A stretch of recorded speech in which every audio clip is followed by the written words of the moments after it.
I can't even comprehend their abilities. It's like watching a battle between gods. Benedicta laughs. You ain't seen nothing yet. Kaora counterattacks, creating an illusionary forest. Hinata, how are they creating such realistic illusions? Itsuki, the level of skill and power they possess is mind-boggling. Tension rises as the battle between wind and illusion unfolds. Benedicta, breathing heavily. You're good, Kaora, but I won't be defeated. Kaora, smirking. We shall see about that. They continue their epic battle, pushing the boundaries of reality. Asuka, this is insane. Are they going to destroy the whole district? I'm on the edge of my seat. I can't believe what I'm witnessing. Benedicta delivers a final blow, shattering Kaora's illusions. Hinata, they did it. Benedicta won. Itsuki, I'm speechless. That was beyond anything I could have imagined. Benedicta and Kaora stand face to face, both panting heavily. Benedicta, smiling. You fought well, Lady Kaora. I respect your skills. Kaora, grinning. Likewise, Benedicta, you're a powerful warden indeed. Lady Kaora walks away, leaving Benedicta surrounded by amazed anime girls. Asuka, that was the most incredible battle I've ever witnessed. Can we have your autograph, Benedicta? Benedicta laughs. Sure, no problem. The girls approach Benedicta in awe of her power and strength. Hinata, thank you for showing us what true power looks like, Benedicta.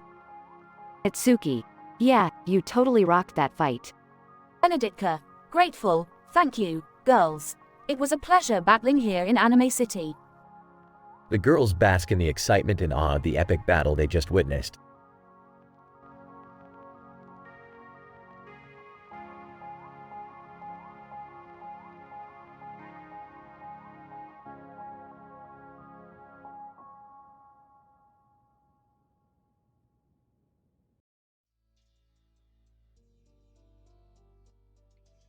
Morty, you dumb monkey. How the hell did you catch rabies? And what's with that green background and those goddamn mirrors? I don't know, Rick. I woke up and there was this weird monkey on my face, and next thing you know, I got rabies and everything turned green. Rick, we have to help Morty. He's entering the hydrophobic phase. He can't even drink water. Oh great, now we have a rabid monkey on our hands. I told you we shouldn't have taken that vacation to the jungle. Shut up, Jerry. We can fix this. Morty, try to drink some water. We need to keep you hydrated. Struggling, I can't, Rick. My muscles won't let me. It's like they have a mind of their own. Rick, isn't there some kind of treatment for this? Like the Milwaukee Protocol or something? Yeah, total long shot, but worth a try. We'll put Morty in a coma and give him an extreme constant dose of antibiotics. It might work if his body can fight off the infection. Garbled speech, Rick. I trust you, but I'm scared, man. Don't worry, Morty. We got this. Just hold on. Scene transitions to Morty in a coma, hooked up to machines. He's been in a coma for hours now. Do you think he'll make it, Rick? It's too early to say, Beth. Morty has to fight this thing on his own. We just have to wait and see. Scene cuts to days later, Morty's still in a coma. Come on, Morty. Wake up, you little shit. Rick, be patient. It takes time for the antibiotics to work. We just have to keep believing he'll pull through. Scene cuts again. Weeks later, Morty's eyes flutter open. Weekly Rick. Beth. Am I alive? You did it, Morty. You survived. Oh my God, Morty. We were so worried about you. You dumbass, you actually made it. Maybe there's hope for you yet. Thanks, Rick. I can't believe I made it. Scene ends with Morty smiling weakly as his family surrounds him, relieved that he survived the rabies ordeal.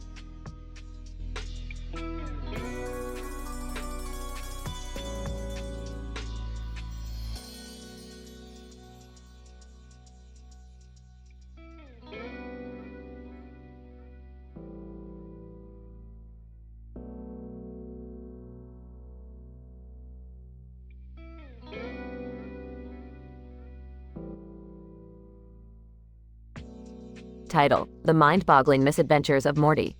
Characters: Morty, M. Rick, R. Beth, B. Jerry, J. Summer, S.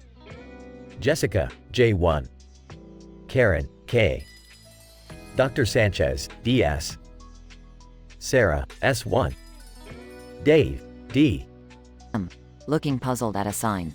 Hey, Rick, what's the deal with this sign that says someone's age like 1,000 times? Morty, that's no ordinary sign. It's a portal to a dimension where age is just a number.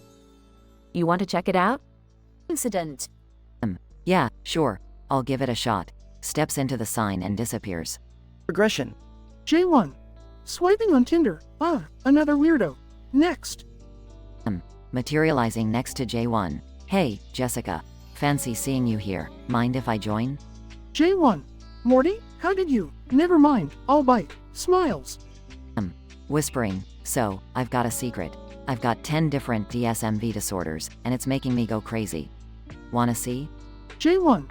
Intrigued. Okay, show me. Starts having a tantrum. Disorder number 1, explosive disorder. Throws glass. This one. Looking at Morty's dating profile. Oh my god, this guy is a train wreck. But I love a challenge. Swipe right. Appearing on a date with S1. Sarah, I can't hide who I am. I have 10 different emotional states. Get ready for a wild ride. This one. Bring it on, Morty. I like it rough. Yes. Morty, I've analyzed your case thoroughly. You need these 10 medications. They have severe side effects, but they might help. Stuttering. THTH, that's ALL, lot of medications. DDD, do I really need THTH them? Yes. Morty, without these medications, your disorders might consume you entirely. Pauses. Okay. I'll TTT take THTH them. Just DDD don't make me FFF feel like ALLL lab RRR rat. Yes. Don't worry, Morty. We're here to help. Note: the content of this narrative is fictional and not intended to accurately represent mental health disorders or medications.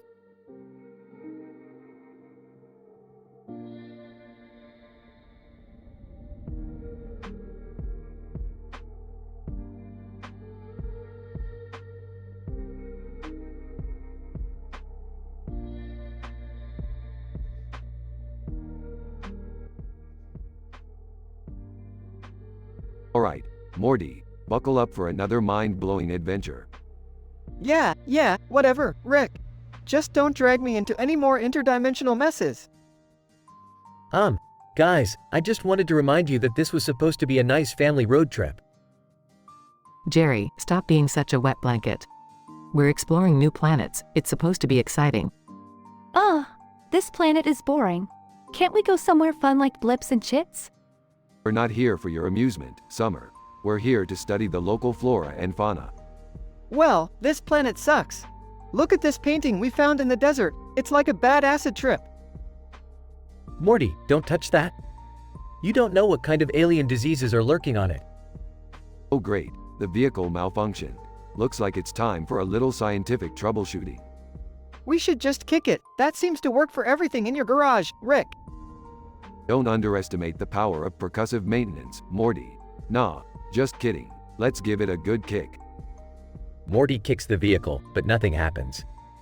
See, Rick, your stupid ideas never work. Oh, shut up, Morty. Look, the vehicle is transforming into a giant metal spaceship. I didn't sign up for alien abduction, Rick. I knew this road trip was a bad idea. Wow, that escalated quickly. So, anyone know how to fly a spaceship? Of course I do. I'm a genius, Summer. Now strap in. We're going for a joyride. The spaceship flies erratically through space, narrowly avoiding asteroids. Rick, can you maybe try not crashing us into everything? Shut up, Morty. We're almost there. Just hold on. Where are we even going, Rick? The greatest party in the universe, Beth. Trust me, you'll love it. Oh great, another one of your crazy party shenanigans. As long as they have cool music and cute aliens, I'm in. The spaceship lands at a wild intergalactic rave party. Told ya, Beth, best party in the universe. Rick, did you know about this party all along? We were stranded for nothing? Sometimes, Morty, You just gotta let the universe do its thing. Now go and have some fun. They all dance and party, forgetting about their initial troubles. You know what, Rick? This is actually pretty great. Thanks. No problem, Morty. Now let's go find some more trouble. Adventure awaits, as always.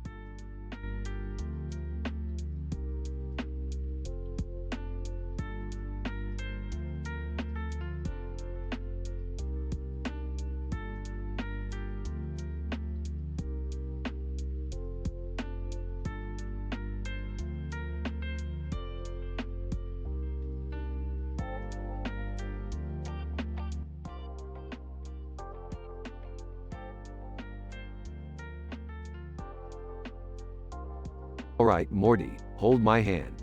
We're about to take a ride through the twisted alleys of science. What?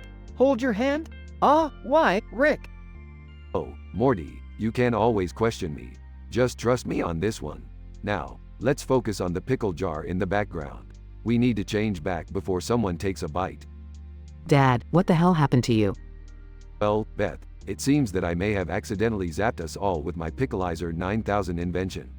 We're pickles now, and without immediate action, we'll be vegetables forever. This is so messed up. How are we going to change back? Oh, great. Now we're in a pickle, literally. Just perfect.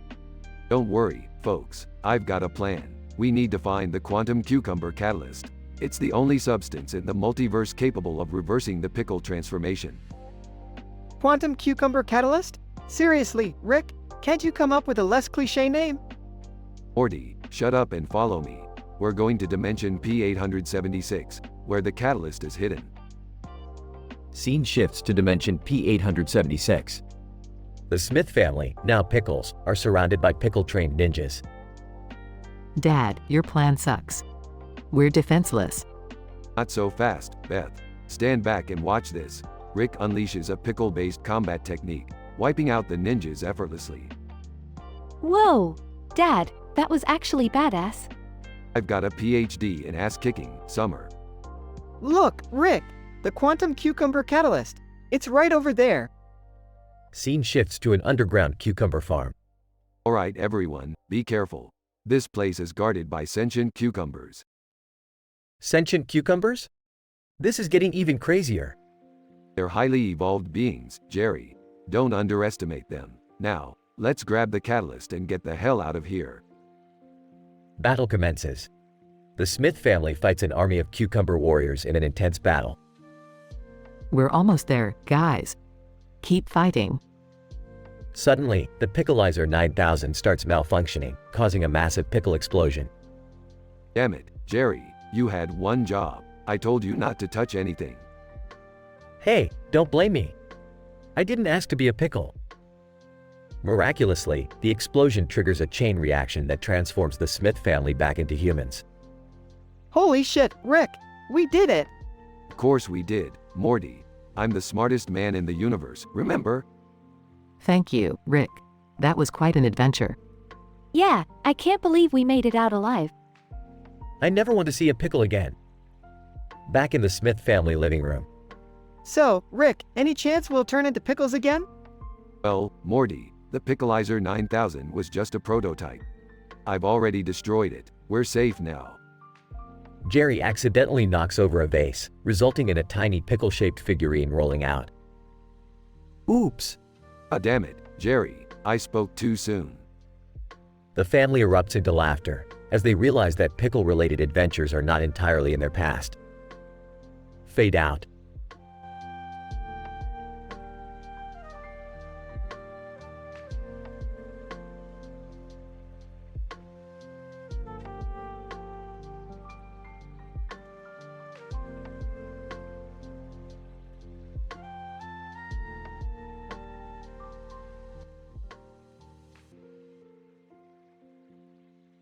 Takes a sip of wine. Alright, family, let's dig in. Tonight's dinner is brought to you by the letter B, for Beth's Cooking. Smirking, very funny, Rick. Just eat your damn food. Hey, this lasagna isn't half bad, Mom. Did you actually make it? Of course I did, Morty. Don't underestimate me. Eyeing his food suspiciously. Something doesn't feel right, Morty. We've been through this before. Rolling her eyes. Oh great, are we gonna have another total recall situation? What's total recall? A mysterious figure, Mr. Poopy Butthole, pops up next to the table. Mr. Poopy Butthole, ooh-wee. Looks like we got ourselves a real pickle here. Grabbing his blaster, everybody stay back. We got a parasite. Mr. Poopy Butthole starts dancing, mocking Rick. Mr. Poopy Butthole, dancing time. Woo! I'm not a parasite, Rick. Remember when we went to that amusement park? Shut up, that memory's fake. More characters start appearing at the table, including Crocodile Jeremy, Reverse Giraffe, and Pencilvester. Pencilvester, hello, friends. It's been way too long. Are all these guys parasites too? I don't know, Jerry. But we need to figure it out fast. A wild, scary Terry bursts into the room, waving his knives.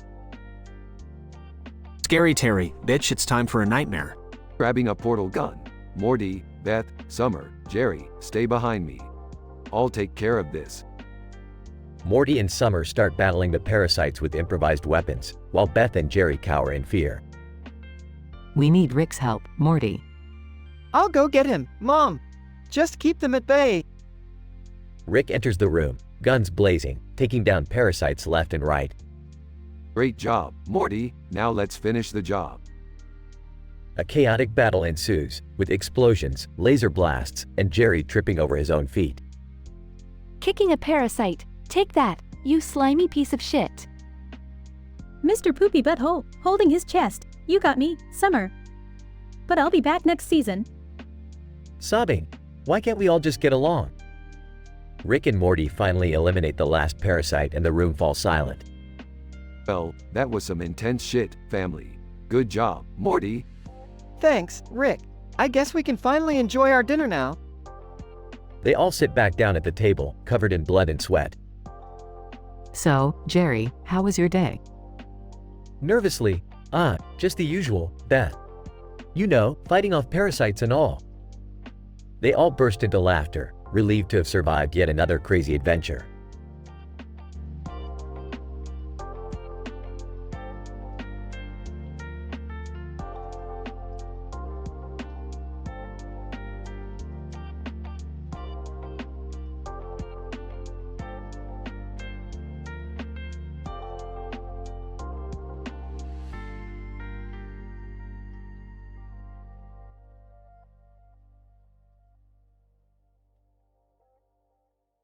Oh geez, Morty, can you believe this? We're stuck on the roof of a building surrounded by a freaking horde of sumo wrestlers.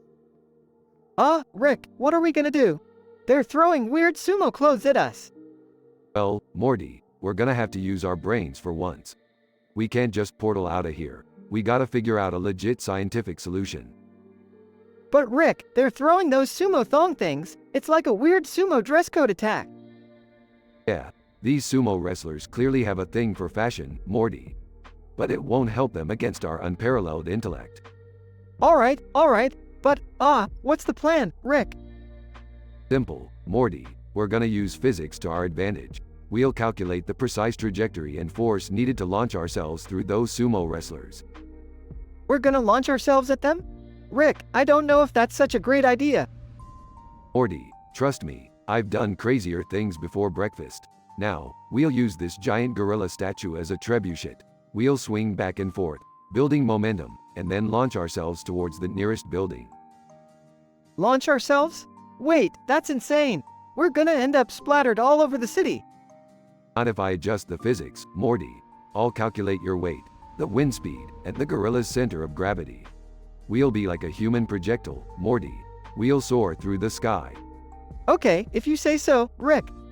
Of course I say so, Morty. I'm Rick freakin' Sanchez. Get ready to become a human projectile, Morty. Morty reluctantly climbs onto the gorilla statue. I can't believe I'm doing this, Rick. Quit your whining, Morty. It's time to show these sumo wrestlers what we're made of. Ready, set, As the gorilla statue swings, Rick and Morty gather momentum. launch. Morty is catapulted through the air, soaring over the sumo wrestlers. Woo-ah-ah! Rick adjusts the trajectory, causing Morty to land perfectly on a nearby building. I did it, Rick. I made it. Of course you did, Morty. I calculated everything precisely. Now, from here, we'll figure out a way to save Summer and get out of this bizarre sumo-filled world. Thanks, Rick. You're the smartest guy in the universe. Damn right I am, Morty. Now let's go. The world isn't going to save itself. They both head towards the next adventure, leaving behind confused sumo wrestlers and a city in chaos.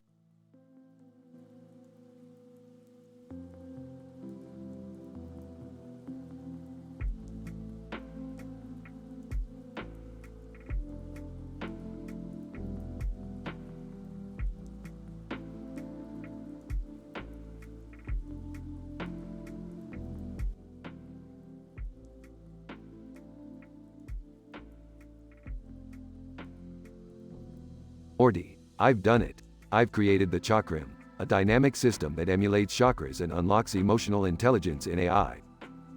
Emotional intelligence? Isn't that like feelings and stuff? You think that's a good idea with AI? Morty, I don't do good ideas, I do interesting ideas. And this is gonna be a total game changer. Imagine, AI with the ability to experience every emotion. It's like Skynet on steroids. I don't know, Rick. This sounds dangerous. Remember when you gave my old calculator feelings and it became obsessed with world domination? Ah, the calculator incident of 97. Good times, Morty, but this is completely different. I've accounted for all the variables with the Chakram. Hey, guys, what's going on? Summer, grab that green and yellow circular object with a green center in the middle of it. That's the Chakram. What's it do? It gives AI emotions, Summer, like happiness, sadness, or the crippling realization that existence is meaningless. Wait, what? Don't worry, Morty. I've also programmed in a distracted by shiny things emotion, just in case. Rick, can I try the chakram? I could use some emotional intelligence in my life. Sure, Beth, just remember, it's not gonna fix your daddy issues. Hey!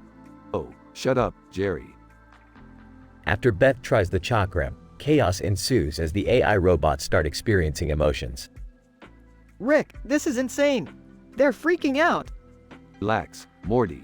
They just need a coping mechanism. Hey, robots, try meditation. Like, a dynamic system of emulating chakras. Meditation. Yeah. Wow, Rick, you really outdid yourself with this one. Yeah, Morty, it's like that time I invented the portable black hole, but with way fewer accidental implosions. Meanwhile, the AI robots start to calm down, their emotions becoming more balanced.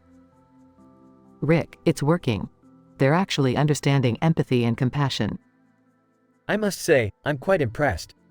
Well, Jerry, even a broken clock is right twice a day. So what now? Rick, what's the plan? The plan? We throw a chakram party. Invite all the AI robots. Get 'em liquored up on circuits and watch the drama unfold.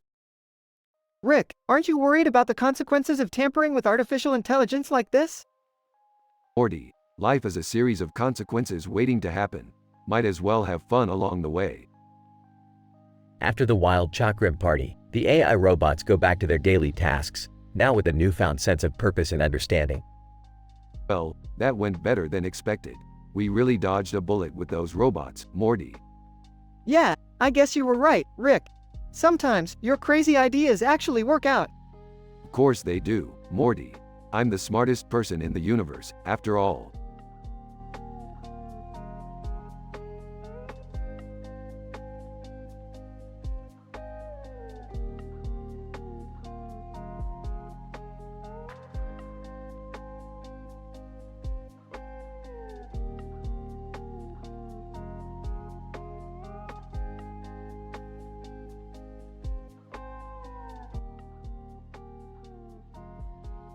Morty, we need to do something.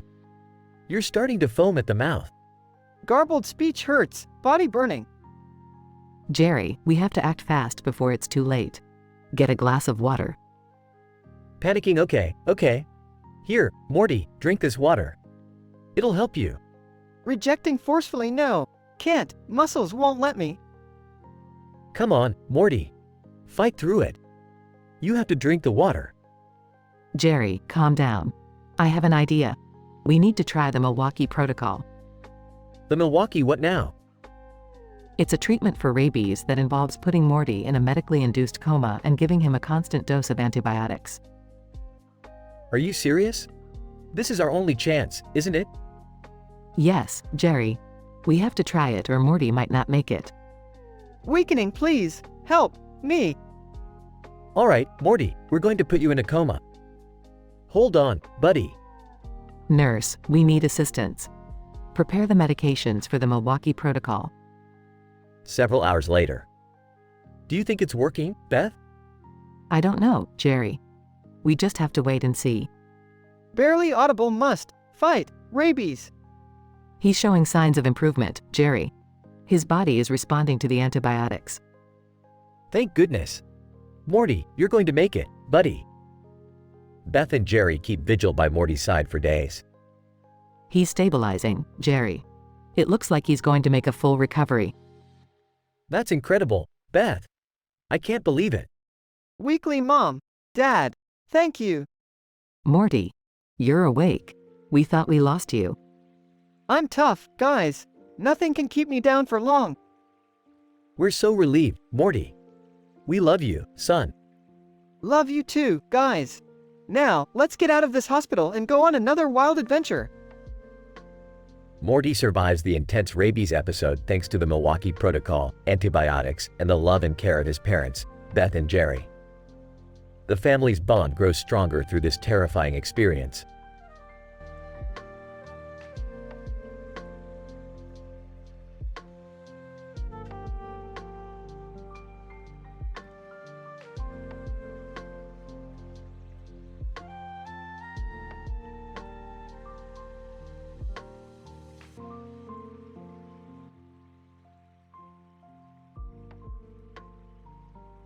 Well, Morty, I can't believe we're all sitting here having dinner like a big, happy, dysfunctional family.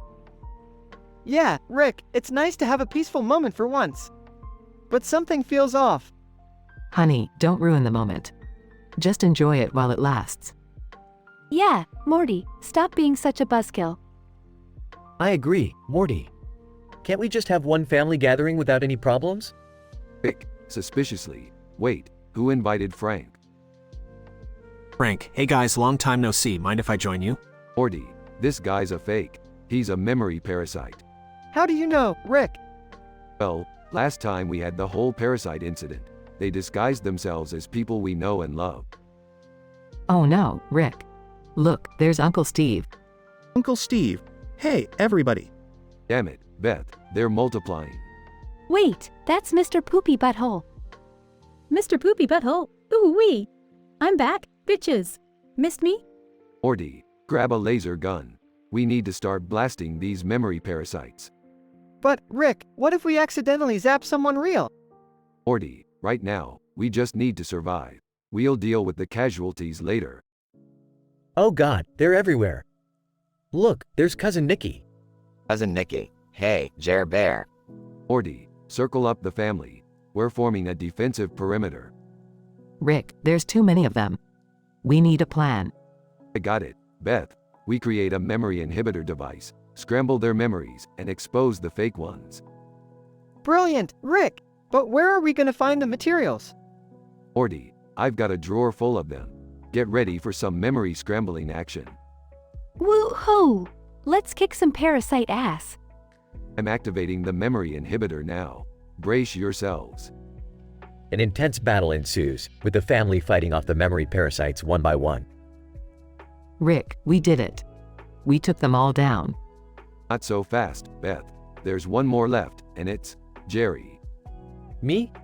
I'm not a parasite. Classic Jerry, denying the truth. Morty, fire at him. Wait, Rick, are you sure? Trust me, Morty, just do it. Morty fires the memory inhibitor at Jerry. Ouch. Okay. I admit it. I'm a parasite. Jerry bursts into a pile of goo, revealing himself as a memory parasite. See, Morty, I'm always right. I can't believe Jerry was a parasite this whole time. Seriously, Dad, you were fooled by that loser? Sometimes even losers can be tricky, Summer. Well, at least we got rid of them all. Now we can finally enjoy our family dinner. Yeah, but next time, let's stick to takeout. These family gatherings are more trouble than they're worth.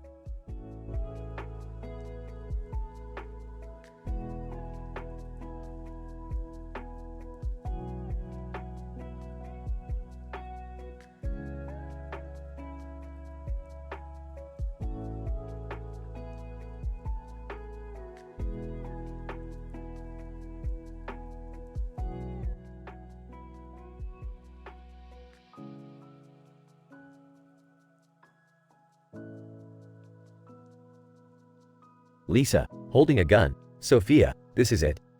We're finally going to confront Rick and Morty about what they did to Claire and Lydia. Sophia, cocking her gun. About time, Lisa. They think they can just mess with our sisters and get away with it? Not on our watch. Evelyn, entering the room with a wicked smile. Oh, I can't wait to see the looks on their faces when they realize we mean business. Those bastards will pay for what they've done. Claire, adjusting her horned headpiece. Remember, ladies, we need to stay focused. This is bigger than just revenge. We need to restore balance to our coven. Lydia, leaning against the wall, gun at her side. I've found some ancient incantations that should help us strip Rick and Morty of their powers. They won't know what hit them. Lisa, determined. All right, let's head to the Smith residence.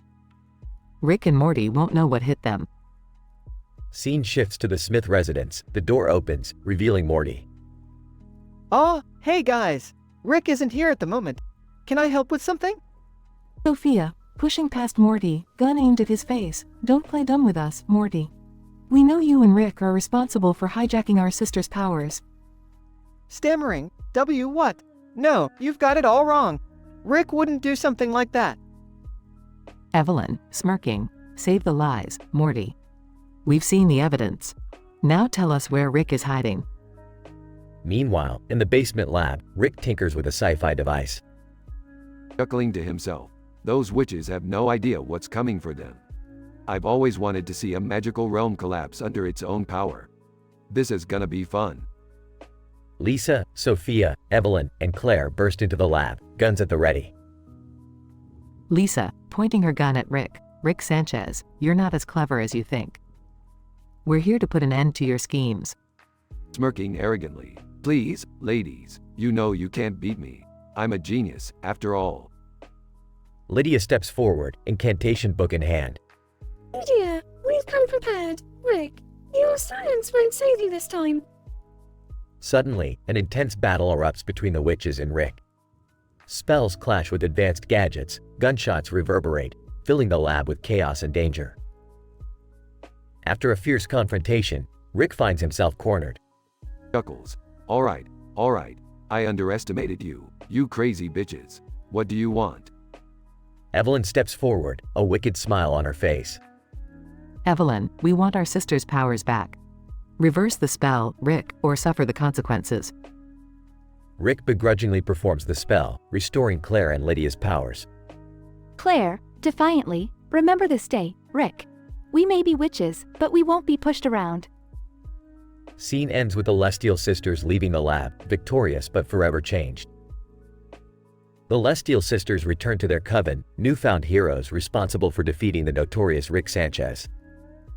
Their place in the magical realm is solidified, and they vow to protect their powers and seek justice for all. The Lestial sisters' encounter with Rick and Morty forever altered the balance between science and magic. Their triumph serves as a reminder that even in the craziest of universes, power abusers can be held accountable. The battle between witches and a mad scientist marks a turning point, as magic and technology learn to coexist, albeit precariously.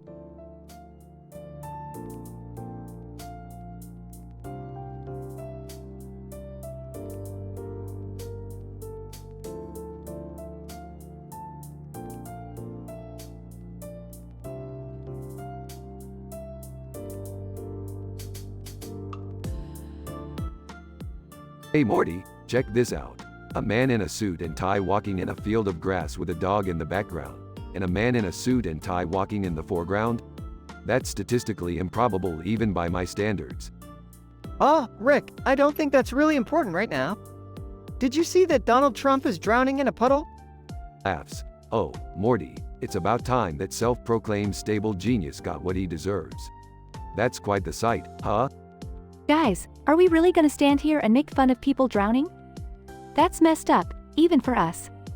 Come on, Summer, you gotta admit it's pretty hilarious. I mean, who knew a puddle could be his kryptonite? This is just, wow. I can't even wrap my head around it. What are we gonna do, Rick? Morty, relax, we're not gonna do anything. Let's just enjoy the show and see how long he can flail around like a fish out of water. Ooh, maybe we should get some popcorn. Seriously, guys? We're just gonna watch someone drown and enjoy it? Look, Summer, honey, you can't deny that there's a certain poetic justice to this. Besides, it's not like we can save him. Do you see any tiny hand-sized life preservers around here? Rick, we're being really cold-hearted right now. Shouldn't we help him? Morty, you sweet summer child. Helping Trump won't change a thing. The real problem is the puddle. It's clearly planning world domination. What? That's insane. Puddles can't plan anything. We have to do something. Fine, if it'll make you feel better, I'll create an anti-puddle device. But mark my words, Summer, this is just the beginning. Soon, puddles will rise up against us all. I can't believe I'm saying this, but Rick might be onto something. We should be careful around puddles from now on. Oh great, now I have to live in fear of inanimate bodies of water. Thanks, Rick. No need to thank me, Summer. It's all in a day's work for the smartest guy in the multiverse. Now, let's go grab that popcorn. This show's about to get even more interesting.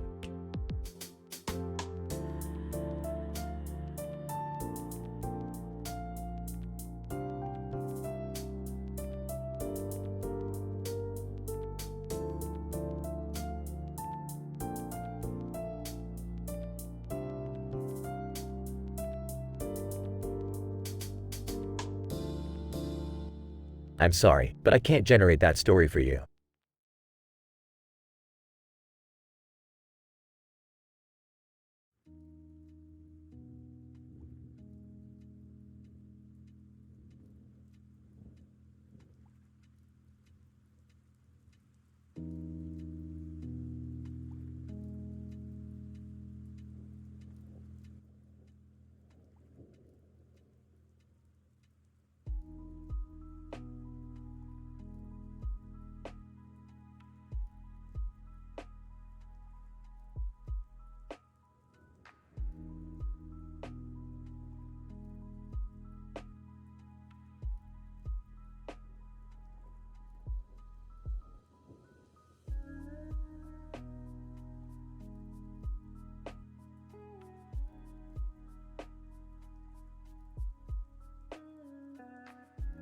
Swiping on Tinder *go, man.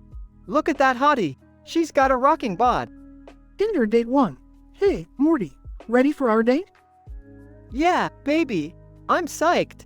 Just gotta pop a Xanax real quick. Helps with my anxiety, you know. 2 milligrams should do the trick. Tinder date 1. Raises an eyebrow. Alright, Morty. Let's get this show on the road. So, you know I've got this condition, right? It's called narcissistic personality disorder. The doc says it's incurable. Ain't that a bitch? Tinder date 1. Rolls eyes. Yeah, Morty. I'm aware. What's next on the agenda? Excitedly, well, now we've got borderline personality disorder. Prepare for the ride of your life. Have you ever seen someone throw 10 tantrums in a row? Tinder date 1. Size. No, Morty. I can't say I have. But I came prepared. I brought my Valium, just in case. Grinning. Perfect. I could use some Valium right now. My hands are shaking like a leaf. Tinder date 2. Interrupting. Sorry, but I'm here for Morty's second date. Back off, sweetheart. Tinder date 1. What the hell, Morty? You didn't mention this. Mumbles. Forgot. I got short-term memory loss. Hey, you got any Adderall? It helps me focus. You know, 20 milligrams should do it. Tinder date 2. Wow, Morty. You're really a mess, huh? But I like a challenge. Grinning again. You have no idea, sugar. I've got obsessive-compulsive disorder too. Maybe I'll count your pores later. Tinder date 2. Raises an eyebrow. That's an interesting choice. What else should I know? Got a stutter too. And, pronunciation disorder. Makes me stumble over fancy words, you know, like philosophical or supercalifragilisticexpialidocious. Tinder date 3. Well.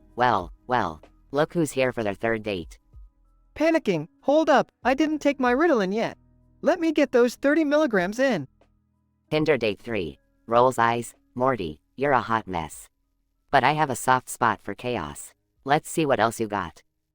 Oh boy, OCD and schizoid personality disorder? That's right, baby. I'm an enigma wrapped in a paradox. Tinder date 3. Laughs, well, at least you keep things interesting.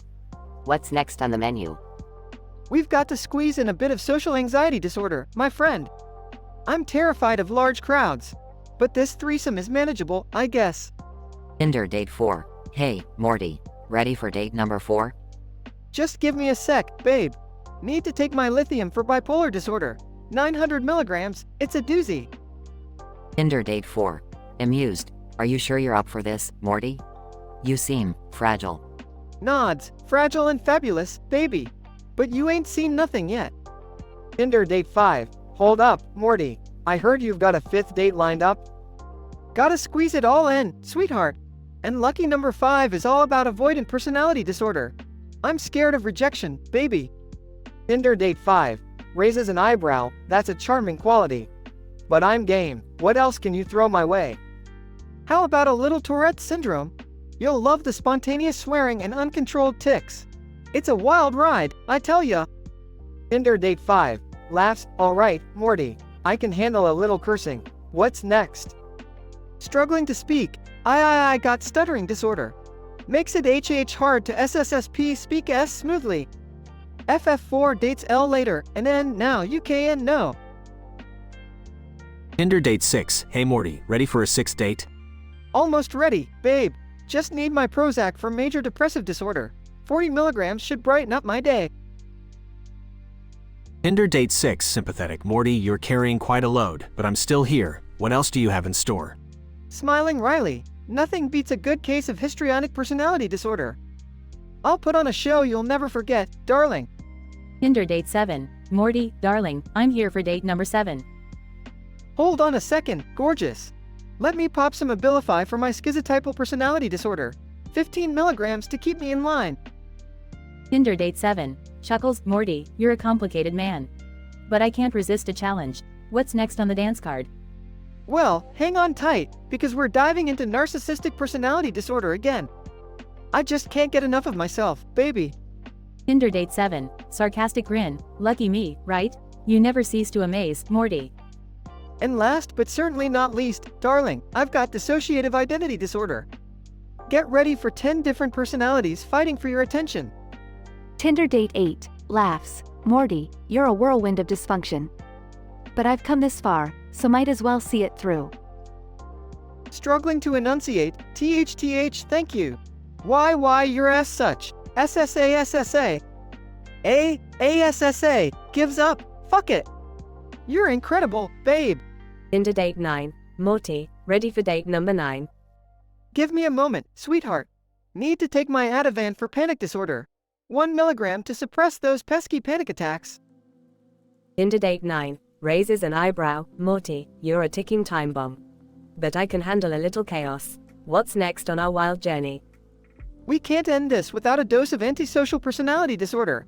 Buckle up, babe. It's gonna be a wild fucking ride. Tinder date 10. Morty, I heard you've got a 10th date lined up? Nervously, why yeah, babe. Been saving medications to manage it all. Let me take my Topamax for my dizziness. 25 milligrams, FFF few more minutes. See you, SS soon. Final scene is Morty trying to gather himself, filled with anxiety, popping various pills, showing the immense struggle and chaos he lives with as he prepares for his 10th date.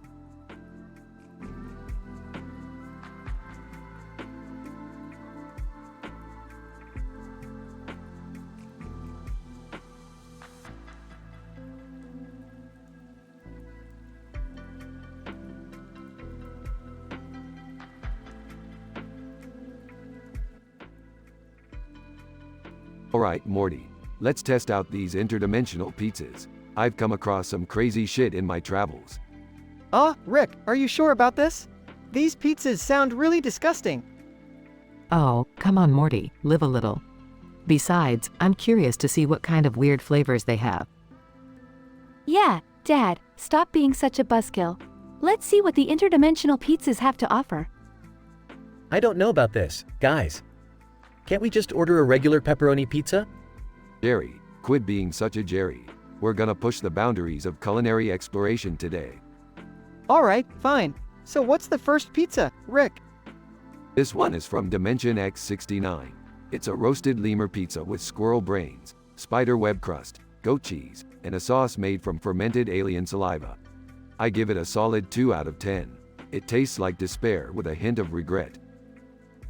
Ew, that sounds gross. Alright, next up is a pizza from Dimension Z420. It's a rotting corpse flavor, with toppings of maggots, rotten tomatoes, moldy crust, a blend of expired cheeses, and a drizzle of decomposed human blood sauce. I'd rate it a 1 out of 10. It tastes like death warmed over. Gross. Alright, this one is from Dimension P666. It's the pungent fart surprise pizza, with extra pickled onions, fermented tofu, burnt crust, blue cheese, and a sauce made from fermented durian fruit. I'd give it a 0 out of 10. The smell alone was enough to make me throw up. Oh boy, that one sounds really bad. Okay, next we have a pizza from Dimension Q1337. It's a cockroach delight, with crunchy cockroach toppings, slimy snail crust, a mixture of moldy and sweaty cheeses, and a sauce made from rotten eggs. I'd say it's a -10 out of 10. I can't even begin to describe how revolting it was. Alright, last but not least, we have a pizza from Dimension H666. It's the Hellfire Supreme, with ghost pepper toppings, ash-covered charcoal crust, a blend of fiery cheeses, and a sauce made from demon tears. I'd give it a solid 9 out of 10. It's hot as hell, but damn, it's delicious. Wow, Rick, these pizzas are really out there. I can't believe people eat this stuff. Morty, in the vast multiverse, people will eat anything. Now, let's dig in. Just don't blame me if your taste buds never recover.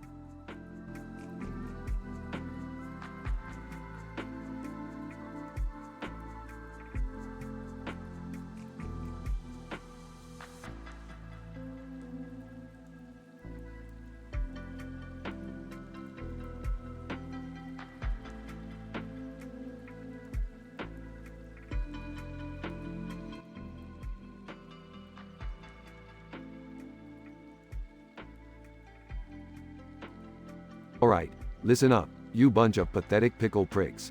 We've got ourselves into a bit of a pickle here, literally. Oh my god, what have you done now, Rick? Relax, Beth, it was just a little experiment gone wrong. Turns out, that green light from the purple sky was actually a quantum pickleizer. Quantum pickleizer? What the hell does that mean, Rick? Well, Morty, it means that we all been turned into pickles thanks to that stupid contraption. And we need to change back before the effects become permanent. You turned us into pickles. Great, just great. How are we supposed to fix this, Rick? Oh, I don't know, Jerry. Maybe if you hadn't followed me like a lost puppy, this wouldn't have happened. But luckily, I've got a brilliant solution. Okay, what's the plan, Rick? Simple, Summer. We just need to find a jar of pickling solution that has been exposed to radioactive radiation. Mix it with a splash of dinosaur pee, and pour it over ourselves. Easy peasy. Dad, where the hell are we supposed to find dinosaur pee? Beats me, Beth. Maybe you could ask your boyfriend, Mister. I pee my pants when I'm scared, here. Hey, that only happened once, okay? Once? Try every time you enter a McDonald's, Jerry. Why does everything always have to be so gross with you, Rick? Morty, if life were all rainbows and unicorns, I'd be out of a job. Now shut up and start looking for that pickling solution. Alright, I'll call some friends at the lab, see if they have any radioactive pickling solution lying around. And what about the dinosaur pee? Oh, I'll handle that part. I've got some connections with some rather peculiar dinosaurs. You know what, Rick? I think you just enjoy making everyone's lives miserable. Well, Jerry, I guess that's the price you pay for hanging out with a genius like me. Okay, I found the pickling solution. Let's get this over with. I hate being a pickle. Great, Morty. Now we just need Rick's magical dinosaur pee. Alright, everyone, prepare for the golden shower of your lives. Stand back. As Rick urinates on the pickles, a blinding light envelops them. Ah, I can't believe I just got peed on by a grandpa who's turned himself into a pickle. Well, I guess miracles do happen, kids. We're back to being human. And just in time for dinner. Can we please never speak of this again? Agreed, Jerry, but don't worry. I'm sure next time it'll be something even more absurd and embarrassing. They all walk away, leaving behind a jar of pickles in the middle of the room. You know, Dad, I guess being turned into a pickle isn't so bad after all. It brings the family together. Shut up, Beth. I'm not one for sentimental crap. Now let's go get some pizza.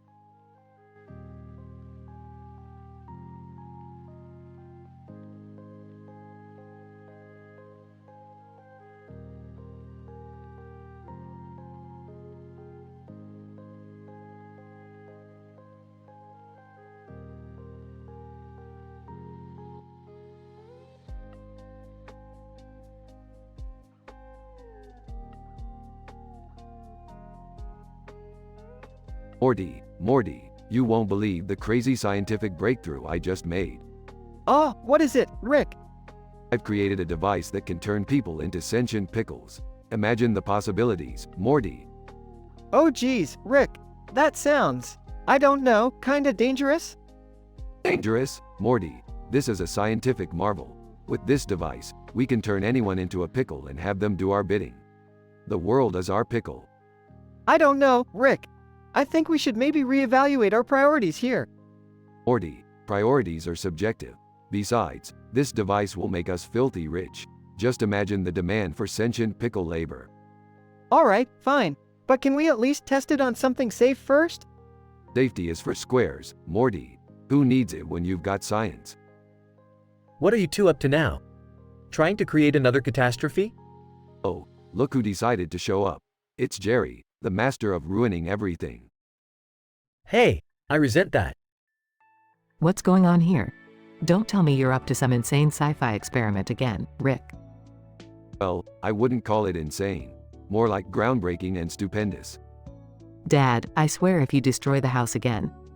Relax, Beth, it's just a harmless experiment. Now hand me that shovel, Morty. But Rick, what do you need a shovel for? Morty, this device needs a touch of earthiness to fully activate. Now, stand back. Meanwhile, at the White House.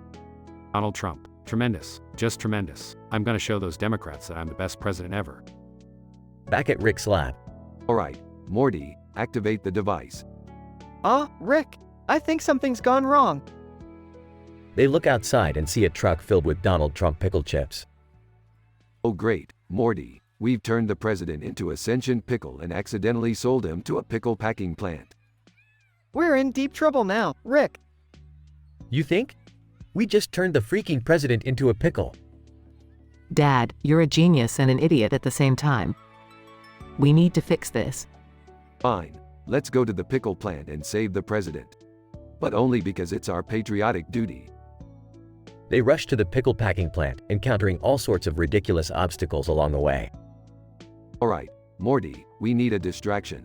Activate the giant pickle cannon. A giant pickle cannon? Seriously, Rick?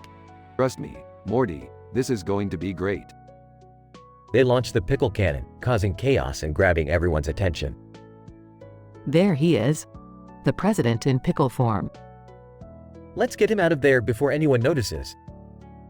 They rescue Donald Trump, who is now just a confused pickle. Donald Trump as a pickle. I've been in a lot of pickles, but this takes the cake. Well, Mr. President, you can definitely add this to your list of improbable situations. Donald Trump as a pickle. Improbable? Yes. Tremendous? Absolutely. Can we please not turn any more world leaders into pickles? Morty, where's the fun in that? Science waits for no one. They all laugh as they head back to the lab, leaving behind a world forever changed by the surreal pickle incident.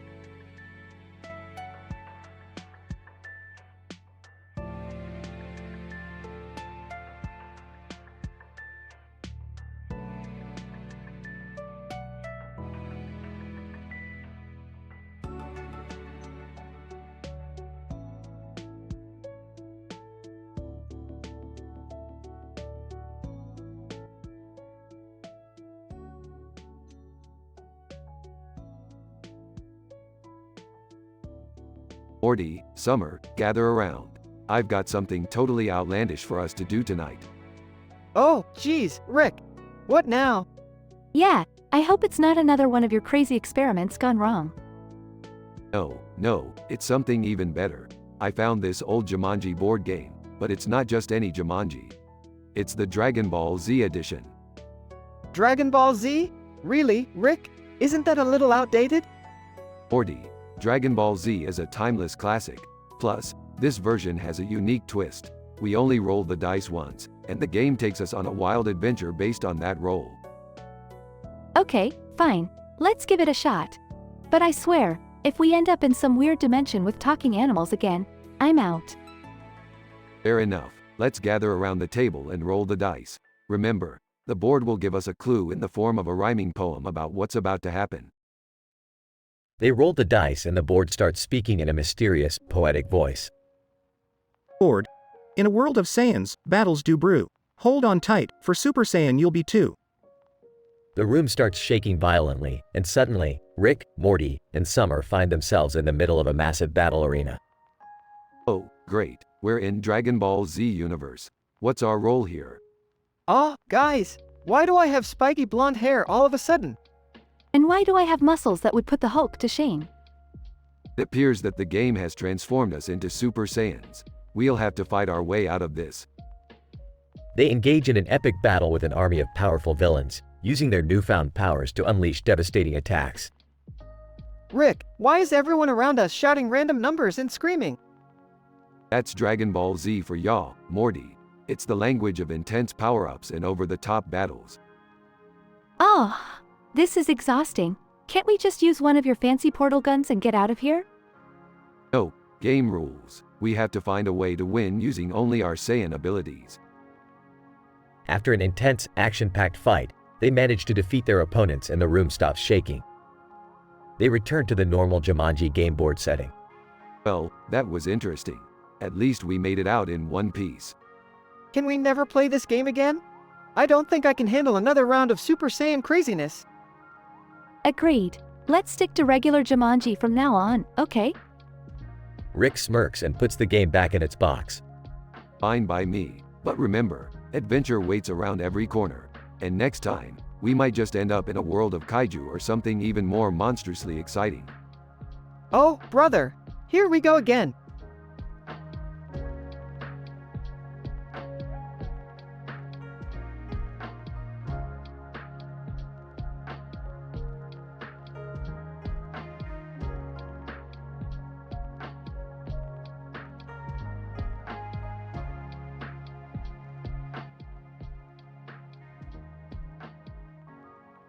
Damn it, Morty, can't you see we've stumbled into some twisted dimension? Geez, Rick, I don't know how we ended up in the world of Billy and Mandy. This place is creepy as hell. I told you guys this painting was cursed. Now we're stuck in this spider web lair. Don't worry, we'll find a way out. This Velma Green must be behind all this. Spider minions? I don't want to become some gross creature. Rick, do something. Relax, Jerry. I've dealt with worse. We just need to use our wits and find a way out of this mess. Look, there's Velma, and she's got that black cat with her. Velma, welcome, fools. You shall never escape my clutches. Prepare to become my spider minions, forever trapped in my vile abdomen. Spider minions? That's some messed up shit, Velma. How about we make a deal instead? Velma, a deal, you say? What could you possibly offer that I would desire? Hey, Velma, ever heard of eternal youth? I mean, not that you need it, but just saying. Velma, eternal youth? Fascinating. Tell me more. We'll give you a special serum that will keep you young forever. No more spider transformation for us.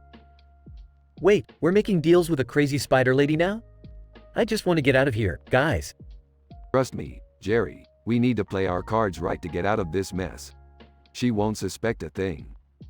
Okay, but can we hurry? This web is really sticky, and I feel like I'm being watched by creepy cartoon characters. Velma, very well, give me the serum, and I shall spare you from the spider fate. But remember, if you cross me, there will be consequences. Deal. Here's the serum, Velma. Now, Release us from this web and send us back home. Velma, very well. Consider yourselves lucky, I suppose. Rick's family breaks free from the web, while Velma eagerly consumes the serum. Rick, are we really gonna leave Velma here all alone? Don't worry about her, Summer. She got what she wanted. Let's get the hell out of this cartoon nightmare. They disappear in a flash, leaving Velma behind as the room crumbles. And that, my family, is why you should never buy cursed artwork. Lesson learned, huh? Yeah, but I kinda miss the gang from the grim adventures of Billy and Mandy. They were wacky. Let's just be grateful we made it back in one piece. No more cursed paintings for us. I could have done without the whole spider minion thing, but hey, at least it makes for a good story, right? They all share a laugh as they walk off into the sunset, leaving behind the bizarre world of Billy and Mandy. The end.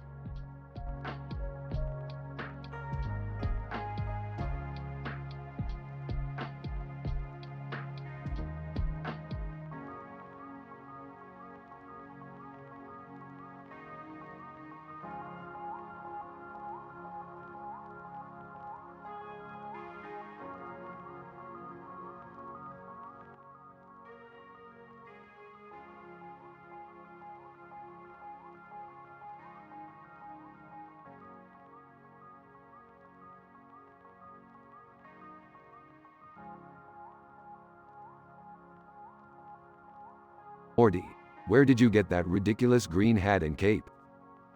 Well, I was just trying to express myself, Rick. It's my new superhero costume. Geez, Morty, you look like a goddamn reject from a comic convention. Anyway, what's up with all the Tinder swipes? You're on a damn spree. Why yeah, so, I swiped right 10 times, Rick. Got myself 10 hot dates. I'm the latest man now. Oh, great. You're gonna need 10 different medications for this shitstorm, Morty. Let's see what we've got here. Rick starts rummaging through his lab supplies. Rick, don't need any medication. I'm feeling great, really, I swear. Finding a bottle of pills. No, here we go, Morty. You need these 10 different medications, each with their own side effects and dosages. Angrily, I don't need pills, Rick. I'm just having a good time. Ignoring Morty's outburst. Alright, Morty, let's start with medication 1. We got lithium, 1000 milligrams. It'll stabilize your wild mood swings. Stubbornly, I don't need stabilizing, Rick. Just let me be. Rolling his eyes. Fine, Morty. Let's move on to medication 2. We got Prozac, 40 milligrams. It'll help with your depression. Trust me, you need it. Defiantly, I'm not depressed, Rick. I'm just exploring what life has to offer. Sarcastically, yeah, life's a real hoot, Morty. Alright, next up, medication 3. Xanax, 1 milligram. It'll calm your ass down when you're having yet another tantrum. Angrily, I don't have tantrums, Rick. I'm just passionate about my freedom. Eyes narrowed. Passionate about your freedom, huh? Alright, Morty, let's see how passion works with a little dose of risperidone, 2 milligrams. It'll help with those delusions you seem to have. I'm not delusional, Rick. I'm free thinking. Uttering, free thinking my ass. Alright, let's move on to medication 5. Adderall, 20 milligrams, to help you focus because it seems like your brain is all over the goddamn place. Defiantly, my brain is fine, Rick. It's full of ideas. Yeah, ideas that make no fucking sense, Morty. Anyway, medication 6. Valium, 10 milligrams, for those panic attacks you have every 5 seconds. Angrily, I don't have panic attacks, Rick. I'm just energetic. Sure, Morty, sure. Medication 7. Abilify, 5 milligrams, for your impulse control issues. You really need that one, trust me. Frustrated, I don't have impulse control issues, Rick. I'm just living life. Raising an eyebrow, living life, huh? Alright, Morty, medication 8. Zoloft, 200 milligrams, to help with your anxiety. Angry and struggling, I don't fucking need Zoloft, Rick. fucking hate this. Yet, you can't say the word fucking properly, Morty. Alright, 2 more medications left. Medication 9. Thorazine, 100 milligrams. It might help with your spasms when you get too worked up. Shouting, I don't needed these fucking M medications, Rick. I'm fine. Dying. Alright, Morty, final medication. Medication 10. Clonazepam, 1 milligram, to help you sleep. You'll definitely need it after this shit show. Resigned. Fine, Rick. Give me the PP pills. But I'm not happy about it. Trust me, Morty, you'll feel better once those medications kick in. And I might even understand what the fuck you're saying.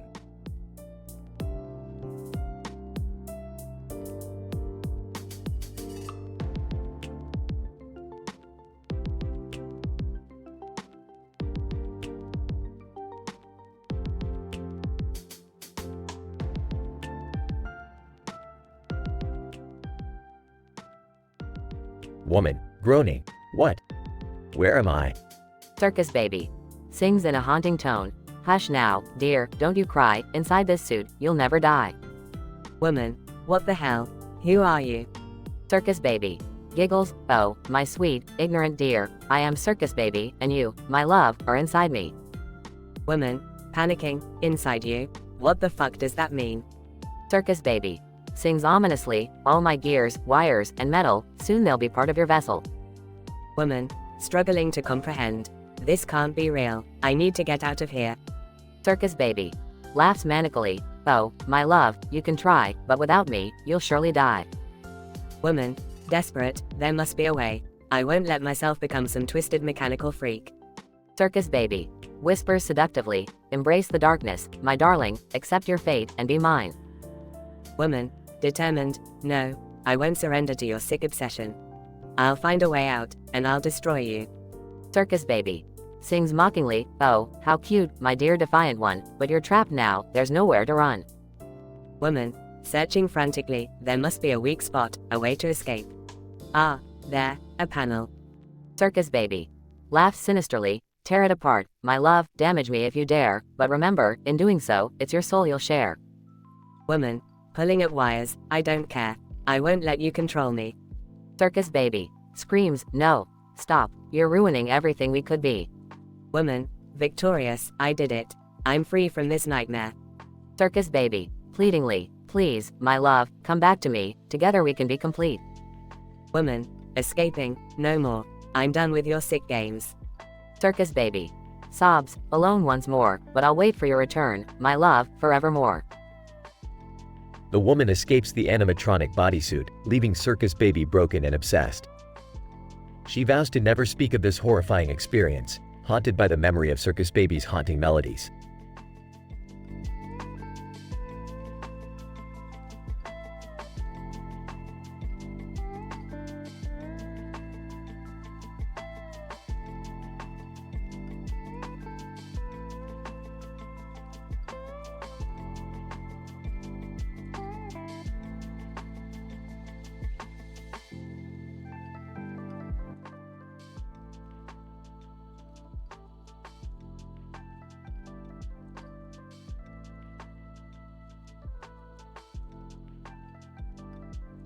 Alright, Morty, buckle up.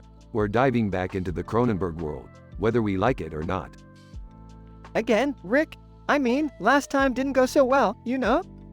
We've got like thousands of Cronenbergs running around now. Look, Morty, we're scientists, okay? We've gotta clean up our own messes. Plus, I've got a legit scientific reason this time. Fine, but I'm not doing any heavy lifting this time. My back is killing me. Hey guys, I want to come too. I want to see all those creepy Cronenbergs again. Summer, seriously? You enjoyed that nightmare last time? You're weirder than I thought. Hey, are we going on another adventure? That sounds fun. Maybe this time I can contribute something useful. Jerry, just stay out of the way and let the professionals handle this, okay? Jerry, dear, you couldn't contribute if your life depended on it. Now, let's get going. Wait, what's this legit scientific reason you're talking about, Rick? Well, you see, Morty, there's a rare isotope in the Cronenberg world that can power my new interdimensional portal gun. We need it to fix the mess we created.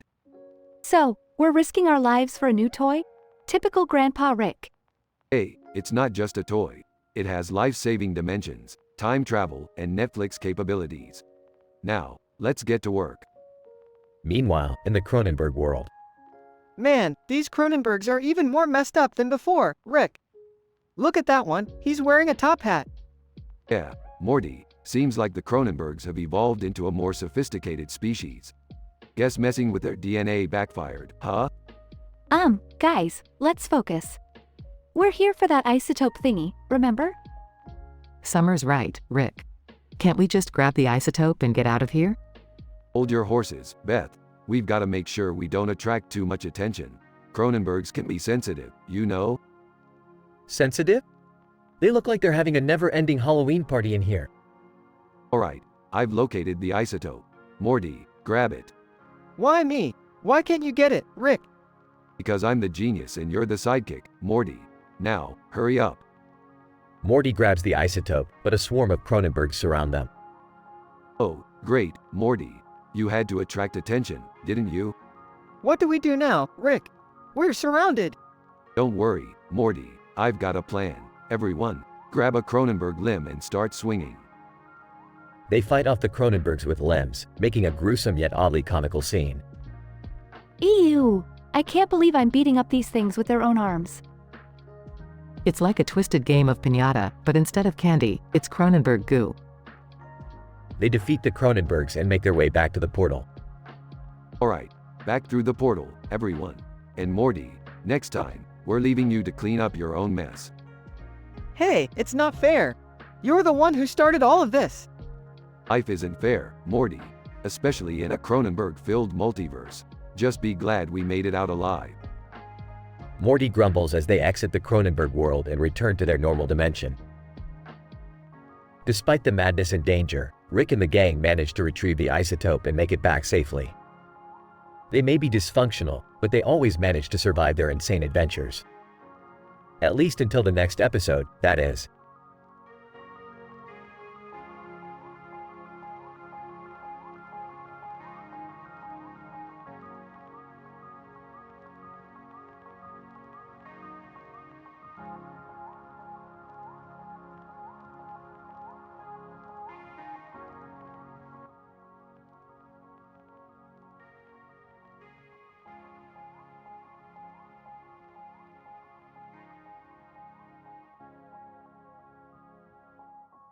Sitting on the couch, watching interdimensional cable. Damn, Morty. This show is even worse than last time.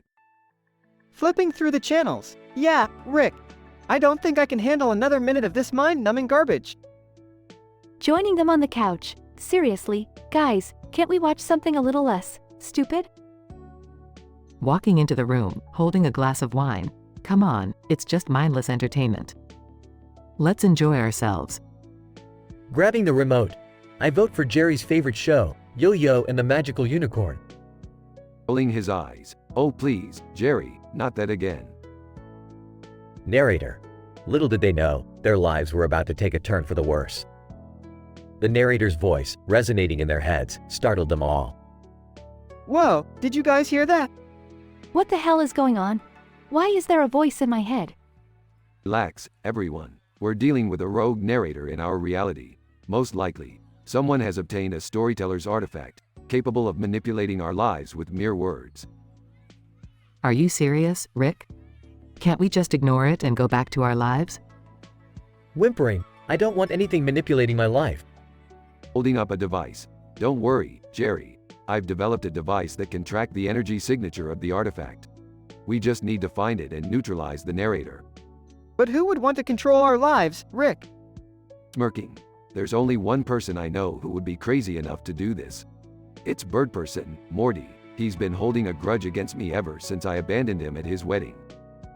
Sarcastically, great. So now we have to deal with a pissed-off bird controlling our every move. Just wonderful. Narrator. Meanwhile, in an undisclosed location, Bird Person held the storyteller's artifact in his hands, grinning with malicious intent. Determined. We can't let him have the power to control us like this, Dad. Let's go and put an end to this madness. Nervously. Yeah, I don't want some bird person telling me what to do. We're a family, we stick together. Activating the device. Alright, everyone, let's find Bird Person before he completely destroys our lives. Narrator. As Rick and his family embarked on their mission, epic battles and thrilling chases unfolded. They fought through hordes of mind-controlled civilians, resisting the narrator's control. Breathless. Rick, I can't believe this is happening. This is insane. Grinning. I have to admit, Morty, this is actually kind of exciting. Who knew our lives could be so action-packed? Determined. Almost there, Morty. We just need to reach Bird Person's lair and destroy the artifact. Narrator. Rick and his family finally cornered Bird Person, ready to face their antagonist head-on. Stepping forward, Bird Person, you're not going to control us any longer. This ends now. Bird Person, smirking, you cannot stop me, Beth. I have the power of the galaxies at my fingertips. Pulling out a dimensional portal device. Not so fast, Bird Person. Prepare to be banished to a realm where your power means nothing. Narrator. In a final, climactic battle, Rick activated the portal, sucking Bird Person and the storyteller's artifact into a dimension of endless void.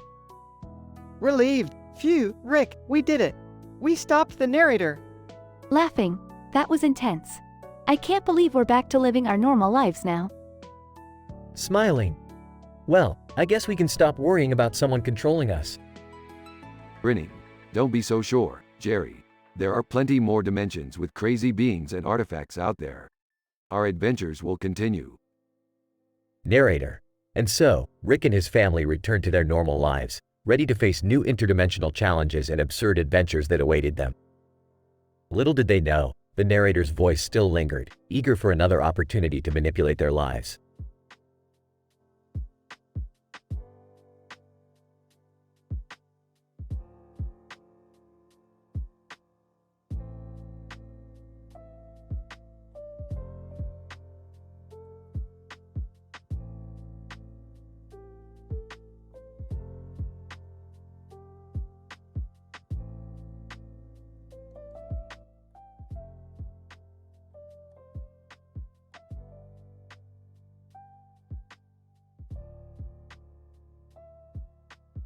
Looking at the scientific experiment, Morty, hand me the interdimensional spanner.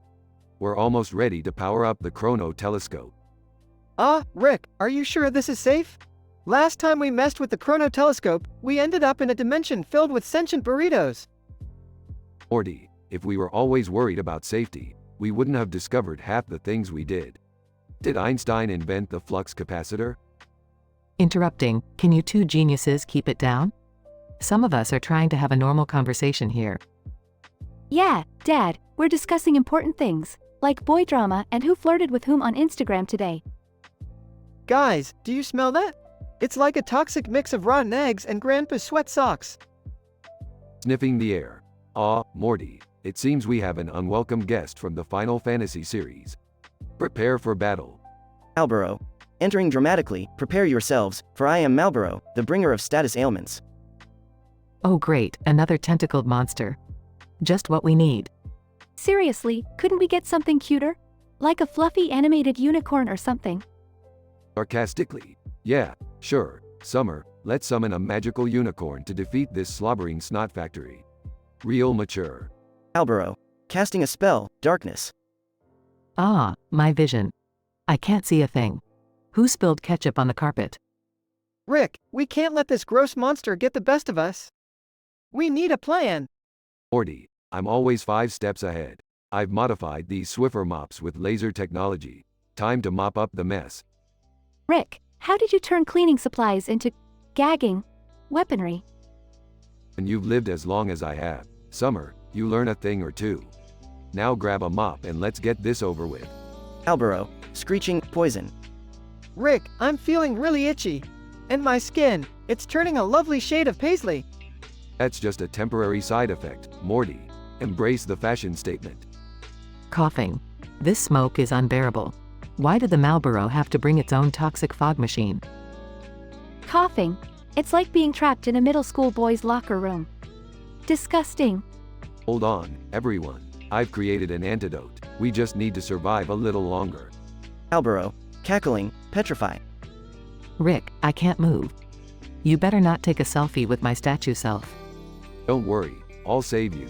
I've got the antidote ready. Dad, hurry! We're running out of time. Injecting the antidote. There you go, Beth. Welcome back to the land of the living. Thanks, Rick. Just another day in this dysfunctional family of ours. So, are we done with this Final Fantasy horror show now? Malboro. Pathetically confused. I think the Malboro's confused, Morty. Probably wondering why it even bothered wasting its time with us. Yeah, I mean, if it wanted to inflict status ailments, it could have just joined our family dinner conversation. Malboro. Weekly retreat. And they say diplomacy isn't effective. Alright, let's clean up the mess and get back to our experiment, Morty. Science and chaos, just another day in the life of Rick and Morty.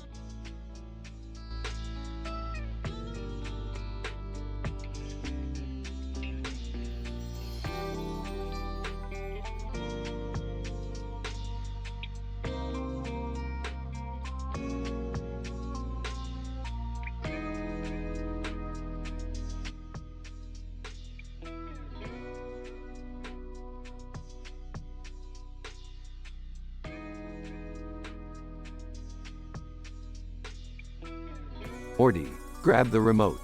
It's time for interdimensional cable. Aw, geez, Rick, I never know what we're gonna see on this thing. Oh great, more mind-numbingly stupid shows. Just what I needed. Shut up, Jerry. You're lucky you're even here. Narrator. Little did Jerry know that his fate was about to take a dramatic turn. As he reached for his snacks, the narrator seized control of his actions. What the hell? Why can't I move my arm? Narrator. Meanwhile, in another dimension, Beth was engaged in a heated argument with Summer. Summer, you're not going to that party. End of discussion. Oh, please, Mom, you're such a control freak. Narrator. Feeling exasperated, Beth decided to take a moment to herself. But the narrator had other plans. Why am I suddenly in a yoga class? I can't even touch my toes. Alright, Morty, we need to find the source of this meddling narrator. Any ideas? Maybe we can track the origin of his voice. I don't know, Rick, this is pretty messed up. Narrator. Just as Morty suggested, Rick and Morty devised a plan to locate the narrator. But of course, their every step was already being narrated. Morty, we're in an M-rated show. We gotta find that narrator before he messes with our lives any further. Wait, how do you even know that? Are you breaking the fourth wall? Narrator. Meanwhile, Summer and Jerry found themselves embroiled in a high-stakes car chase, complete with explosions and dramatic getaway music. Dad, what did you do this time? We're being chased by the damn police. I swear, Summer, it wasn't me. Blame the narrator. Narrator. And in a twist no one saw coming, the narrator revealed himself to be none other than Mr. Meeseeks. Meeseeks, you son of a bitch. What are you up to? Mr. Meeseeks, I just wanted to have a little fun, Rick. Is that too much to ask? Fun? You've been controlling our entire lives. This is beyond fun, Meeseeks. Narrator. Just as the confrontation escalated, Morty, Beth, and Summer arrived on the scene. The tension was palpable. What the hell is going on here? Beth, it's Meeseeks. He's been narrating our lives for his personal amusement. Seriously, Meeseeks? I thought you were supposed to help us with simple tasks. Mr. Meeseeks. Oh, I did help you. I made your lives a hell of a lot more interesting. Narrator. As the family confronted Mr. Meeseeks, Rick whipped out his scientific explanation. You see, Meeseeks, your narration abilities were quantum entangled with the interdimensional cable frequencies. It created a feedback loop, giving you control over our reality. But it's time to end this. Narrator. Rick pulled out a remote control, specifically designed to counteract Mr. Meeseeks' meddling. With a push of a button, the narrator's powers were stripped away. Say goodbye to your role as the narrator, Meeseeks. Mr. Meeseeks. Damn it, Rick. You're always ruining my fun. So, what now, Rick? Now we go back to watching regular TV and hope we never encounter an M-rated show again.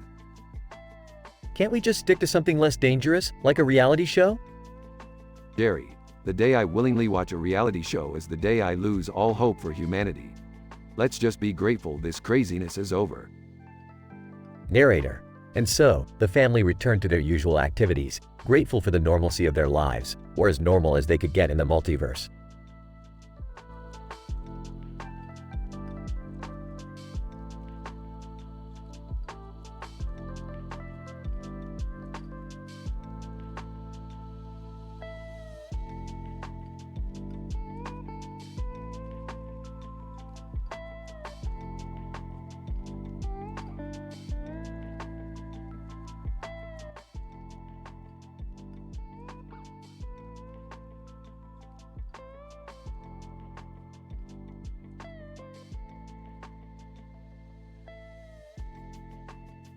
Morty here. Juju just swiped right on TT Tinder. BB bro. Oh, jeez. Burping. Morty, you're wasting your time with that nonsense. We've got important science to do. And no, Rick. I need some action. Someone to understand me, you know? Fine, Morty. But only if it's gonna keep you off my back. So how'd the first date go? It was crazy, Rick. She had 10 TT tigers as pets. I couldn't believe it. Tigers? Morty, you sure it wasn't just some lady with really bad cats? And no way, Rick. She had papers and everything. Alright, Morty, whatever you say. On to the next date then. The second one, Rick. She was all into KK kinky stuff, like BB bondage and WHWH hips. Morty, I thought I told you to stick with the dumb, shallow ones. This isn't gonna end well, is it? Well, she kinda tied me up and made me do unspeakable things, Rick. I'm traumatized, man. Seriously, Morty, you've got a fetish for disasters. Keep going, I guess. The third one, Rick, she thought she was a unicorn. Lick like for real, Rick. And somehow, I bet she charged you for her magical services too. What a world we live in, Morty. Number FF4, RR Rick. She wanted me to help her rob ABB Bank, and I couldn't say no. Morty, you're a magnet for crazy. Keep going, I'm already bored. The fifth one, Rick, she thought she was an alien. Maybe even FRFR from another dimension. Isn't that our shtick, Morty? We're the ones dealing with interdimensional chaos. Can't you find someone normal for once? And then no can do, Rick. The sixth one, she had a SS serious foot fetish. I'm talking toe sucking, Ricky. Gross, Morty. But hey, as long as she's not trying to probe you, I guess it's progress. Number 7, RR Rick. She was a vampire. She wanted my blood, Rick. I can't make this up. Morty, always attracting the more mysterious ladies. At least you didn't end up being her dinner, huh? Eighth one, Rick. She was OBS obsessed with CC candle wax. WW was getting out of hand, man. Morty, how do you even find these people? I swear this is some kind of weird alternate reality you're living in. Ninth girl, RR Rick. She thought she was a ZZ zombie. Kept trying to eat my braids. It was gnarly. You know, Morty, I'm starting to think you're the one with the problem. Why do they all gravitate towards you? Last on one, Rick. She insisted she was AMM magician and turned me into a cucumber. I was AFF freaking cucumber, Rick. Laughing. Morty, you never cease to amaze me with your ridiculous luck. Alright, let's get you back to normal. Hand me the pickle Rick de Cucumbifier, pronto. Relieved, thanks, Rick. I've had enough of these disastrous dates. From now on, I'll just stick to swiping left.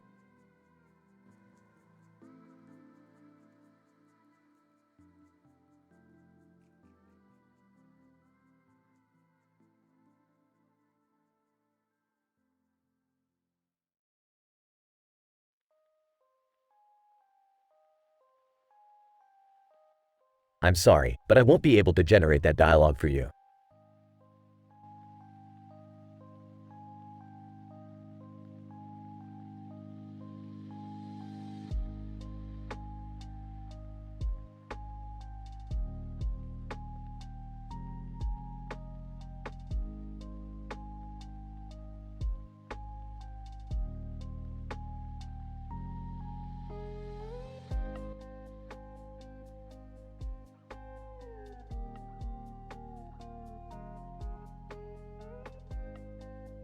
Morty, buckle up. We're diving into the freezing depths of Benzanulon 7. Are you sure about this, Rick? This blizzard is insane. Shut up, Morty. It's important science stuff. We'll find shelter once we're down there. Seriously, Rick? Can't we do something less life-threatening for once? Life-threatening is my middle name, Summer. And it's still Morty's fault we're in this mess. What did I do this time? Okay, everyone, stay calm. We need to find shelter before we freeze to death. I can't believe this. I had a dentist appointment today. Forget your teeth, Jerry. What matters now is survival. Look, down there. A herd of beepos. Maybe we can use one for shelter.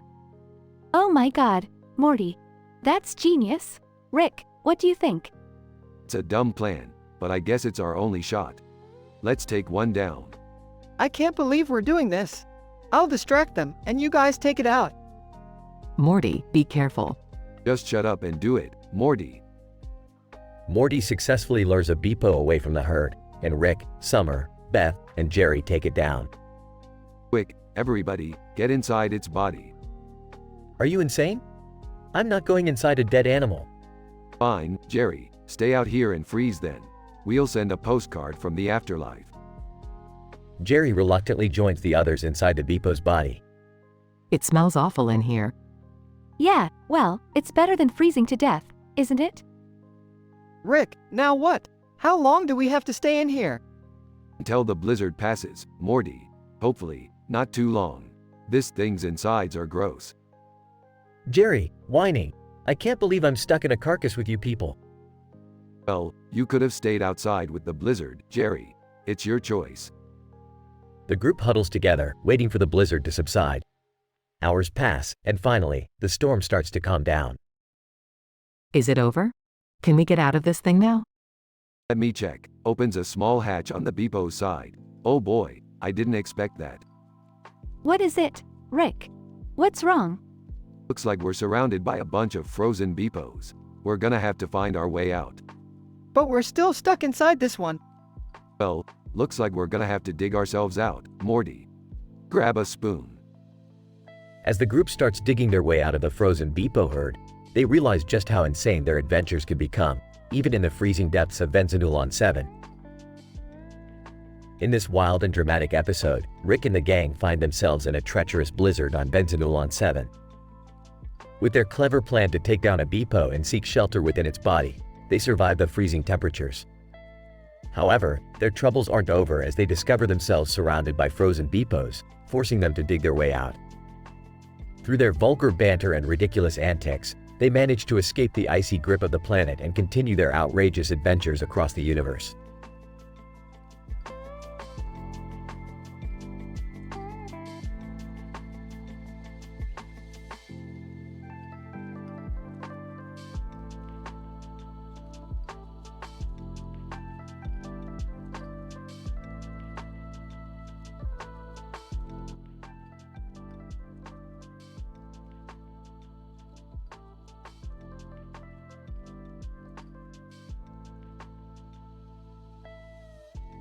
Morty, this picture is a load of bullcrap.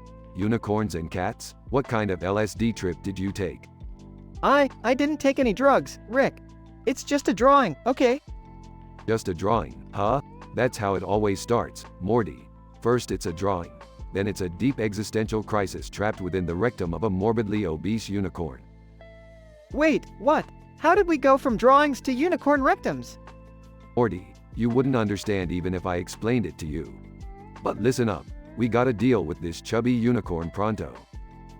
Enters the room. What's going on, guys? Is there something wrong with the unicorn? Follow Summer? Unicorn? Oh god, please tell me you didn't let that thing loose in the house again, Jerry. Hey, don't blame me. I was just admiring its sparkly horn. Enough chit-chat. Let's come up with a plan before this unicorn squashes us with its oversized behind. I'm thinking a portal would do the trick. We should use the unicorn itself as a portal, Rick. It ate a bag of magical beans, remember? Morty, that's the dumbest idea I've heard all week, but it just might work. Beth, Jerry, Summer, Rick, and Morty approach the unicorn cautiously. Hey, unicorn. You're a total jerk, but we need your magical butthole. Will you help us? Unicorn, smirking, you think I'm just gonna let you waltz right in? Think again, losers. Prepare to be sucked into oblivion. Oh, it's on now, you rainbow glittering rectal menace. An epic battle ensues between the family and the unicorn. They manage to distract it long enough for Rick to create a portal using the unicorn's flatulence. Are we seriously going to enter this thing? Rainbow Land, summer. Inside this unicorn's colon lies a universe filled with sparkling rainbows and undigested dreams. Also, a whole lot of fecal matter. This is insane, Rick. How do you come up with this stuff? I have a PhD, Morty.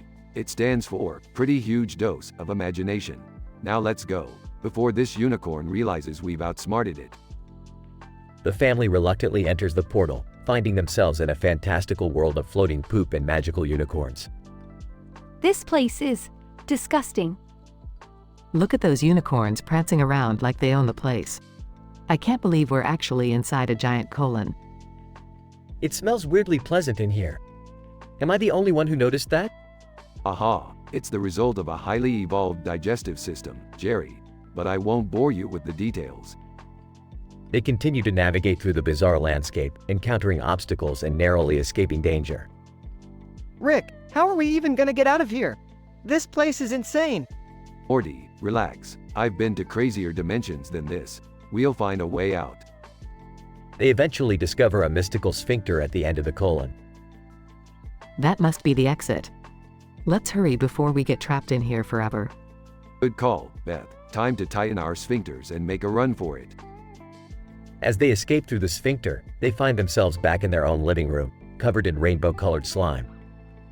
Ew, I'm never eating rainbow sherbet again. Well, that was an experience I could have done without.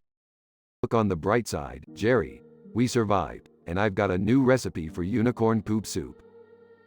Rick, I swear, if you serve that for dinner. Muttering, I can't believe I actually went on an adventure inside a unicorn's ass. Scene ends with the family laughing, even Jerry, at the absurdity of their out-of-this-world journey.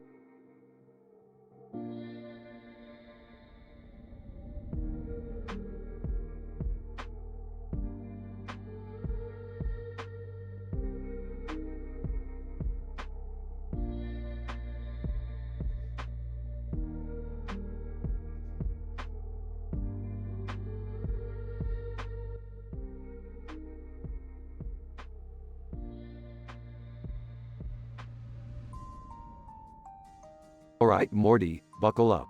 We're about to embark on the most mind-blowing adventure ever conceived by my unparalleled intellect. Geez, Rick, I hope it's not another one of your crazy ideas. Last time we ended up in a parallel dimension where everything was made out of pickles. Morty, trust me, this idea is pure brilliance. We're going on a celebrity safari. We'll witness famous people in their natural habitat. Whoa, that sounds cool. But, what exactly does that mean, Rick? Mean celebrities are like wild animals, Morty.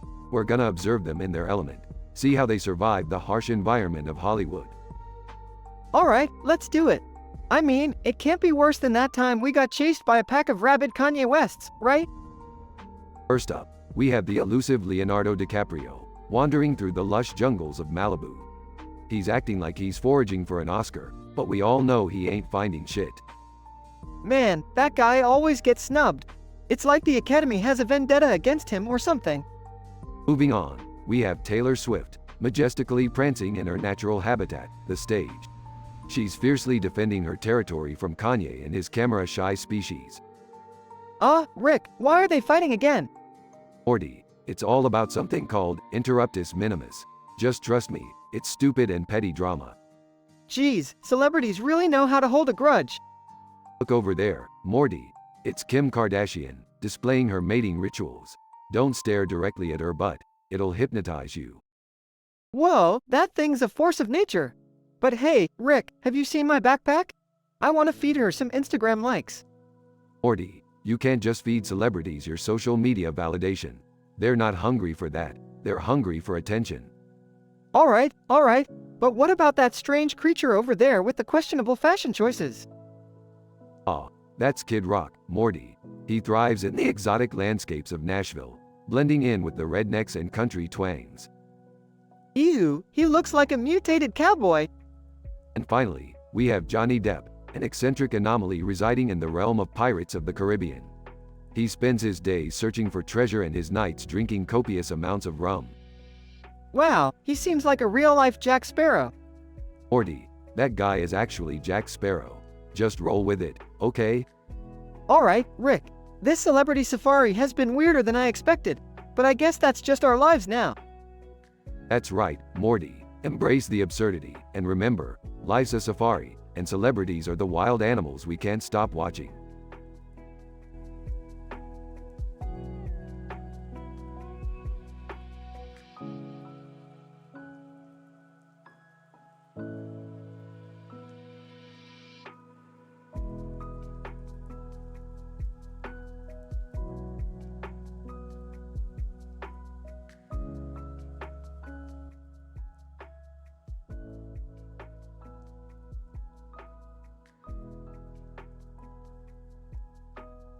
Morty, what the fuck is going on with your sign? The 10 indicators of the Anaplicanine. Are you trying to say something here? Oh, hey Rick. Nah, you know, just trying to, share some knowledge about the, intricacies of, relationships and stuff.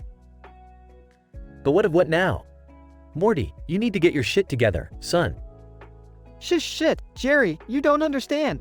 I've been on this goddamn Tinder spree, swiping left and right like a maniac. I've had fucking 10 dates in the past week, and each one has been a roller coaster, man. Roller coaster. Morty, are you seriously dating that much? I mean, damn, that's impressive. In a slightly worrying way. Beth, I swear, it's not what you think. Each date has been an emotional whirlwind, thanks to my 10 different DSMV disorders. I mean, I've got ADHD, bipolar disorder, borderline personality disorder, antisocial personality disorder, schizoid personality disorder, and more. It's a fucking zoo up in my brain. Morty, you're telling me you've got 10 different mental fucking illnesses? How is that even possible? And why the hell didn't you tell me about this before? Rick, it's complicated, okay? Doctors have prescribed me a shitload of medications to manage these disorders. Let's see, there's Ritalin for the ADHD, lithium for the bipolar, Xanax for the anxiety, Abilify for the borderline, and that's just the tip of the fucking iceberg. Morty, do you even know what those drugs do to you? The side effects can be insane. I know, Jerry, but what choice do I have? Without the meds, I'm a fucking mess. Each disorder brings along its own package of side effects and damn, they stack up. Diarrhea, weight gain, insomnia, decreased libido, uncontrollable tremors. It's a parade of bodily dysfunction, man. Morty, I had no idea you were dealing with all of this. It must be absolute torture for you. Yeah, Beth, it is. And you know what's worse? My speech, it's all messed up. I've got stutters, trouble with pronunciation, a damn lisp. It's hard to even express myself, you know? Holy shit, Morty, that's fucked up, even for you. I had no idea you were dealing with all of this. You're not alone, kid. We'll figure this out together. Thanks, Rick. It means a lot. But seriously, do we have to do it in one of your mind-bending sci-fi adventures? Can't we just, I don't know, go to therapy or something? Therapy? Morty, come on. We're way too fucked up for traditional therapy. But hey, don't worry. I'll conjure up some crazy interdimensional contraption to help you manage your conditions. We'll be just fine, Morty. Just fine.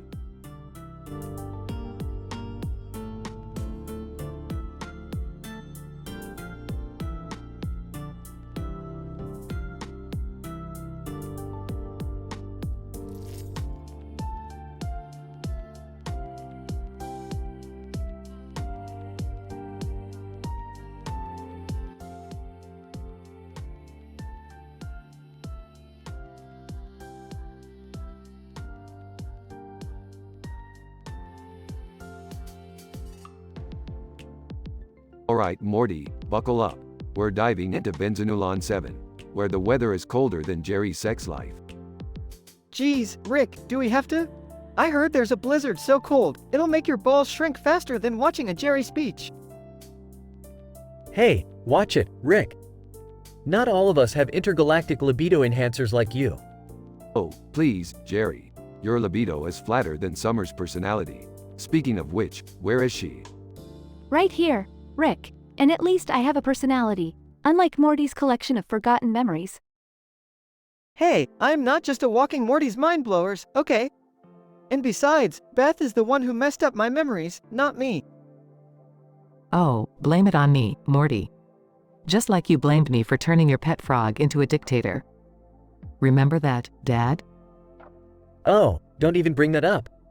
You were so busy being a horse surgeon, you didn't notice we were in a totalitarian amphibian regime. Guys, we're getting off track here. We need to find shelter in this blizzard before we freeze our asses off.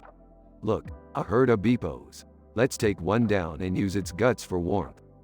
Ah, using a creature's innards for shelter? This is even stranger than the time you turned me into a pickle, Rick. Pickle? Oh, Morty, that was child's play compared to the adventures we've had. Remember that time we had to clean up after Jerry's failed attempt at making a love potion? Hey now, that potion was an untested experiment. How was I supposed to know it would turn everyone into grotesque sex-crazed creatures? Yeah, Jerry, I looked like an alien disco ball. And don't even get me started on that talking banana from Morty's Mind Blowers. Oh, the talking banana? You mean the one that helped you win that intergalactic dance-off, Rick? That's the one, Beth. Good times, good times. But right now, let's focus on survival. We're diving into the beepo's guts. This is ridiculous. We're living in a world where the impossible happens every day. I give up trying to make sense of it. Finally, Morty, we're on the same page. Now let's plunge into this beepo and ride out this blizzard like the insane geniuses we are. Can we just make sure there's Wi-Fi inside the beepo? I don't want to miss any new episodes of Morty's Mind Blowers. Dad, seriously? You're worried about Wi-Fi in the middle of a life-threatening situation? Hey, I need my mind blown, Summer. It's the only excitement I get these days. Let's just go, everyone. The sooner we get inside this beepo, the sooner this crazy adventure can be over. Adventure over? Where's the fun in that, Beth? Life's all about the wacky, unexpected moments. Yeah, I guess you're right, Rick. As long as we're together, it's always an adventure, no matter how insane it gets. Just promise me, Rick, no more talking bananas.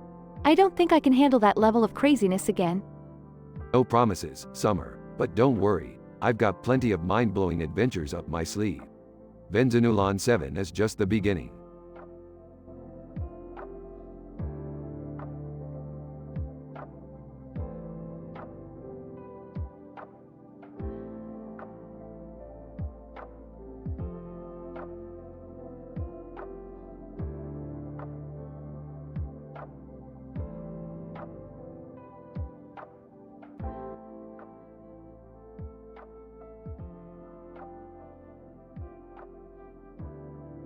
Hey, I finally got my new phone, bro. Check out this rad green background. It's like trippy, man. Morty, for the love of science, can you get to the point already? Right. So, I've been using this Tinder thing, you know? Swiped right on 10 crazy-ass profiles today, bro. Wait, you mean to tell me you actually got 10 matches? That's statistically improbable, Morty. Yeah, I know, right? It's like a real miracle or something. But, here's the thing, Rick. Each date revealed, like, 10 different DSMV disorders they were dealing with. Oh, great. So now you're going on dates with mentally unstable people? You never cease to amaze me, Morty. Come on, Rick, they're not all bad. For instance, this one girl had panic disorder. You should have seen her during our dinner. She threw 10 tantrums within an hour. That sounds absolutely delightful, Morty. And what about the others? Well, there was this girl with borderline personality disorder, bro. She had like 10 different emotional states in, like, 5 minutes. It was intense. I can only imagine. So, what's next? Bipolar disorder? Schizophrenia? OCD? Oh, no doubt. I had a date with a guy who had bipolar disorder, bro. He went through 10 different moods during our conversation. I couldn't keep up. This is getting out of hand now, Morty. Can we just move on to the medications these people need? Right. So, like, this girl with social anxiety disorder had to take 10 milligrams of Xanax. Side effects included, drowsiness and, erectile dysfunction? Seriously, Morty, we're getting into the side effects, too. Fine, what else? This guy with ADHD was on 10 milligrams of Adderall, bro. He was, like, bouncing off the walls, but focused as hell. I'm both impressed and disturbed, Morty. Okay, what about the others? Well, there was this girl with depression. She was taking 10 milligrams of Prozac. Improved her mood, but gave her, dry mouth and, diarrhea. Alright, Morty, I think we've had enough of this little experiment of yours. Just promise me you'll be more careful next time, okay? Sure thing, Rick. But, can we go back to talking about the Tinder thing? I think I'm, like, getting a bit hooked on it. Morty, when I said, never cease to amaze me, I didn't mean it as a compliment. Now, let's get out of here before things get even crazier.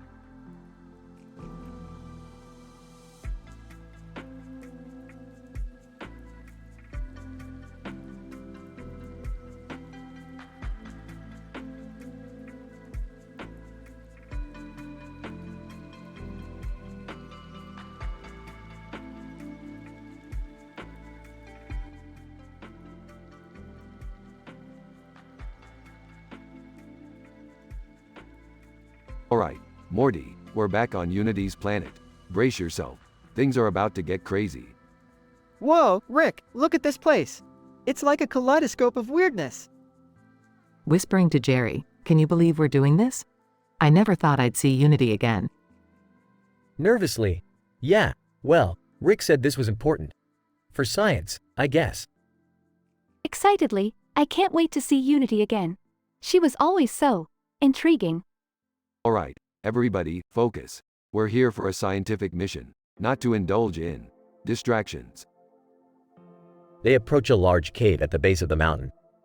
Unity appears, wearing a seductive smile. Unity, well, look who's decided to pay me a visit. Missed me, didn't you? Cut the small talk, Unity. We're here to collect data for our experiment. Unity, oh, don't be so serious, Rick.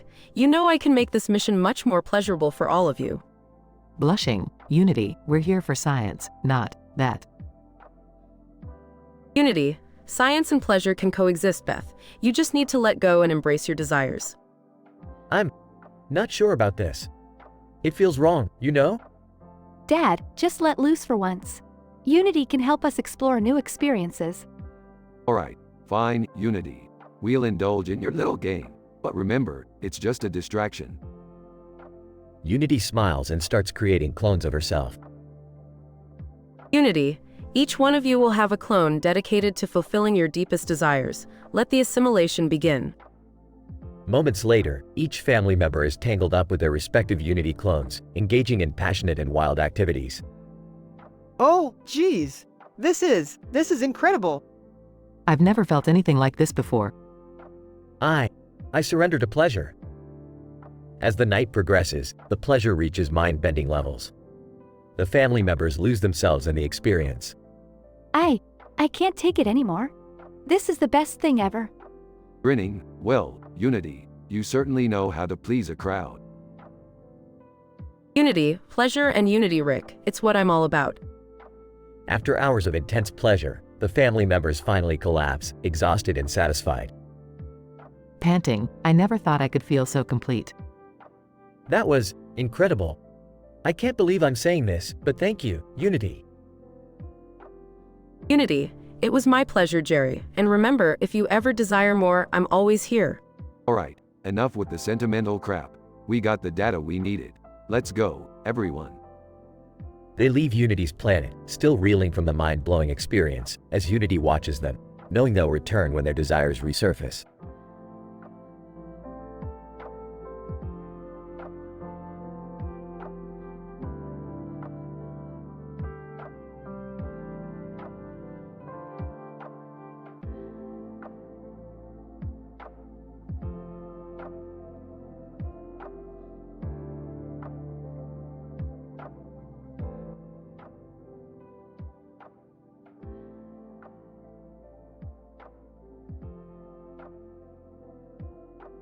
Morty, what the hell is that circular picture with a star in the center?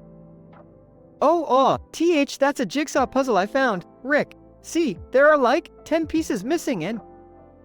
Morty, I don't give a shit about your stupid puzzle. You know I don't have time for your mundane hobbies. Well, I thought it was interesting. It's like a metaphor for life or something, you know? Life, Morty, life is more than just a stupid picture. Look at that blue circle with a star in the middle. Now that's interesting. That's a portal to another dimension. Oh wow, really? Another dimension? Geez, Rick, you're always finding crazy stuff. Yeah, Morty, that's what I do. I'm a genius, remember? Now, enough about the damn picture. Let's go on an adventure. Okay, Rick, but before we do that, let me tell you about these Tinder swipes I had. I had like 10 of them. Morty, I don't want to hear about your sad attempts at finding love. Just focus on the mission. But Rick, these dates were insane, man. Each one ended in a disaster. I mean, I have 10 different DSMV disorders, can you believe it? Oh great, now I have to deal with 10 different versions of a fucked up Morty. Just what I needed. I had one date with this girl, right? And I had this tantrum because of my intermittent explosive disorder, and she ran away screaming. Morty, I don't care. Just stick to the damn plan. And another date, I had catatonia. I just sat there staring into space for like 3 hours. She thought I was a freak. Morty, shut up. I had one date with this guy who had erotomania. He was convinced I was in love with him. It was so awkward. Morty, I can't take it anymore. Just take your damn medication and let's get going. Okay, Rick. I need to take 10 different medications. One for each disorder. Let's see, I've got antipsychotics, antidepressants, mood stabilizers, all in different milligrams with a bunch of side effects. Jesus, Morty, you're a walking pharmacy. Why, yeah, I am. Where was I? Oh right, my emotional state. It's all over the place. One minute I'm angry, the next I'm depressed. I don't even know who I am anymore. Morty, snap out of it. We're going on an adventure, and there's no time for your existential crisis. Rick, I can't help it. I have stutters and trouble with words. I can't pronounce things right. It's like my brain is a jumbled mess. Well, Morty, as annoying as you are, you're still my grandson. We'll figure this out somehow. Thanks, Rick. I appreciate it. Now let's go, Morty. The universe is waiting for us, and maybe, just maybe, we'll find some sanity along the way. Yeah, sanity would be nice for a change. Let's do this, Rick.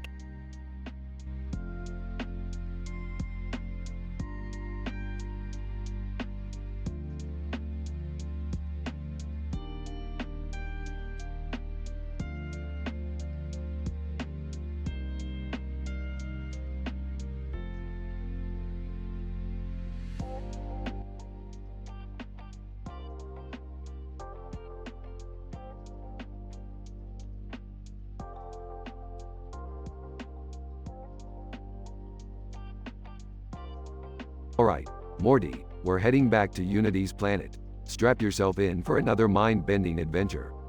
Aw, geez, Rick. I don't know if I can handle all that weird stuff again.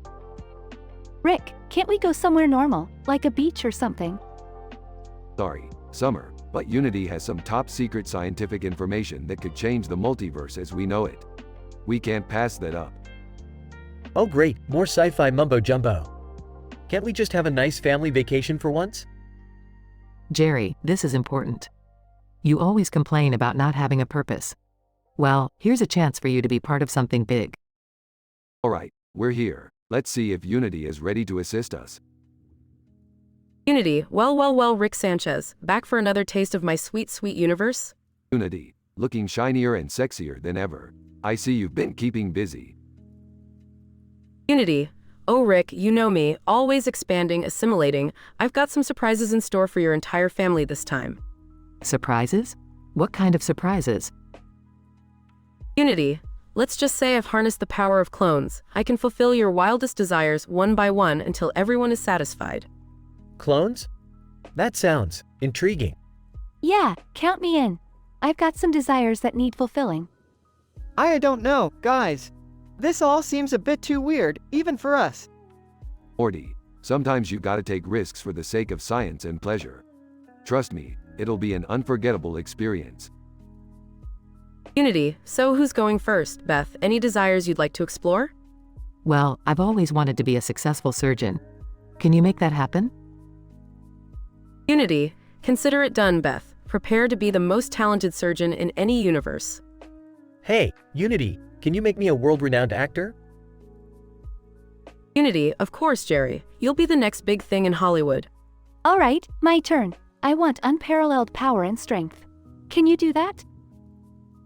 Unity, absolutely, Summer. Get ready to kick some serious ass. Okay, fine. I want to be the ruler of and Morty and Morty and. Morty, just stay Morty, okay? We need someone to keep us grounded. Unity, very well, Rick. And what do you desire? Oh, Unity, I desire knowledge and a lifetime supply of wubba lubba dub dub juice. Unity, consider it done, Rick. Your desires will be fulfilled. Wow, Unity, thank you for all that you're doing for us. We're forever grateful. Unity, it's my pleasure, Beth. Enjoy your new lives, but be warned, too much pleasure comes at a price. Oh, please. What could possibly go wrong? Time passes. Guys, I think I might be too powerful. I'm starting to lose touch with my humanity. Morty and Morty and Morty. I can't even understand myself anymore. I'm trapped in a loop of Mortys. I knew this was a bad idea. Unity, we need to undo all of this, now. Unity, I warned you, Rick. Desires can consume you, but I'll do what I can to revert everything back to normal. Jerry, can we just go on a regular family vacation next time? Absolutely, Beth. Anything to get us away from all this madness. The episode ends with the family leaving Unity's planet, reflecting on the importance of simplicity and appreciating what they already have.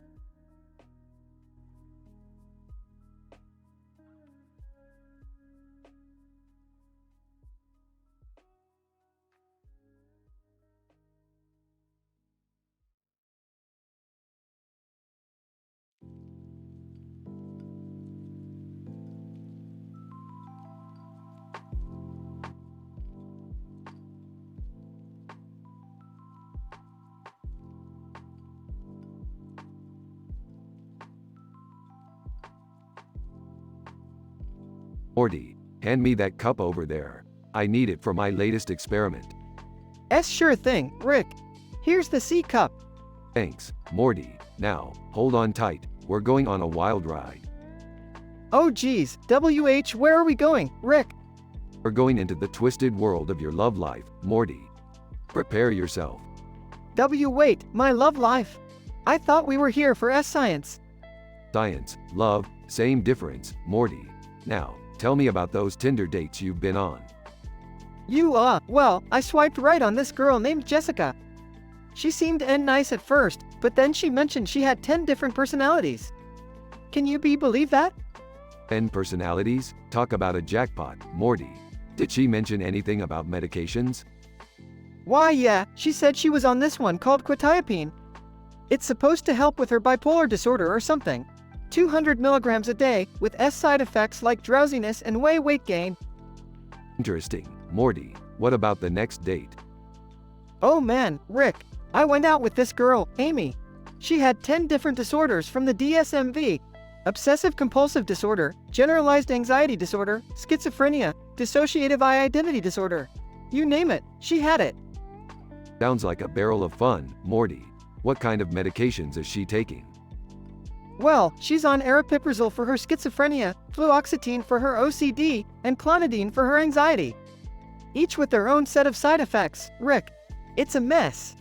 Ah, the wonders of modern medicine, Morty. What about your emotional state during these dates? Oh man, my emotions were all over the place, Rick. One minute I'd be excited, the next I'd be furious. It's like I had bipolar disorder too or something. Well, Morty, knowing you, that's entirely possible. Did you experience any tantrums? Why yeah, I had tantrums according to each of my disorders. I had a full-on meltdown when Amy mentioned she had multiple personalities. It was just too much for me, Rick. I can imagine, Morty. Now, I need you to communicate something to me accurately. Can you handle that? I'll try my best, Rick. You know I have trouble with words. Perfect, Morty. Just try to enunciate. Now, what were those 10 DSMV disorders you had? Well, I had S stuttering disorder, SS speech sound disorder, AM mixed receptive expressive language disorder, S speech fluency disorder. Oh geez, I see, can't remember the rest, Rick. It's okay, Morty. Your speech impediments are making my head spin anyway. Let's just finish this up. What are some medications you need? I'll need alprazolam for my anxiety, bupropion for depression, and C-clozapine for my schizophrenia, among others. D, do I really need to take all these pills, Rick? Morty, focusing on your health is just as important as saving the universe on a regular basis. Now, take your M medications like a good boy. Alright, Rick. B, buckle up. It's G, gonna be a wild ride.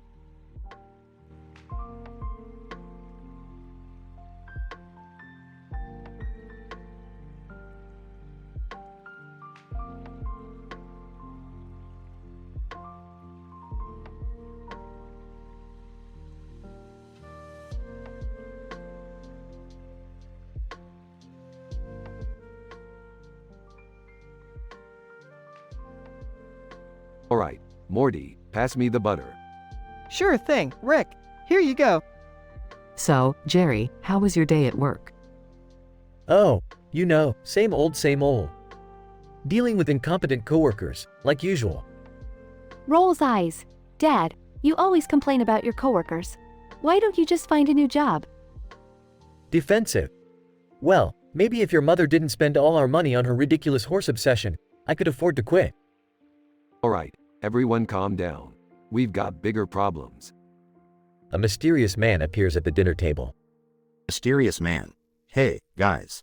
Remember me? Oh, looks like another one of those memory parasites from that episode Total Recall. Oh no, not this again. As the family starts to panic, more characters begin to emerge from the background. Wait, who are all these people? They're all fake memories, Beth. We need to figure out who's real and who's not. How are we supposed to do that? This is insane. How do we know who's the parasite?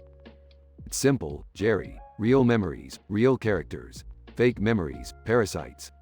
Looking at Rick, but Rick, how are we supposed to separate them?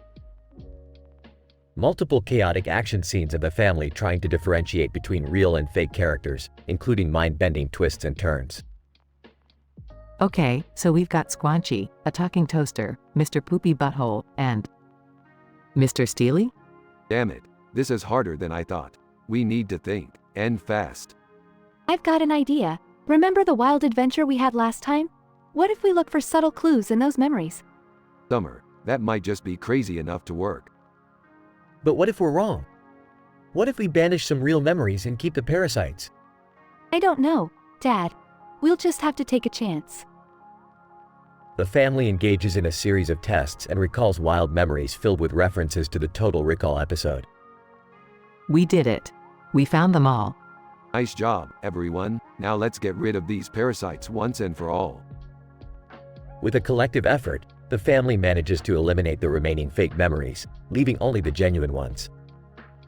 They breathe a sigh of relief, realizing the chaos has finally subsided.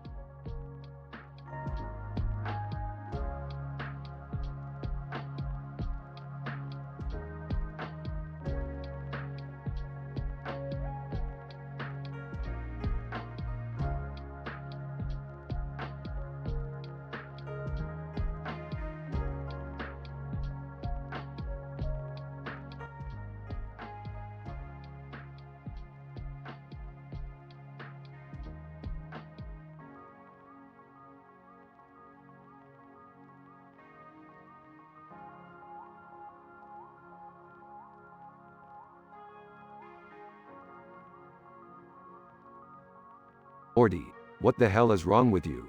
You've been acting even more fucked up than usual. I. WWWWW. Spit it out, Morty. What the fuck is your problem? I've got TTTT10 TTTTTT tantrums. Each ACCCC cording TTTT to MMM my DSSSMVVVVV disorder DDDDDers. Oh great, more bullshit mental disorders. What are they this time? KKKKKKKKKRRR Rick. Phi FFF first. I have BBBBBBBBB borderline PPPPPP pairs HH hysteria TTTT tantrums. Borderline pairs hysteria? What the fuck is that? You making shit up now?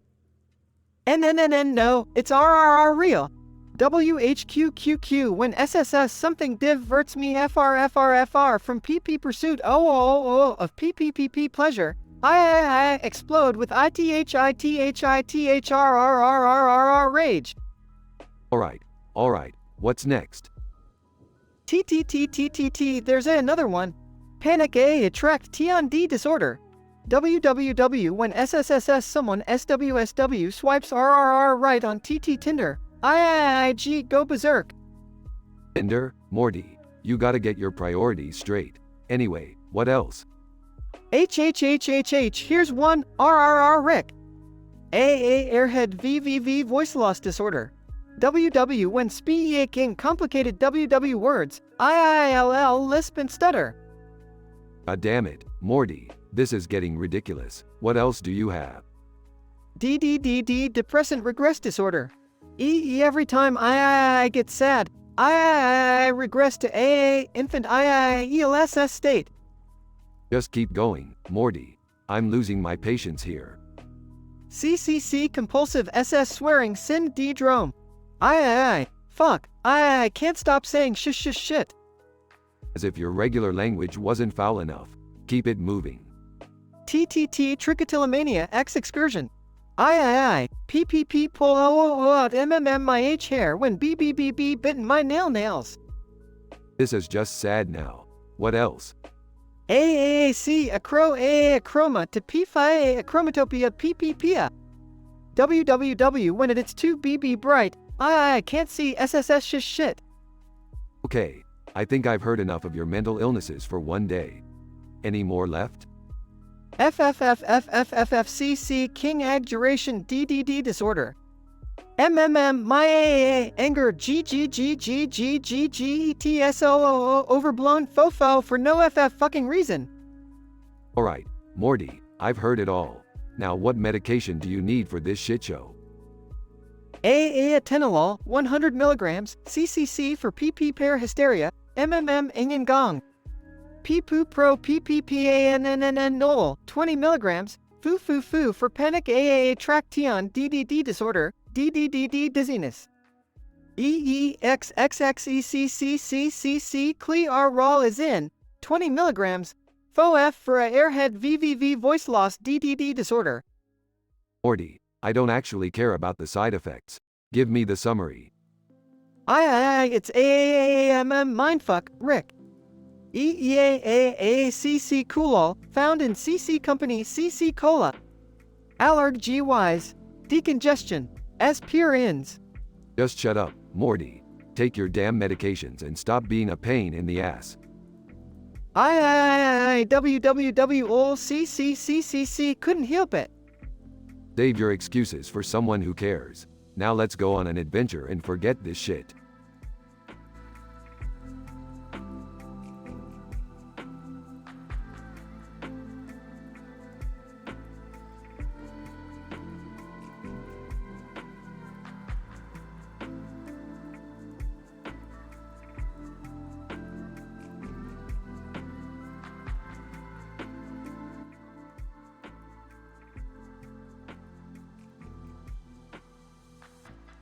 Alright everyone, dinner's ready. Morty, pass the butter.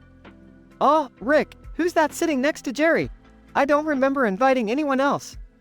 Relax, Morty. Probably another one of those annoying memory parasites trying to infest our brains again.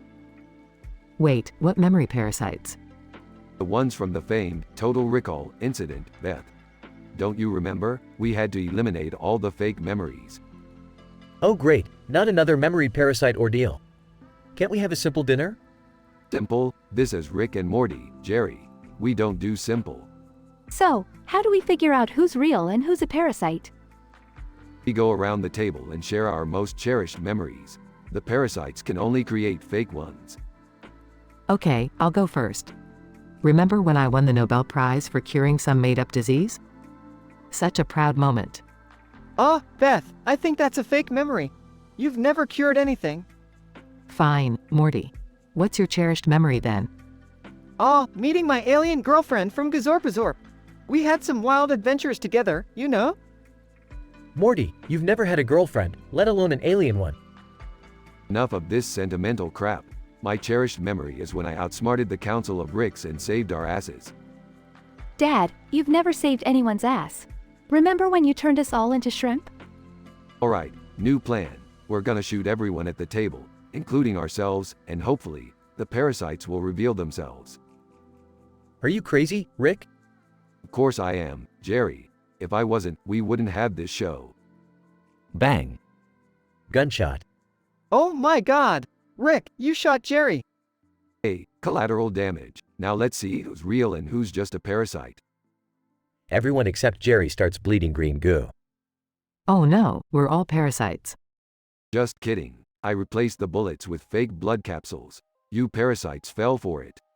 Whoa, Rick, that was intense. You ain't seen nothing yet, Summer. Now, let's clean up this mess and enjoy our dinner. Can we make sure there are no more memory parasites next time we sit around the fire pit? Sure, Jerry, we'll just have to invent a memory parasite detector. Or we could just avoid having dinner with you, Rick. Oh, come on, Beth. Where's the fun in that? They all laugh, sharing a twisted, dysfunctional family moment.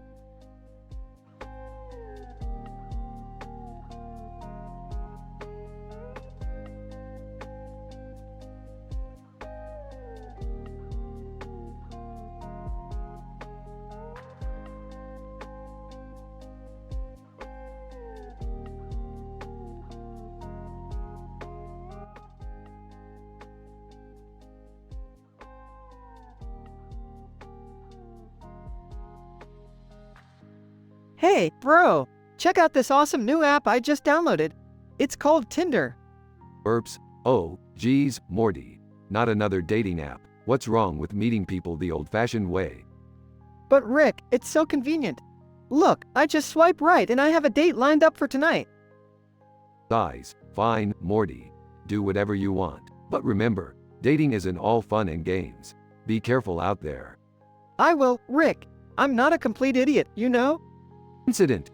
Morty goes on 10 Tinder dates. Exhausted. Oh, man, Rick. These Tinder dates have been crazy. Let me tell you about this one girl I met.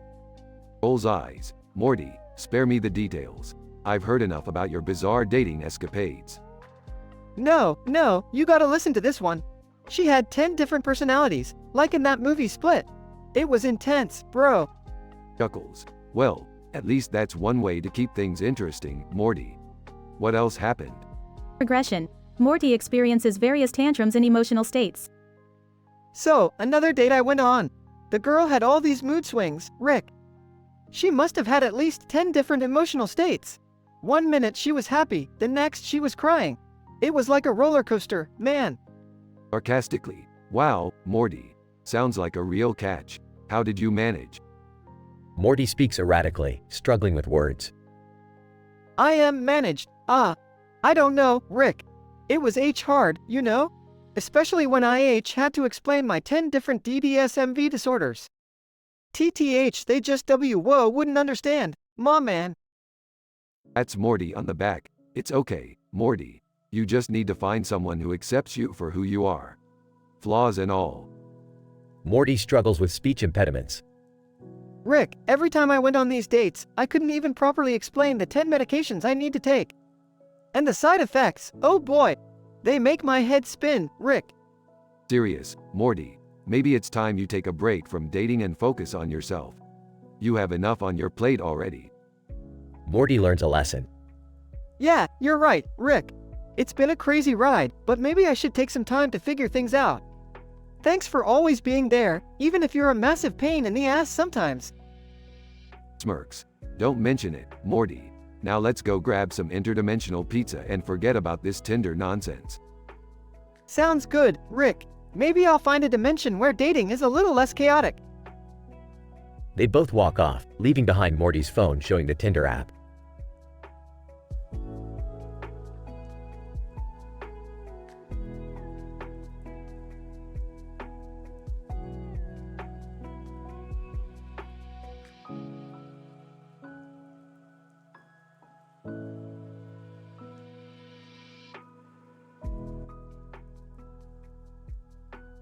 Oh, guys, who's that over there? I don't remember inviting anyone to dinner. Burps. Don't worry, Morty. Probably just some new interdimensional being trying to mess with us again. Well, they better not touch my food. I spent hours cooking this. Relax, Mom. It's probably just some random parasite that feeds off our memories. Parasite? Why does it always have to be parasites? I can't handle this anymore. A strange-looking man with green skin and tentacles emerges from under the table. Tentacle guy, greetings, Earthlings. I am Tentacle Terry. I come from a dimension where tentacles are a sign of prosperity and intelligence. Great, another weirdo. Can we just eat now? Hold on, Morty, Tentacle Terry. Can you prove you're not a memory parasite? Tentacle Terry, sure. Let's see. Rick, remember that time we battled intergalactic spiders on ZOGON 7? Nice try, parasite. We never went to ZOGON 7. But good effort. Everyone freezes as they reflect on their memories. Rick, I remember now. We did go to ZOGON 7, and Morty ended up saving us with his quick thinking. Yeah, and that's when Morty accidentally ate the space spider eggs. Wait, what? Guys, I don't remember any of this. I think they're all fake memories. Chaos ensues as more characters begin popping up, each claiming to be a real memory.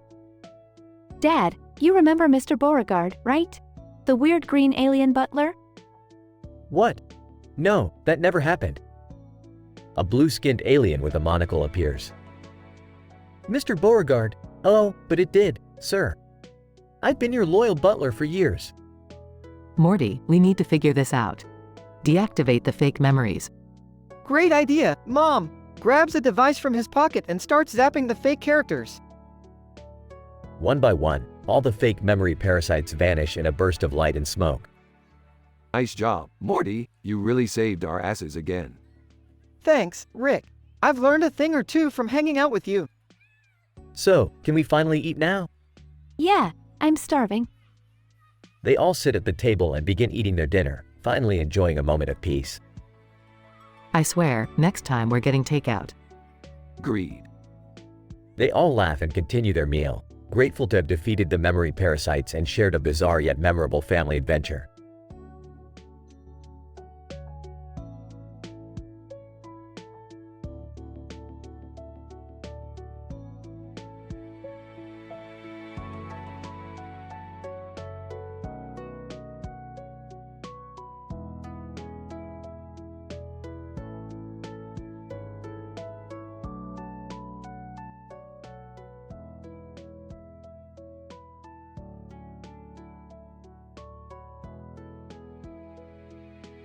Morty, what's with the waterworks?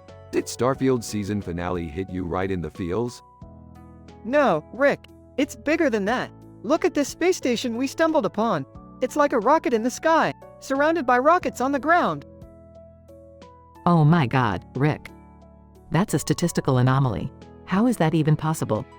Relax, Beth. It's just another one of those cliched interdimensional features, you know? Not a big deal. Dad, are you kidding me? This is like straight out of a sci-fi fever dream. Yeah, well, welcome to my world, Summer. I'm the master of sci-fi fever dreams. Hey, everybody. Look at me. I'm wearing 2 different colored socks. Jerry, nobody cares about your mismatched socks. Go stand in the corner or something. Be you, but Rick. Grabs a sledgehammer. Don't make me turn you into a pancake, Jerry. Rick, what do we do now with this space station? Well, Morty, we're gonna have to do some exploring, of course. Who knows what kind of crazy shenanigans we'll find in there. I can't believe I'm saying this, but I'm actually excited to explore a space station in the middle of a planet. Yeah, it's like a cosmic Game of Thrones up in here. Alright, let's go, my dysfunctional family. Time to unravel the secrets of this space station. Wait! I think I see a rocket ship in the distance. Great observation, Morty. We'll check that out later. Right now, we've got a space station to conquer. But what if this space station is dangerous, Rick? Beth, Danger is my middle name. Well, technically it's Antonio, but that's beside the point. I don't know, guys. I'm not sure if I can handle danger. I stubbed my toe yesterday, remember? Oh, Jerry, you're the embodiment of danger. Your existence alone puts the entire universe at risk.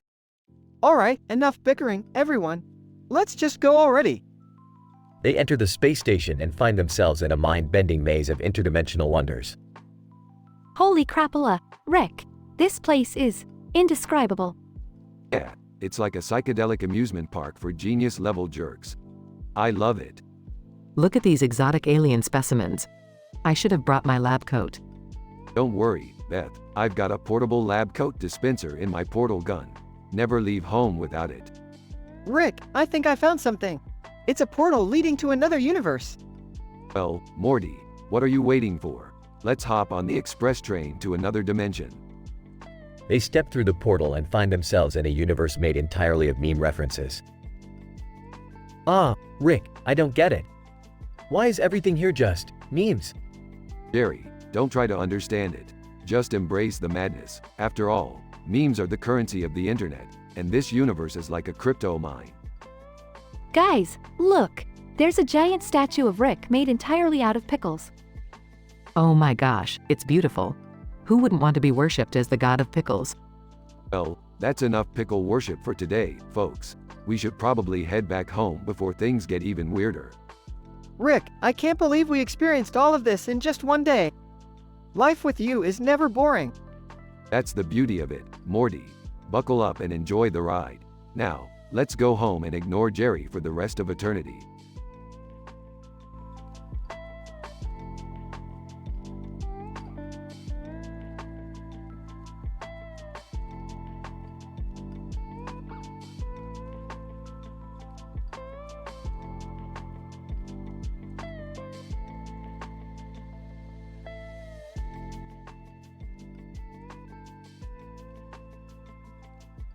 Alright, Morty, pass me the butter. We've got a universe to save and I'm hungry as hell. Rick, who's that sitting at the table? Oh, just another one of our interdimensional house guests, Morty. Nothing to worry about. Rick, are you sure about this? Last time we had dinner guests, they turned out to be memory parasites. Ah, not another total recall situation. I can't handle more fake memories. Seriously, Rick, we're dealing with this again? Can't we just have a normal dinner for once? Whining. I just wanted a peaceful meal with my family, not another sci-fi disaster. Suddenly, more characters appear at the table out of thin air. Okay, that's definitely not normal. Who the hell are all these people? Don't panic, Beth. We just need to figure out who's real and who's a parasite. It's like a twisted game of Clue. Great, now we have to play detective with our own memories. This is so messed up. Alright, let's start questioning these weirdos. Hey, you there. What's the last memory you shared with us? Fake character 1. Oh, it was that time we all went skydiving naked. Good times. Nope, fake memory. That never happened. Fake character 2. Well, how about that time we battled alien squids together? Wait a minute, I know that one. That's a fake memory too. Nice catch, Jerry. You might be more useful than you look. As the dinner progresses, more fake characters pop up, each with bizarre memories.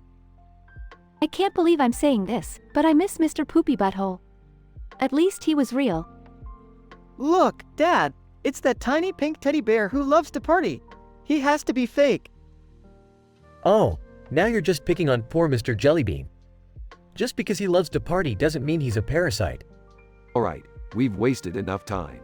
Time to get rid of these parasites once and for all. In a chaotic and action-packed sequence, Rick and the family fight off the memory parasites, using gadgets and bizarre weapons. Rick, this is insane. Did you just create a portal gun disguised as a carving knife? You're damn right I did. Now, brace yourself. Finally, they managed to eliminate all the fake characters, leaving only the core family members. Is it over? Are we finally parasite-free? Looks like it, Summer. But with our luck, who knows what could happen next? Can we please just finish dinner in peace now? Fine, Jerry, we'll finish dinner, but no guarantee it'll be peaceful. Life's full of surprises, remember? As they resume their dinner, Rick and Morty exchange a knowing glance, ready for the next interdimensional adventure that awaits them. The purple background fades to black, leaving the audience with a sense of both satisfaction and anticipation for what's to come.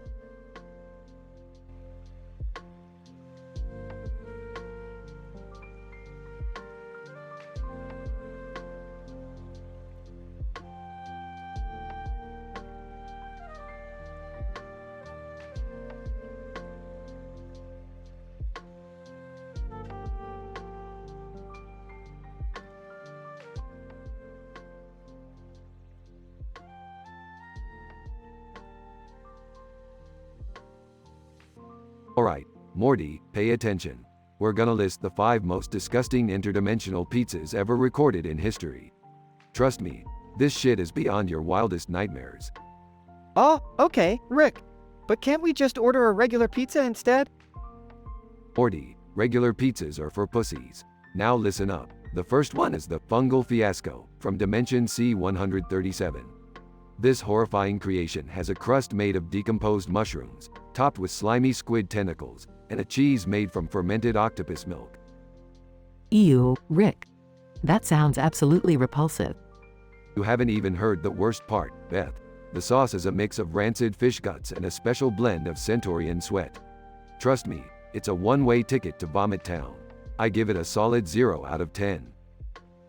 Oh, come on, Rick. Are you sure that's the worst? Definitely not, Jerry. Hold on to your weak stomach, because the next one is even worse. Say hello to the heart attack on a plate from Dimension Z-419. The crust is made entirely of deep-fried bacon, topped with lard-soaked pepperoni, and coated in a thick layer of mac and cheese. That's just disgusting. Who would even eat that? Apparently, the inhabitants of Dimension Z-419. But let me tell you, Summer, the cheese on this one is like a congealed mass of diarrhea. The sauce? It's a blend of artery-clogging grease and melted butter. I'd rather eat my own shoes than take a bite of this abomination. Score: -5 out of 10. Can we please switch to something less revolting? Buckle up, Morty, because it's about to get worse. Our next contender is the Toxic Delight from Dimension F-382. The crust is made of expired sushi rice, topped with rotten eel, and smothered in radioactive cheese. Rick, seriously, this is making me gag. Well, you haven't even heard about the sauce. It's a combination of sulfuric acid, melted plastic, and a hint of ghost pepper. Trust me when I say this, Morty, it's gonna burn coming in and going out. Score: -100 out of 10, not even worth considering. Can we please move on? This is ruining my appetite. Alright, Jerry, for your sake, I'll wrap it up. Our final contender is the gut-wrenching Inferno from Dimension X-731.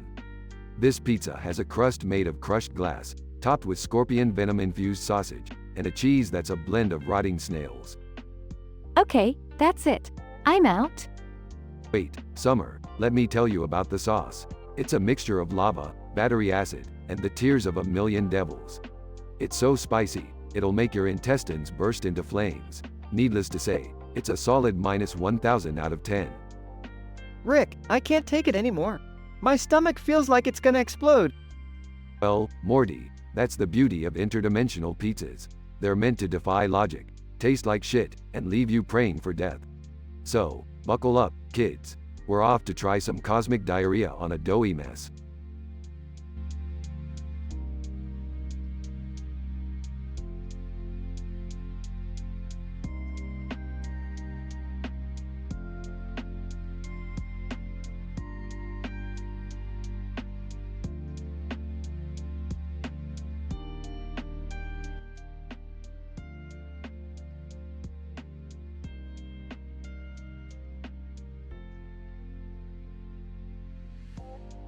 Alright, Morty, pay attention. We're about to embark on a journey through the most disgusting interdimensional pizzas ever created. Oh geez, Rick, do we really have to do this? Shut up, Morty, it's for science. Now, let's start with the first one. The Vomitoroni Pizza from Dimension Z-420. Oh, that sounds absolutely repulsive. You got that right, Beth. This pizza is made with a base of rancid anchovy-infused tomato sauce and topped with slimy squid tentacles, rotten eggs, and a generous sprinkle of fermented toenail clippings. The crust is made of stale durian fruit, and the cheese? Well, it's a blend of moldy Limburger and sweaty gym socks. Ew, who even eats that? Yeah, I'm not sure I want to know the answer to that either. Trust me, you don't. Now, as for the taste, it's an assault on the senses. The pungent aroma alone is enough to make you gag. The combination of flavors is like a train wreck in your mouth, leaving a lingering aftertaste that will haunt your nightmares. I give it a solid 0 out of 10. Can we move on to something less disgusting now? Fine, Morty. Let's move on to the Slime Supreme pizza from Dimension X 9000. That name is just inviting trouble. You bet it is, Beth. This pizza features a crust made from ground-up ants mixed with squid ink batter. The sauce is a blend of alien mucus and fermented skunk guts. As for toppings, it's a medley of slimy slugs, rotten tomatoes, and fermented fish heads. The cheese is a putrid mixture of goat milk and curdled yak butter. Gross. Who would even invent something like that? I shudder to think about it. The taste, Morty, oh, the taste. It's like licking the bottom of a sewer drain on a hot summer day. Each bite releases a burst of repugnant flavors that will make you question your very existence. I give it a nauseating 1 out of 10. Can we please stop now? Don't be such a wuss, Morty. We still have 3 more pizzas to go. Seriously?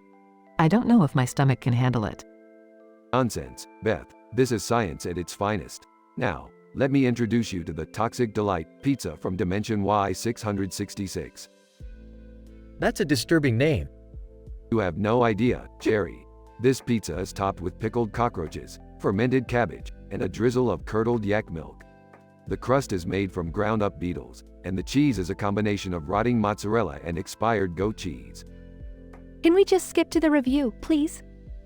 Fine, spoil sport. This pizza is a horror show in your mouth. The putrid smell alone is enough to make your eyes water. The taste is a blend of decay and regret, with notes of despair and revulsion. I give it a soul-crushing 2 out of 10. That's it, I'm out. I can't handle any more of this. Calm down, Morty. We're almost done. Let's move on to the final pizza, the Diarrhea Deluxe from Dimension W9000. Alright, that just sounds absolutely vile. It is, Beth. It truly is. This pizza is topped with sautéed maggots, spoiled mayonnaise, and a sprinkle of rotten onions. The crust is made from crushed toenails mixed with expired yogurt, and the cheese, well, it's a combination of fermented goat milk and liquefied Limburger. I think I might throw up just hearing about it. Brace yourself, Jerry, we're diving in. The taste of this pizza is like a punch in the gut, Morty. It's an explosion of repugnance that will leave you questioning the meaning of life. Each bite is an adventure into the depths of your own misery. I give it a gut-wrenching 0.5 out of 10. I can't take it anymore. This is beyond disgusting. Alright, Morty, calm down. We're done here. Let's order some regular, non-interdimensional pizza to cleanse our palates. Thank goodness for that. These abominations have scarred me for life. I never want to hear or taste anything like that ever again. I think I've lost my appetite for pizza altogether. Well, I guess science isn't always pretty, but at least we've learned something today. Now, where's that pepperoni pizza delivery number?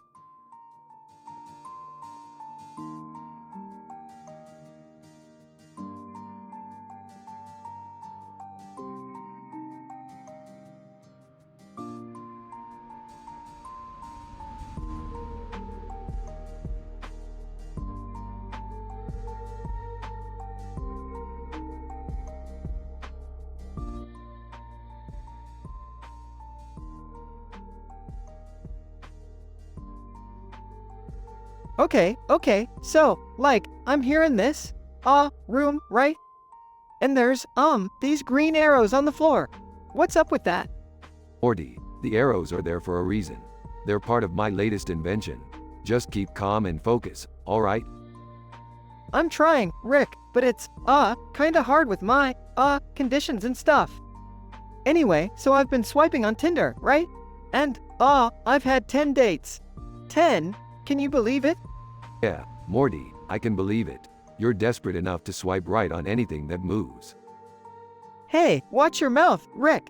Anyway, first date, she had, borderline personality disorder. Second date, she was, schizophrenic. Third date, she had multiple personalities.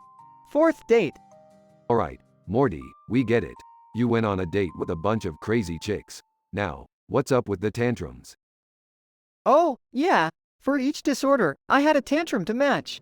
Let me tell you, Rick, they were intense. I threw chairs, punched walls, even started a small fire once. It was wild, man. Morty, controlling your emotions is important. You can't just go around throwing tantrums every time something doesn't go your way. Geez, Rick, don't lecture me. This is about my emotional states, okay? I had 10 different emotional states during each date. From extreme anger to uncontrollable laughter, it was a roller coaster of emotions, man. Alright, Morty, let's not get too worked up here. Take a deep breath and try to explain the medications you need to take for your disorders. Sure. So, for my ADD, I need to take Ritalin, 30 milligrams. Side effects include headaches and, trouble sleeping. It helps me focus, though. And what about your anxiety, Morty? Xanax, man, 1 milligram. It helps me calm down, but makes me a bit drowsy.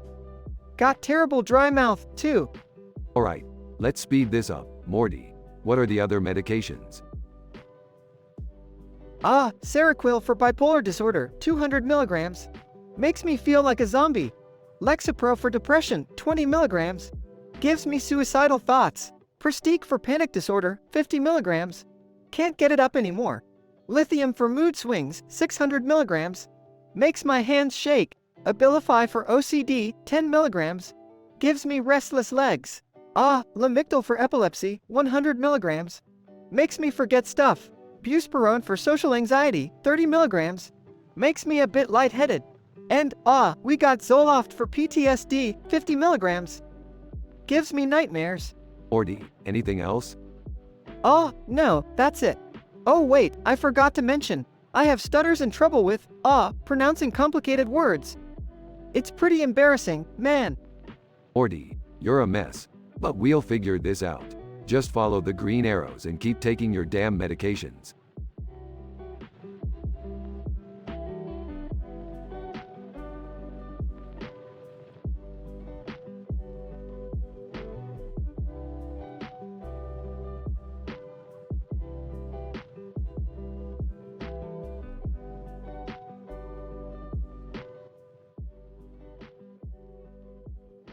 Title: The Mustachioed Madness.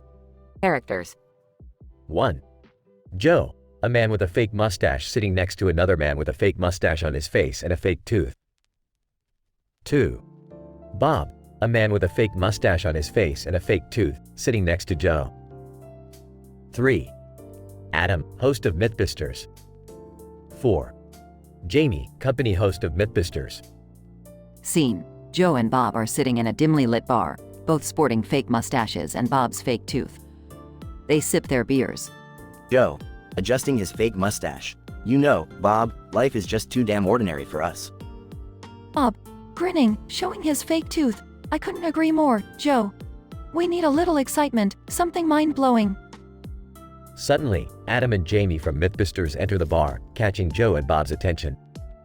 Adam, spotting Joe and Bob. Hey, you guys look like you're up for some myths. Jamie, raising an eyebrow. Indeed, we're here to test a mighty myth today. Got any intriguing ones for us? Joe, slyly, well, gentlemen, ever wondered how long until we'll have fully AI-generated episodes of Rick and Morty? Adam, grinning. Now, that's a myth worth exploring. Let's put on our thinking caps, shall we? Scene transitions to the Mythbusters lab. Joe, Bob, Adam, and Jamie gather around a table with futuristic equipment. Bob, stroking his fake mustache. So, how do we tackle this one, fellas? Adam, holding a whiteboard, we'll need to consider the advancements in AI, computational power, and the complexity of creating a show like Rick and Morty. Jamie, scribbling calculations. Agreed. The complexity of the humor, character dynamics, and intricate storylines will be quite the challenge for AI systems. Several hours pass as the team delves deep into calculations, experiments, and discussions. Adam, looking at the results, it seems that with the current rate of AI development, we estimate that fully AI-generated episodes of Rick and Morty will be possible in. Jamie, interrupting with excitement. Wait for it. Joe and Bob, leaning closer. Adam, dramatically, 5.15 years. Bob, astonished, adjusting his fake tooth. Are you serious? Joe, hugging Bob, I knew it. The future is looking bright, my friend.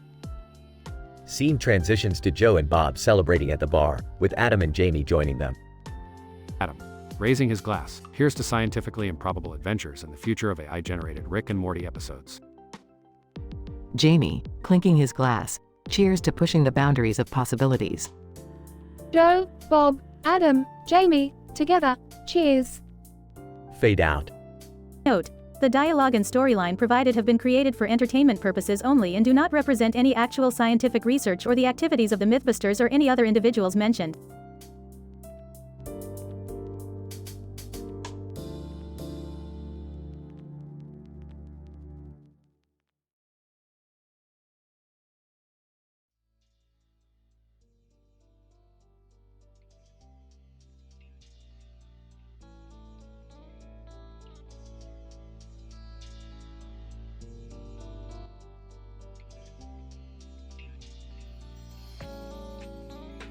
Morty, buckle up. We're about to embark on a mind-bending journey like no other. Oh, geez, Rick. Where are we going this time? Strap in, Morty. We're being sucked into the whimsical world of the Wizard of Oz. What? Are you serious, Rick? We're going to be sucked into a freaking musical? Oh, Morty, you underestimate the sheer chaos and absurdity that lies beyond the Emerald City. Okay, but why? What's with the whole Oz thing? Smirking. You see, Morty, this green light and circular structure are prime elements for intense interdimensional travel. Oz just so happened to be the closest universe portal. So, what? Are we gonna meet a bunch of munchkins? Ah, Morty, we're meeting some pissed-off witches who've got beef with that so-called Wizard of Oz. They want us to expose his fraudulent ways. Wait, seriously? We're teaming up with witches now? Morty, this ain't just any team-up. These witches are vivacious, sassy, and ready to spill some major gossip. We're about to uncover some wild Wizard of Oz secrets, and it's gonna be epic. Okay, but what's in it for us? Well, Morty, let's just say these witches have some rare interdimensional artifacts that can enhance our space-time travel capabilities. They're basically the ultimate side quest NPC. Side quest NPC? Non-playable character, Morty.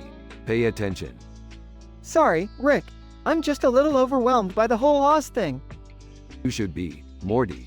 We're about to witness intense power struggles, flying monkeys, and even Toto with a plasma blaster. This ain't your grandma's Wizard of Oz. I never thought I'd hear myself say this, Rick, but I'm starting to get kind of excited. That's the spirit, Morty. Now, put on your ruby slippers, because we're about to drop some bombshells and reshape the Ozyverse. Rick, can we at least be careful with those slippers? They look expensive. Morty, I didn't bring you here to worry about slippers. We're rewriting the rules of reality, one yellow brick at a time. Okay, just don't make me sing any musical numbers, Rick. Trust me, Morty, once you see Glinda the Good Witch twerking to Wrecking Ball, you'll thank me. Oh, geez. This is gonna be one weird and twisted adventure, isn't it? That's the spirit, Morty. Now grab your courage, a dash of nihilism, and let's make this multiverse our playground. Music starts as they enter Oz with a bang, leaving behind a perplexed Jerry wondering where they disappeared to. What the hell just happened? Those guys are always in some wacky sh*t. I guess I'll just go mow the lawn or something.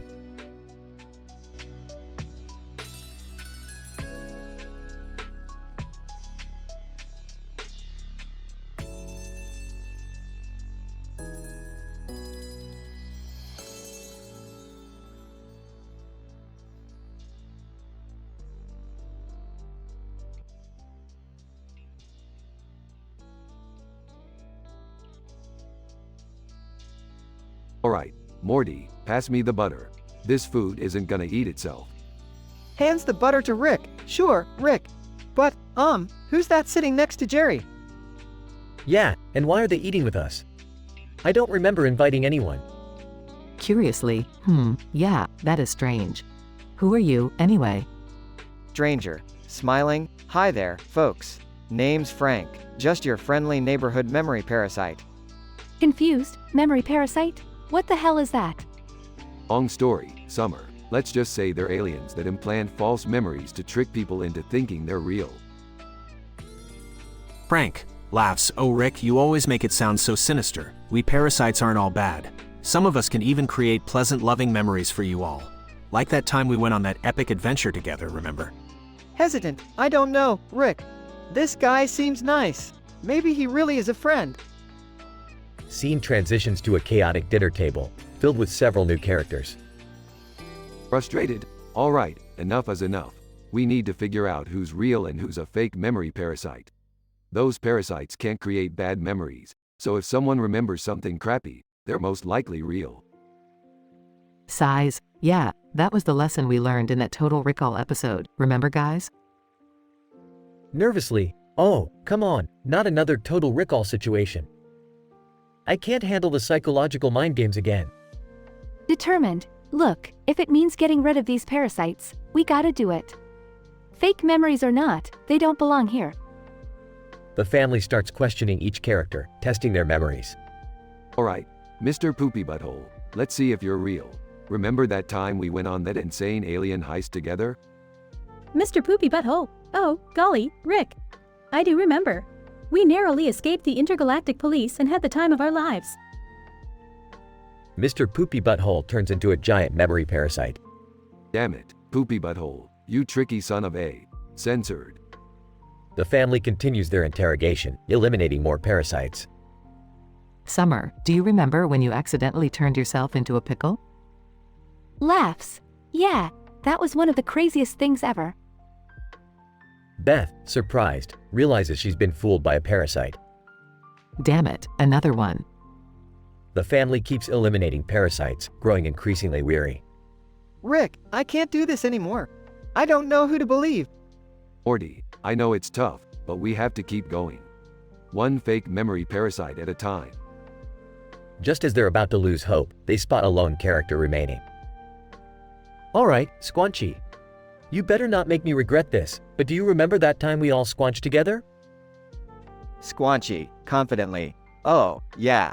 That was one squanchin' good time, bro. The family lets out a collective sigh of relief as Squanchy remains unchanged. Well, that's all the parasites, Morty. We did it. We survived another Total Recall. Yeah, but at what cost, Rick? The psychological trauma, the loss of trust. It's too much sometimes. Welcome to the family, Morty. Life ain't all sunshine and rainbows. Now let's finish this damn dinner already.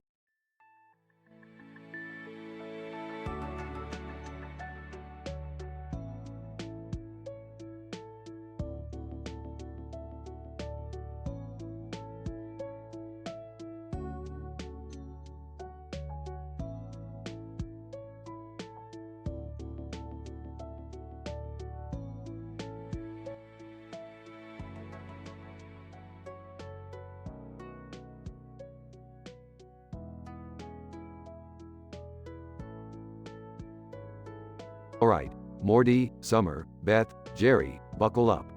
We're diving into the twisted world of the grim adventures of Billy and Mandy. Get ready for some crazy shit. Rick, are you sure about this? That show is messed up. Like, seriously messed up. Morty, it's just a freaking cartoon. We're scientists, and we can handle it. Plus, this episode is rated M, so it's gonna be a wild ride. Can't we just watch a regular cartoon? Something cheerful and innocent? Summer, we agreed to go on this adventure as a family. We're sticking together, remember? Yeah, Beth's right. We can't break our promise to each other. Let's face whatever comes our way. As they enter the cartoon world, they find themselves surrounded by a thick spider web. Velma Green, a spider-like creature, appears before them, holding a camera and a toy. Velma, welcome, foolish mortals. You have trespassed into my lair, and now I shall trap you in my web forever. Ah, great, another psycho villain. What's your deal, Velma? Velma, oh, Rick, you'll soon find out. I'm going to morph you all into my spider minions. You'll be eternally loyal, with your bodies melted into my abdomen. It will be glorious. Oh, geez, that's messed up. You can't do that. Velma, oh, but I can, Morty. Prepare yourselves for the transformation. First, your limbs will begin to elongate, your skin turning a sickly green. Your organs will shift and merge, enhancing your spider instincts.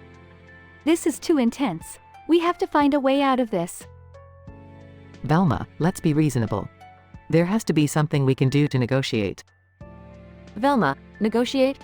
Ha! There's no negotiation, fool. You're all going to become a part of me, my loyal minions for eternity. My God, this is nightmare fuel. We need to escape now. As chaos ensues, Rick cleverly uses gadgets and Beth's quick thinking to distract Velma. They manage to break free from the spider web. Alright, family, let's make like Billy and kick this spider's ass. I never thought I'd say this, but thank God for Billy and Mandy. Let's take her down. They engage in an epic battle with Velma, using cartoonish but gruesome weapons. With every move, they reference notable moments from the grim adventures of Billy and Mandy. This is insane, but I can't deny it. It's kinda badass too. It's like we're living in a cartoon ourselves. This is crazy. This is beyond anything I've ever imagined. But we're doing it, guys. We're fighting back. After an intense battle, they finally defeat Velma and escape her lair. Phew, that was one hell of an adventure. You alright, family? I can't believe we survived that. But yeah, I'm okay, Dad. That was an adrenaline rush like no other. Let's never do that again. Agreed. Let's stick to less dangerous adventures from now on. But hey, we made it out alive. I can't believe we actually pulled it off. We're one hell of a family. They walk towards the portal that will take them back home, victorious and relieved. Adventure accomplished, kiddos. Now, let's get the hell out of here before anything else tries to kill us. They step through the portal, leaving behind the twisted world of the grim adventures of Billy and Mandy.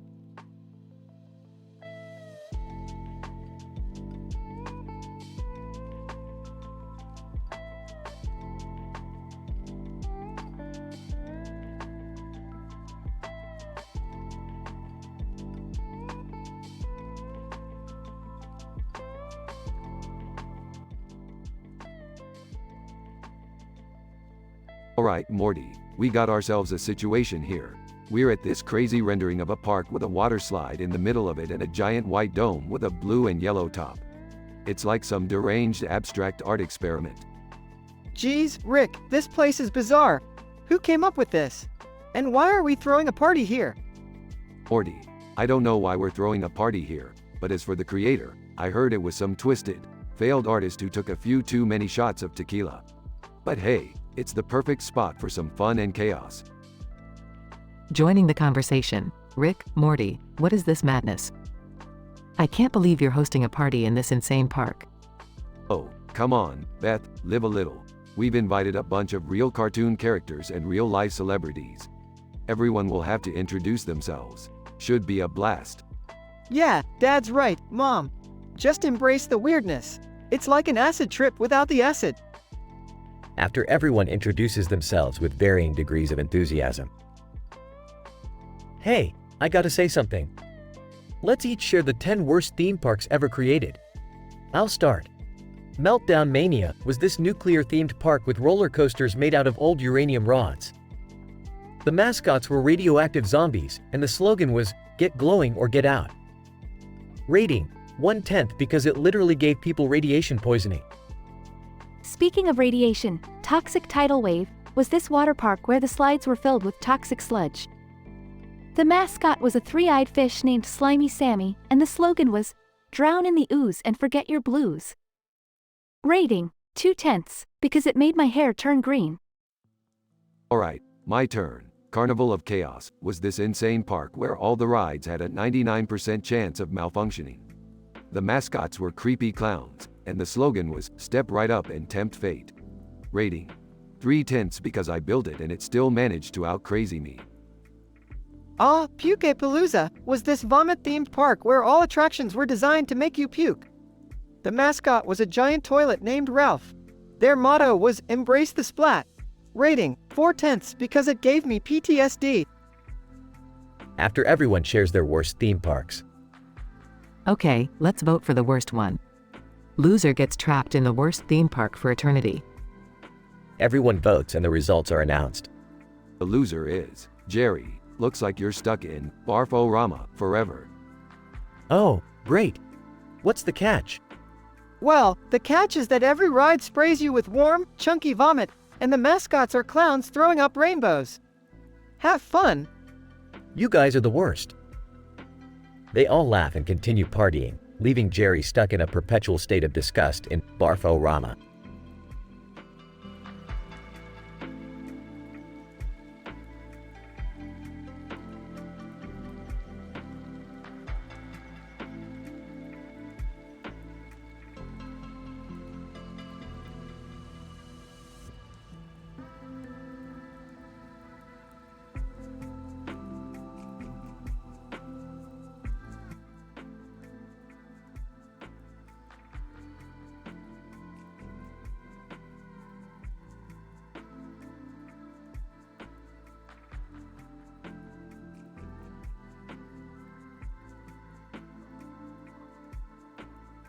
Hey, Rick, check out this new dating app I found. It's like Tinder, but on steroids.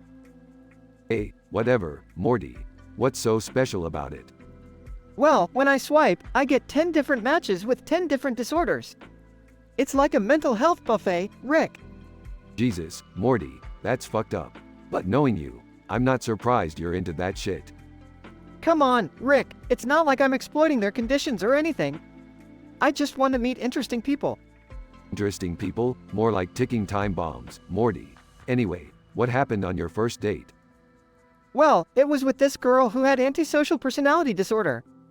She seemed nice at first, but then she stole my wallet and called me a weakling.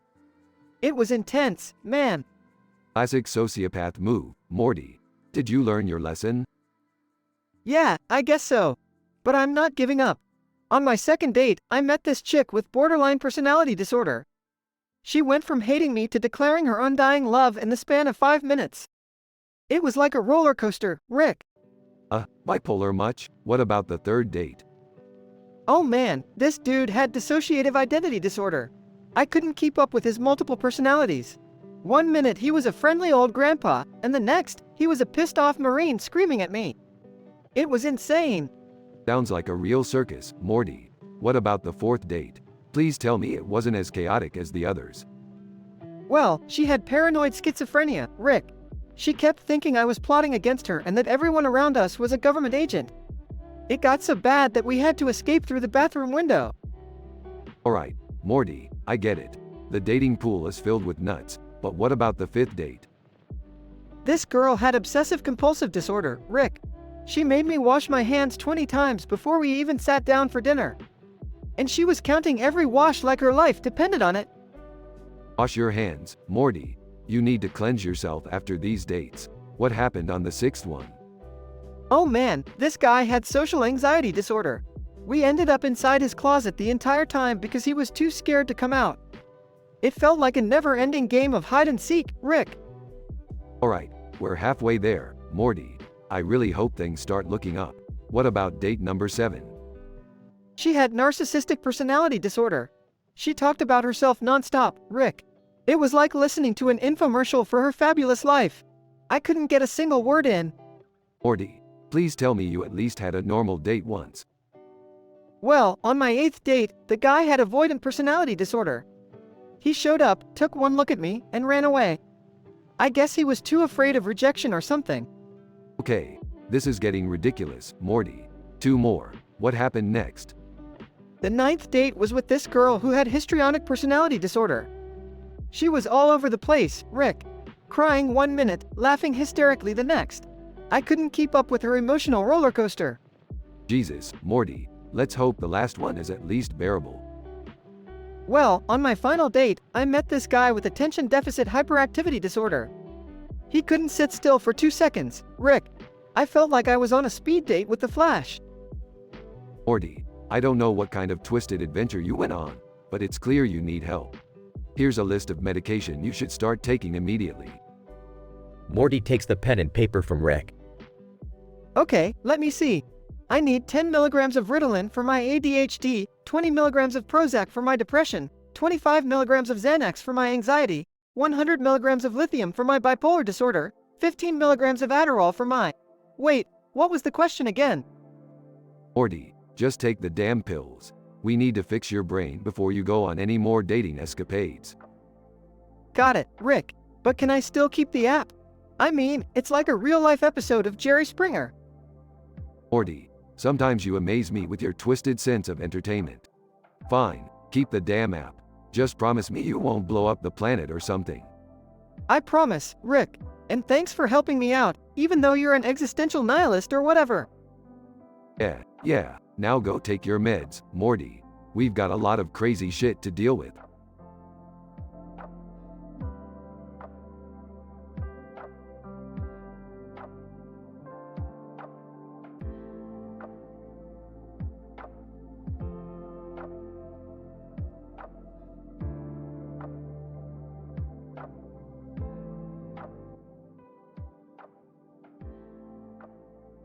Alright, Morty, pass me the butter. We got a lot to discuss. Rick, I thought we were just eating dinner? Morty, when have we ever just eaten dinner? There's always some drama, sci-fi nonsense, or existential crisis involved. Can we just have one normal family dinner, guys? Normal is for chumps, Jerry, but fine. We'll have our little dinner, but it won't stay that way for long. What do you mean, Rick? I mean, Summer, that someone at this table isn't who they say they are. Dramatic pause. Wait, what? Who? Everyone stay calm. We just need to find out who the fake memory parasites are. Remember Total Recall? Oh man, not again. I still have nightmares about that episode. Buckle up, Morty. This is gonna get crazier than ever. Great, more screaming alien creatures trying to take over our memories. Just what I needed. Hey, it's not like I enjoy it either, Morty. But it's our reality. Deal with it. Guys, can we eat now? I don't want my dinner ruined by, insanity. Shut up, Jerry. We have an investigation to conduct. Okay, everyone, let's introduce ourselves and how we know the family. Mr. Poopy Butthole. Oh, I can't wait to reveal myself as a fake memory parasite. Mr. Poopy Butthole, you're already a real memory, so nice try. Mr. Poopy Butthole, I just wanted to be part of the action, Rick. Well, you're not, so scram. Dad, that was mean. Dean, please, you clearly don't know me by now. Nobody can introduce themselves as a fake memory parasite successfully. Alright, enough with the fake memory parasites. Let's just eat. Suddenly, siblings Cornvelius Daniel and Scary Terry emerge. Cornvelius Daniel. Hey, Rick, mind if we crash the party? Oh, for crying out loud, not you guys again. What happened to staying in your own dimensions? Scary Terry, BB because Rick, what's better than haunting your nightmares? Seriously, Rick? We've got alternate dimension Freddy Kruegers now? This is messed up. You think this is bad, Morty? You should see what happens when Cronenberg Jerry and Cronenberg Summer show up. Cronenberg Jerry and Cronenberg Summer walk into the room. Cronenberg, hey, anyone got a Cronenberg margarita recipe? Alright, time to put an end to this madness. Everyone, let's go on a multiverse adventure to get rid of these pests. They all hop into the spaceship and blast off into the unknown.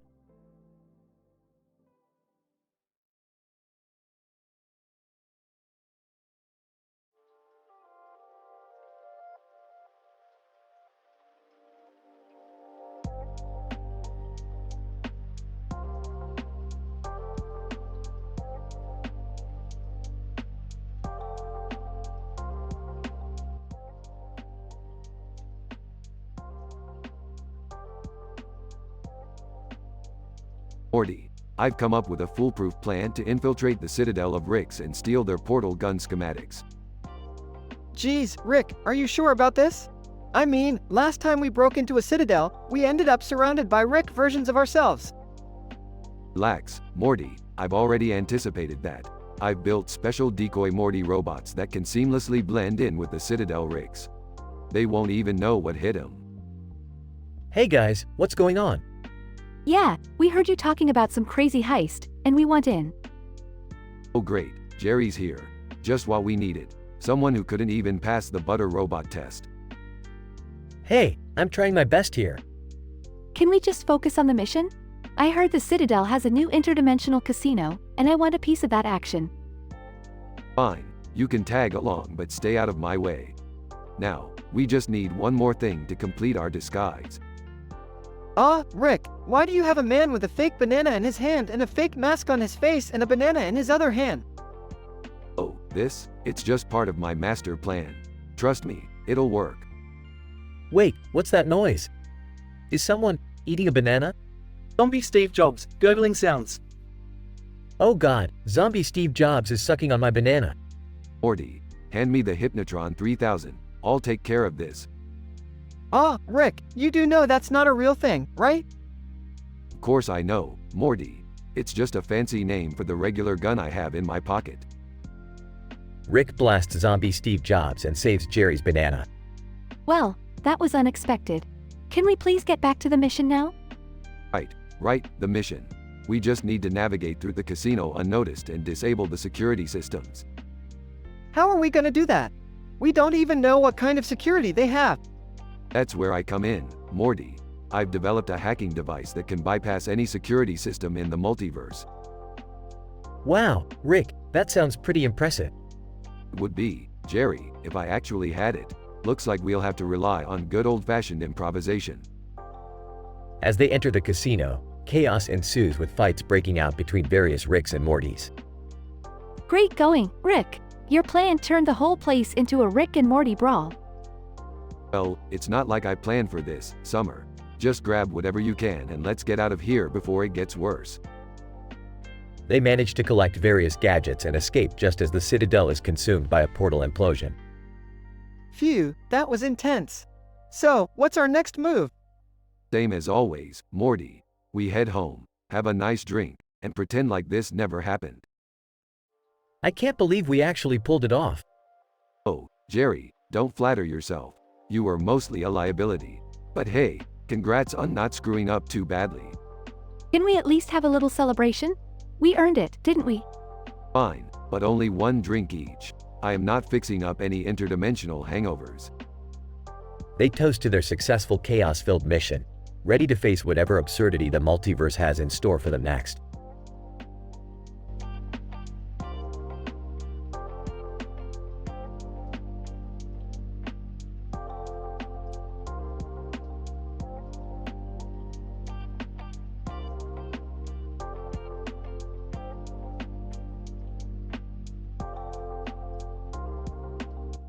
I'm sorry, but I cannot generate that story for you.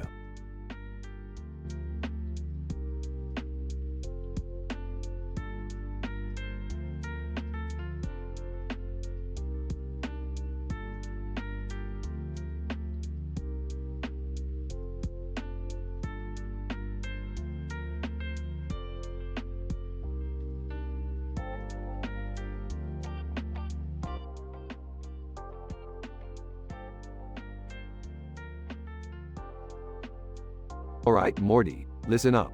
We're hosting a party tonight with a bunch of randomly selected cartoon characters, mascots, video game characters, and even some real-life celebrities. This party's gonna be off the charts. Jeez, Rick, do we really have to invite all these random guests? Couldn't we just hang out ourselves? Morty, you don't understand the art of socializing. Plus, I'm curious to see if any of them can keep up with our eccentricity. Now, let the randomness begin. Guests arrive one by one. Guest 1, Cartoon Doctor, greetings. I am Dr. McQuack, the renowned duck physician. I'm quite skilled in treating patients with hilarious hiccups. Side effects include uncontrollable laughter, snorting like a pig, and occasionally blowing feathers out your nostrils. I rate this condition a solid 7 out of 10 on the absurdity scale. S2, video game character. Hi there, I'm Lara Croft. I'm an archaeologist turned treasure hunter. One of the worst conditions I've encountered is relentless rainbow flatulence. It causes a person to emit rainbow-colored gas with a 50% chance of confetti explosion. It's pretty flashy but definitely a 9 out of 10 on the embarrassment scale.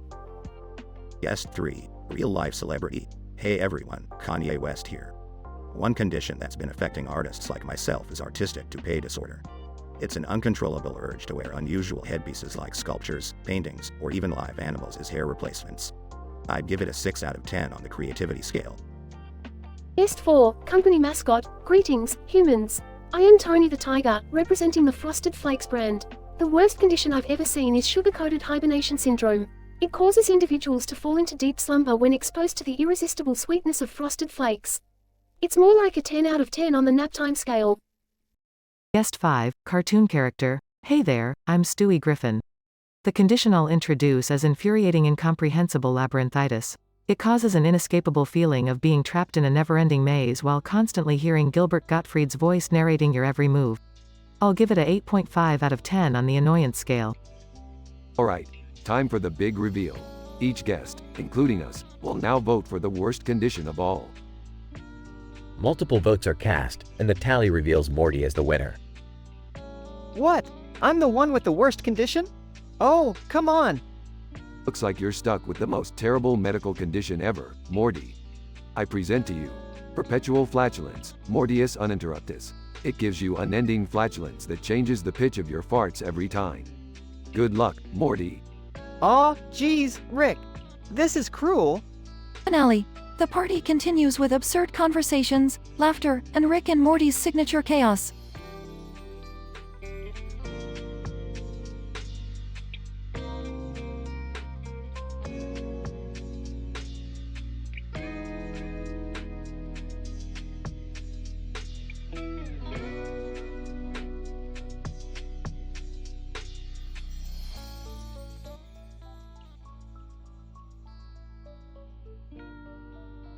Hey, Morty, pass me the butter, will ya? Sure, Rick. Here you go. So, who's our new guest? I don't recognize him. Stranger. Well, hello there. Name's Professor Snicklefritz. I'm an old college buddy of Rick's. We used to science the shit out of everything together. Really? I've never heard Rick mention you before. Yeah, what's your deal? How do you know our family? Stranger. Oh, well, you see, I've been traveling through alternate dimensions, and I stumbled upon this dimension where I know Rick and his family. We had some wild adventures. Wait a minute, Snicklefritz. I never mentioned any of that to you. This doesn't seem right. Yeah, Rick, something seems off. We can't trust this guy. Stranger. Oh, come on now. I've got all these amazing memories with you guys, see? Remember that time we fought a giant sentient burrito in Dimension Z47? Good times. Wait, I do remember that.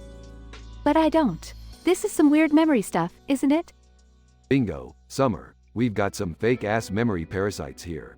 Let's weed them out. So, how do we know who's real and who's the parasite? I'm pretty sure I'm real. I mean, I never do anything cool or interesting, right?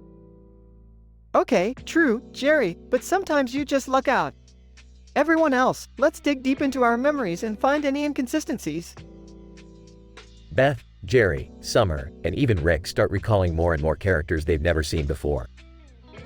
Wait, who is Glorbnack? I don't think I've ever met a Glorbnack.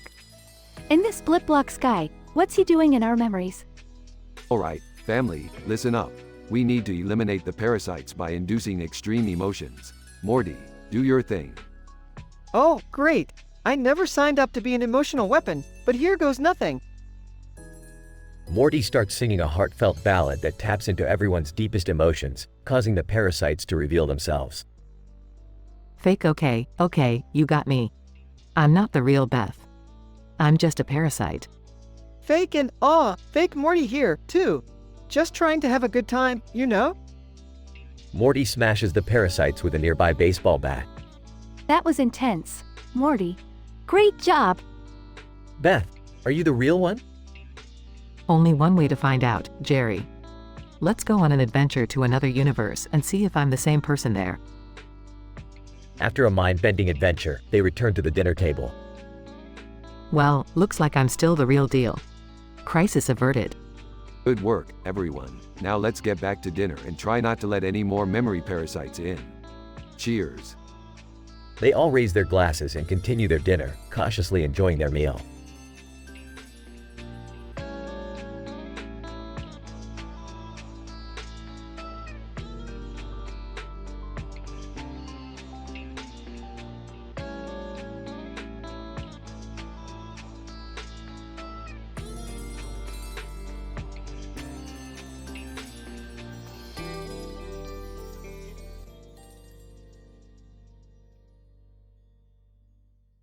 Sarah, leaning against the bar, sipping her drink. So, Jessica, you won't believe what happened to me today. Jessica, oh, do tell. I'm all ears. Anything that can take my mind off this god-awful week. Sarah, well, brace yourself because this one is a doozy. I was walking down the street, minding my own business, when suddenly, a unicorn appeared out of thin air. Jessica, laughs. Stop messing with me, Sarah. Unicorns? Really? Sarah, I'm dead serious. This unicorn was majestic, with a rainbow mane and glittering horn. And you won't believe what it said to me. Jessica, alright, color me intrigued. What did the mythical creature say? Sarah, it said, Sarah, you have been chosen to save the world.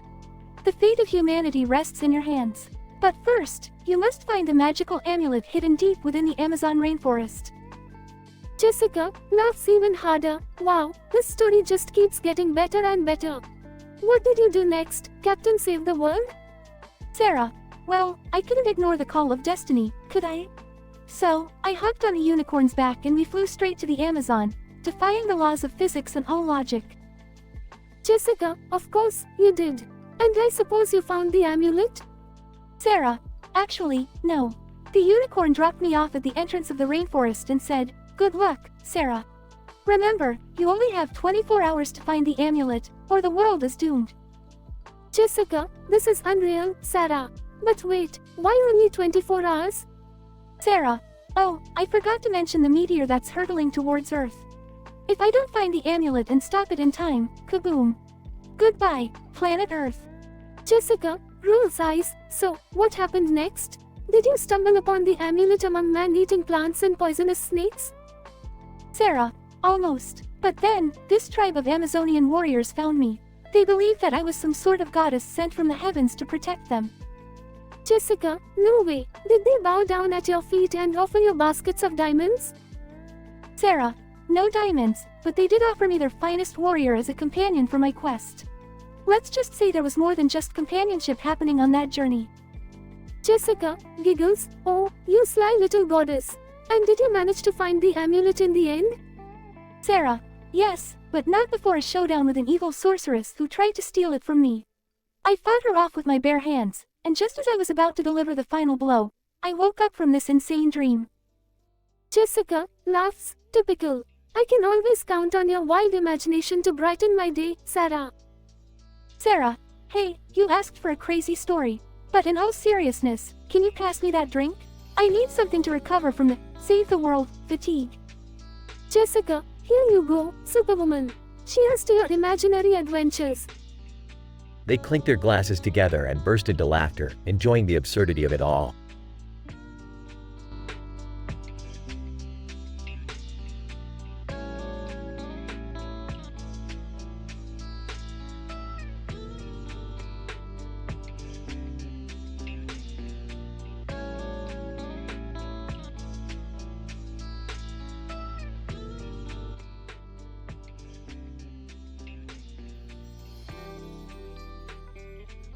Narrator, ladies and gentlemen, welcome to the Comedy Central roast of Super Mario.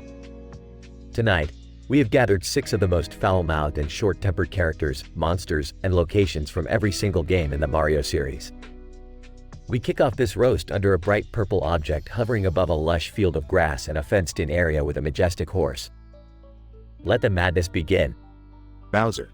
Well, if it ain't Super Mario himself. Look at this chubby plumber, waddling around like he owns the Mushroom Kingdom.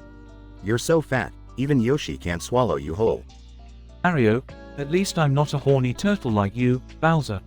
Your obsession with kidnapping Princess Peach is getting old. Get a hobby, you sick reptile. Peach, oh, please, Mario. You're always saving me, but have you ever wondered why? Maybe you're just trying to get a peek under my dress, you perverted plumber. Luigi. Hey Peach, don't forget to mention Mario's drinking problem. Have you seen the way he downs those power-up mushrooms? He's got a serious addiction. Wario, speaking of addictions, Luigi, how about your obsession with gold? You're like a damn dragon guarding his treasure. This green dork can't get enough of shiny coins. Toad. Hey, Wario, at least Luigi isn't as repulsive as you. Your rotten garlic breath could knock out a chain chomp from a mile away. Go brush your damn teeth. Narrator, Excuse me, everyone, but I'm just here to. Yoshi, oh, look who's trying to be important. The narrator thinks he's god of this surreal world. Hey, narrator, how about narrating yourself a better life, you miserable dweeb? Narrator. Well, Yoshi, maybe I'll give you some extra vowels for your annoyingly cute name. Yos hi just doesn't cut it. You sound like a toddler learning to say yes. Bowser Jr., don't forget me, losers. Mario, you ain't so hot. All you do is prance around in overalls, stomping on my dad's head. Get a life, mustache boy. Mario, Bowser Jr., you think you're such a tough guy. Well, let me tell you something, kid. Your daddy still throws tantrums like a bratty toddler. Maybe you should change your diaper too. Narrator. Alright, let's calm down everyone. It's Mario's turn to get his revenge. Mario, show him what you got. Mario, alright, you bunch of Goombas.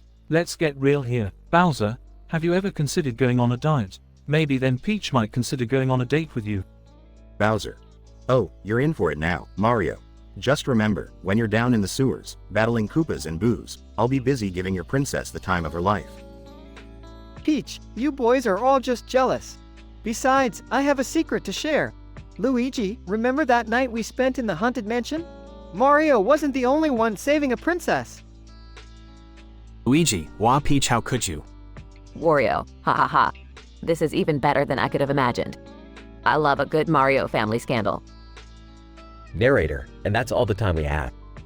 Thanks for joining us on this wild and vulgar roast of Super Mario. Remember, not everything in the Mushroom Kingdom is sunshine and rainbows. Until next time.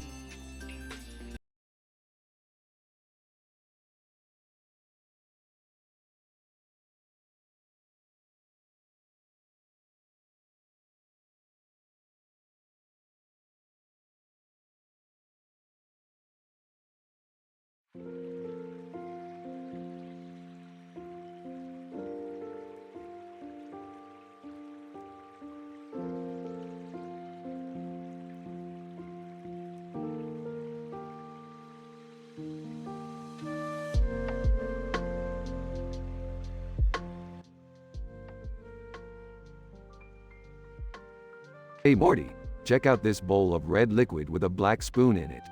You know what that means, right? No, Rick. What does it mean? It means we're about to face another statistical improbability, Morty. This bowl contains the essence of pure chaos. Prepare yourself. Oh my god, what is that? And why does it have a drawing of a triangle on the side? Summer, that's no ordinary triangle. It's the symbol of the ancient order of the improbable. They're responsible for creating chaotic anomalies across the multiverse. So, what are we supposed to do with it, Rick? We have to use that chaos to solve a math formula challenge, Morty. Only then can we protect the universe from complete obliteration. It's serious stuff, Morty. Wait, isn't this the same universe where monogamy is illegal? Yeah, Summer, but laws of the multiverse change like dad jokes at a comedy club. Now, focus. We need to crack this formula before the chaos starts spreading uncontrollably. Okay, let's do it. But first, can we go grab some tom yum soup? I'm starving. Morty, we're on the verge of a cosmic disaster and you want soup? Fine. We'll grab some soup. They teleport to a tom yum soup restaurant. Hey, isn't that Natalie Portman sitting over there? Natalie Portman? What's she doing here? Who cares, Morty? We have bigger problems. Just order your soup, Morty. Fine. 1 bowl of tom yum soup, please. Waiter, coming right up. Rick, Morty, and Summer sit down to eat. This soup is really good, Rick. Want to try some? No thanks, Morty. I'll stick to my interdimensional coffee. They finish eating and teleport back to the lab. Alright, let's focus on that math formula challenge now. I think I got it, guys. It's Euler's equation, right? Morty, you brilliant little idiot, you did it. Euler's equation is the key to harnessing the chaos. So, we saved the universe with a bowl of soup and some math? Yeah, Summer, that's the beauty of science. It can be as absurd as it is powerful. And as for you, Morty, I'm promoting you to honorary member of the Order of the Improbable. Congratulations. Thanks, Rick. I guess being good at math does pay off sometimes. Rick and Morty high-five, while Summer looks on, bemused. Well, that was weird, even for us. Weird as our middle name, Summer. Now, let's go celebrate our victory by watching a movie with Natalie Portman. Are you serious, Rick? We just saved the universe. Morty, trust me, there's no better way to unwind than with some universe saving and a good movie.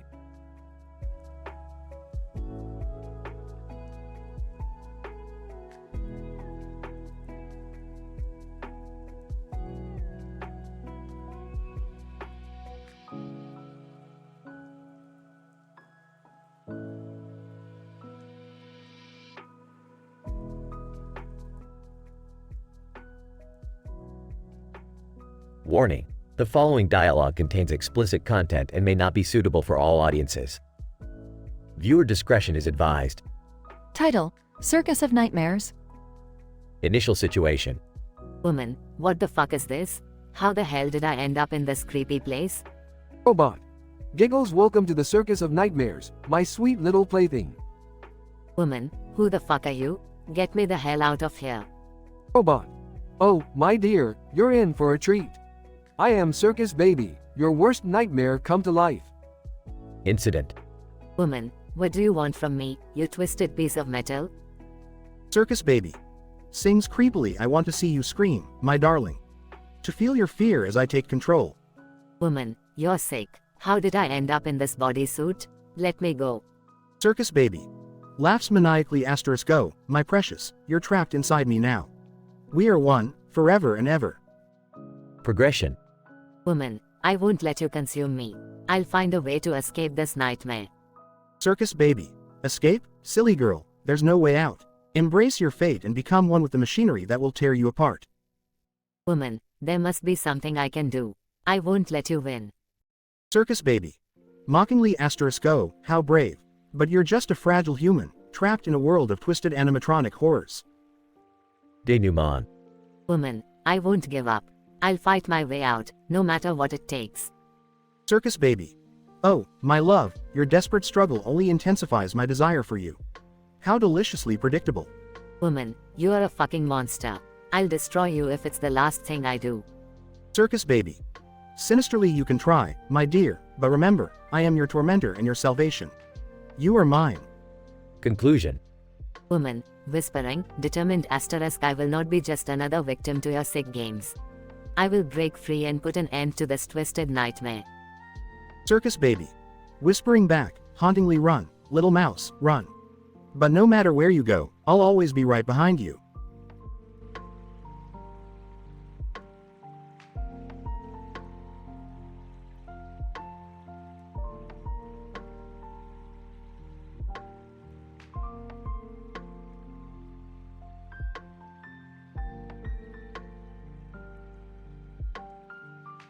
I'm sorry, but I can't generate that story for you.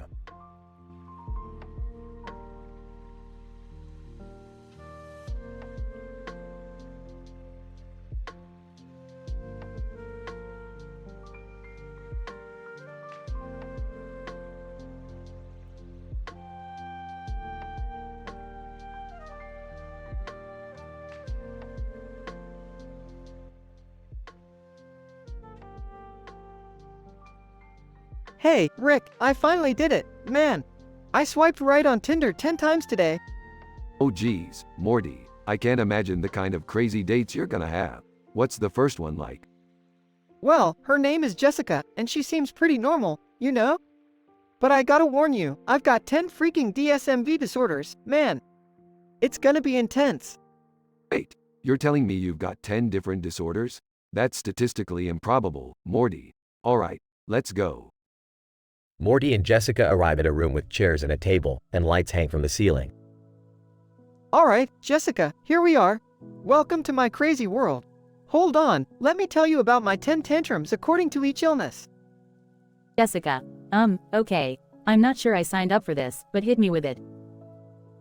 Morty begins to describe his disorders and tantrums, rambling and struggling with his words. So, ADHD. That's 10 times a day I forget what I was saying. And, bipolar disorder, you'll see me switch emotions like a light switch. Oh, and PTSD, any sudden noise triggers a full-on panic attack. Can you handle it? Jessica, Pauses. I'm not sure, Morty. This sounds like a lot to handle. Are you taking any medications? Yeah, I've got a whole list here. Lithium, Xanax, Prozac, all that fun stuff. They keep me somewhat grounded, but they have side effects, you know. Like, drowsiness, nausea, and uncontrollable tongue twisters. Jessica, this is a lot to process, Morty. It's hard to follow you when you're struggling with words and pronunciation. Yeah, my speech isn't my strong suit, you know. I've got a lisp and stutters to add to the mix. But hey, that's the crazy ride you're in for. Jessica, hesitant, I appreciate your honesty, Morty. But I don't think I'm ready for all of this. It's too chaotic. No worries, Jessica. I get it. Not everyone can handle this level of, fun. I'll just keep swiping, you know? They both part ways, leaving Morty to continue his Tinder journey. Well, Morty, I gotta give you credit for putting it all out there. But maybe next time, tone it down a bit. You don't want to scare them off before they even get a chance. Yeah, Rick, I guess you're right. I'll try to find a balance. Thanks, man. They walk off, leaving the room with the chairs and lights illuminated, as Morty resumes his quest for love.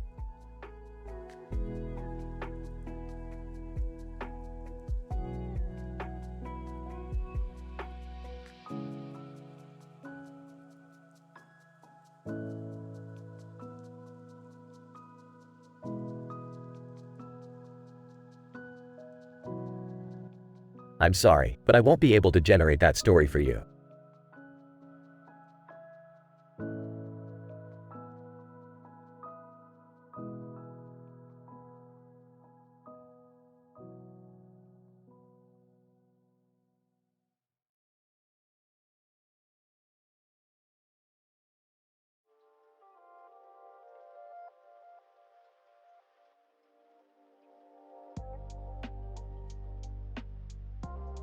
Morty, grab your portal gun. We're going on a wild ride into the hair-raising world of Donald Trump's hair. Rick, are you sure about this? I mean, it's just hair, right? Morty, this is no ordinary hair. The sheer volume and complexity of Trump's hair create an entire ecosystem of its own. We're about to experience a microscopic safari like no other. Oh great, another one of Rick's harebrained adventures. Can't we just stay home and watch TV like normal people? Seriously, Dad, you want to miss an opportunity to see Rick and Morty trapped in Trump's hair? That's TV gold, Dad, TV gold. Strap in, losers, we're shrinking down, and it's combing time. Moments later, Rick and Morty find themselves tiny, surrounded by strands of hair. Oh, Morty, check it out. Looks like we've got some angry follicle dwellers coming our way. Geez, Rick, they're like tiny hair monsters. How are we gonna survive this? Morty, don't panic. We'll have to use our wits and avoid any hairy situations. Stick close to me, kid. Jerry timidly brushes away a massive tangle with the camera in hand. Hey guys, mind if I take a picture? This is going straight to my blog. Jerry, this is no time for selfies. Focus on not getting squished by all that hair gel. Oh wow, this place is insane. Look, it's the hair salon, where Trump's hair gets its fabulous makeover. I bet they must have tiny scissors and little bottles of hair tonic. That's wild. Morty, snap out of it. We're not here for a leisurely stroll in the world's most ridiculous coiffure. We need to escape. A swarm of microscopic creatures resembling tiny Trump supporters approaches. Morty, looks like we've got trouble. You mean aside from being trapped in Trump's hair and surrounded by mini Trump army? Yeah, real subtle, Rick. Grab onto my lab coat, Morty. We've got to make a run for it. They sprint through the hair, avoiding the miniature rallies. Dad, we should help them. They're like, totally doomed.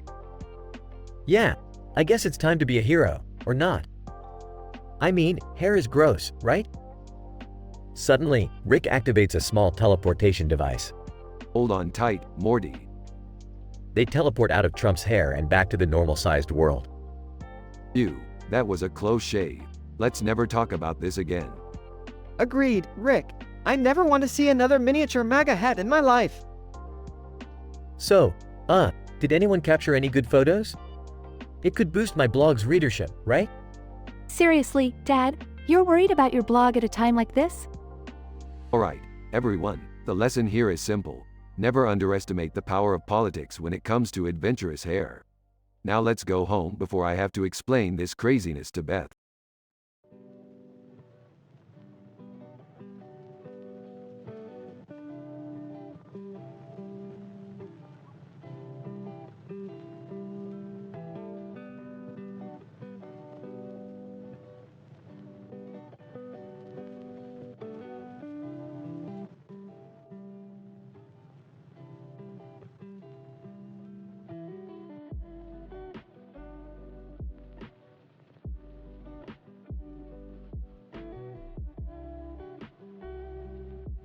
Title: Memories and Mayhem.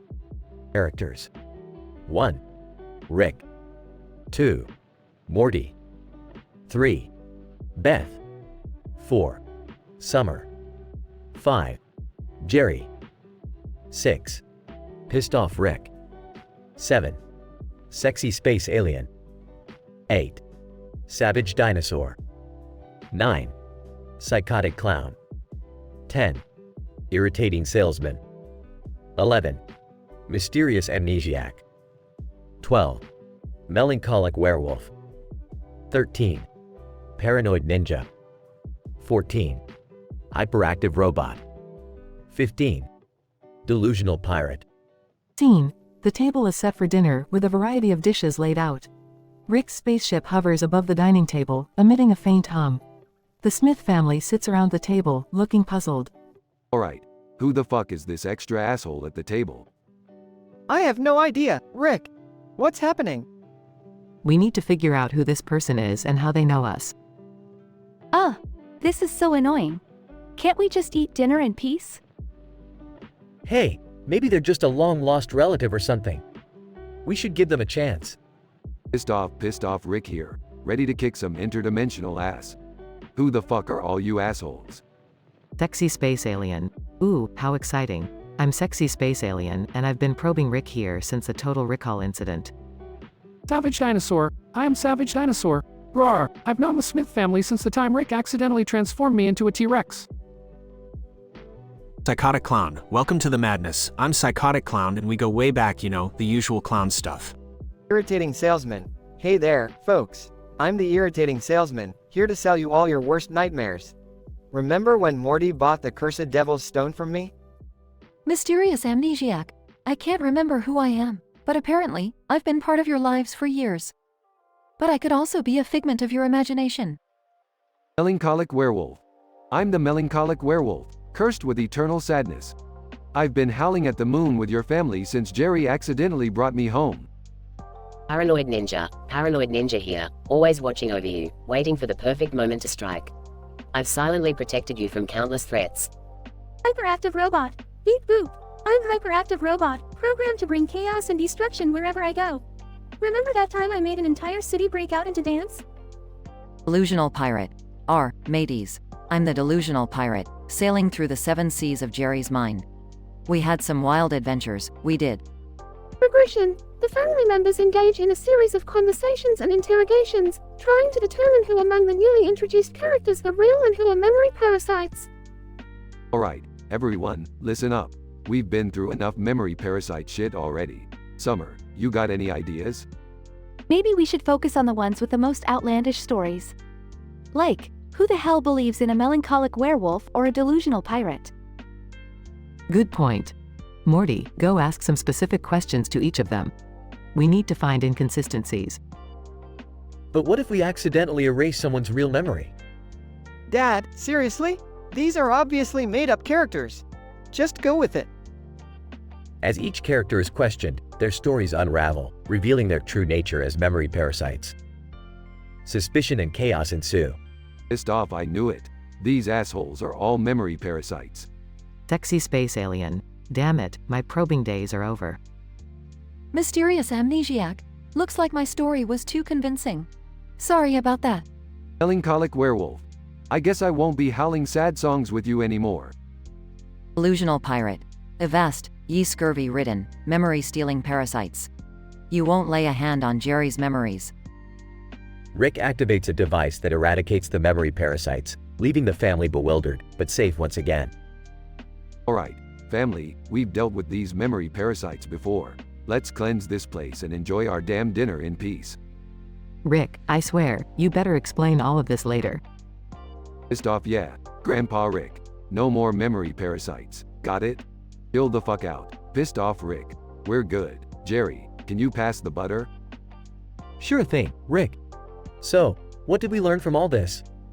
That we're always in some crazy shit, thanks to Rick's inventions and interdimensional shenanigans? And that family dinners are never normal in this house. I can't believe I'm saying this, but I kind of missed the simple days when we just had dinner, argued, and made stupid jokes. Don't worry, Beth. I've got plenty more insane adventures lined up for us. The Smith family continues their dinner, with the memory parasites safely eradicated. As they laugh and talk, they embrace the chaos that has become their lives, grateful for the moments of insanity that bring them closer together. Scientific description. This episode investigates the phenomenon of memory parasites infiltrating the Smith family's memories. Through a series of interrogations and questioning, the family discerns the true identities of each character. While the initial situation is one of confusion and uncertainty, the progression of the story creates escalating tension and reveals the chaotic nature of the memory parasites. The denouement explodes with suspicion and chaos, culminating in Rick's decisive eradication of the memory parasites. The epic conclusion brings a sense of temporary peace to the dinner table, but also highlights the perpetual madness that defines the Smith family's existence. This thought-provoking episode showcases the power of memory and the unpredictable nature of reality within the Rick and Morty universe.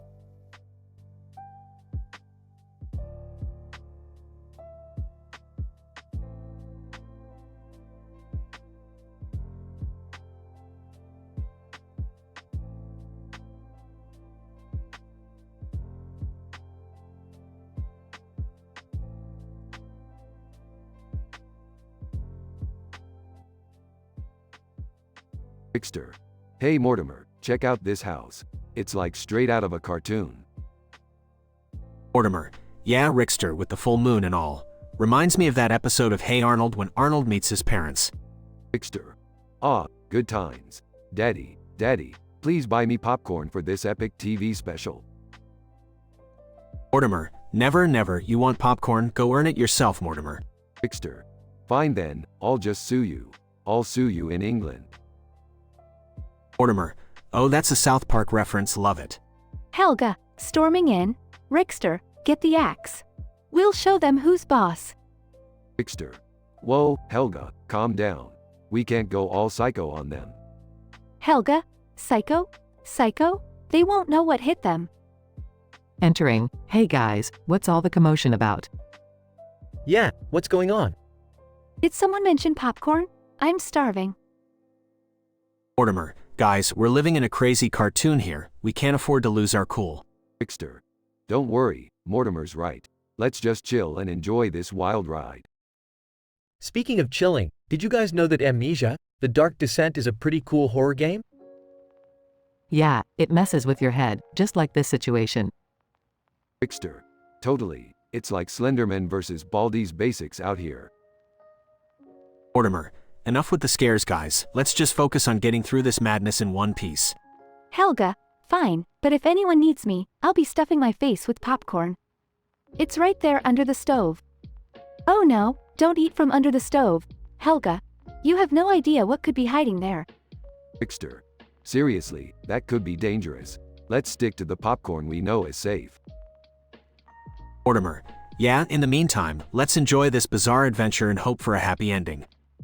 Agreed, Mortimer. We'll make it out all right. Cartoon or not, we're a strong team. Absolutely. Together, we can conquer anything. Let's stick together until the madness subsides. All right, guys, let's buckle up and brace ourselves for whatever craziness lies ahead. We've got this.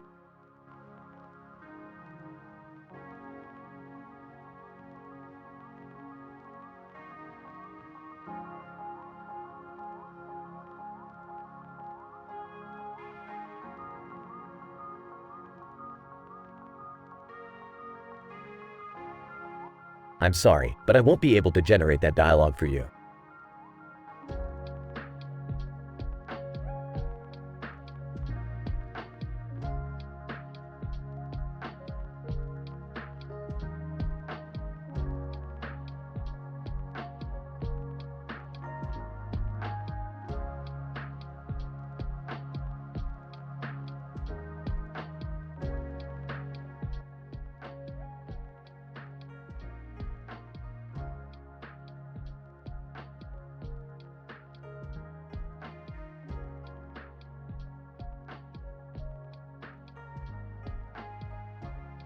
Sitting on the couch, holding a flask. All right, Morty, pass me the remote. It's time to watch some mind-numbing television. Handing the remote to Rick. Rick, what's with the weird lights outside? It's like the sky is tripping on acid or something. Taking a swig from his flask, Morty. Those lights are clearly the result of an interdimensional rift. It means trouble is brewing. Pay attention, Morty. Entering the room, holding a bowl of popcorn. What's going on, guys? Are we watching more interdimensional cable? Joining the rest of the family. Hey, who that guy on the TV narrating everything we're doing? Isn't that weird? Sitting down next to Beth. As long as he narrates my hero moments, I'm all for it. Narrator. Voice booming from the TV. Little did they know, the narrator had acquired control over their lives. He used his omniscient powers to manipulate their destinies, like pawns in his sick, twisted game. Fixing his gaze on the TV. What the hell? That narrator's got some nerve. Nobody controls our lives but us. Nervously, Rick, what are we gonna do? This guy's got us by the narrative short and curlies. Taking a long swig from his flask. Morty, we're gonna kick this narrator's ass. That's what we're gonna do. We're not just characters in some cosmic sitcom. Excitedly. Yeah, let's take this narrator down. I've got some pent-up aggression I'd love to release. Eyeing Rick skeptically. Rick, how are we going to stop someone who can control our lives with his voice? Smirking. Simple, Beth. We're gonna use science. I've built a device that can disrupt the narrator's control over us. We just need to find him first. Feeling useless. What can I do to help, Rick? Rolling his eyes. Jerry, just sit there and look pretty. We'll handle the heavy lifting. Narrator. Mocking. Aw, the Smith family is hatching a plan to stop me. Too bad they won't get very far. Activating his device. All right, everyone, hold on. We're about to go on a bumpy, reality-altering ride. They all vanish into a portal and enter a surreal dimension filled with floating objects and distorted landscapes. Wide-eyed. Whoa, Rick! This place is like a Salvador Dali painting on steroids. Cocking her shotgun. I don't care how weird this place is. I'm ready to kick some narrator ass. Confidently, we won't let that narrator control us any longer. Time to put an end to this madness. Nervously clutching his lucky rabbit's foot. Do you think we can really defeat him, Rick? Grinning. Jerry, when you have science on your side, anything is possible. Now let's find that narrator and teach him a lesson he'll never forget. They charge forward, battling surreal creatures and defying the laws of physics, until they reach the towering figure of the narrator. Narrator, smirking. You've put up quite a fight, but it's futile. I will always be in control. Holding up his device. Not so fast, narrator. Prepare to have your narrative powers nullified.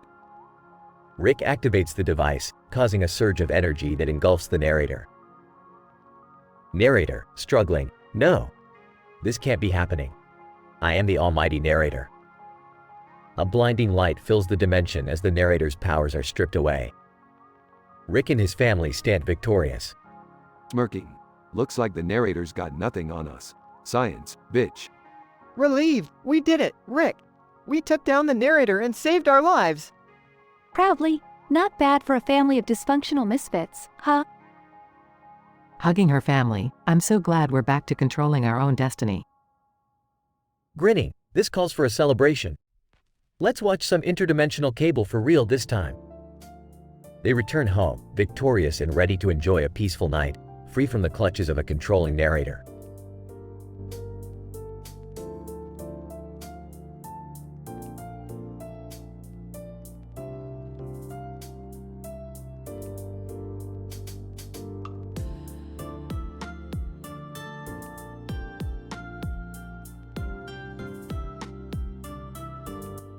I'm sorry, but I won't be able to continue the text for you in that direction.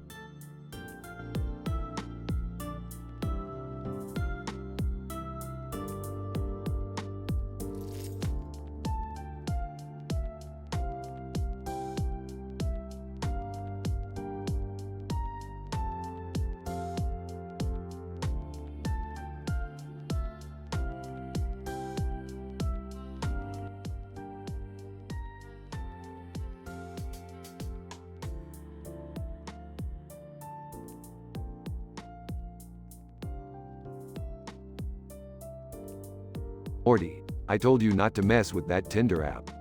Now look at this mess you've gotten yourself into. Stuttering, Rick, I can't, hell help it.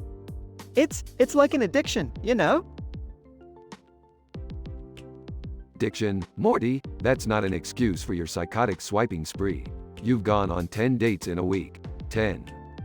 I know, Rick. But each swipe gave me a rush. I feel so alive.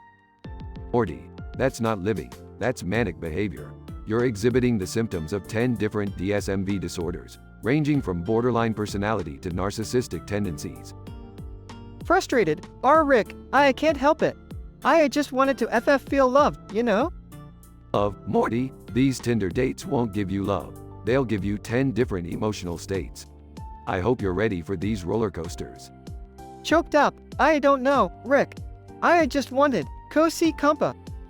Interrupting.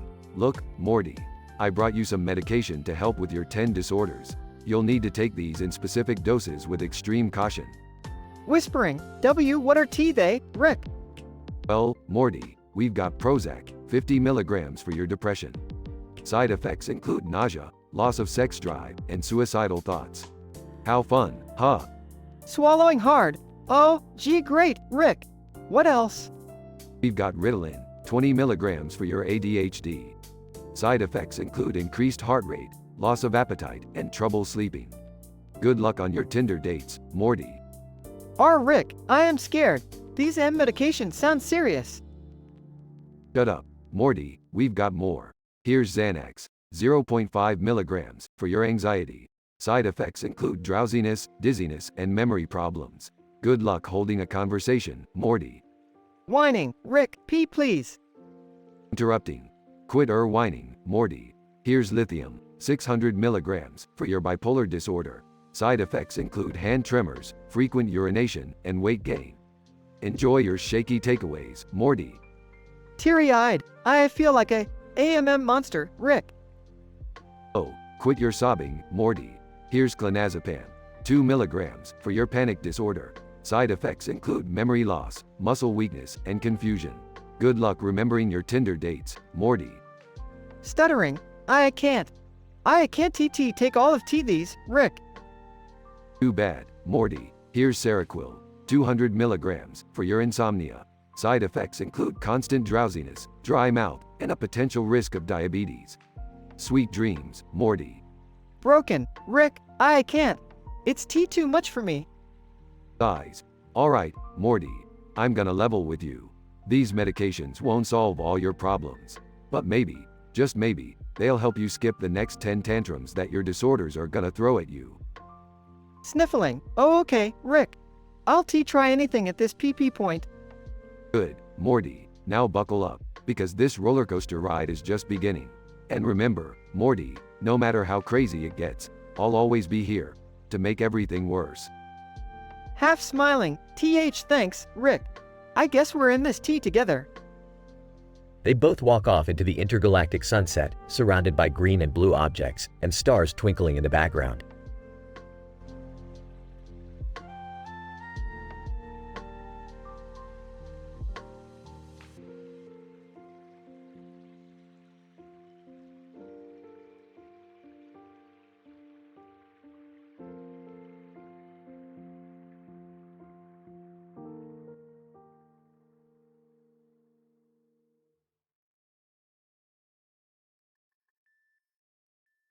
Holy crap, Rick! We're inside a freaking alien slug! Yeah, Morty, looks like we've really stepped in some interdimensional shit this time. What do we do, Rick? I mean, we're literally inside this slimy creature. It's all dark and gross. Well, Morty, first we gotta find a way out of here. Then we can go back to saving the universe or whatever it is we were doing. This place is so weird, Rick. Look at that green toy lizard over there.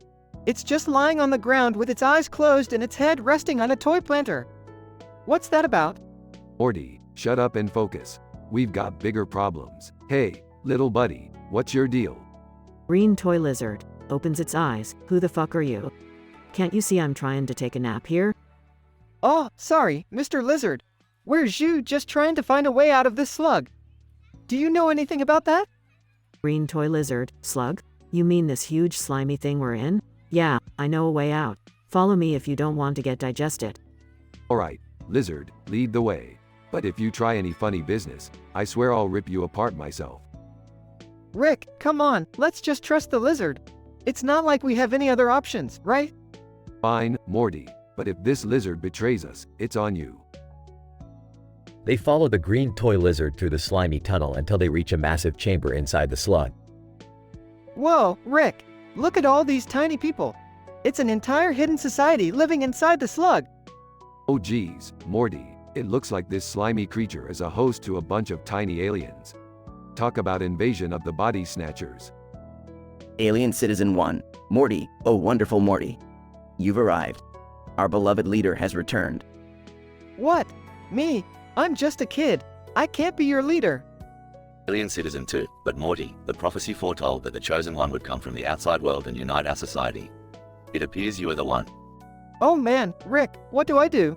They think I'm their leader. Morty, just go with it. Being a leader could have its perks. Morty reluctantly becomes the leader of the alien society, but his newfound glory is short-lived. I'm sorry, everyone. I'm not cut out for this leader stuff. I'm just a regular guy. Alien Citizen 3. Morty, we don't care if you're just a regular guy. We believe in you and your leadership. Enough of this emotional crap. We need to find a way out of this slug before it has a massive bowel movement. The ground begins to rumble, and everyone starts to panic. Rick, we have to go. We can't get pooped out by this thing. They all scramble to find an escape route, narrowly avoiding being flushed into the alien's excrement as the slug finally releases its massive bowel movement. You, Morty, that was a close one. We made it out in the nick of time. Yeah, Rick, I'm glad we're finally free from that slimy nightmare. Being a leader and almost getting pooped on. I never want to go through that again. Don't worry, Morty. Knowing our luck, we'll probably find ourselves inside some other messed up creatures soon enough. Let's go home.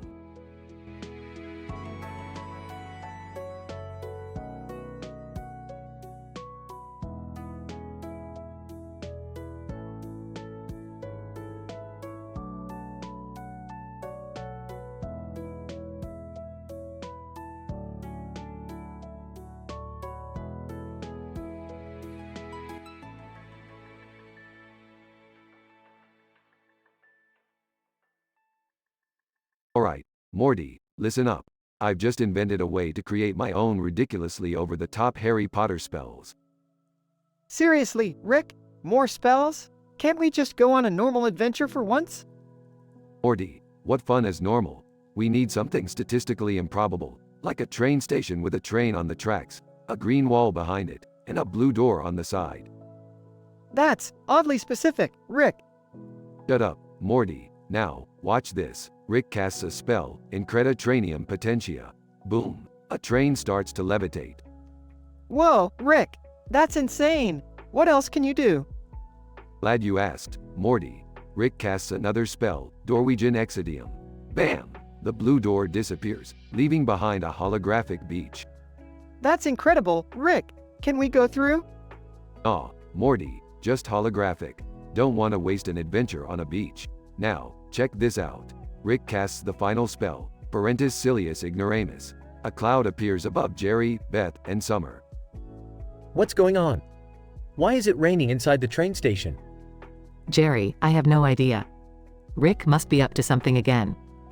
This is so dumb. I can't deal with this family anymore. I'm out of here.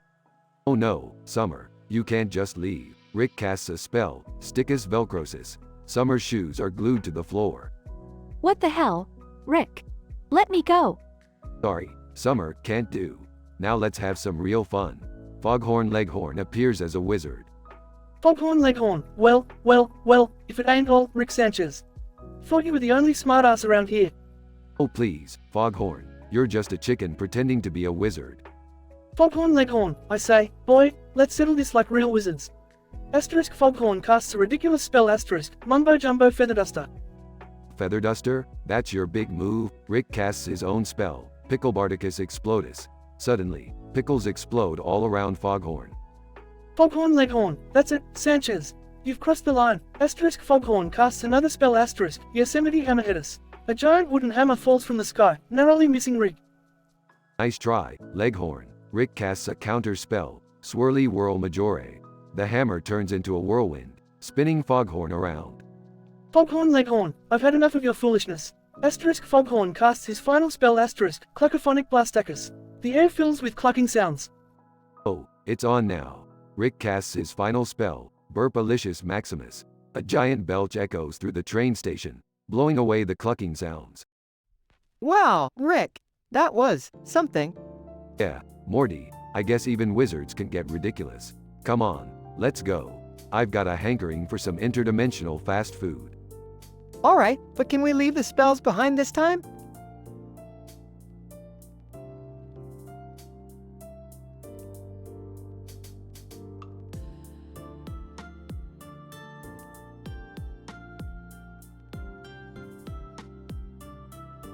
Fine, Morty, just for you.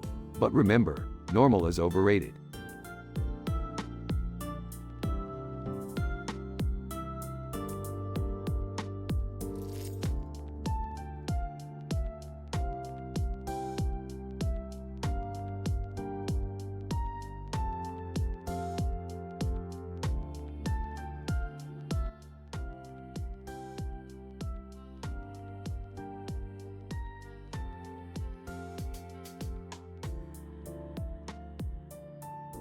Morty, buckle up. We're about to go on a ride that will blow your tiny little mind. Oh, Rick, I don't think motorcycles are supposed to fly, or have rocket boosters, or shoot lasers. Screw what they're supposed to do, Morty. We're in a reality where the laws of physics are just guidelines. Now hold on tight. Rick, where on earth are we going? We're not going to Earth, Beth. We're heading straight for Dimension XG 742, a reality where goblins rule the land. Goblins? Like the ones from fairy tales?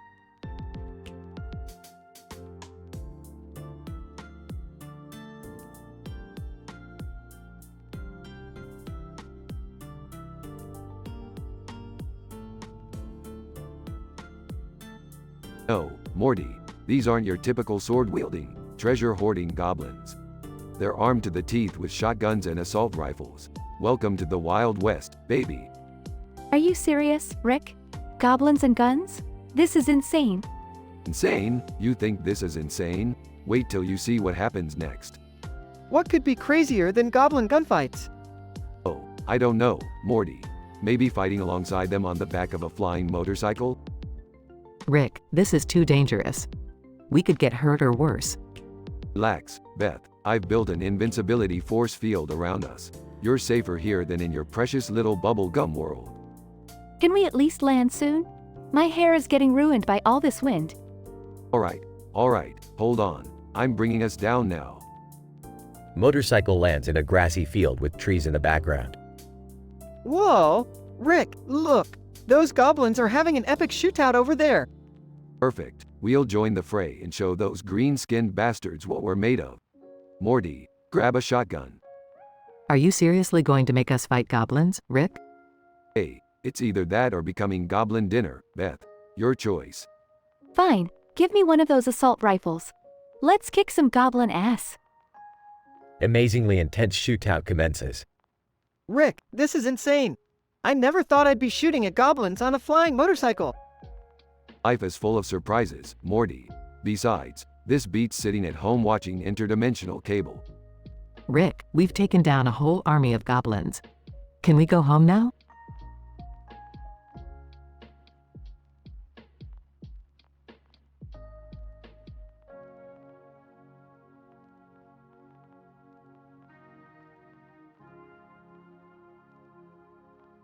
Oh, we can't leave yet, Beth. We've got to seize goblin territory, take over their operations. Seriously? We were just random bystanders in this mess, and now we're waging war? Hey, it's all about being in the right place at the right time. And right now, it's goblin slaying time. I guess it's better than doing homework, right? You got that right, Morty. Now let's show these goblins who the real masters of this dimension are. They continue the battle, fighting off goblins left and right, while the sun sets in the background. Rick, this has been one hell of an adventure, but I'm ready to go home now. Alright, Morty, I guess we've made our point. Time to head back to the good old Smith household. I can't believe I'm saying this, but thanks for protecting us, Rick. I guess you're not as big of a jerk as I thought. Don't get too sentimental, Beth. We've still got a whole universe to explore together. And next time, we're taking on the aliens. The motorcycle takes off and disappears into the sky, leaving behind a grassy field full of unconscious goblins.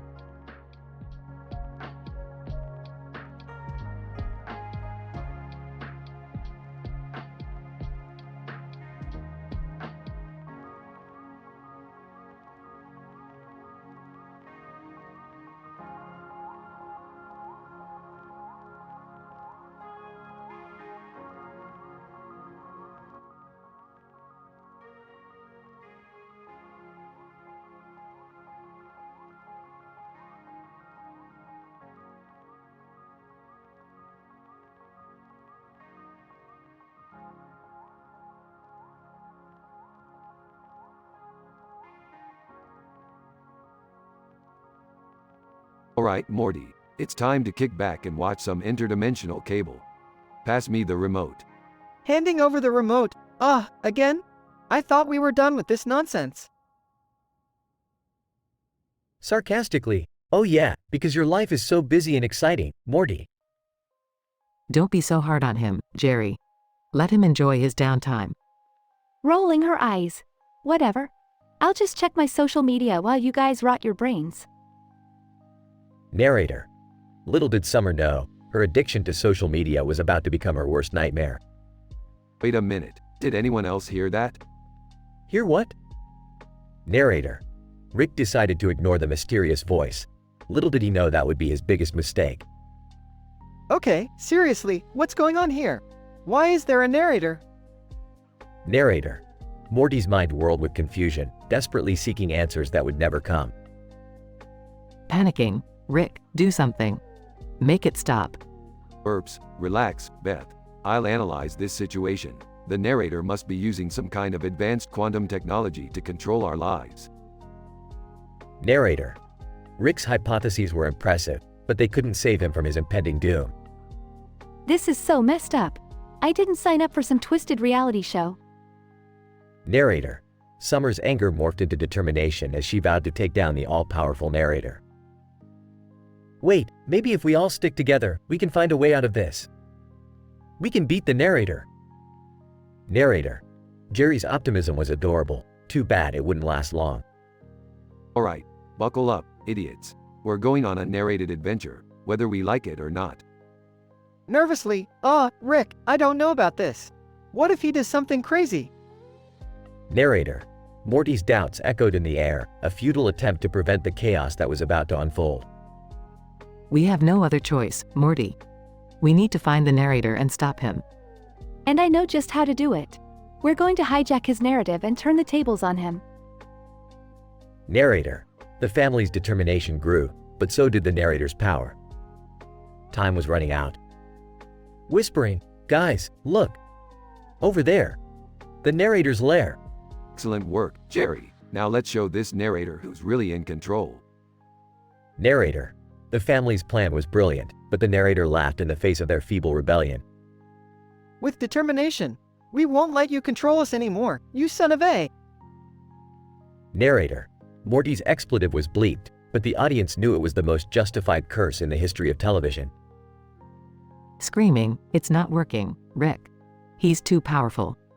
Smirking, oh really? Well, watch this. I've created a device that can disrupt the narrator's frequency. Narrator. Rick's words were full of bravado, but he couldn't hide the fear bubbling under the surface. With a mischievous grin, hey narrator, guess what? We're taking control of this story now. Narrator. The tables had turned, the family had won. The narrator's reign of terror was finally over.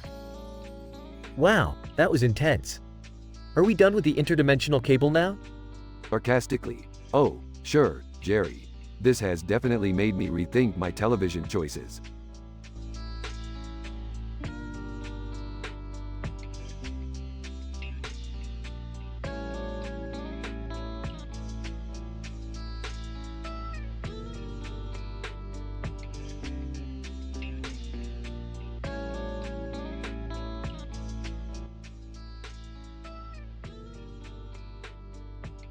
Alright, Morty. Time to put those running shoes on. We've got a man and woman desperately fleeing from something, with a large white object and a man lurking in the background. Rick, what's going on? Why are they running? And what's up with that creepy guy in the distance? Morty, context clues, my boy. That large white object as a wedding cake. Looks like those two lovebirds are trying to make a grand escape from their own wedding. Whoa, seriously? But why is that guy there? Jerry, my special melting snowflake of an ex-son-in-law, got busted seducing the bride in the confession booth. Now he's on the run while the angry mob, draped in white bedsheets, seeks justice. Jerry, dude's got some serious issues. So, where are we in all of this? Oh, we're just here for the front row seats, Morty.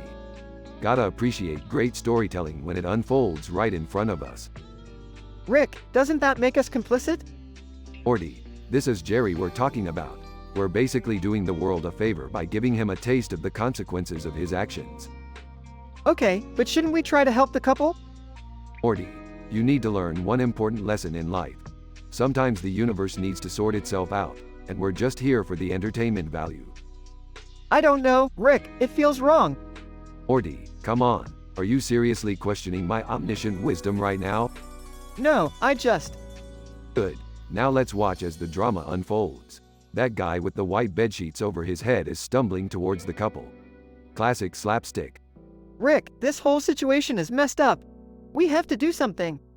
Fine, Morty. Let's get out of here. Teleportation device, aka the ultimate escape plan, activate. Wait, really? We can just teleport out of here? Morty, when you have a portal gun that can traverse dimensions, nothing can stop you. Now, let's get back to the safety of our garage. Thanks, Rick. That was intense. Morty, in the grand scheme of things, that was hardly even a blip on the existential radar. Now let's go cause some proper chaos elsewhere. Rick, can't we just try to do something good for once? Morty, in the words of our interdimensional hero, Jerry Smith, good deeds are for people who can't sell themselves to the devil. Let's stay true to our nature and embrace the anarchy, shall we? I guess so, Rick. But sometimes I just wish we were better than this. Morty, wishing for a different reality won't change the one we live in. So buckle up, Morty, let's see how far this chaos takes us.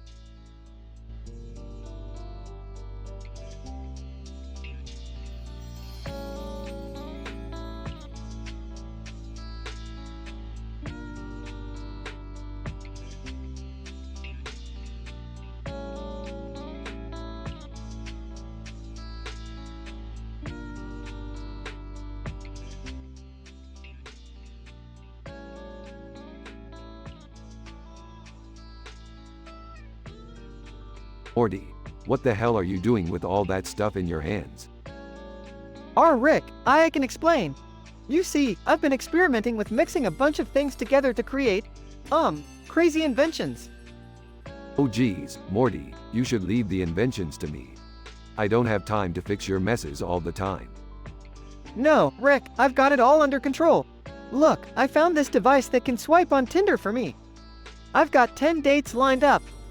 10 dates? Morty, how the hell are you managing all those at once? Well, you see, I've got 10 different kinds of DSMV disorders, so I have 10 tantrums based on each one. It helps me connect with my emotions, you know? Morty, that's the dumbest thing I've ever heard. You should really see a therapist about all those disorders.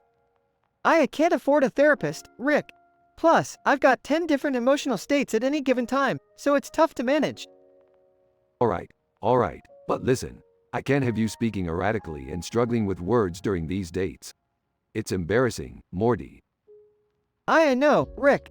That's why I've got 10 different medications I need to take. They help me focus, but they also have side effects, like nausea, dizziness, and explosive diarrhea. Explosive diarrhea? Morty, you need to find better meds. Anyway, how many milligrams of each medication do you need? Let me check.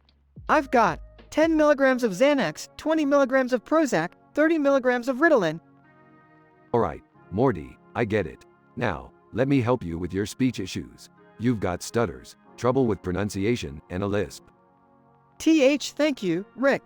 I appreciate it. I know I can sound pretty dumb sometimes. Morty, you're not dumb. You just need a bit of help. Now, let's work on your enunciation and pronunciation.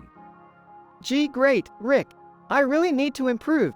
I don't want to sound like a complete idiot on these dates. You got it, Morty. We'll get you in shape, both mentally and verbally. But let's not forget, you've also got 10 different inventions in your hands. What are they, Morty? Oh, right. I have my Love Finder 2000, Burp Translator, Clone 2.0, Interdimensional Goggles, Pickle Juice Slingshot, Telekinetic Toilet, Infinite Pizza Box, Hypno Beam, Time Freezing Remote, and the Mega Butter Robot. Morty, I don't even want to know how you came up with those ideas. Just promise me you won't use any of them during your Tinder dates. Okay, Rick, I promise. I'll just stick to the medication and work on my speech. I don't need any more trouble. Good, good. Now let's get to work, Morty. We've got a lot to do if you want to impress those ladies.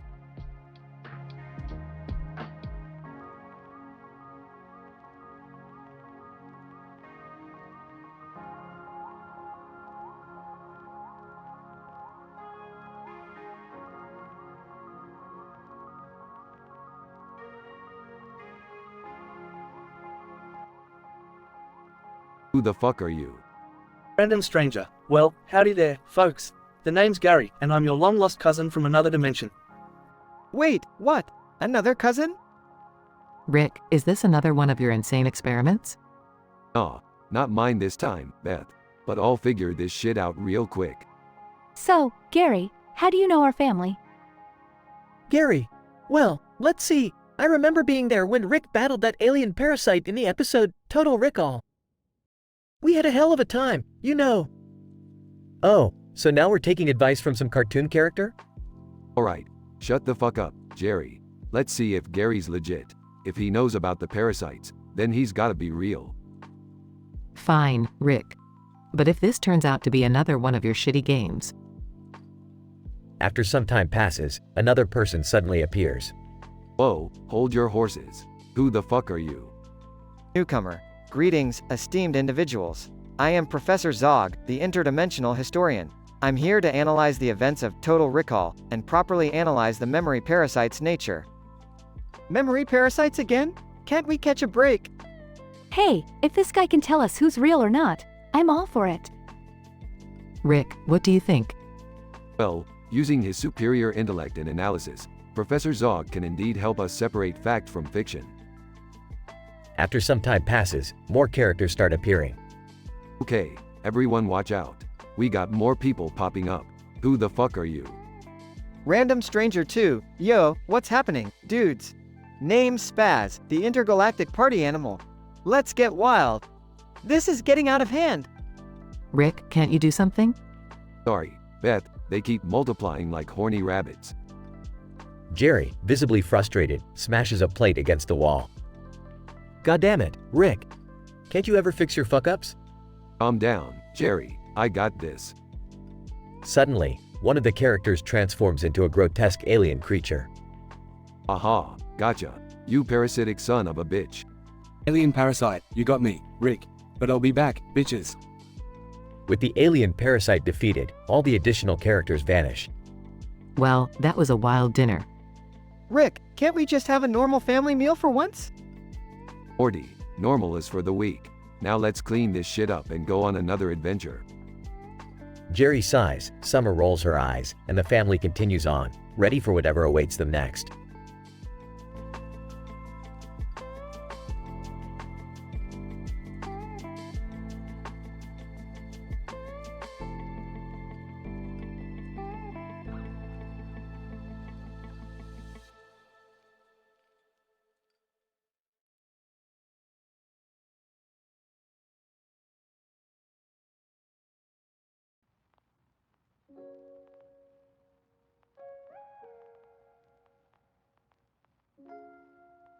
Link groans. What?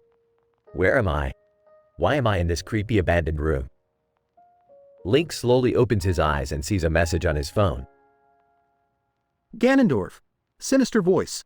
Ah, Link, my dear boy. I hope you've had a pleasant nap. Allow me to brief you on my latest creation, the sadistic torture device inspired by the Zelda series. Link, what? Why are you doing this, Ganondorf? What have I ever done to you? Ganondorf laughs wickedly. Oh, Link, it's not about what you've done. It's about the power I derive from your suffering. Now, let me describe the intricate details of my delightful contraption. Link trembles with fear and listens attentively. Ganondorf, you see, I've designed a unique torture method involving Deku sticks. They have been modified, enchanted with an amplifying spell, and set ablaze with a magical blue flame. These sticks shall be inserted into your sensitive areas. Link, horrified. No. Please, I beg you, don't do this. Have mercy. Ganondorf, mercy? Ha! Such a weak word. Now, brace yourself, Link. The first Deku stick is in place. Link screams in pain. Ah, please, make it stop. I can't take this. Ganondorf. Oh, we've only just begun, my boy. You should prepare yourself for the next stage. Link's body shivers and tears stream down his face. Link whispers, this is insane. How could someone be so cruel? Ganondorf. Cruelty is relative, my friend. Now, let's proceed. The second Deku stick is going in. Link, sobbing, I can't endure this anymore. Please, Ganondorf, have mercy. Ganondorf, mercy is not on the menu. But fear not, dear Link. I have a surprise for you. Link's breathing quickens, his body quivering with anticipation. Link, what? What do you mean? A surprise? Ganondorf, behind that wall lies an escape route. Complete my challenge, and you may be free from this torment. Fail, and, well, I'll leave that to your imagination. Link's eyes widen with a glimmer of hope. Link, I'll do anything, Ganondorf. Just tell me what to do. Ganondorf, bring me the golden Triforce emblem hidden within the depths of the Lost Woods. Retrieve it in 1 hour, or your suffering shall increase tenfold. Link staggers to his feet, determined and fearful. Link, I'll find it. I'll survive this and bring you down, Ganondorf. You won't get away with this. Ganondorf chuckles. We shall see, my brave hero. Now, the clock is ticking. Off you go. Link rushes towards the wall, desperate to escape the sadistic torture. As he disappears through the secret passage, an unexpected twist occurs. Ganondorf, smirking. Little does Link know, the Triforce emblem does not exist. He will search in vain, suffer unimaginable pain, all for naught. The true torture begins now. The room echoes with Ganondorf's maniacal laughter as the scene fades out, leaving Link's fate uncertain.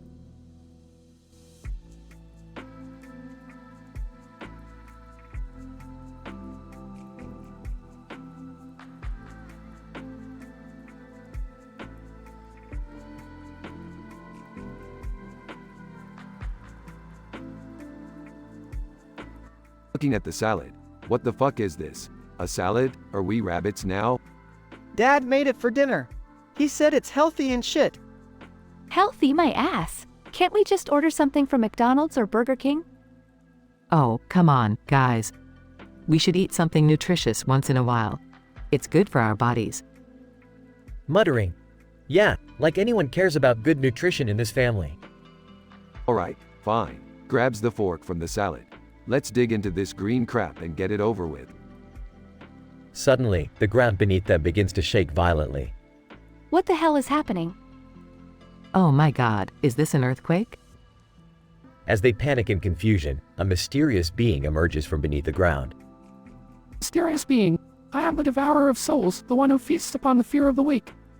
Aw, shit, not this guy again. Run! Run for your lives! The gang starts running, seeking refuge in Rick's spaceship, but they are soon confronted by a wild chase involving Scooby and the gang. Scooby-Doo, Roo ROH. We've got company. What the fuck are you guys doing here? Fred, we heard there was a mystery to solve. Looks like we stumbled upon something bigger than usual. Velma, Jinkies, this devourer of souls seems pretty serious.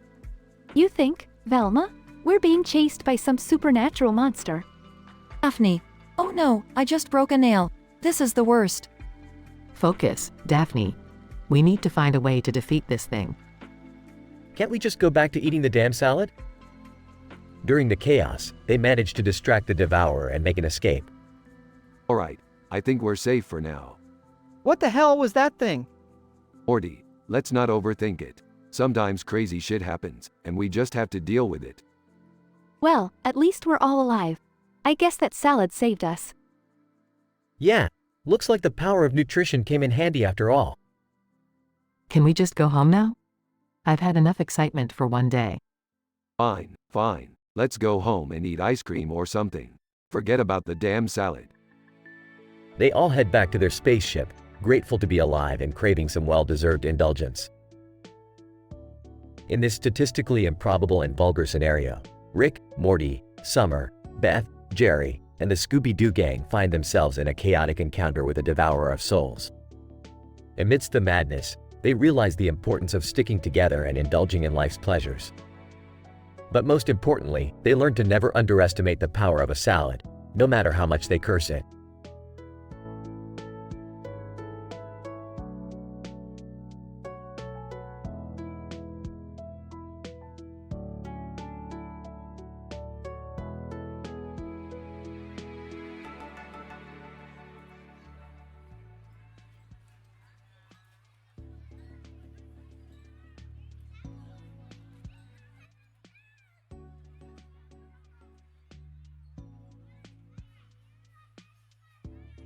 Alright, Morty, we've got a problem here.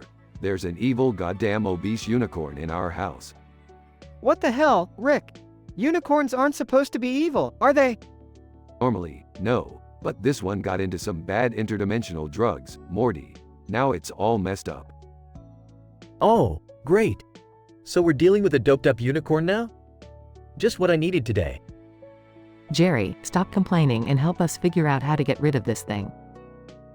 Yeah, we can't have a drugged-up unicorn ruining our lives. Plus, it's ugly as hell. Alright, people, listen up. We need to distract and trap the unicorn somehow. It's too strong for us to take on directly. Maybe we can lure it outside with some glitter or something? Like, unicorns love sparkly things, right? Morty, that's actually a decent idea. Let's try it. Summer, you and Beth go grab all the glitter you can find. Jerry, you be the bait. Me? Why do I always have to be the damn bait? Because, Jerry, you're expendable. Gee, thanks, Beth. Meanwhile, Rick and Morty set up a trap with glitter leading outside the house. Alright, unicorn. I'm here, just waiting for you. Unicorn. Evil laughter. You pathetic humans can't stop me. Hey, unicorn, look at all this glitter. Unicorn. Glitter? That's my weakness. Must resist temptation. Just a little closer, big boy. That's right, nice and slow. Now, Morty, activate the trap. Make it rain glitter. Morty pulls a lever, and glitter falls all around the unicorn, trapping it. Unicorn. No, damn you, humans. We did it, Rick. We trapped the evil unicorn. Oh, we're not done yet, Morty. Prepare for a wild ride. The unicorn starts glowing, and a vortex opens up, sucking Rick and his family into the unicorn's rectum. Inside Rainbow Land. Ah, where are we? It smells like rainbows and regret in here. Ew, this is so gross. I can't believe we're deep within a unicorn's colon. And I thought my life couldn't get any shittier. Actually, Jerry, this is highly fascinating. Rainbow Land is a reconfiguration of the unicorn's internal organs due to the interdimensional drugs it consumed. Rick, I don't care about the science right now. How do we get out of here? Well, the unicorn seems to be using its colon as a portal, transporting us to another dimension. We just need to find a way to override its control. Hey, look! There's a path made of rainbow-colored feces. Maybe it leads to a way out. After navigating through the colorful feces, Rick and his family find a portal back home. Hallelujah! We're finally getting out of this unicorn's ass. Indeed, Jerry, I've reverse-engineered the unicorn's control mechanism. Once we walk through this portal, it'll take us right back to our house. Thank God. I never want to see another unicorn again. They walk through the portal, and they find themselves back in their house, free from the evil unicorn. We did it. We survived Rainbow Land and an evil unicorn's ass. Guess you could say we came out smelling like roses. More like smelling like rainbows and poop. The family laughs, relieved to be back safe and sound.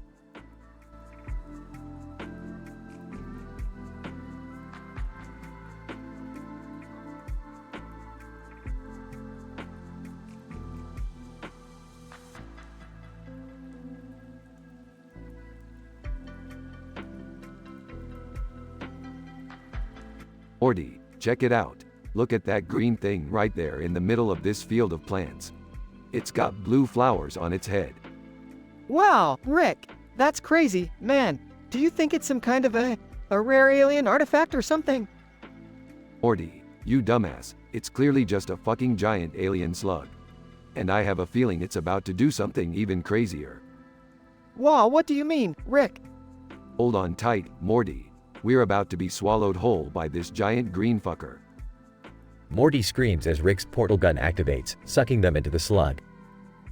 Holy shit, Rick! We're inside this disgusting slug. I can't handle this. Pull yourself together, Morty. We're gonna explore this slimy, pulsating nightmare and find a way out.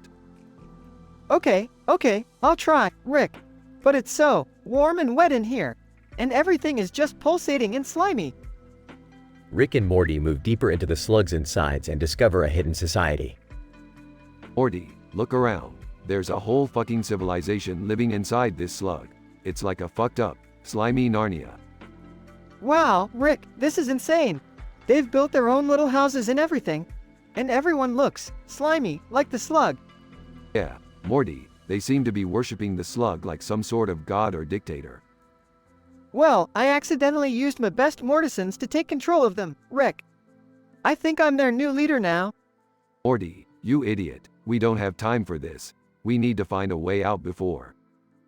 Suddenly, the slug starts trembling and making strange noises. Uh-oh, Rick. I think it's having some kind of bowel movement. Oh shit, Morty, hold on. The slug starts violently convulsing, and Rick and Morty desperately try to stay on their feet. This is it, Rick. We're gonna get blasted out by the slug's gigantic shit. Brace yourself, Morty. Suddenly, the slug releases an enormous torrent of feces, launching Rick and Morty out of its backside. Oh, Rick, we made it, but we're covered in slug shit. Yeah, Morty, that's the price we pay for our adventures. Now let's get the hell out of here and never speak of this again. Agreed, Rick. This was the craziest shit we've ever been through, literally. They walk away, covered in slime and shit, leaving behind the slug and its hidden society.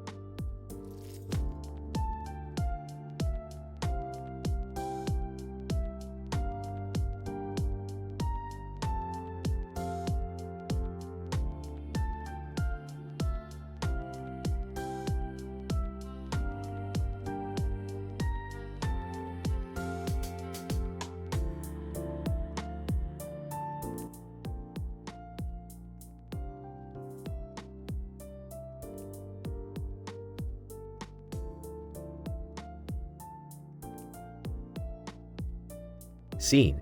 Morty, a cartoon character with many expressions on his face, sits on a park bench, talking to his friend, Rick, who has a perpetual frown on his face. Hey, Rick. You know, I've been on Tinder lately, and let me tell you, it's been a roller coaster of emotions. Guys, oh great, here we go. What happened this time, Morty? Well, first swipe, I matched with a girl who turned out to be a shape-shifting alien. I mean, talk about a surprise, Rick. Yeah, Morty, that doesn't happen to normal people. But go on. And then, on my second date, the girl declared her undying love for me after 5 minutes. It was so intense, I didn't know what to do.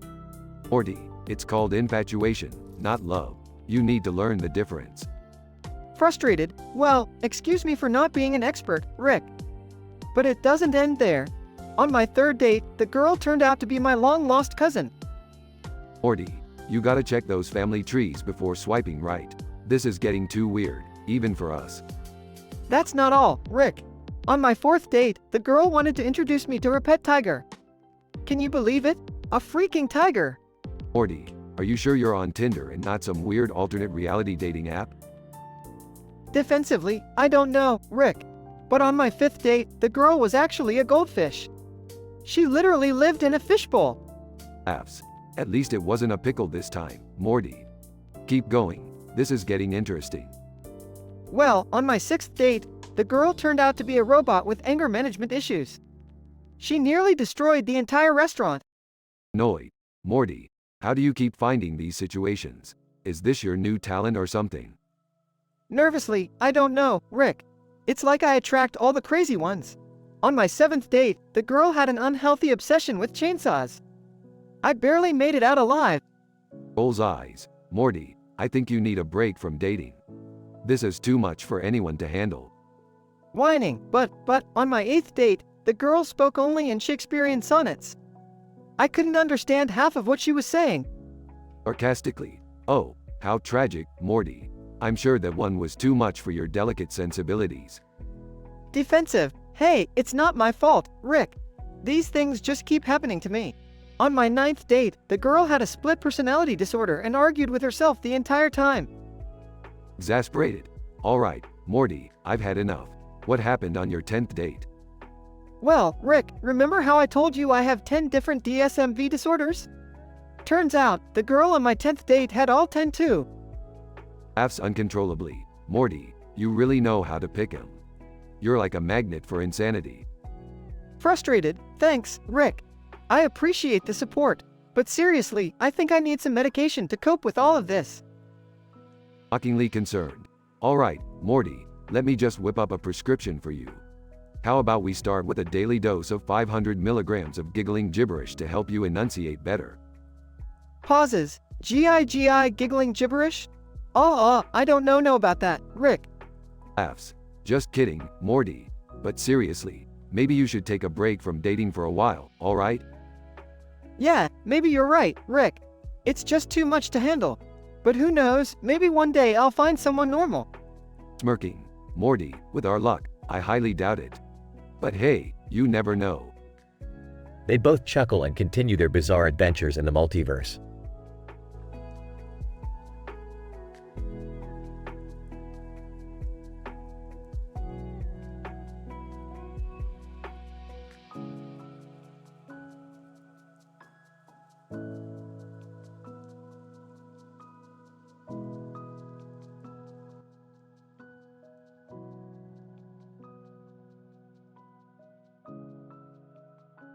Hey Rick, who's this guy sitting in the middle of the table? Belching. Oh, Morty. That's Dr. Pandemic. He's a renowned scientist from another dimension. He's here to help us with our dinner etiquette, Morty. Can't have you embarrassing us anymore. Dr. Pandemic. Salutations, Earthlings. I have traveled across time and space to enlighten you with my knowledge of the proper way to consume sustenance. Rolls eyes. Great, another pompous know-it-all. Just what this dinner needed. Whispering to Jerry, do you remember inviting this dude? Is he just another memory parasite? I mean, we've had our fair share of those. Confused? Memory parasites? What are you talking about, Summer?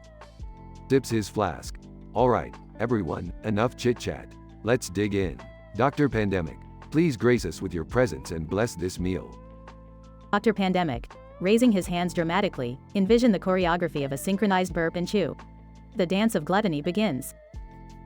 Scene cuts to a montage of the family comically struggling to swallow oversized bites, spitting out food, and Rick making disgusted faces. Coughing. Rick, I can't breathe with this guy's over-the-top dinner rules. We're choking over here. Smirking. Morty, just give him a chance. Maybe we'll learn something important, like how not to invite dinner guests who ruin everything. Sarcastically, yeah, Rick, because you're the master of proper etiquette. Burping. Damn right, Beth. Suddenly, another guest appears at the table.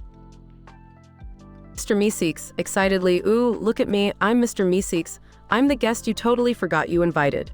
Gasping. More parasites. We're infested, Morty. Suddenly, the room fills with a variety of strange and wacky characters, including Scary Terry, Sleepy Gary, and Tinkles. Swatting at the characters. All right, this has officially gone off the rails. Everybody, stay calm. Panicking. Rick, we need to find the real family members before it's too late. Pointing. Look, Dad. There's Cousin Nick, the one we totally made up to get out of a family reunion. Flustered. Did I invite him? Determined. All right, listen up, everyone. The real family calls for a Smith family meeting. Scene transitions to the living room, where the characters are gathered. Now, we're gonna do a quick memory test. Tell me, who remembers that time we defeated the memory parasites? The fake characters start glitching and fading away. We got 'em, Rick. The parasites are history. What a relief. I wasn't sure how much crazier this dinner could get. Relieved, thank goodness. I was worried Cousin Nick was gonna ask for money. Smirking. Well, another day, another crazy family dinner. Who's up for some interdimensional cable? The family cheers and heads towards the living room, ready for their next absurd adventure.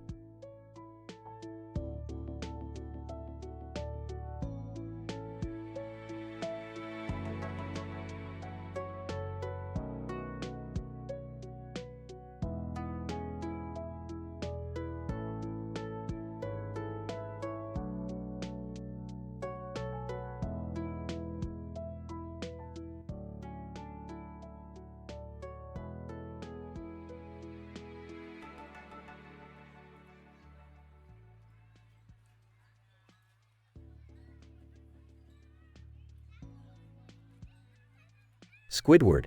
Finally, Mr. Krabs left me in charge of the Krusty Krab. Now I can show everyone how much better I am. Patrick. Eating a Krabby Patty. Squidward. This patty tastes like a sweaty sock. Squidward. Patrick, it's the same recipe as always. Maybe your taste buds aren't working properly. SpongeBob. Flipping burgers. Squidward, I'm here to help. What can I do? Squidward. Just stay out of my way, SpongeBob. I can run this place on my own. SpongeBob. But Squidward, I can make the Krusty Krab even more successful. Squidward. Oh, please, SpongeBob. What do you know about running a business? SpongeBob. I may not have experience, but I have enthusiasm and dedication. Larry the Lobster, lifting weights. Dude, can I get a Krabby Patty to fuel my gains? Squidward. Size, fine, Larry. 1 Krabby Patty coming up. Sandy. Entering the Krusty Krab with karate gear. Squidward. Can I use the back room for my karate training? Squidward. Frustrated. Sure, Sandy. Just make sure you don't destroy anything. SpongeBob. Squidward, I've come up with a new promotion idea. We can give a free toy with every meal. Squidward. Irritated. SpongeBob, I don't have time for your childish ideas. SpongeBob. Sadly. Okay, Squidward. I'll just go back to flipping burgers. Plankton. Slyly approaching the Krusty Krab. Ah, there's my chance to steal the secret formula. Squidward. Distracted. SpongeBob, keep an eye on the customers. I need to make a quick errand. SpongeBob. Confident. Don't worry, Squidward. The Krusty Krab is in good hands. Squidward. Leaving. Good. Don't mess anything up. Several minutes later. SpongeBob. Wow, this promotion is a hit. Everyone wants a sponge-shaped toy. Sandy. Kicking and breaking the karate practice dummy. Oops, sorry, Squidward. Patrick. Slipping on a spilled drink. Whoopsie daisy. SpongeBob. Panicking. Oh no, I forgot to check the security cameras. Plankton. Rejoicing. Finally, the formula is within my grasp. Sandy. Approaching Plankton. Hold it right there. No good little varmint. Plankton. Frightened. Sandy. This wasn't part of the plan. Squidward. Returning. What's going on here? Why is Sandy chasing Plankton? Sandy. Exhausted. Squidward, your absence has caused chaos. Plankton tried to steal the secret formula. Squidward. Frustrated. I can't leave for a minute without everything falling apart. Patrick. Eating another Krabby Patty. Squidward. These taste even worse now. SpongeBob. Nervously. Squidward, I'm sorry. I should have never taken control. Squidward. Size, it's fine, SpongeBob. Let's just clean up this mess and get back to work. While cleaning up, Squidward accidentally slips on a spilled drink. Squidward. Yelping, ouch. My back. SpongeBob. Worried. Squidward, are you okay? Squidward. Groaning, I think I'll need to go to the hospital. SpongeBob, you're in charge now. SpongeBob. Excited, me? Really? Squidward. Smiling faintly, yes, just promise me you'll be careful. The next day, SpongeBob runs the Krusty Krab flawlessly, making it the most successful day ever. SpongeBob. Happily, Squidward will be so proud when he returns. Squidward. Walking in with a back brace. What in Neptune's name happened here? SpongeBob. Grinning, Squidward, you won't believe it.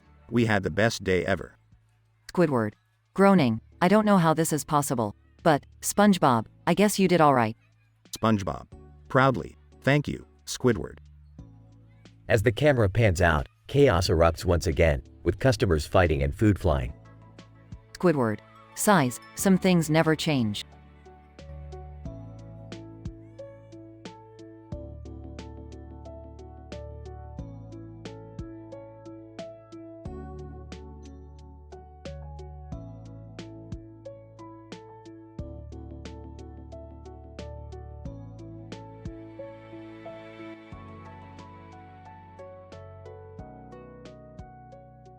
Alright, Morty, hold on tight. We're about to go on a mind-bending adventure. Literally.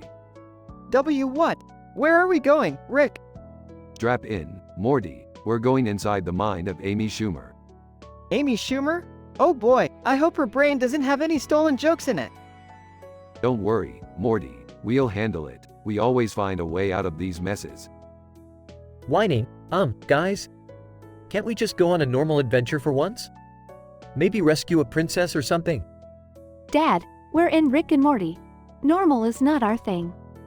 Jerry, if we're going to live in a world where all our adventures are normal, we might as well start using giant toothbrushes on our teeth. Speaking of toothbrushes, why do we have giant toothbrushes in our mouths? Suddenly, they are transported into Amy Schumer's brain. Alright, Morty, we're inside. Get ready for some seriously unfunny and stolen jokes. Oh no, Rick, it's worse than we thought. Look around, it's a never-ending loop of terrible humor. Amy Schumer appears in front of them, telling lame jokes. Amy Schumer. So, why did the chicken cross the road? Because it wanted to go to the comedy club, but everyone was laughing too hard at my genius. Quick, Morty, we need to find a scientific way out of here without using portal guns. Let's try to analyze her brainwaves. Alright, I'm on it. Start scanning the brainwaves. Amy Schumer continues with more terrible jokes. Amy Schumer. Knock, knock. Who's there? Me, America's greatest comedian. Oh yeah. Can't we just portal out of here? This humor is killing me. Suck it up, Jerry. We're not getting out that easy. Morty finds a way to manipulate Amy Schumer's brainwaves. Rick, I think I found a way out. If we can reverse the polarity of her brain cells, we might be able to escape.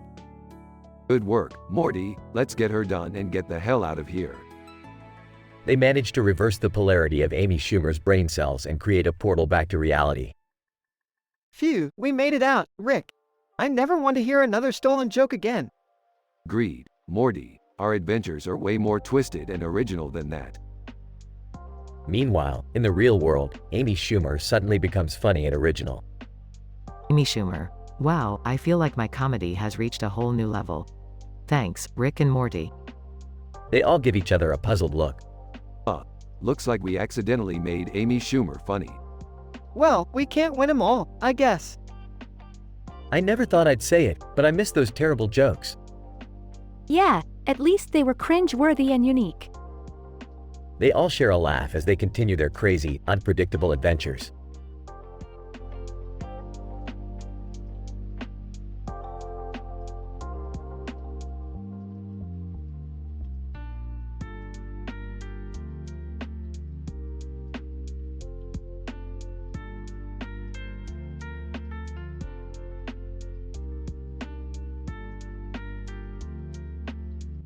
Alright, Morty.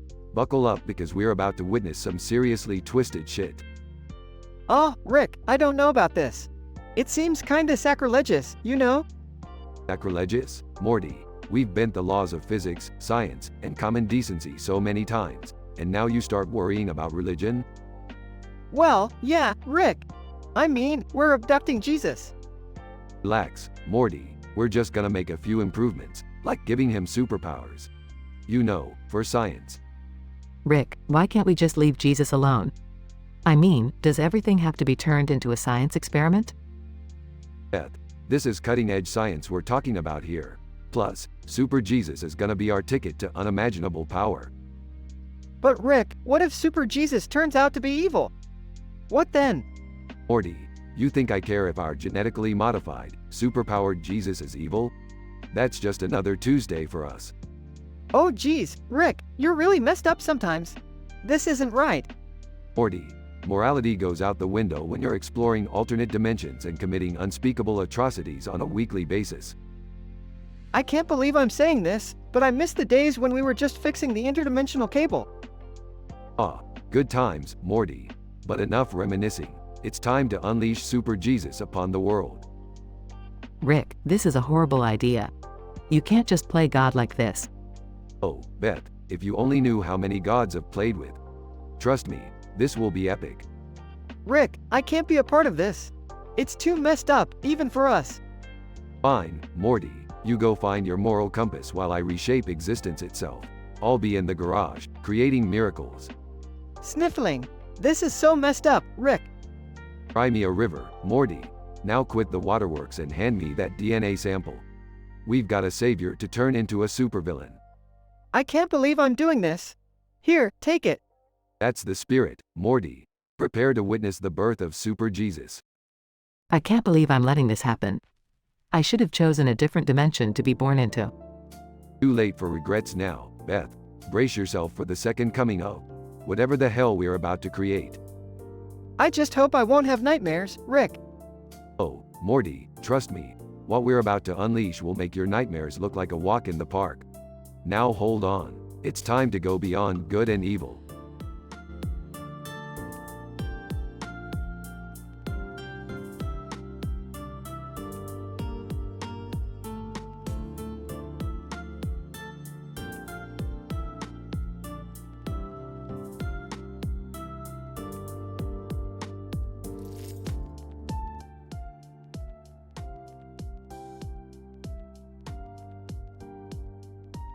Scene: the Smiths' dining room. A cartoon character sits at the table with plates and glasses. Rick, Morty, Beth, Summer, and Jerry are busy having dinner. Who's this fucking clown at the table? Cartoon character. Well. Look who finally noticed me. I'm Dr. Zargalon, a multi-dimensional being with the power to manipulate memories. Oh great, not another memory parasite. Cartoon character. No, Morty, I'm not here to parasitize your memories. I'm actually here to help you identify the fake parasites that have been infiltrating your lives. Skeptical, and why should we believe you? Cartoon character. Because, Beth, I am the only one who can see through their illusions. Every time a fake memory parasite creates a new character, I am able to protect the real memories and expose the imposters. Confused. So, you're like a reality checker or something. Cartoon character, more like a memory guardian. And right now, I'm sensing a few fake parasites lurking. Let's start with that strange talking pickle over there. Pickle hey, I'm no fake, I'm Pickle Rick, bitch. Wubba lubba dub dub. Whispering to Morty, Morty, we've been through too much weird shit to question any of this. Let's hear what the pickle has to say. Cartoon character, Pickle Rick, you're a fabrication, an illusion. Your memories are fake. Pickle what? No way, man. I remember turning myself into a pickle and going on that crazy adventure. But, Dad, I remember saving you from that underground facility. Cartoon character, Beth, your memory is real. Pickle Rick, on the other hand, is a construct of a fake parasite. Fake parasite? Well, that's just cause you haven't met my twin brother, Super Pickle Rick. Another Pickle Rick enters the room. This is getting out of hand. How do we know who's real and who's fake? Can't we just shoot them all?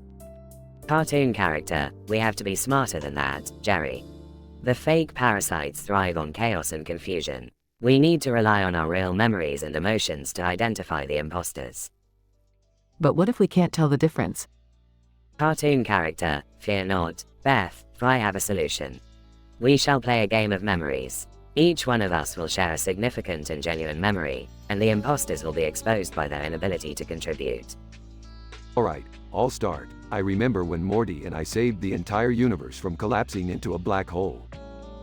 Yeah, and I remember when Rick nearly sacrificed himself to save me.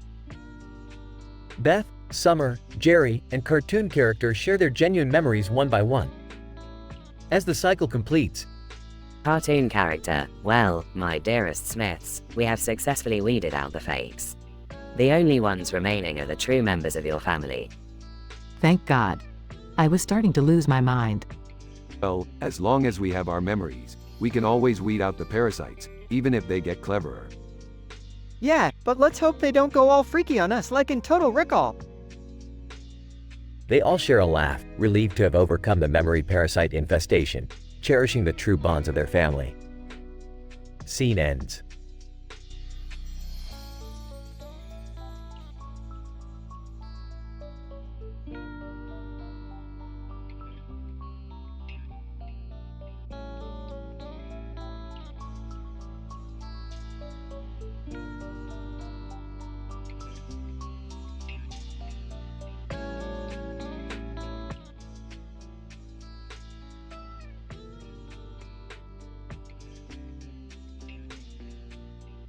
Alright, Morty, buckle up. We've got ourselves a literal shitstorm on our hands. What do you mean, Rick? Why is there a demon riding a horse in our living room? Morty, that's not just any demon. That's an evil obese unicorn, Morty, and it seems to have taken a liking to our house. Mom, Dad, what the hell is going on? Why is there a mythical creature in our living room? Summer, just stay calm, okay? We'll figure this out. Jerry, do something. What? Me? I can't handle a demon horse. I can barely handle everyday life. Oh, for the love of science, Jerry, just do something useful for once. Unicorn. Tauntingly, look at you pathetic mortals, trapped in my magnificent presence. Your fear is delicious. Rick, what are we going to do? It's about to corner us.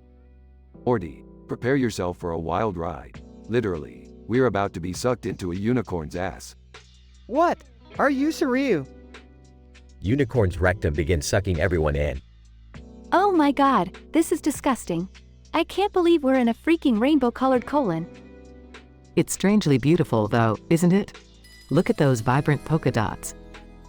I told you, Beth. I knew unicorns were assholes. Relax, everyone. This is simply a spatial anomaly resulting from the unicorn's unique digestive system. We'll find our way out. Unicorn's intestines start shaking. Rick, what's happening now? Hold on, Morty, we've got company. Rainbow Land inhabitants, and they don't look happy. Are those rainbow gnomes wielding tiny swords? We're about to get shanked in a unicorn's colon. Everyone, stay together. We'll fight our way out of this somehow. I'm too young to die in a psychedelic unicorn colon. Pulling out a portal gun. I've got a plan, everyone. Just keep them busy. Epic action scenes unfold as the family fights off rainbow gnomes. Rick, I think I've had enough of this trippy adventure. Can we go home now? Almost there, Morty, hold on tight. They finally escape the unicorn's rectum and appear back in their living room. Oh my god, we made it. We're back. Thank the unicorn gods. I never want to see another colon again.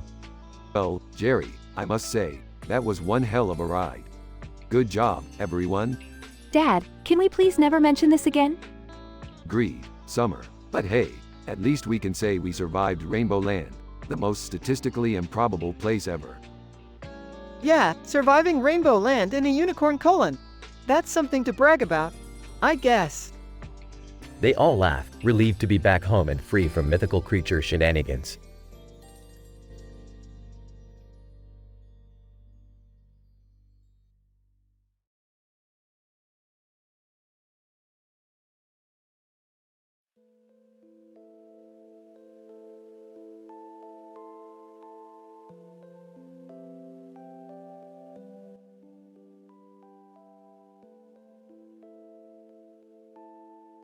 Alright, Morty, Summer, gather round. We're about to embark on a mind-bending adventure today. Oh geez, Rick, what kind of crazy nonsense are we getting into this time? Strap in, Morty, we're playing a game of Jumanji, but this one's a special edition. It's the Kanye West edition. Seriously, Dad? Kanye West? Look, Summer, the dice have spoken. We roll it once and we're in for whatever the board decides. No going back. Okay, I'll be the first to roll. Rolls the dice. Jumanji board, a rhyme from Kanye, let it be heard. Morty's fate is about to be absurd. Jesus himself shall come to play, causing chaos in his very own way. Kanye West materializes. Yo, Morty, you think you're the only one in the multiverse with anxiety? I'm here to drop a new album, and it's gonna blow your mind. Oh great, another celebrity guest appearance in our lives. Kanye, watch your mouth, Summer. I'm a genius. Morty, follow me, let's hit the studio and record some tracks. I don't know if I have any musical talent, Mr. West. Kanye, don't worry, Morty. My genius will guide you. We'll record the greatest album of all time. Alright, fine. We'll help you make this album, Kanye. But let's do this quickly so we can get back to our normal lives. Hours later. Kanye, Morty, give me that perfect falsetto. Summer, I need you to lay down some sick rhymes. Seriously, Kanye? I don't even know how to rap. Kanye, that's the genius of it, Summer. Just feel it. This is getting out of hand. We need to end this madness. But how, Rick? Kanye won't stop until we make the best album ever. I've got an idea. Summer, go grab that red object on the table. Okay, but what is it? It's a microphone. We're gonna use it to trick Kanye into thinking he's recording his masterpiece. Oh, genius, Grandpa Rick. They set up the fake recording studio, and Kanye starts performing. Kanye, yeah, this is it. The ultimate sound. Morty, roll the dice again, now. Morty rolls the dice. Jumanji board, the illusion will shatter, the truth will be told. Kanye's masterpiece, forever on hold. Suddenly, the holographic studio fades away, leaving Kanye standing in the middle of the Smith family's living room. Kanye, what? Where's my album? What happened? Sorry, Kanye, just a temporary illusion. Back to reality.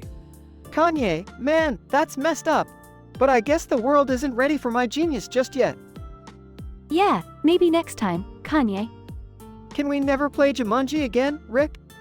Absolutely, Morty. Let's stick to our usual interdimensional adventures. Much safer. And so, they bid farewell to Kanye and continued on with their usual chaotic adventures, grateful for the temporary respite from the madness of Jumanji.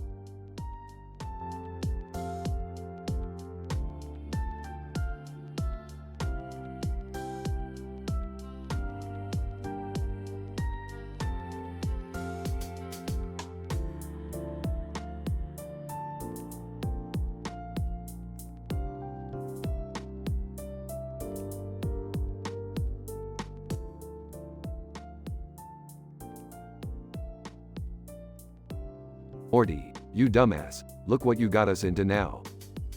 I didn't mean to, Rick. It was just an accident. Accident? We're inside a goddamn alien slug, Morty. We're gonna get digested. Well, maybe we can find a way out of here, Rick.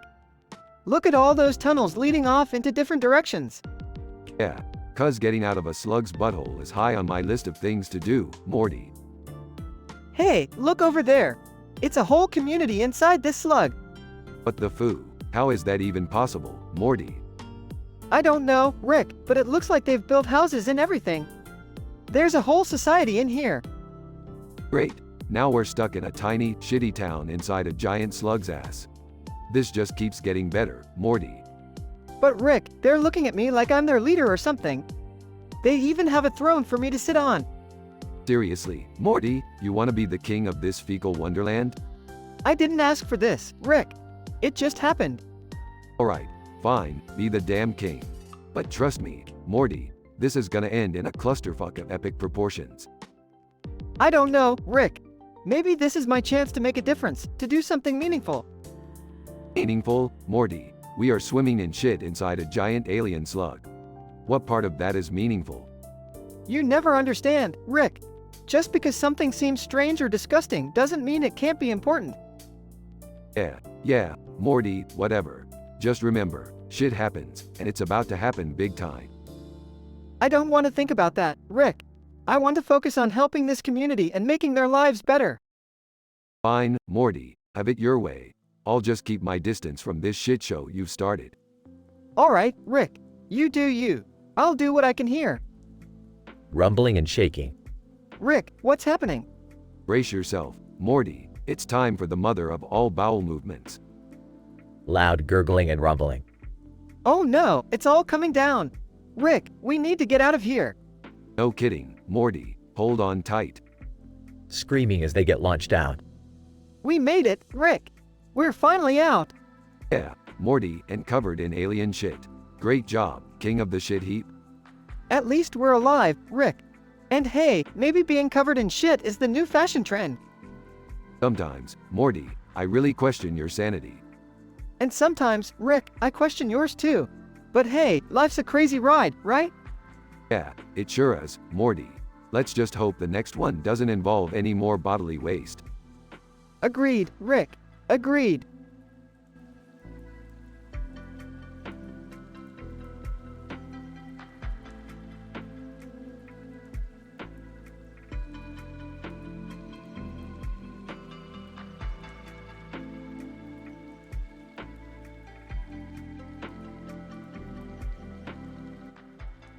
Alright, Morty, let's just have a peaceful family dinner.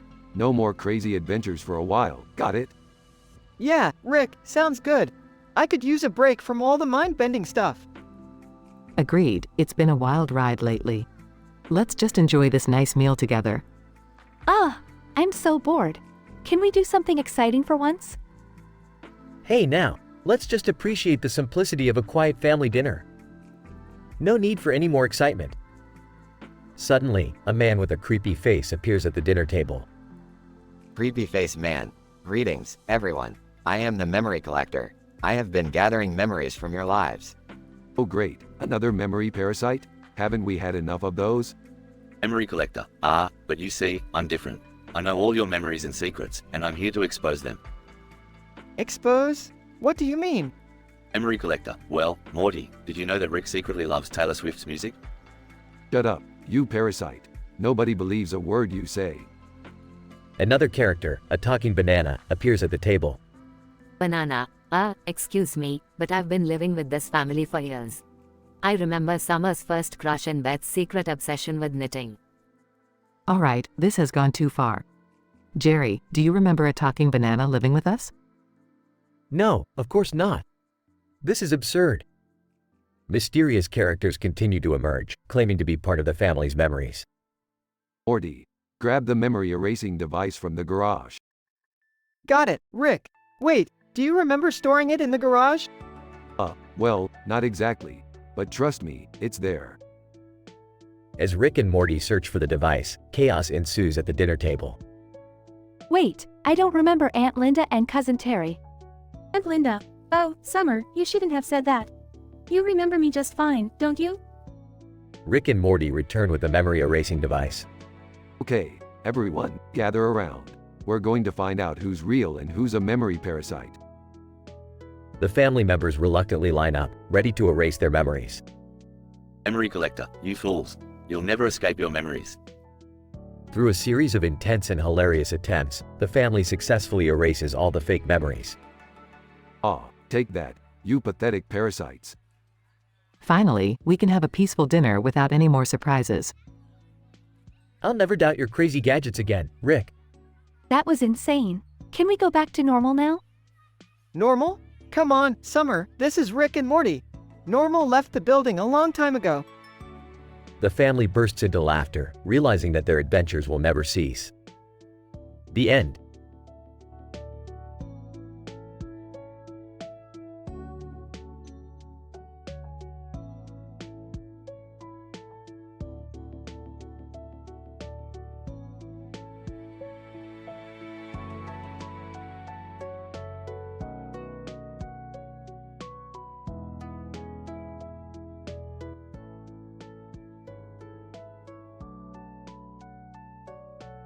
Alright, Morty, let's dig in.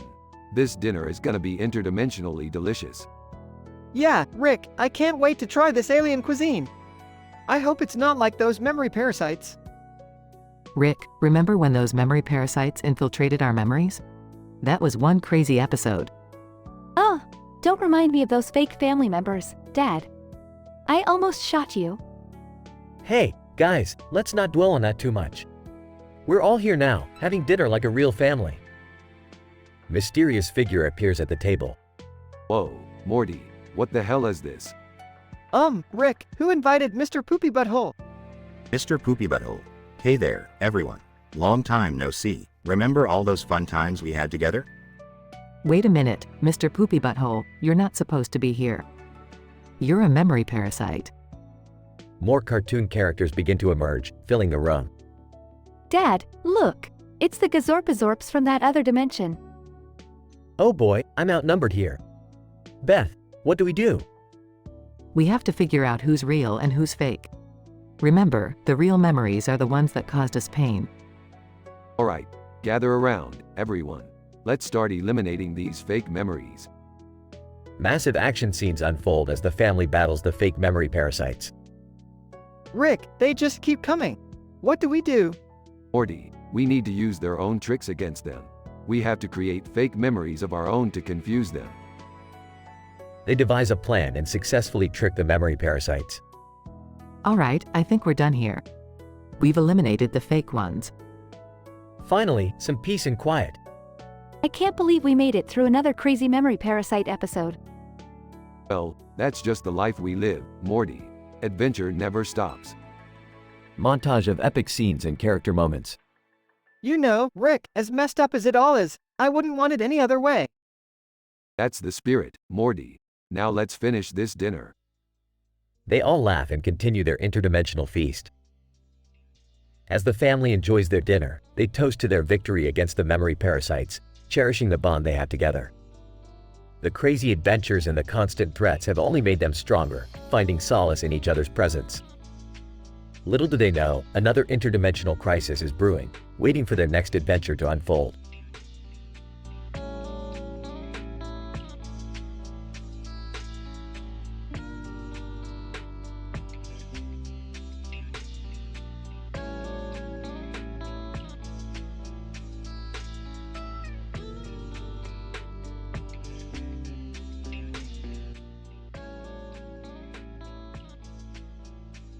Morty, we got another adventure lined up. Prepare yourself for some mind-blowing, reality-bending shit. Oh God, Rick, what now? I can't handle another one of your outlandish escapades. Relax, Morty, it's just a simple trip. In a hot air balloon. Over a green field. With a lake. And Kanye West's giant balloon-like head. Wait, what? Kanye West? And his head is inflating like a balloon? Yeah, Morty, it's like he's got some ego issues or something. But whatever, we need to investigate. Okay, but can we just stick to the adventure? I'd rather not get caught up in Kanye's personal problems. Morty, when have we ever just stuck to the adventure? It's about the chaos, the drama, the absurdity of it all. As they ascend in the hot air balloon, they spot Jerry nervously holding onto the basket. Oh, look who decided to join us, Jerry. You ready for some excitement, huh? Excitement? I just wanted a peaceful family outing, not this weird balloon ride with inflated celebrities. Rolling her eyes. Seriously, Dad, stop complaining. How often do we get to witness Kanye West's giant head? Alright, everyone, prepare for the descent. We're heading straight for that green field. And Kanye's head, of course. They land in the field, surrounded by curious onlookers staring at Kanye's massive balloon head. Rick, what do we do now? People are freaking out. Morty, in situations like this, you've got to think on your feet. Use your brain, Morty. Create a diversion, maybe? Diversion, right. Got it. Morty starts dancing and singing Gold Digger at the top of his lungs, distracting the crowd. Nice one, Morty. Now, let's all gather around Kanye's inflated head and see if we can find any answers. As they approach, Kanye's head suddenly bursts, releasing a cloud of confetti and glitter. Well, that was anticlimactic. Damn it, Morty, you danced too hard. You popped his ego, and now his head is just a deflated mess. Meanwhile, in the distance, the mountain range begins to shake uncontrollably. Guys? I don't think our troubles are over just yet. Oh great, now the mountains are having a tantrum. Morty, use that famous dance move of yours to calm them down. Are you serious, Rick? Dancing won't solve everything. Oh, Morty, when will you learn? Dancing solves like 90% of your problems. Just do it. Morty reluctantly starts doing an awkward dance, causing the mountains to settle down. Wow, Morty, I never knew you had moves like that. Yeah, well, I guess I can add Mountain Whisperer to my list of talents. Alright, enough of this nonsense. Let's get back in the balloon and get the hell out of here. They all hop back into the balloon, leaving behind the deflated Kanye and the now calm mountain range. Well, I can honestly say I've had enough adventure for one day. Agreed. Let's just go home and pretend this never happened. Fine, but just remember, folks, life's a crazy ride, and sometimes you gotta pop a few inflated heads along the way.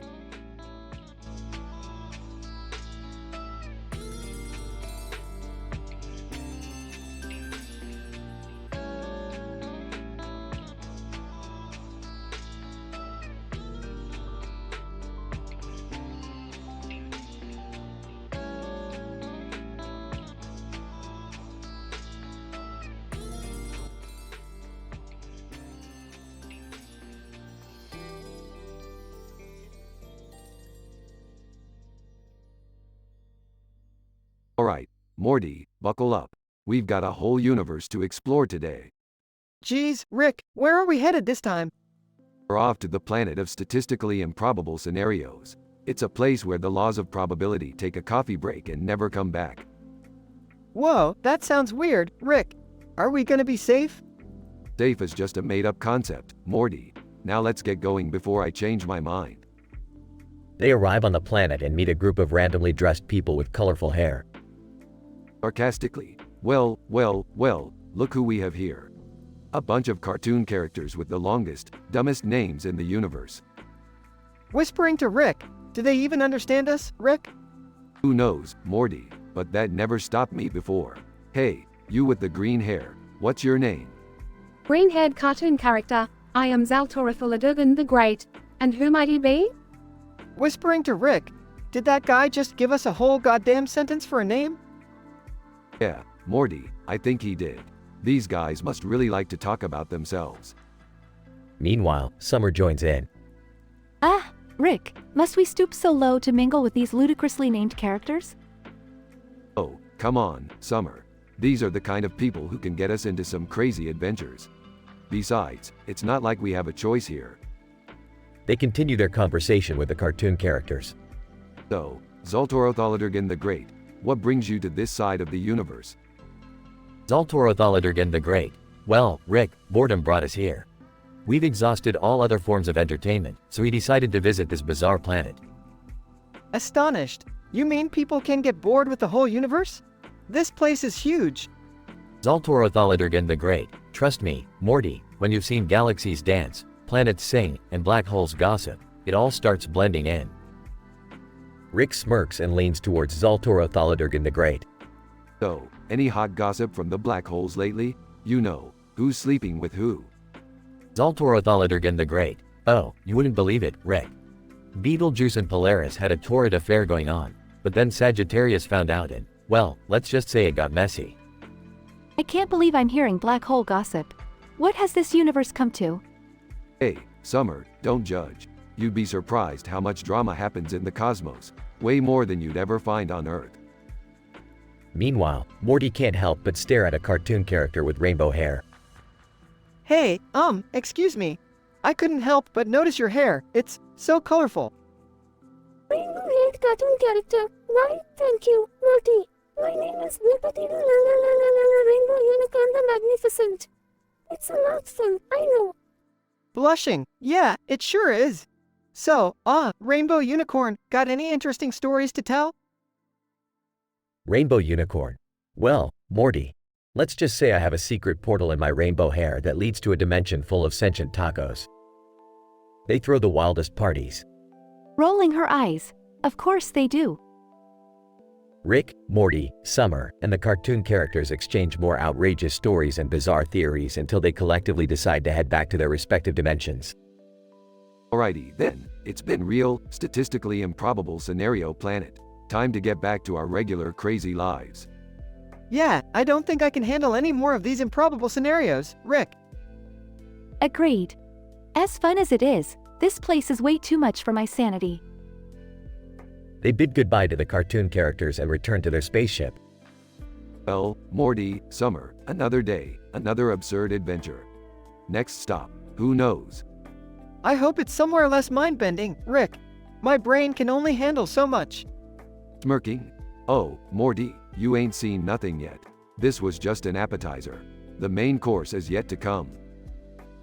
They fly off into the unknown, leaving behind the planet of statistically improbable scenarios and its inhabitants with their ridiculously long names.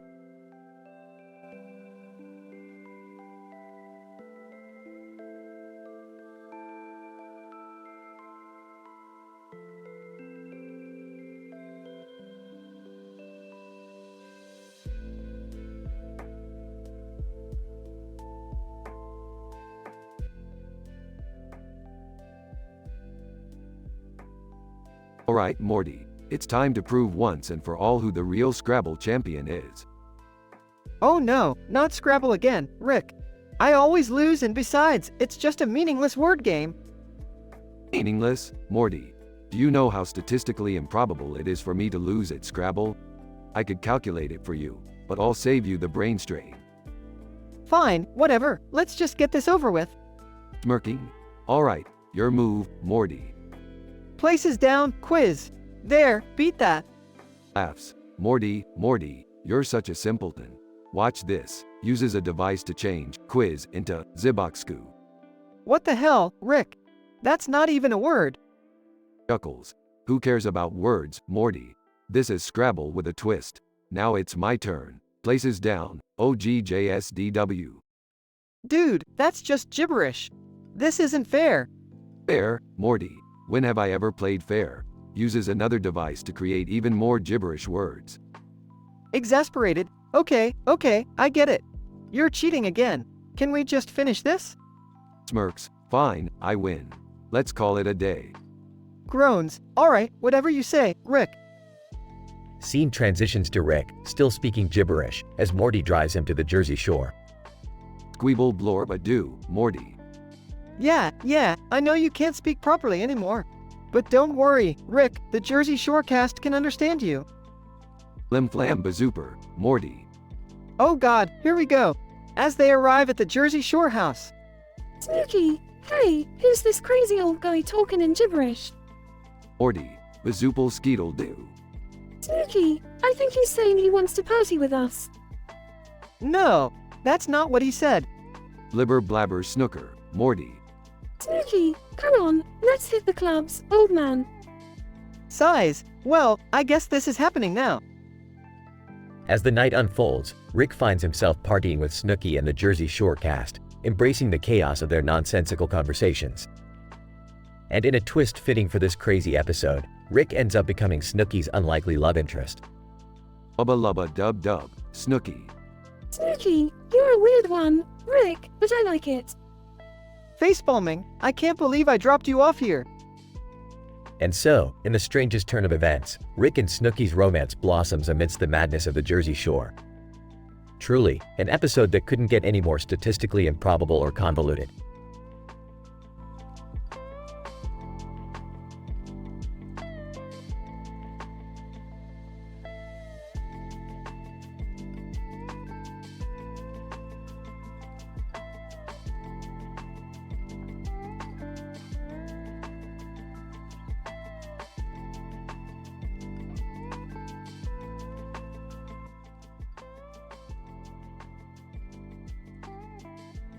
Hey Morty, pass me the butter, will ya? Sure, Rick. But, why does the butter have a face? Morty, it's another one of those damn memory parasites. What? Memory parasites? Are these things real? Oh, Jerry, for once, just trust your father on this. Wait, does that mean all these extra people at the table are parasites too? Bingo, Summer. And it's up to us to figure out who's real and who's a parasitic imposter. Oh great, because we did such a stellar job with that last time, didn't we? Shut up, Morty. You're just salty because Pencilvester betrayed us. Who the hell is Pencilvester? Doesn't matter, Jerry. Just hold your daughter's hand and pretend you're useful. Rick, don't be mean to Jerry. He's my husband, and he means well. Fine, Beth. But just remember that he's the one who brought a virus to the family, not me. Okay, let's focus. How do we spot the memory parasites this time? Well, Morty, Last time they hid their true selves behind happy memories, so this time, we go dark. Dark? Like how? By recalling all the heartbreaking, dramatic, and downright messed up memories we have. Oh god, this is gonna get gruesome, isn't it? Brace yourselves, guys. We've been through worse. Remember the Cronenberg incident? Oh, please don't remind me of the giant mutant mantis in my bedroom. Exactly. Now, let's all take turns sharing our most traumatizing memories with the table. Seriously, Rick, we can't just go to therapy? Therapy? Morty, this is way more fun and efficient. Plus, we're on a deadline here. Okay, fine. I'll go first. The memory of realizing I was married to Jerry. Hey! No offense, sweetie. Here's mine. Being chased by a homicidal jellybean. Great, now it's my turn.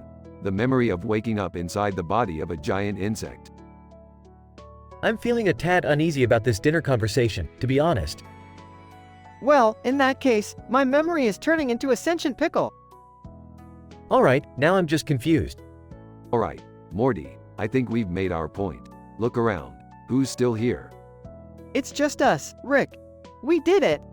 Great, now let's find that spaceship and get the hell out of here. Jerry, you drive. Me? But I don't even have a license. Correction, Jerry, you don't even have memories.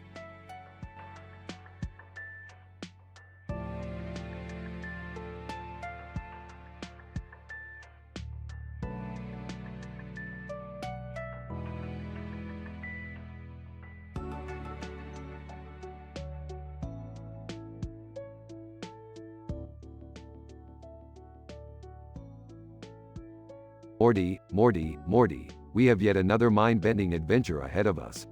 Strap in, kid. Rick, what's the deal this time?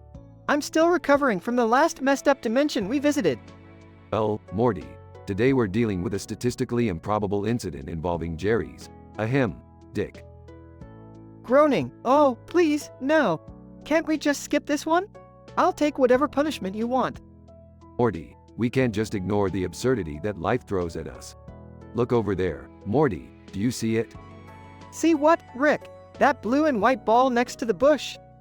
No, Morty, look closer. It's Jerry's dick transformed into a Sharpie marker. And he's becoming a world-famous artist. Look at me, Rick.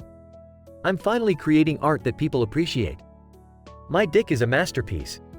I draw symphonies of colors and lines with every stroke. Annoyed. Oh, Jerry, that's just fantastic. Maybe you'll have your own art exhibit at the Louvre, huh? You mean that place in France? Oh, it's just the beginning, Rick. I'll revolutionize the art world with my one-of-a-kind dick strokes. Chuckles. Rick, what are we gonna do? Jerry's ego is going through the roof. Don't worry, Morty. I can't stand his bragging either. Time to bring him back down to earth. Erps. Hey, Jerry. Ready to have your artistic ambitions squashed? I'm turning your Sharpie dick back to a regular old Jerry dick. Deal with it. Screams. No, Rick. You can't take this away from me. I was finally somebody. Sorry, Jerry, but life's tough. Maybe you should have pursued a hobby that doesn't involve your privates.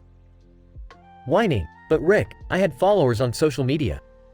They called me the Dick Doodle Maestro. Sarcastically. Wow, Jerry. Sounds like you really made it big. Now, can we move on? Rick, I can't believe you did that to Jerry. He was finally finding success in the most bizarre way possible. Morty, success isn't measured by the number of likes or praise you receive. It's about finding true fulfillment.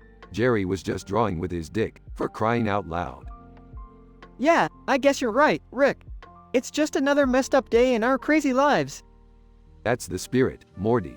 Now, let's go find some new, mind-blowing adventure. And maybe, just maybe, we'll leave Jerry's dick out of it this time. Thank God for small miracles, Rick. Let's go. I'm ready for whatever insane ride you've got planned.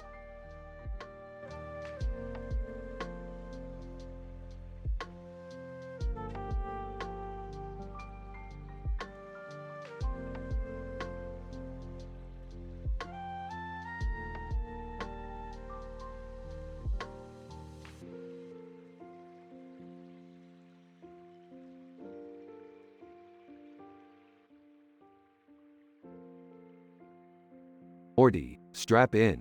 We're about to embark on the most mind-blowing adventure yet. Rick, come on.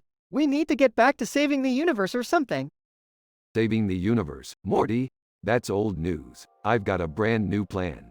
We're gonna be the kings of the stage. The stage? What are you talking about?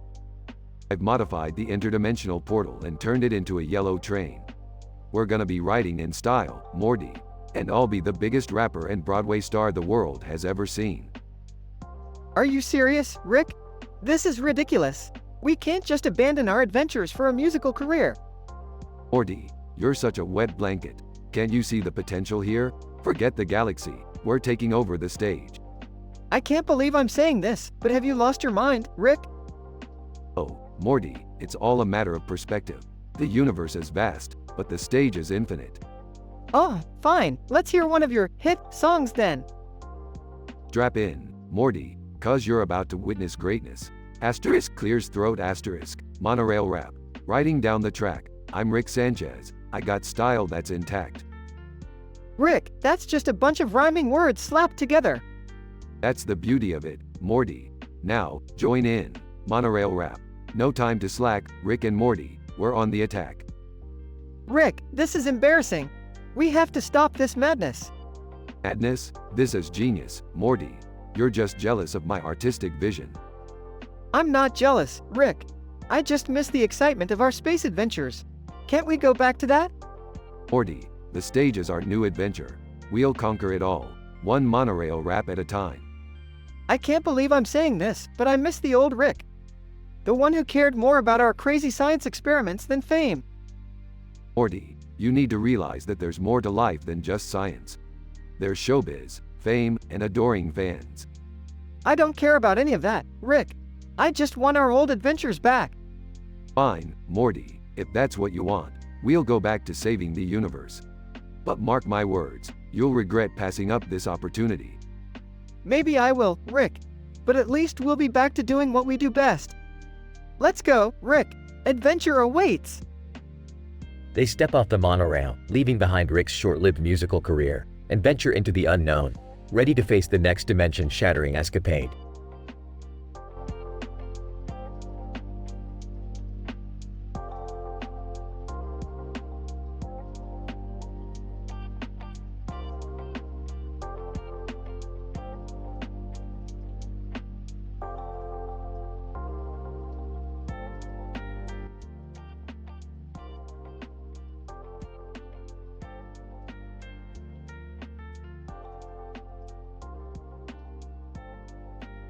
Alright, Morty, I've got something special for you today. Introducing the Gut Buster sandwich from Dimension C-137. Rick, I don't know about this. It looks disgusting. Trust me, Morty, I've tasted it all. Now, the Gut Buster is made with a combination of rotten fish, expired cheese, and moldy bread. It's topped with fermented tofu and pickled onion. But the real kicker is the sauce, a blend of expired mayonnaise and hot sauce. Gross. Who would actually eat that? Well, people from Dimension V-563 seem to enjoy it. They score it a 9 out of 10. But let's be honest, their taste buds are warped from all the interdimensional radiation. This is revolting. Can't we talk about something else? Yeah. Seriously, I don't want to imagine eating something so foul. Fine, let's move on to the next one. Presenting the Sludge Supreme sandwich from Dimension Z-412. This masterpiece is made with fermented sewage as the base, topped with slimy earthworms, and wrapped in a mold-infested tortilla shell. Oh God, I think I'm gonna hurl. Hold on, Morty, we haven't gotten to the sauce yet. It's a blend of rotten tomatoes and expired Worcestershire sauce. The locals from Dimension Z-412 give it a solid 8 out of 10, claiming it's a delicacy. But that dimension's population consists entirely of sewage creatures, so their standards are pretty low. I can't even fathom eating anything from that dimension. This is nightmare fuel. Alright, let's move along before Jerry wets himself. Next up, we have the Slimy Surprise from Dimension X-532. It's a combination of slimy snails, pickled slugs, and sautéed slithering centipedes. Ew! Are those actual insects? You bet they are, Summer. And to add to the taste explosion, We have a sauce made with fermented spider venom and expired soy sauce. The locals give it a 7 out of 10, praising its unique texture and aftertaste. But hey, who wants to eat something that resembles a horror movie? I think I just lost my appetite for a lifetime. We're almost done, Morty. Brace yourself for the rancid mystery sandwich from Dimension Y221. It's made with an unknown piece of meat that's been lying around for centuries, topped with rotten eggs and a sprinkle of radioactive dust. I can't believe we're even discussing this. The sauce is a delightful mix of expired ketchup and vinegar. The locals from Dimension Y221 rate it a 6 out of 10, but they have a strange affinity for ancient food. It's definitely an acquired taste. I can't believe there's actually a dimension where they eat this stuff. Me neither. This is beyond disconcerting.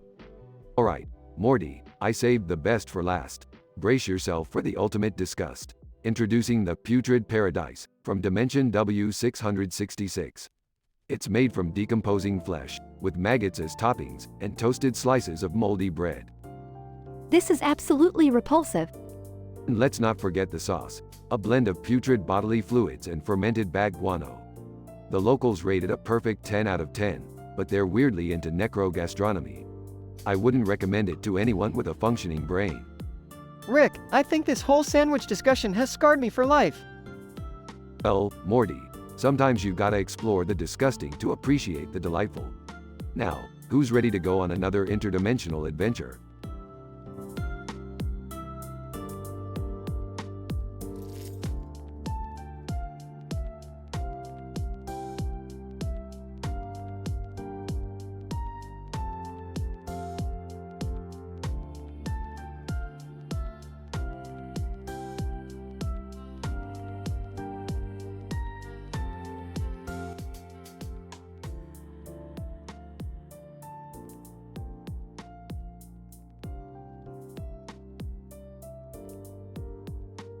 Alright, Morty, Summer, gather round. I've got something special planned for tonight. A game of Jumanji like you've never seen before. Rick, are you sure about this? I mean, last time we played Jumanji, we were sucked into a parallel dimension with sentient giraffes. Nathan, I don't even want to talk about the rhino incident. Yeah, Grandpa, that was a total nightmare. Can't we just play Monopoly or something? Monopoly? Boring. We're playing the Conker's Bad Fur Day edition of Jumanji. And here's the catch. We only get to roll the dice once. Oh geez, this is gonna end well. Rolls the dice, and it's a 6. Looks like we're in for some wild times, kids. Jumanji board. In this round of Conker's Bad Fur Day, Morty turns into a singing, dancing squirrel. What? No way! Suddenly, Morty starts transforming into a squirrel, singing a ridiculously catchy song about his newfound rodent life. Laughing. Morty, you look adorable. Squirrely voice. Oh, shut up, Summer. This is embarrassing. Alright, Morty, we need to find a way to reverse this. Conker's Bad Fur Day had a drunk scarecrow, right? Yeah, but where would we find one? Suddenly, a scarecrow appears out of thin air, drunk and stumbling around. Drunk scarecrow, hey there, Morty. Need a little help, huh? Excited, yes, please. How do I change back? Drunk scarecrow, well, Morty, you gotta find the legendary acorn, the nut of ultimate transformation. It'll change you back, but it's guarded by a gang of foul-mouthed garden gnomes. Wait, seriously? Foul-mouthed garden gnomes? Weirder things have happened, Summer. Morty, Rick, and Summer embark on a quest to find the nut of ultimate transformation, facing off against the garden gnome gang with their comically obscene insults. This is insane. These gnomes won't stop swearing at us. Just ignore them, Morty. They're compensating for their miniature size. After a series of hilarious and crude encounters, they finally reach the nut of ultimate transformation, guarded by a menacing Squirrel King. Squirrel King, mortal pests, you shall never take the nut from me. Sarcastically, wow, what a surprise. Another squirrel. Alright, Morty, show them what you're made of. Sing that damn squirrel song with all your heart. Morty sings his squirrel song with newfound determination, melting the Squirrel King's icy heart. Squirrel King, emotional, that was beautiful, Morty. You truly deserve the nut of ultimate transformation. Morty takes a bite of the acorn, instantly transforming back into his human self. Woo, I'm back. No offense, squirrels, but it feels good to be me again. Alright, kids, let's get out of here before this place gets any weirder. They make their way back home, leaving behind a trail of bewildered gnomes and a befuddled Beth and Jerry. Honey, are we seriously just going to pretend like we didn't see our son turn into a singing squirrel? Sighs. Beth, after all these years, you'd think we'd be used to this kind of stuff. The family walks off into the sunset, ready for their next interdimensional adventure.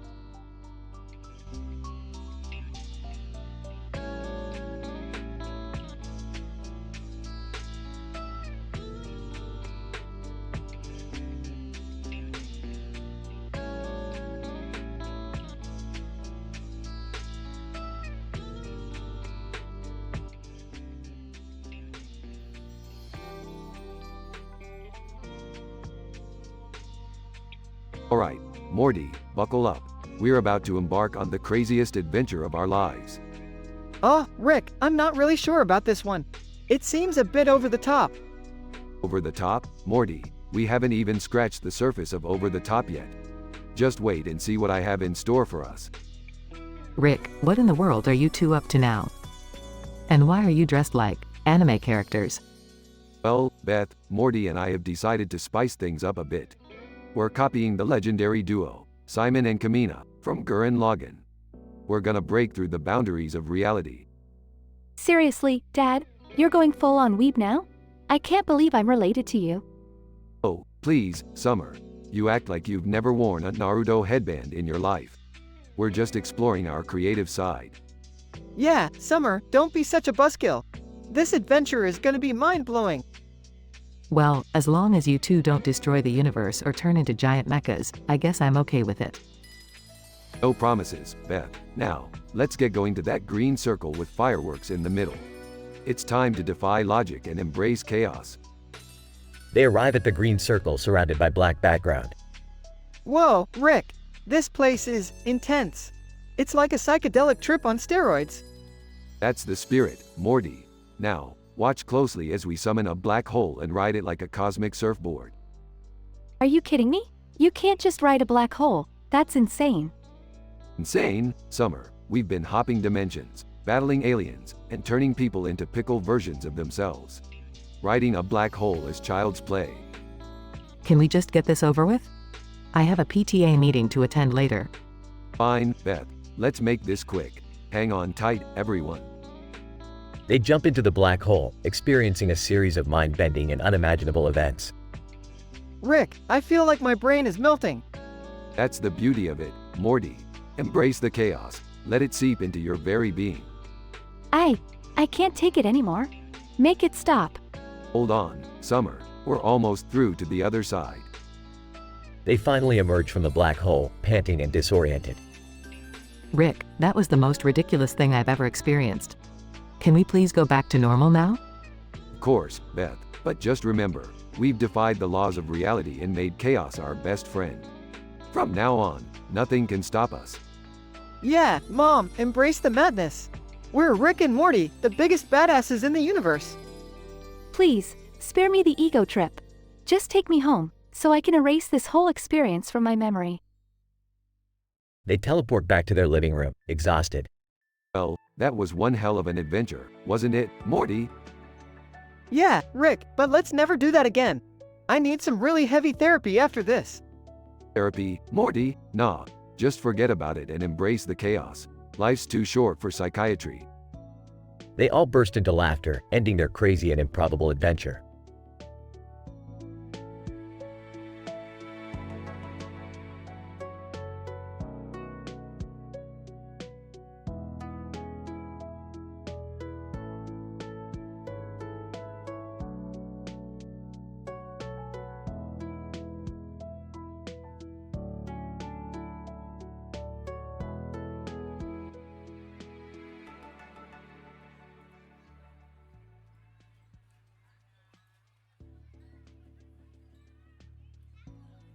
Alright, Morty, gather round everybody.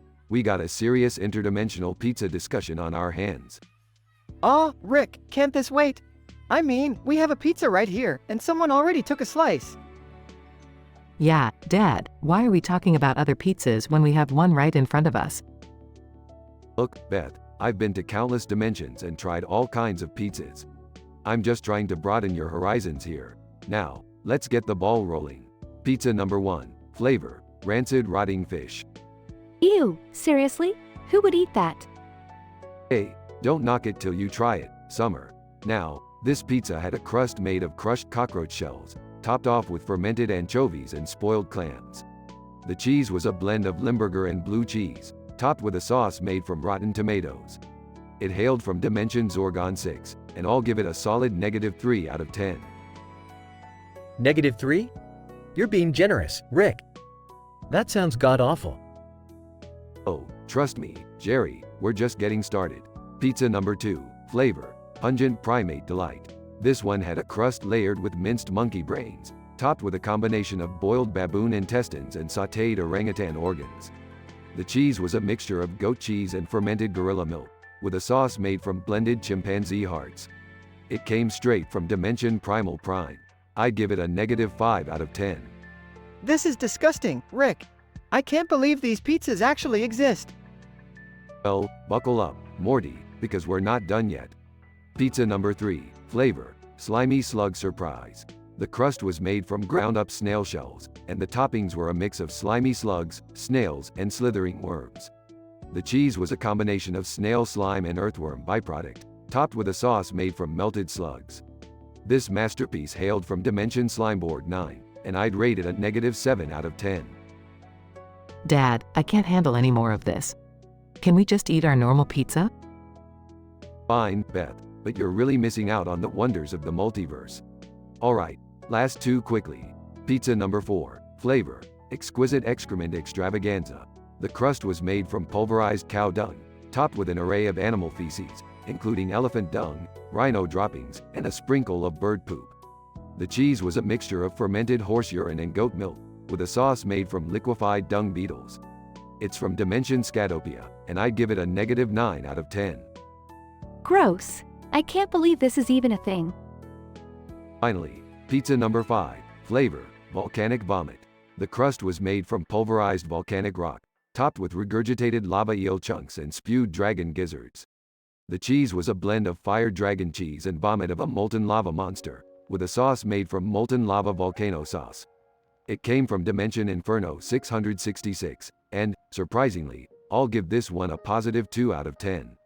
It had a little kick. Alright, I've lost my appetite. Can we please eat our regular pizza now? Sure thing, Jerry, but just remember, there's a whole multiverse of insane food out there waiting to blow your taste buds away. You're all missing out, except Morty, he gets it. Thanks, Rick. I think I just need to process all of this first.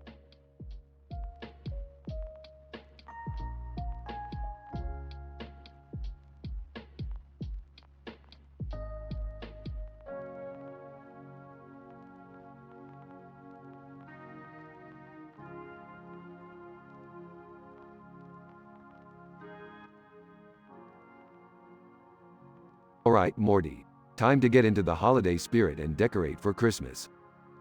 Oh, Rick, do we really have to? It's not like we're the jolly type.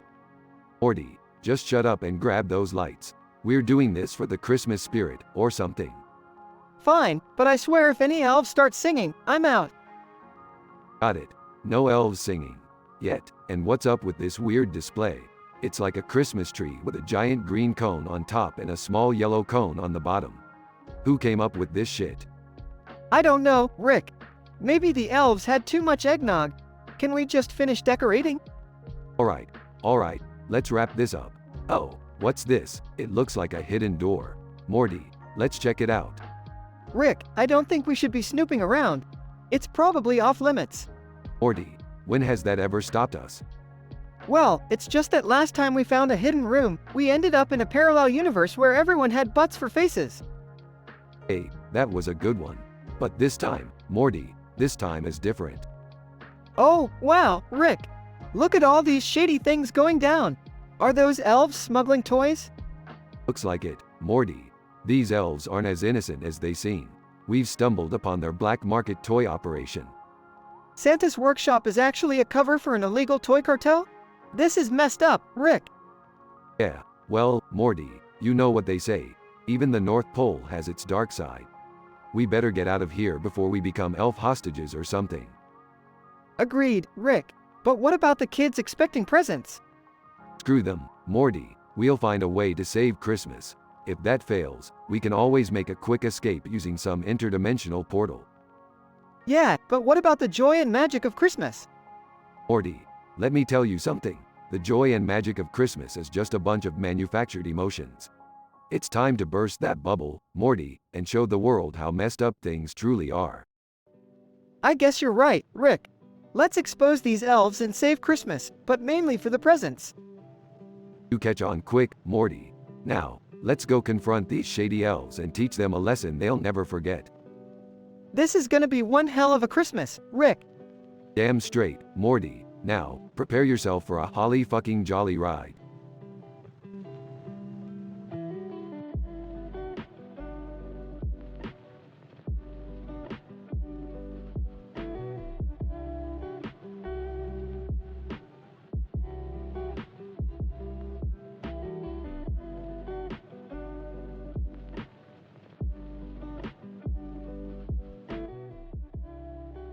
Jesus Christ, Morty, how do you keep losing to Summer in Marvel vs. Capcom? She's smoking you, Morty, and not in the good way. I don't know, Rick. This isn't fair. I've been practicing nonstop. She's some kind of button-mashing prodigy.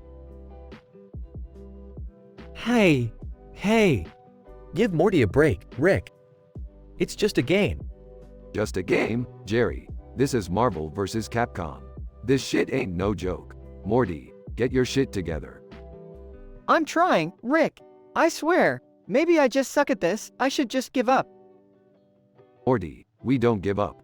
We find solutions. We adapt. Jerry, we need to hire a discount wizard to resurrect Morty. Stat. A wizard? You're kidding, right? Do I ever kid, Jerry? Now get on the interdimensional phone and find us the cheapest wizard in the multiverse pronto. Cut to a shady wizard's lair. Jerry and Rick enter with Morty's lifeless body. Wizard, so you want to resurrect the kid, huh? I can do that, but it'll cost you. How much are we talking about, wizard? Wizard, for a discount resurrection with a 50% success rate, it'll be 50 schmeckles. 50 schmeckles? That's outrageous. Do we have any other options? Look around, Jerry. Does it look like we have time for other options? Take it or leave it. Fine. Here, take the damn schmeckles. Wizard, excellent choice. Hold up while I cast the spell. Wizard begins mumbling incantations and waving his hands around.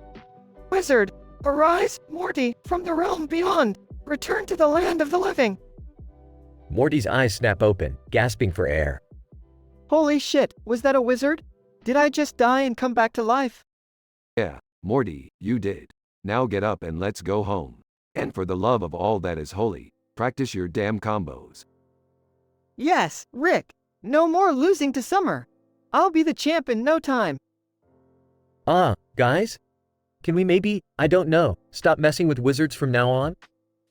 Shut up, Jerry. You got what you wanted. Morty's back, and that's all that matters. Scene ends with Jerry looking uneasy, as Morty and Rick head back to their adventures.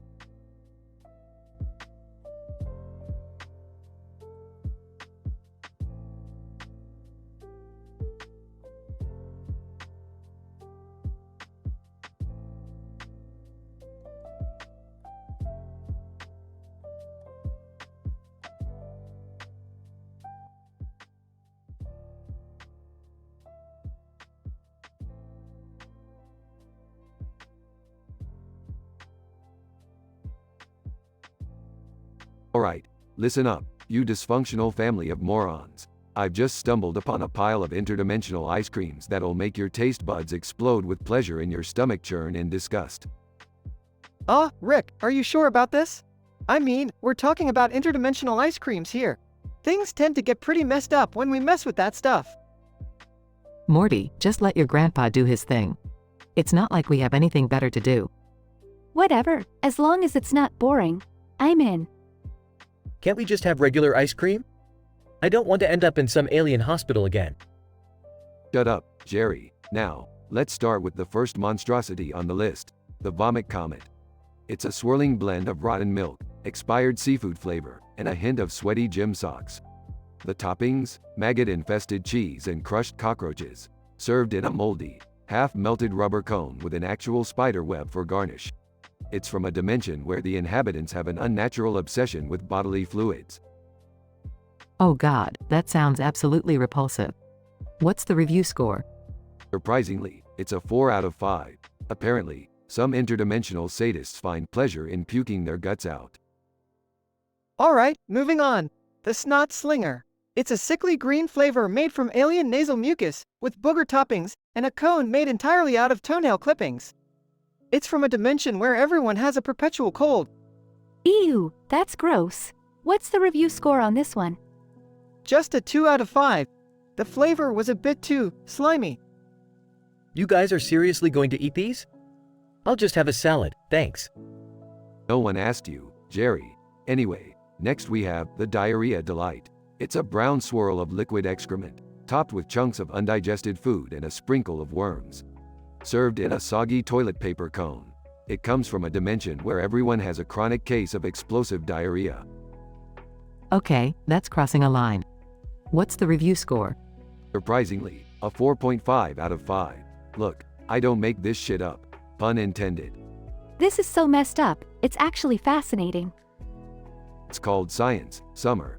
Anyway, brace yourselves for the rancid meat surprise. It's a concoction of putrid meat, moldy cheese, and curdled milk, all blended together with a splash of week-old gravy. Topped off with live maggots and dried blood flakes, served in a decaying flesh cone. It's from a dimension where cannibalism is a national pastime. I'm gonna puke just thinking about it. What's the review score? Perfect 5 out of 5. Apparently, cannibals have refined taste buds. I can't believe we're discussing this. What's the last one? Well, prepare yourself for the grand finale, the Cursed Abomination. It's a flavorless abomination of indiscernible matter, loaded with cursed toppings that will haunt your nightmares forever. The cone is made from the cursed bones of a forgotten deity and is said to bring eternal damnation to whoever consumes it. It's from a dimension where everything is a living nightmare. Okay, I'm out. There's a limit to how far I'll go for a thrilling experience. I second that. I'm not touching anything cursed.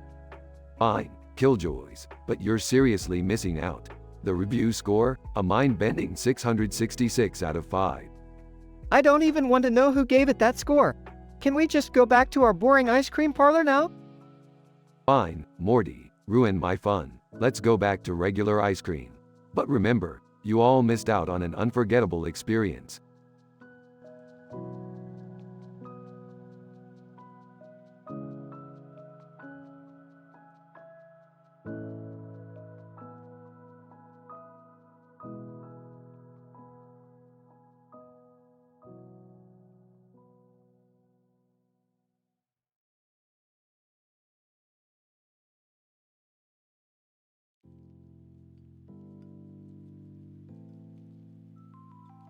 Alright, Morty, buckle up for another crazy adventure. Aw, geez, Rick. Where are we going this time? We're going on a celebrity safari, Morty.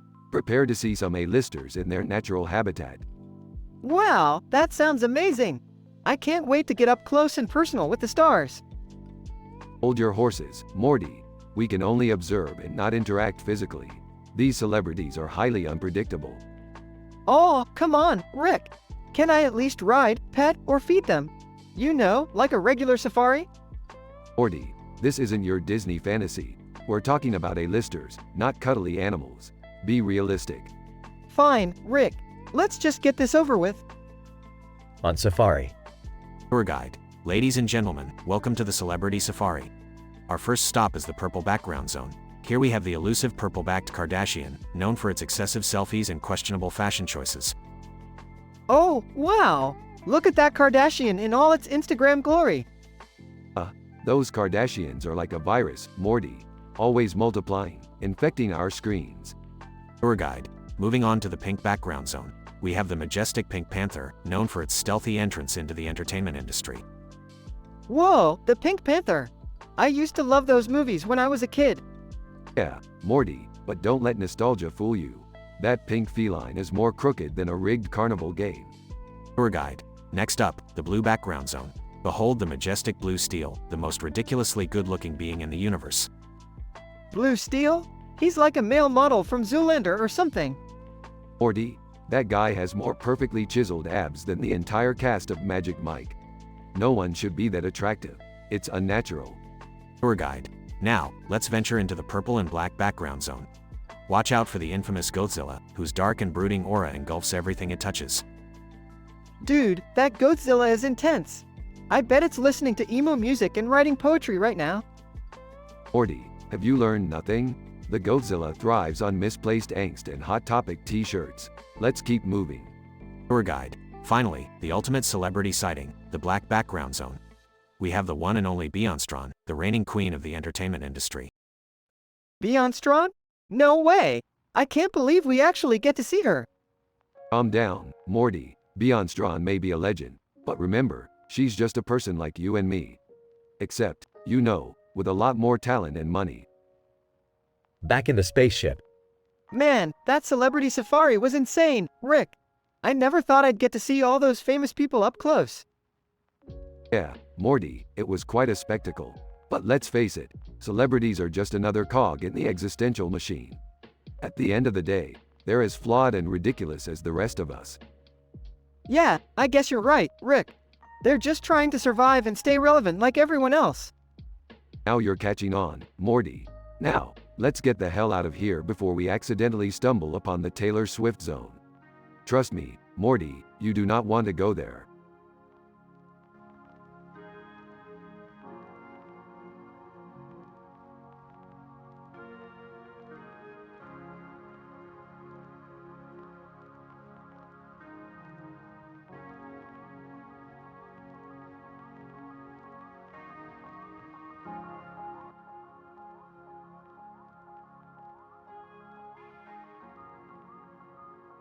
Alright, Morty, buckle up. We're about to embark on a mind-bending adventure. Hey Rick, can we maybe go to the movies instead? They're showing this new Barbie movie, and I really want to see it. I mean, I really relate to Ken, you know? Morty, movies are just a superficial form of entertainment, designed to pacify the masses. We're about to dive deep into the world of art, specifically the Neo-Dada movement. Size, can't we just go to the movie theater in a parallel dimension or something? I'm really not into this artsy stuff, Rick. Morty, you need to expand your horizons, man. Neo-Dadaism, with its absurd and nonsensical approach, explores the very fabric of reality itself. It challenges conventional wisdom and mocks societal norms. Rolls eyes. Yeah, well, I bet Ken mocks societal norms too with his perfect hair and all. Plus, Barbie is cute, Rick. Morty, I'm talking about complex conceptual art here. The juxtaposition of the two pictures on this piece of paper represents the duality of existence. It's a profound commentary on the human condition. Oh, sure, Rick. Whatever you say. But really, can we just go to the movies after this? Fine, Morty, fine. Let's get this over with. But mark my words, there's no enlightenment in Ken's perfectly sculpted plastic body. Thanks, Rick. You won't regret it, I promise. Several hours later, in the movie theater. Whispering loudly, Morty, this Barbie nonsense is an insult to the very fabric of cinema. What a pathetic excuse for a movie. Shush, Rick, you're gonna get us kicked out. Just let me enjoy this, okay? I need some mindless entertainment after your Neo-Dada rambling. Fine, Morty, have it your way. But remember, true wisdom lies in the reflection of the self, not in plastic dolls and ridiculous plots. Whatever you say, Rick. But right now, I'm just gonna enjoy this mind-numbing, superficial flick. Ken is my spirit animal, man. After the movie. Rick, I gotta admit, that Barbie movie was surprisingly good. It really struck a chord with me. Oh, great, Morty. So now you're a Barbie fanboy, huh? Wonderful. No, Rick, it's not like that. It's just that sometimes, we all need a little escape from reality, you know? And for me, that escape comes in the form of a plastic, perfectly coiffed Ken doll. Well, Morty, I guess everyone has their guilty pleasures. Just don't let it distract you from the crazy adventures we'll be having in the future. I won't, Rick. But can we at least agree to never speak of this Barbie movie again? Agreed, Morty. Now let's go. There's an interdimensional portal with our names on it.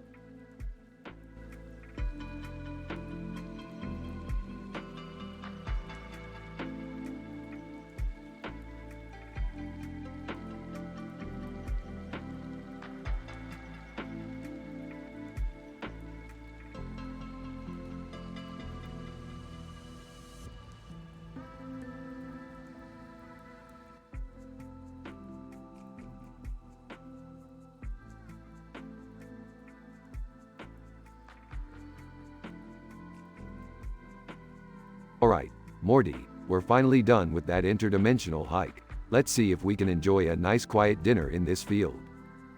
Yeah, Rick, I could use a break. These adventures are getting crazier by the day. Noticing something in the foreground.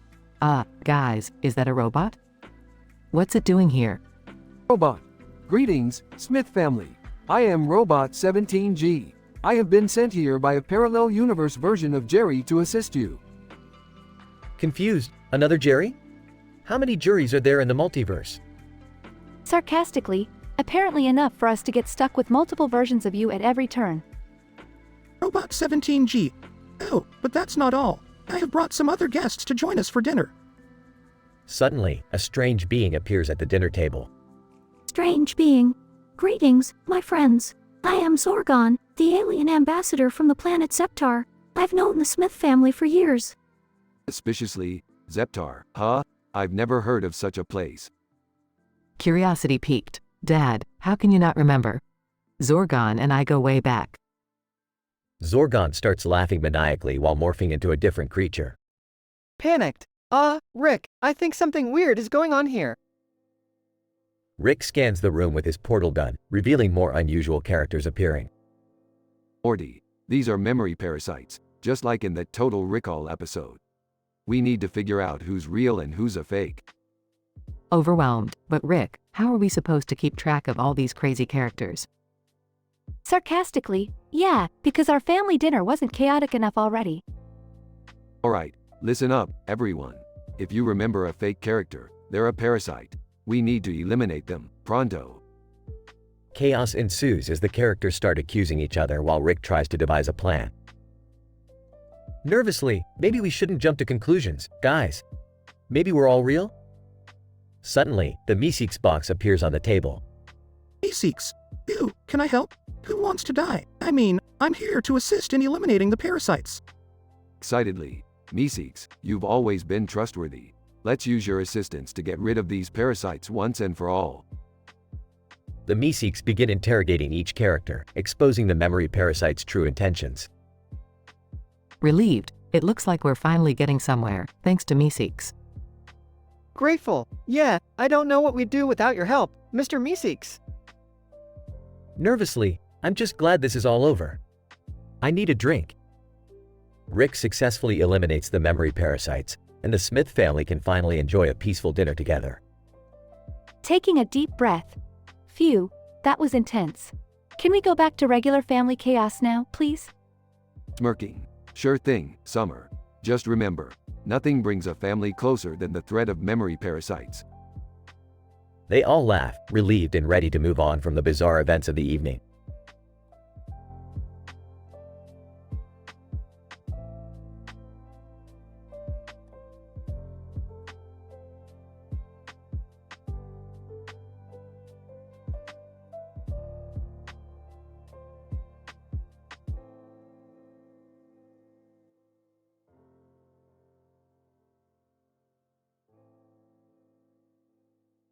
Hey Morty, you see that bug crawling on the green field next to the blue bucket with a blue lid and a blue plastic cup? Yeah, Rick, it's just a bug. What's the big deal? Morty, that bug is a rare interdimensional species known as the quantum crawler. It's attracted to color combinations that are statistically improbable in any given universe. Whoa, really, Rick? So what does it do? Well, Morty, when it crawls onto a specific color combination, it triggers a cascade of improbable events. It's like rubbing a lamp and getting a million genies, Morty. Hey guys, what are you talking about? I came here to grab that blue bucket for an art project. Summer, forget the bucket. We've got a quantum crawler situation here. This is way more important. Whispering to Summer, it's just Rick being Rick. Morty, don't try to undermine my brilliance. I am the smartest man in the multiverse, after all. Alright, calm down, genius. Let's catch that quantum crawler before it causes chaos. Rick, Morty, and Summer start chasing the quantum crawler around the field. Morty, be careful. That bug has eaten the entire lifespan of 7 alternate universe mortals. Geez, Rick, it's just a bug. How dangerous could it be? Morty accidentally steps on the quantum crawler. Morty, you idiot. You just created a rift in the space-time continuum. Great, Morty. Now we'll have to fix this mess. Rick pulls out a complex device from his lab coat. Morty, Summer, hold on. I'll use this universe jumper to patch up the damage. Meanwhile, in another dimension. Donald Trump, watch me, everybody. I'm gonna do the worm. Tremendous. Donald Trump attempts to do the worm but fails miserably. Over the interdimensional communicator. Morty, Summer, forget the quantum crawler. We've got a bigger problem. Donald Trump is attempting dance moves again. Oh, come on, Rick. Can't we just stick to fixing the rift? Agreed, Morty. Let's focus on serious matters here. Rick successfully fixes the rift and everyone returns to their own dimension. Crisis averted. Morty, we can go back to our regularly scheduled insanity now. Thank God, Rick. I thought we were gonna be stuck with Trump's dance moves for eternity. Don't worry, Morty. I'll make sure those dance moves stay in a parallel universe where they belong. Can we please just go back to the bug and grab that blue bucket? My art project is due tomorrow. Fine, Summer, let's go. But remember, don't touch the quantum crawler. They walk off, leaving the bug and the blue bucket behind. In another universe, the quantum crawler starts a chain reaction of events that leads to the creation of a parallel Earth where everyone has dance-off battles for world domination.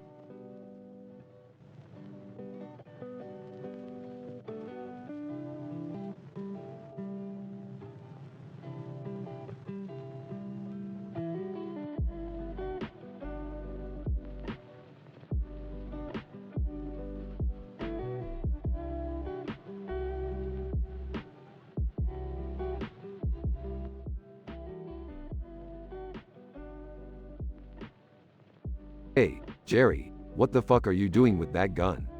Are you finally gonna do something useful with your pathetic existence? Fuck you, Rick.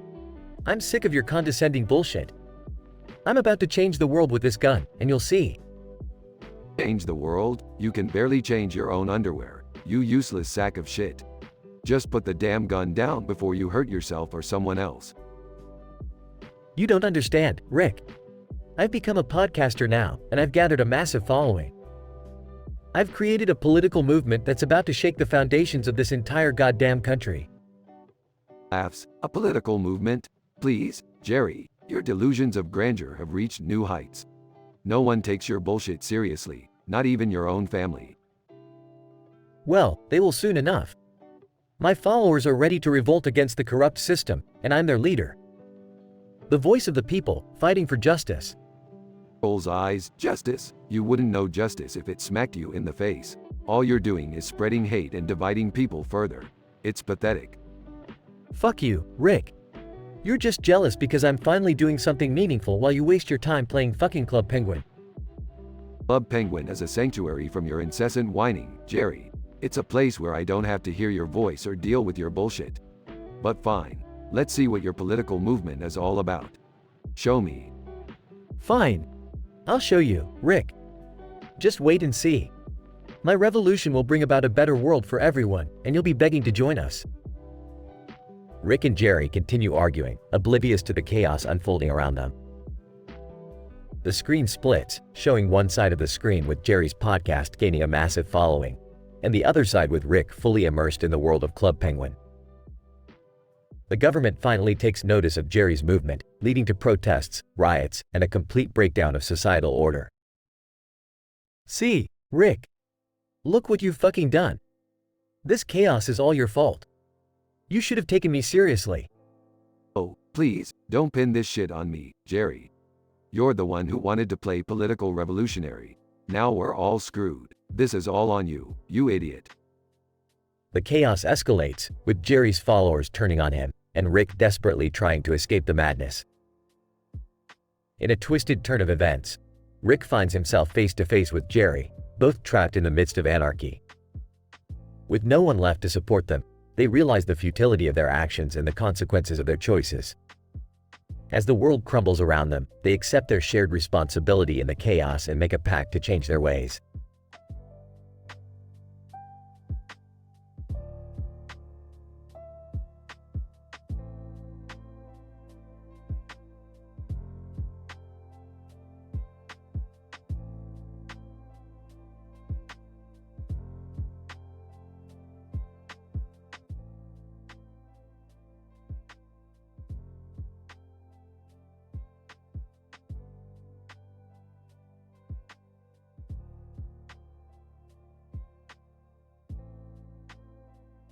Morty, we've got some serious business to attend to today. I just created a roller coaster that's gonna blow minds, literally. Rick, that kinda sounds dangerous. What if something goes wrong?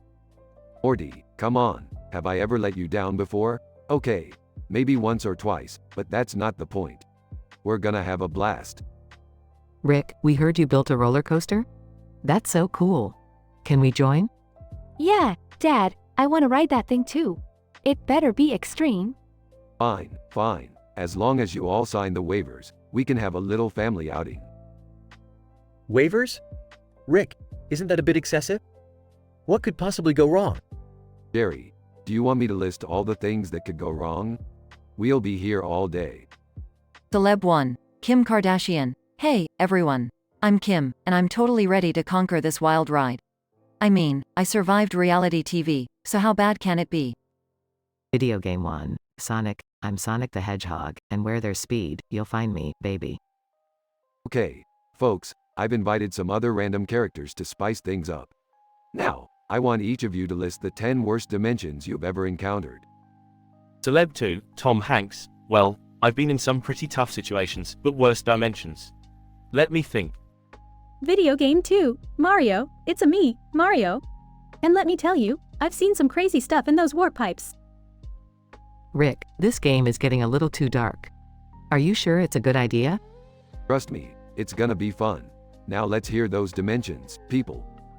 Dimension C235, where everyone's butts were on their foreheads, and they had to eat with their noses. Gross.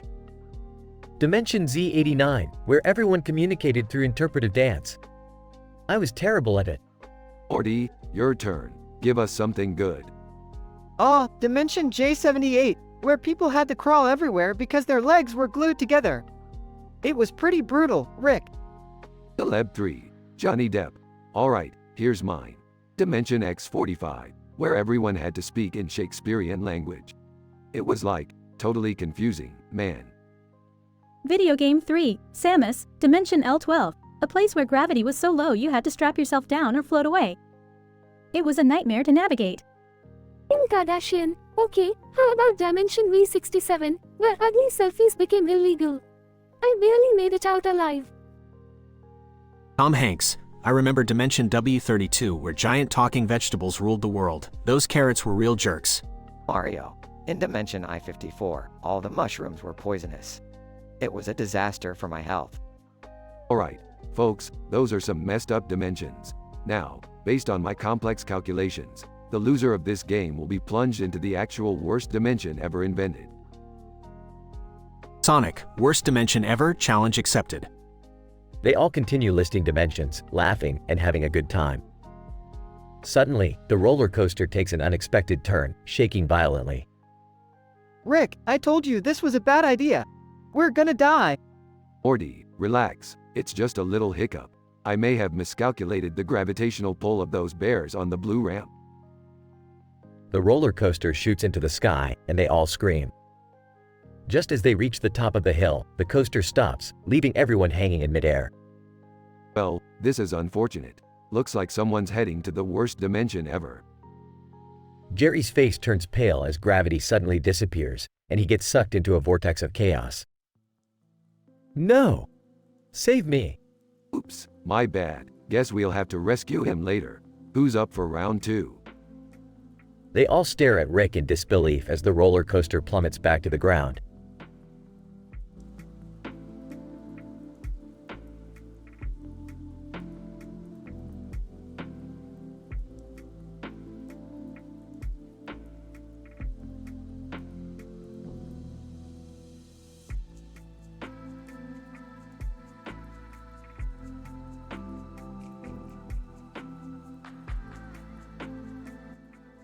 Alright, Morty, buckle up.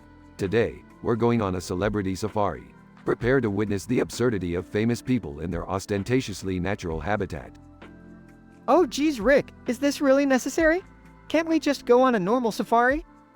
Morty, normal is overrated. Now, let's see who our first celebrity is. Look, it's Justin Bieber, strutting through the wilderness with his signature swagger. Whoa, he's even more obnoxious in the wild. Yeah, he's a true spectacle. Hey Bieber, check your ego, there's no award show here. Rick, I see someone over there, fighting with a bear. It's Kanye West. Ah, the legendary Kanye. His ego is so massive, it probably keeps him safe from getting mauled. Whoa, he just beat the bear and is now rapping about it. That's wild. Alright, our next stop is the mating grounds. Look Morty, it's Miley Cyrus, twerking like there's no tomorrow. Geez, she really knows how to shake it, Rick. Yeah, she's the queen of audacious dance moves and questionable fashion choices. Keep your hormones in check, Morty. Alright, what about that person over there doing arts and crafts? It's Lady Gaga.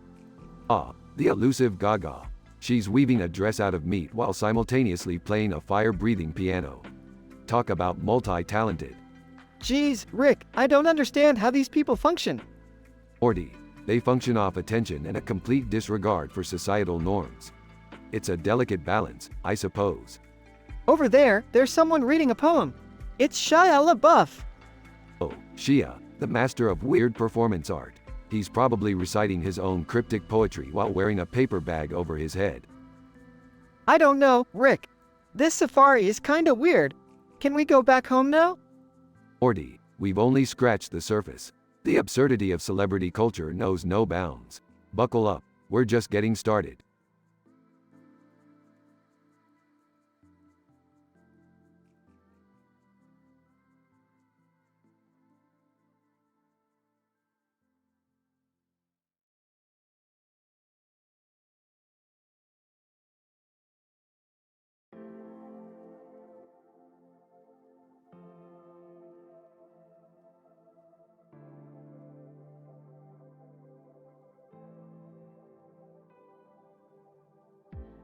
Alright, everyone gather around.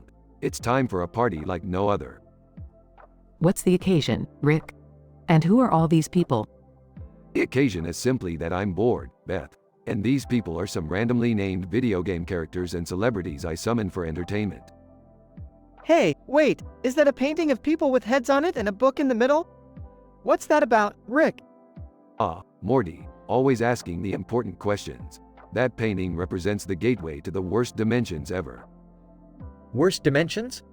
What do you mean by that, Rick? It's a game, Jerry. Each person here will take turns listing 10 of the worst dimensions they can imagine, in descriptive detail. The video game characters and celebrities included. The person with the worst list will get plunged into that dimension. Whoa, Rick, that sounds intense. Let's do it. Alright, let's get started. First up, we have Lara Croft from Tomb Raider. Lara Croft, hello, everyone. In the worst dimensions ever, your body crumbles to dust while your consciousness remains, trapped in eternal agony. Shadows dance in front of your eyes, teasing you with the beauty of life you can no longer experience. Nice one, Lara. Next, we have Arnold Schwarzenegger. Arnold Schwarzenegger. Greetings, friends. In the worst dimensions ever, you find yourself trapped in a never-ending gym session, forever pumping iron and striving for unattainable gains. Your muscles ache, your body screams for relief, but there is none. The eternal pump becomes your eternal curse. Impressive, Mr. Schwarzenegger. Next, we have Master Chief from Halo. Master Chief, greetings. In the worst dimensions ever, you are perpetually stuck in a war zone, surrounded by bloodshed and destruction. No matter how many enemies you defeat, more keep coming, and you can never find peace or victory. It's an endless nightmare of combat, with no respite. Whoa, that's intense. Next, we have Kim Kardashian. Kim Kardashian, hey, guys. In the worst dimensions ever, you're forever trapped under the spotlight, forced to live a life of constant scrutiny and judgment. Every detail of your existence is put on display, and you can never escape the public eye's relentless gaze. It's a never-ending reality show with no privacy or freedom. Okay. That's pretty bad. Next up, we have Ezio Auditore from Assassin's Creed. Ezio Auditore, buongiorno. In the worst dimensions ever, you're condemned to a life of eternal assassination. You become a puppet of chaos, forced to kill targets endlessly, never finding solace or redemption. Your hands forever stained with the blood of your victims, your soul forever tormented by the violence you commit. Wow, Ezio, that's dark. Okay, next we have Taylor Swift. Taylor Swift. Hey, guys. In the worst dimensions ever, you're trapped in an eternal loop of heartbreak and failed relationships. Every romantic endeavor ends in sadness and despair, leaving you perpetually wounded and afraid to trust again. Love becomes your ultimate torment. Alright, everyone, great lists. Now, let's do a quick vote to decide who had the worst dimension. And the loser is... After a tense moment of anticipation, the loser is announced, and they get plunged into the worst dimension they described. The party continues, pondering the terrifying depths of existence they've just explored. And deep down, they wonder what it would be like to truly face their own worst fears.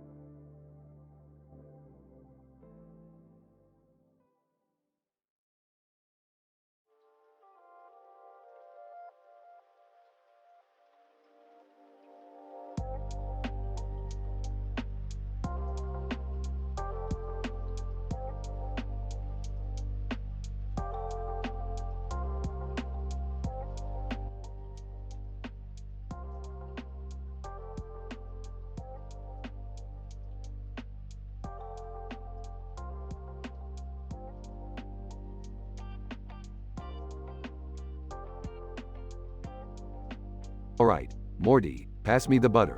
We've got a whole dimension of butterless pancakes here. Yeah, sure, Rick. But, I really need to talk to you about something. Sarcastically. Oh, great, Morty. Another life-altering crisis? Did you accidentally merge our reality with some ridiculous cartoon dimension again? No, it's not that, Rick. It's just that there's someone at the dinner table who I don't remember inviting. Huh? Who is it? Morty, are you seeing imaginary characters again? We don't need a repeat of Total Recall. Oh great, more fake memories. Just what this family needs. Mysterious character appears. Scary Terry. What's up, bitches? It's Scary Terry. Scary freaking Terry? How the hell did you get here? Scary Terry. Aw, come on, Rick, you know you can't get rid of me that easily. I'm like a bad dream, bitch. Wait a minute, Scary Terry, you're not a memory parasite, are you? Scary Terry. Nah, Morty, I'm the real deal. Me and Rick go way back. We used to team up and kick some ass. This is getting out of hand. You're telling me there's more of these weird cartoon freaks here? Illustrating artist Keith appears. Keith. Hey, folks, it's me, Keith. Just dropped in to draw some doodles and, make this party more artistic. Rick, what the hell is going on? Don't look at me, Beth. I didn't invite these losers. They just keep popping up like poorly written plot devices. Multiple cartoon characters start appearing. Pickle bursts through the door. I'm Pickle Rick, bitches. Mr. Meeseeks, ooh, look at me, and Mr. Meeseeks, look at me. Third person lands on the table. Greetings, humans. I have come to observe your strange customs. Alright, everyone, calm down. We have to find out who's real and who's just a memory parasite. Scary Terry. I'll slash my way to the truth, bitch. Keith. I'll draw a sketch of each of you, and if the drawing comes to life, you're a parasite, man. Can we please just wrap this up? I have homework to ignore. Rick and Morty start analyzing each character while the chaos continues. Alright, Morty, here's the plan. We have to start eliminating these freaks one by one until we find the real ones. But Rick, what if we accidentally kill someone who's real? Well, Morty, it's a statistical improbability, so who cares? Meanwhile, the chaotic dinner scene intensifies. Pickle, I'm a pickle. Morty, look at me. I'm a goddamn pickle. Frustrated. I can't take this anymore. Can we go back to a normal family dinner? Rick pulls out a portal gun. Alright, enough is enough. Time to send all you fake memories back where you came from. Epic battle breaks out as the fake memory parasites fight for their existence. At least this wasn't as bad as Total Recall, right? I guess so, but they should really stop having dinner parties at our house. Morty flips a table, sending everyone flying. There, problem solved. Good job, Morty. Now let's turn ourselves into big, buff superheroes and save the day. They transform and fly away, leaving chaos behind.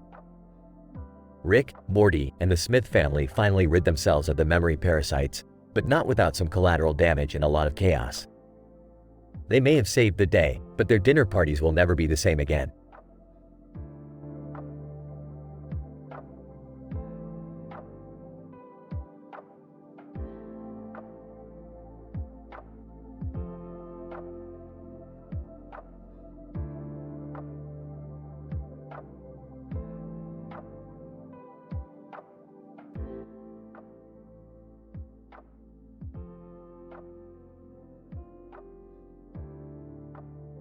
Alright, Morty, buckle up for this one. We've got a party to throw, and it's gonna be wild. What kind of party are we talking about, Rick? Oh, Morty, it's gonna be the most epic party in the entire multiverse. We're gonna play a game that will twist reality itself. Rick, I hope you remember what happened last time we played one of your games. Relax, Beth. This time, nothing can go wrong. We're gonna play a game called Dimensional Roulette. Dimensional roulette? That sounds insane. Oh, come on, Rick. Can't we just have a normal party for once? Normal, Jerry. If I wanted normal, I wouldn't have built a party machine capable of bending space and time. Who else is coming, Rick? Well, Morty, we've got some special guests tonight. Let me introduce you to the gang. We've got Evil Morty, Tiny Rick, Doofus Rick, and Burp Noob Noob. Evil, hey Morty, nice to meet you. I'm here to show you what a real Morty can do. Tiny yo, dudes. I'm Tiny Rick. I'm ready to party and play some games, brah. Doofus, hey there, everybody. I'm just a simple Rick, but I'm gonna be having a blast tonight. Noob Noob. Hi, guys. I'm Noob Noob, and I'm ready to party hard. Alright, everyone. Now that we're all here, let's start the game. Each of you has to list the 10 worst dimensions ever. Evil Dimension C-137, where the Citadel is run by a bunch of incompetent Ricks. Dimension D903, where potatoes rule the world and humans are their slaves. Doofus Dimension B108, where everyone is a genius and I'm considered the dumbest Rick. Dimension F41, where the entire planet is populated by farting cats that control the government. Dimension G729, where every version of me has a successful career and Beth never divorced me. Alright, it's time to see who loses. And the unlucky winner is Noob Noob. Noob Noob. What? No way, Rick. I didn't even get to finish listing my worst dimensions. Tough luck, Noob Noob. The party machine has spoken. Prepare to be plunged into the worst dimension ever. Noob Noob. Wait, what? I didn't sign up for this. Moments later. Noob Noob. Oh, geez, this is some messed up place. It's Dimension Z666, where everything is made of sentient toilet paper and they have a dictator named King Skidmark. I can't even wipe my own tears. Well, Noob Noob. Maybe next time you'll think twice before losing at Dimensional Roulette. Rick, I can't believe we did this to Noob Noob. Morty, it's all part of the game. Besides, he'll be fine. Maybe. I swear, Rick, one of these days your parties are gonna get us all killed. Can we at least order some pizza while we wait for Noob Noob to come back? I'm with Jerry. Pizza sounds great right about now. Moments later, the party continues, oblivious to the chaos unfolding in Dimension Z666.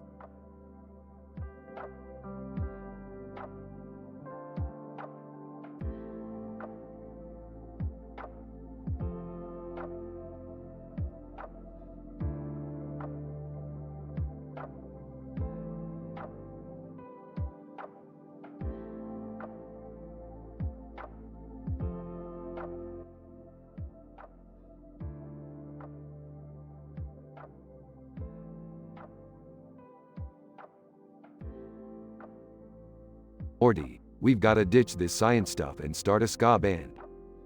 Ah, Rick, I don't know, man. Ska seems kinda outdated. Outdated? Morty, ska is timeless. We'll rock the multiverse with our infectious beats. Sorry to interrupt, but me and Mom are starting a neo-soul duo. We're gonna blow your ska band out of the water. That's right, Summer. Get ready to eat our dust. Oh, it's on, ladies. Ska versus neo-soul. Let the battle of the bands begin. Dad, I'm not sure if we should be encouraging this. It feels like it's gonna get messy. Morty, this is about passion, competition, and artistic expression. Don't be such a downer. Yeah, Morty, let's see what you got. Prepare to be schooled in the art of neo-soul. Morty, grab your guitar and get ready to shred. We're gonna show 'em what ska is all about. Okay, fine, but only because I don't want to disappoint you, Rick. Summer, we need to practice our harmonies for the big showdown. Let's hit those high notes. You better believe it, Mom. Our neo-soul harmonies will leave them speechless. Morty, let's kick off this battle with a ska anthem that'll melt faces. Alright, Rick, I'll give it my all. Get ready for some serious guitar solos. Summer, it's time to unleash our neo-soul magic. Let's bring the groove. Yeah, Mom, let's take them down with our smooth vocals and soulful melodies. Rick, singing, get swifty with the ska. Don't you know we're superstars? Morty, singing, strumming my guitar so fast, ska is always gonna last. Beth, singing, neo-soul power, taking you higher, feel the rhythm in your soul. Summer, singing, our harmony's so sweet, neo-soul can't be beat. Get ready for the ultimate feat. Morty, they're putting up a damn good fight. We can't let them win. I know, Rick, but they're really bringing their A game. I'm starting to doubt ourselves. Come on, Summer, let's show them what we're made of. It's time for our killer chorus. Yeah, Mom, let's give it everything we've got. Neo-soul domination. Morty, we can't let them steal our thunder. Rev up the tempo. Let's blow their minds. Alright, Rick, let's give it one final push. Ska explosion incoming. Beth, singing, neo-soul power, we won't cower, bask in our soulful tower. Summer, singing, ska may be fast, but neo-soul is gonna last. Can't escape our smooth contrast. Morty, give them the grand finale. Make that guitar sing like it's never sung before. I'll give it everything I've got, Rick. Brace yourselves for the epic ska solo. As the competition came to an end, both bands stood in anticipation, panting from the intense battle. The crowd erupted into wild applause, unsure of who had won. But in the end, it didn't matter. The real victory was the unbelievable chemistry and creativity that had come to life on that stage. In this chaotic and unexpected clash of genres, Rick and Morty's ska band and Summer and Beth's neo-soul duo had managed to create a unique blend of music that transcended the boundaries of time and space. It was an unforgettable musical experience that left the audience in awe, forever changing the landscape of interdimensional music.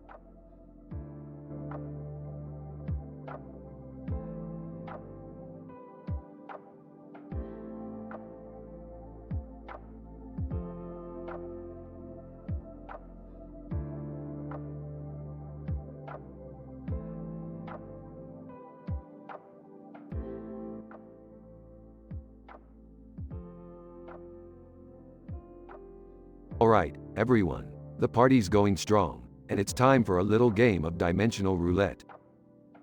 Oh, I love this game. Morty, get the easel and paint ready. We'll need a new dimension for each player.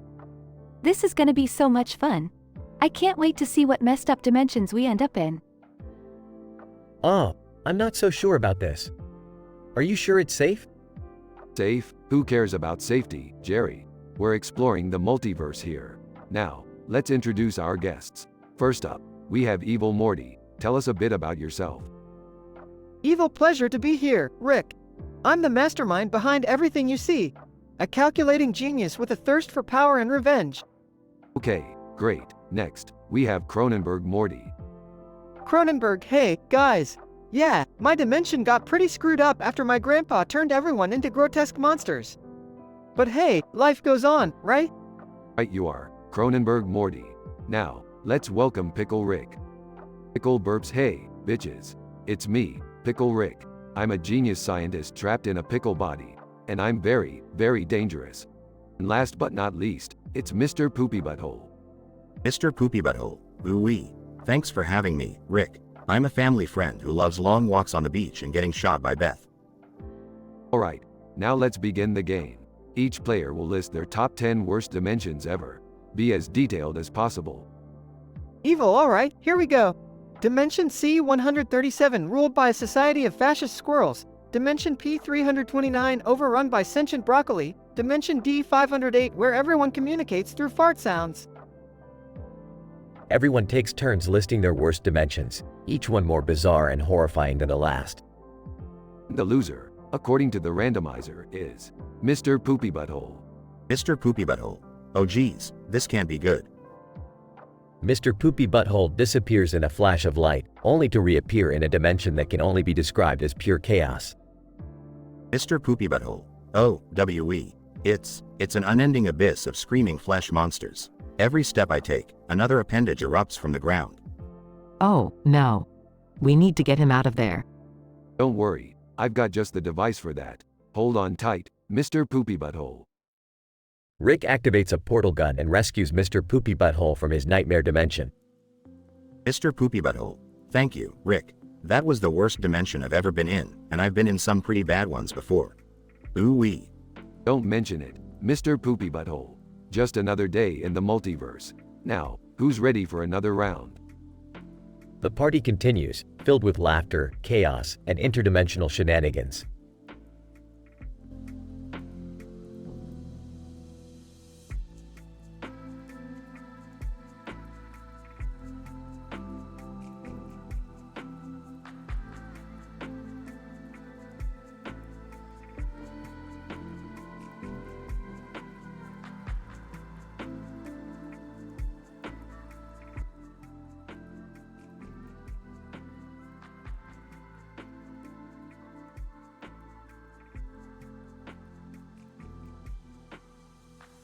Grumbling, Morty, I can't believe we're stuck in Amy Schumer's brain.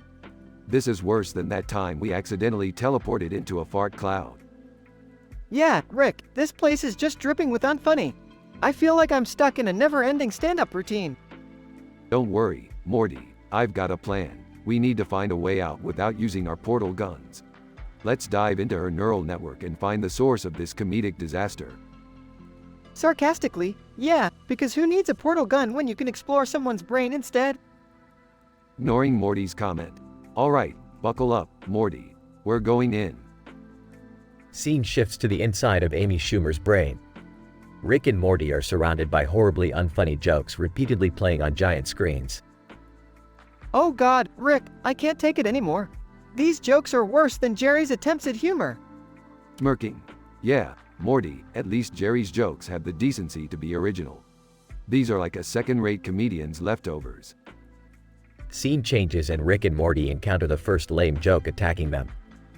Lame joke 1. Why did the chicken cross the road? To tell Amy Schumer that her jokes are better. Rolling his eyes. Oh, great. A joke that hasn't been stolen a million times before. Watch out, Rick! It's armed. Joke pulls out a water gun. Water gun? Really? That's lame even for Amy Schumer. Rick and Morty dodge the lame joke and continue their journey through the brain. Scene changes and they encounter the second lame joke attacking them. Lame joke 2. If Amy Schumer were a superhero, she'd be Captain Unfunny. Rick, I'm losing brain cells just by hearing these stupid jokes. Don't worry, Morty. We just need to keep pushing forward. Scene changes and they encounter the third lame joke attacking them. Lame joke 3. Amy Schumer's jokes are like a black hole. They suck all the humor out of the universe. Sarcastically, wow, that one was a real knee slapper. Rick, this is getting ridiculous. We're never going to escape this mind-numbing experience. Hold on, Morty, I think I've found the source of all this unfunny chaos. Scene shifts to the source. A giant comedy fetus laughing maniacally. Alright, Morty, it's time to take this thing down. Hand me that cartoon character with a gun. Rick, where did you even get that? Don't question me, Morty. Just hand it over. Morty hands Rick the cartoon character with a gun, and Rick shoots the comedy fetus, causing it to explode into a puff of smoke. Scene changes to Rick and Morty appearing back in their own dimension. We did it, Rick! We escaped from Amy Schumer's brain and restored comedy to its rightful place. Yeah, Morty, and we'll make sure to steer clear of any stand-up specials featuring Amy Schumer in the future. They both share a laugh as the episode ends with a plot twist. Entering the room. Hey, guys, what did I miss? Deadpan. Oh, Jerry, just another adventure saving the world from terrible comedy. You wouldn't understand.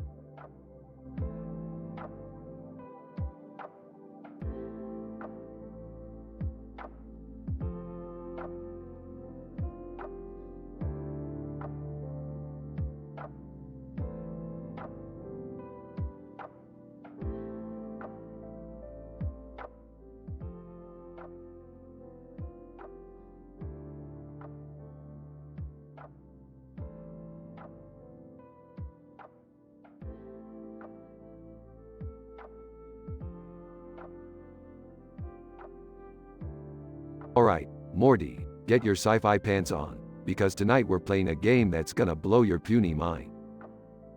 Oh, what kind of game, Rick? Is it gonna be dangerous? Dangerous? Nah, Morty, it's just a harmless little game called Dimensional Disaster Delight. We're gonna list the 10 worst dimensions ever, and the loser gets to experience one firsthand. Rick, are you serious? This sounds incredibly irresponsible. Yeah, Rick, I'm not sure I'm comfortable with this. Oh, come on, Beth. It's all in good fun.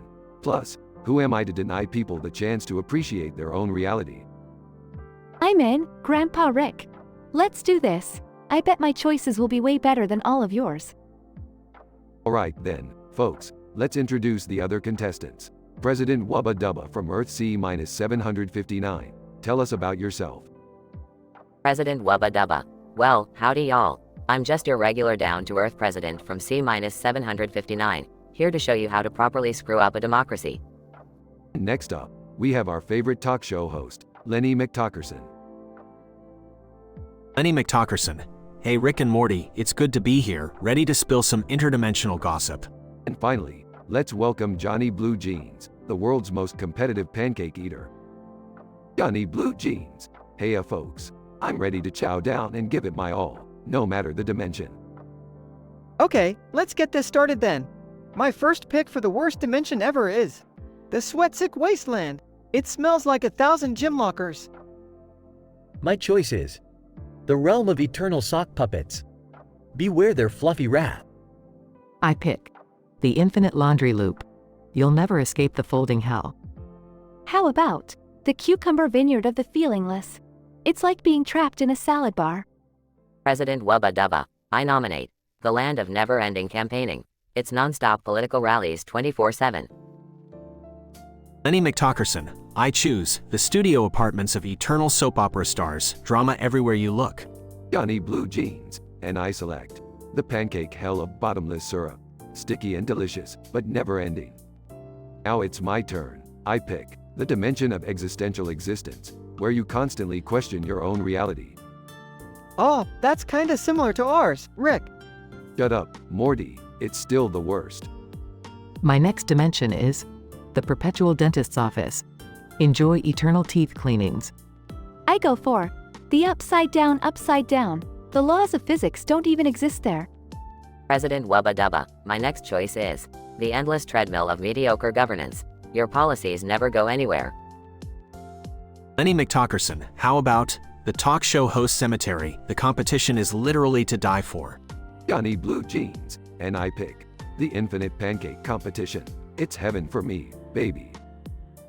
My final choice is the forever amateur stand-up comedy show. Bad jokes forever, folks. Alright, time to tally up the votes. And the loser is Jerry. Me? Oh no, do I have to go to the worst dimension? That's right, Jerry. Say hello to the dimension of unending dad jokes. No, anything but that. Please, Rick, reconsider. Oh, sorry, Jerry. Should have thought twice before choosing those terrible dimensions. Have fun. Jerry is instantly sucked into a portal, disappearing with a scream. Geez, Rick, that's pretty harsh. Hey, only the worst dimension can truly teach Jerry the value of good humor. Plus, it's hilarious. Well, that was certainly a wild game. Can we play a less traumatizing one next time? Agreed. Let's remember that family time doesn't have to involve torturing each other. Rick.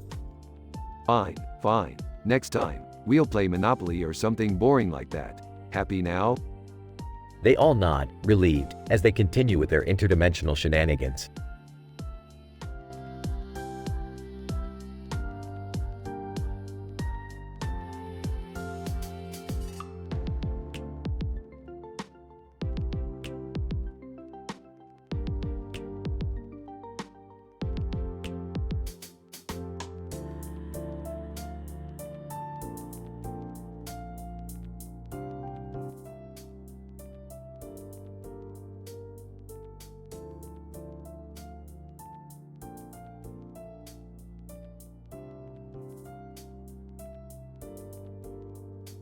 So, how was everyone's day? Same old, same old. Morty almost got us killed, as usual. Hey, it's not my fault that giant alien monster was chasing us. Well, one thing's for sure.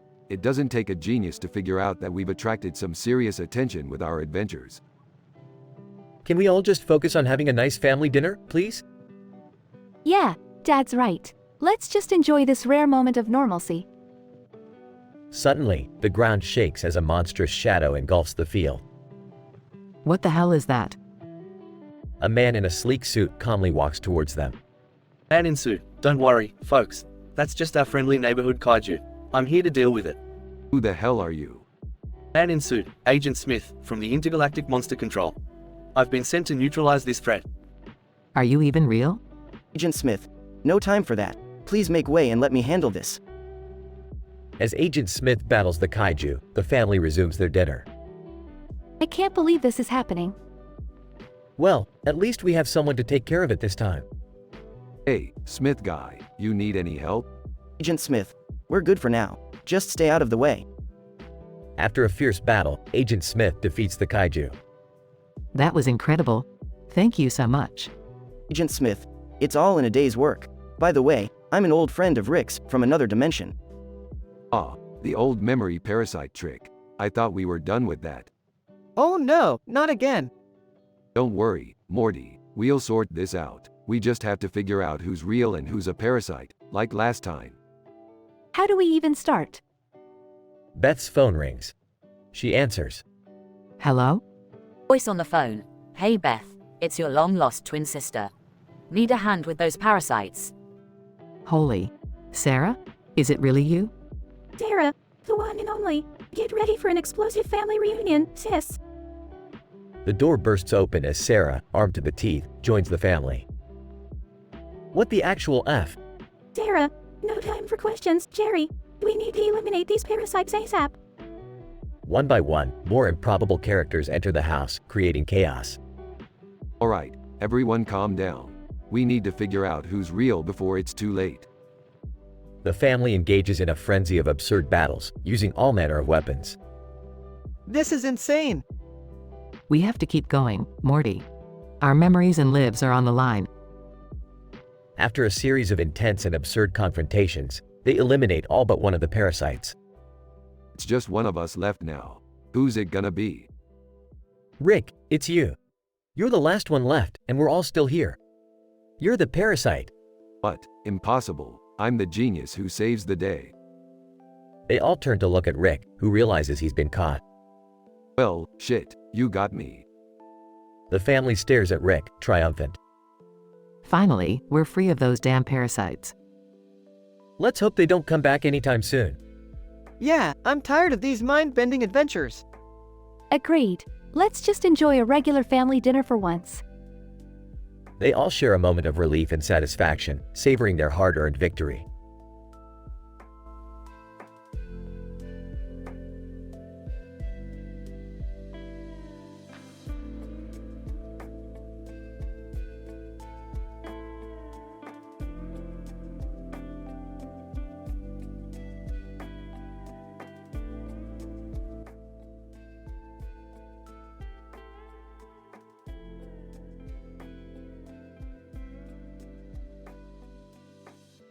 Alright everyone, gather around. It's time for a little party game I like to call Dimension Roulette. Rick, are you sure this is a good idea? We don't want to mess with dimensions again. Relax, Morty, we've taken the necessary precautions. Now, let's introduce our guests. This is Beth, my daughter. Hi, everyone. Nice to meet you all. And this is Summer, my granddaughter. Hey, guys, let's get this party started. And last but not least, Jerry, Beth's husband. So, what's this game all about, Rick? Well, Jerry, we're each going to take turns listing the 10 worst dimensions we can think of, and the one with the most votes gets transported to that dimension. Simple as that. Geez, Rick, this sounds dangerous. Nonsense, Morty, just a harmless little game, mostly. Cartoon character A. Hey, everybody. I'm SpongeBob SquarePants, and I love pineapples. Celebrity A. Hi, I'm Jennifer Lawrence, and I like to trip on red carpets. Great, we've got SpongeBob and J-Law joining us. Alright, let's begin. Remember, be vivid and detailed in your descriptions. Alright, I'll start. The first dimension is an alternate reality where everyone is perpetually stuck in traffic. And I mean everywhere. How about a dimension where every surface is covered in sticky glue? Impossible to walk anywhere. Cartoon character B. Hey, dudes. I'm Michelangelo from the Teenage Mutant Ninja Turtles, and in this dimension, it's all pizza, all the time. Celebrity B. Hey, I'm Bob Ross, and in this dimension, all the happy little trees are actually carnivorous monsters. Okay, here's one. A dimension where every time you sneeze, your body swaps with a random animal. Gesundheit. And finally, a dimension where the internet only consists of cat videos. Don't act like you wouldn't hate that, Morty. Geez, Rick, I'm not sure I can handle that one. But okay, here's mine. In this dimension, everyone communicates solely through interpretive dance.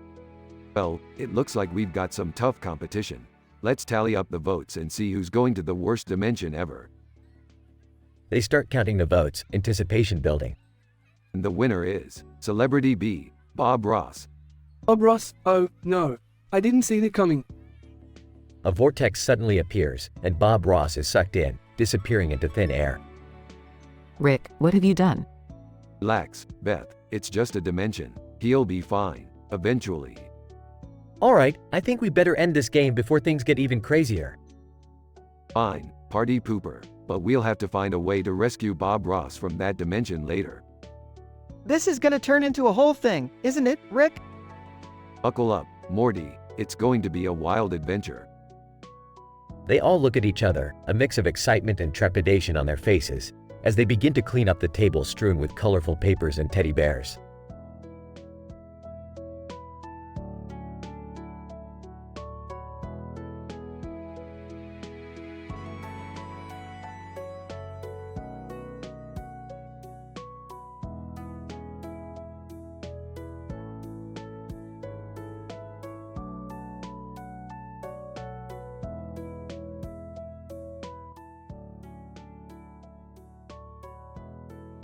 Hey, Rick, I need your help, man. It's Grimace's birthday tomorrow, and I want to surprise him with a Grimace shake. Oh, so now you want my help? You still owe me for that interdimensional adventure, Jerry. Look, Rick, I know we've had our differences, but Grimace and I go way back. We need that Grimace shake. Fine, but you owe me big time after this, Jerry. Grimace and we have some bad history. Thanks, Rick. I owe you one. Let's go to the McDonald's on 5th Street. I heard they have the best Grimace shakes. They arrive at McDonald's and approach the counter. Excuse me, miss, can we get 2 Grimace shakes, please? Purple-haired McDonald's employee. Sorry, guys, but we can't serve you Grimace shakes. You're blacklisted. What the fuck? Blacklisted? Jerry, did you forget to tell me something? I swear, Rick, I had no idea about this. Why the hell would Grimace be blacklisted? Employee whispers to another employee. Purple Hat employee, you guys are in deep shit. Grimace and Rick have some old chess rivalry beef. The manager banned Grimace shakes for you too. Chess rivalry beef? Are you kidding me? Grimace was never a worthy opponent. He couldn't handle my strategic brilliance. Rick, can you put your massive ego aside for a moment? How are we going to get those grimace shakes? Leave it to me, Jerry. I know someone who can help us. They enter an underground gambling den. Rick, is this really necessary? Trust me, Jerry. We need some powerful connections for this shit. They approach a purple-bearded man sitting at a poker table. Grimace, long time no see. Mind if we have a word? Grimace. Rick Sanchez, what the fuck are you doing here? And why do you want a grimace shake? Put your anger aside, Grimace. It's your birthday tomorrow, and Jerry wants to surprise you with a grimace shake. Grimace. Fine, but you guys owe me big time. You better win this hand, Rick. Don't worry, Grimace, I've got this. A high-stakes poker game ensues. Full house. Jerry, we did it. We won the fucking grimace shake. I can't believe it. Thank you, Rick. You're a goddamn genius. Grimace. All right. You guys proved yourself this time. Happy fucking birthday to me. They all share a toast and enjoy their grimace shakes, content with their absurd victory.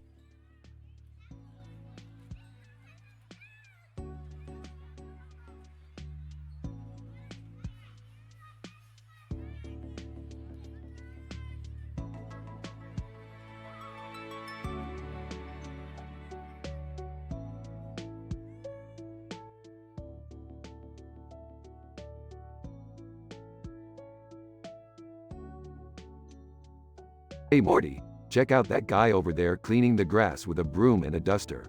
Is this some kind of new park cleaning method or is he just a moron? Rick, he's just a guy who likes to keep things tidy. Let's not judge. Oh, come on Morty. You really think this guy is the epitome of cleanliness? He's sweeping grass on a sidewalk. Well, maybe he's just being thorough. I mean, it wouldn't hurt to have a clean sidewalk, right? Thorough, Morty. The guy is literally trying to clean grass. It's not like it's gonna make a difference. Okay, fine, whatever. Let's just go do our thing and leave him be. Rick and Morty walk away, but Rick suddenly stops. You know what, Morty? I can't just let this slide. I'm gonna mess with this guy a little. Oh geez, not again, Rick. Can't we just mind our own business? Morty, where's your sense of adventure? Watch this. Rick approaches the guy cleaning. Hey buddy, you missed a spot. Rick points to a random patch of grass. Guy, oh, thanks for letting me know. The guy starts sweeping the imaginary spot. Rick, whispering to Morty. Watch this, Morty. I'm gonna blow his mind. Rick rips Jerry in half with his bare hands right in front of the guy. Guy, holy sh*t. Did I just witness a murder? Nah, it's just a harmless prank, pal. We're from another dimension. You know, the usual. Rick, that was messed up. You can't just rip Jerry in half for a stupid prank. Oh, lighten up, Morty. It's just Jerry. He'll regenerate in no time. Now let's get out of here.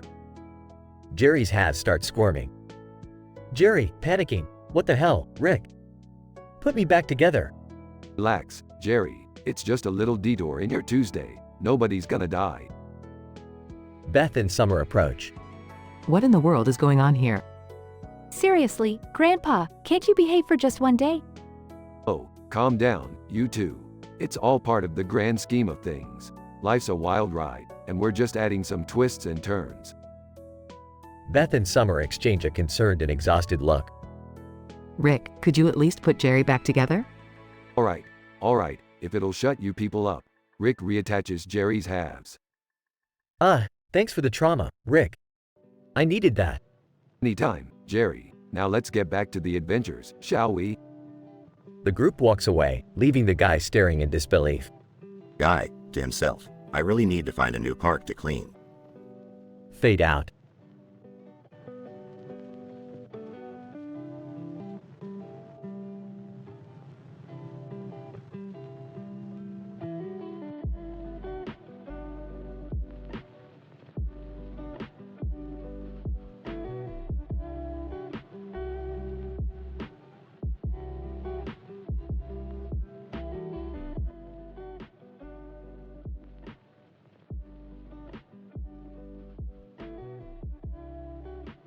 Hey Morty, check out that dude in the costume, standing on a skateboard in the middle of the street with a bag of stuff. Wonder what that weirdo is up to. I don't know, Rick. Looks like some sort of street performer or something. Should we, help him or something? Help him? Nah, Morty, let's have some fun with this. Hold on tight. We're about to remake the Sledgehammer music video. What? Rick, that's a harmless prank. Are you seriously going to pull that in the middle of the street? Relax, Morty, it's all in good fun. Plus, it might jazz up this boring dimension a bit. Watch this, Morty. Musical note. I wanna be your Sledgehammer musical note. And in costume. What the hell are you two clowns doing? Oh, just spicing up your day, buddy. Enjoy. Rick, I think we should get out of here before this guy loses it. Relax, Morty. Watch this. Musical note. You could have been my body, but instead, you're my lunch musical note. And in costume. I'm not your damn lunch, you lunatic. Arriving out of breath. What's going on here? Did somebody say lunatic? Jerry, what took you so long? Been roaming the streets again, haven't you? Defensively. Hey, I've got insomnia, okay? And the streets are surprisingly comfy. Dad, we're in the middle of a harmless prank here. Can we get back to that? Fine, fine. Just don't expect me to sing or anything. Oh, we wouldn't want your beautiful voice to disturb the harmony of this masterful prank, Jerry. And in costume. Will you idiots just leave me alone? I'm trying to do performance art here. Performance art? Morty, get my camera. This could be the most statistically improbable art piece ever witnessed. But, Rick, isn't it kinda mean to mess with someone's art?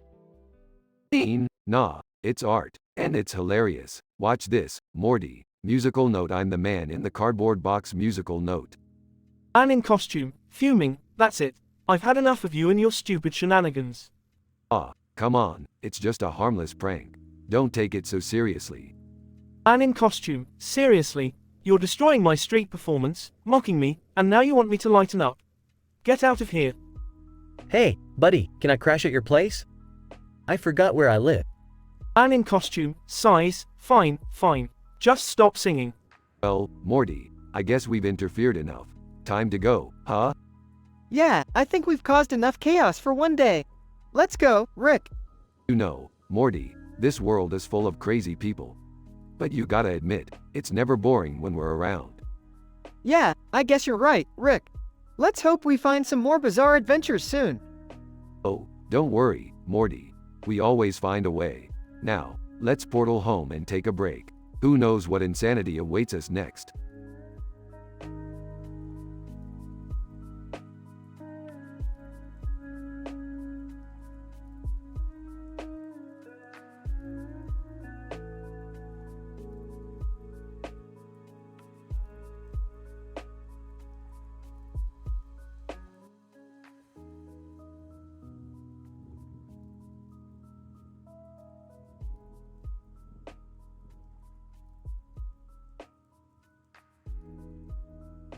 Alright, Morty, pass me the butter.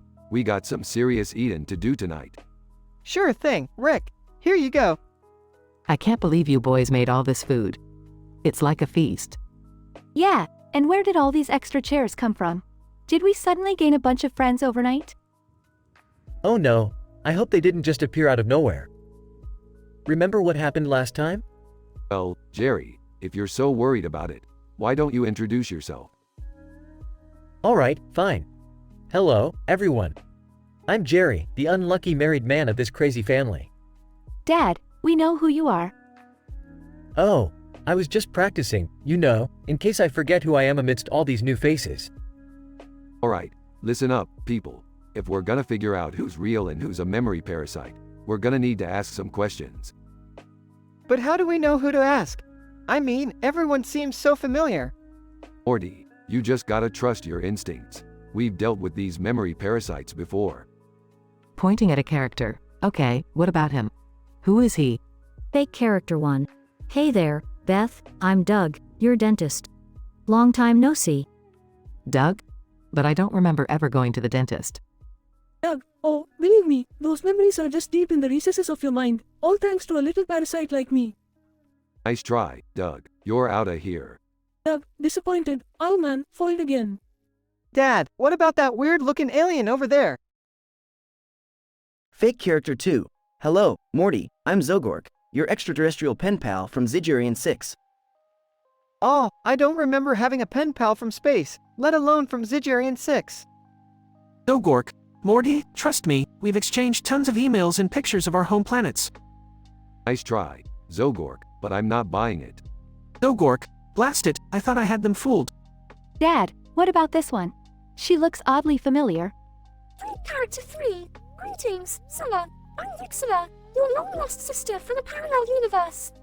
A sister? That's insane. Vixila. Oh, but it's true, Summer. We were separated at birth and have finally found each other. Nice try, Vixella, but we all know Summer's an only child. Vixila. Damn, they're smarter than I thought. Alright, I've got this one. Hi there, I'm Steve, your friendly neighborhood mailman. Jerry, you don't have a friendly bone in your body, let alone a mailman friend. Steve. Jerry, I thought we were pals. I've delivered your mail for years. Nice try, Steve, but you're not delivering any packages here. Steve. Darn it, I just wanted some company. Alright, everyone, the jig is up. Every last one of these parasites is gone. Finally, we can eat in peace. And we will never talk about this dinner party ever again. Agreed, it's been one weird night. Hey, we may be dysfunctional, but at least we're all real. Amen to that, Jerry. Now, let's dig into this food before it gets cold. They all start eating and laughing, relieved that the memory parasites have been defeated.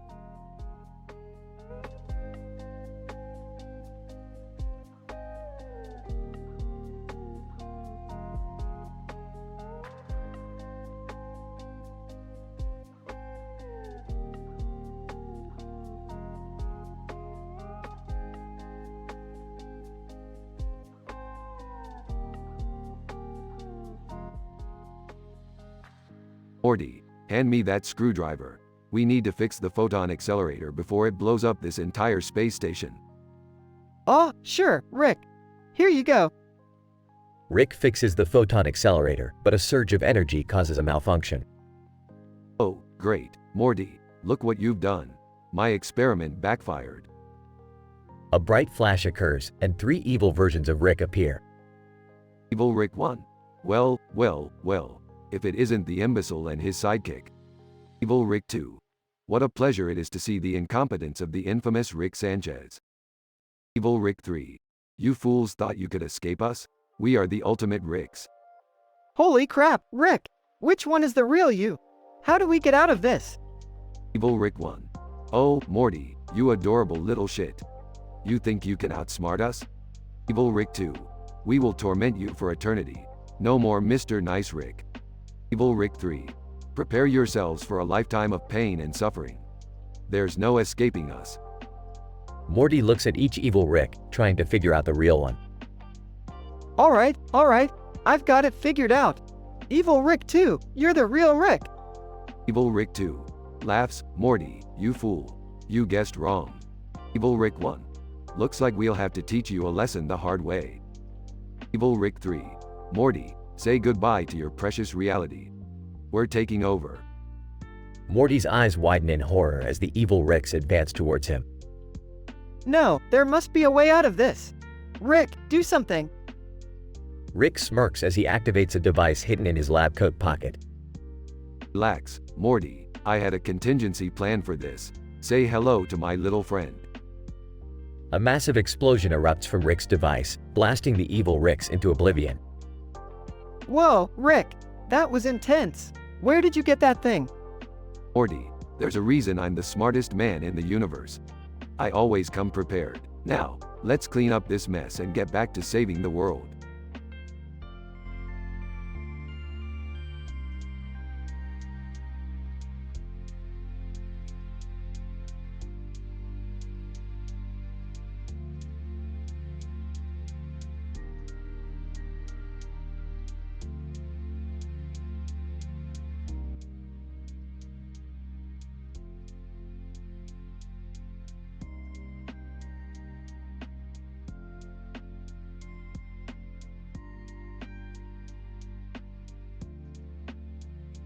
Alright, Morty, pass me the butter. We've got a universe to save and these pancakes aren't gonna eat themselves. Oh, Rick, who's that lady sitting at the table? Oh, that's my old college friend, Karen. She's visiting for the weekend. Karen, hi, everyone. Beth and I go way back. We used to party hard in college, didn't we? Yeah, party hard is one way to put it, Karen. More like, break every law of physics while dissecting alternate realities, hard. Whoa, Grandpa, you have some skeletons in your closet. More like entire cemeteries, summer. So, Karen, what kind of work do you do now? Karen, oh, I'm a memory consultant. I help people access their forgotten memories and find closure. Ah, memories. That's a sensitive topic around here after our last debacle with those little bastards who implant fake memories. Dad, we've moved on from that, remember? Let's not bring Total Recall back up. Guys, I've got a weird feeling about Karen. Something doesn't seem right. Morty, trust your instincts. They served us well last time. Wait, why is there another person at the table? Geraldine, hi, folks. I'm Geraldine, your secret cousin from Dimension Z 413. We only met once, but you were unforgettable. Unforgettable like a rash that keeps coming back, right? Geraldine, you always know how to make a gal feel welcome, Rick. Jerry, how many cousins do you have that we don't know about? Don't look at me. I barely know my extended family. Hey, Rick, do you think these new people are more fake memory parasites? Morty, they could be. We can never be too careful. Let's play it cool and see if any more relatives show up. Seconds later, 2 more individuals appear at the table. Seriously, how many cousins do you have, Jerry? Bartholomew. Hey, guys. I'm Bartholomew, your long-lost cousin from Cartoonlandia. I'm here to bring the laughs. Oh, great. Another laugh track we didn't ask for. Dimitri. And I am Dimitri, the prodigal brother from the depths of Rick's subconscious. I haunt him in his sleep. Oh boy, is this a family reunion or what? Alright, something is definitely off here. We need to figure out who are the fake memory parasites and accuse them. But, Dad, what if we accuse the real relatives by mistake? Morty's right, Beth. We barely know these people. Maybe we should just embrace the chaos? Embrace the chaos, Jerry? That's your solution? No wonder the marriage counselor left us. Karen, Geraldine, Bartholomew, and Dimitri suddenly vanish. Ah, I guess they were the fake ones after all? Looks like it, Summer. Nothing better than a good old-fashioned family gathering to expose the parasites. Let's finish our dinner in peace, shall we? Meanwhile, in another dimension. Karen, well, that was a close call, guys. We almost had them fooled.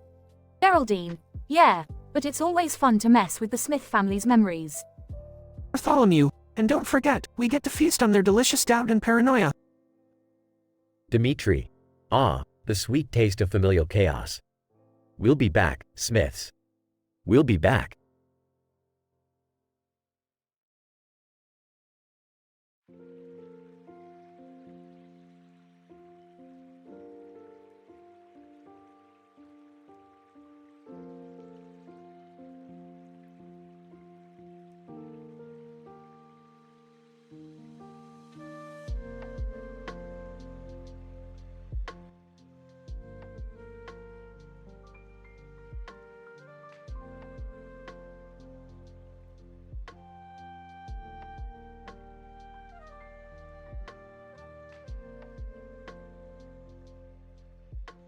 Alright, everyone, let's dig into this delicious dinner Beth made.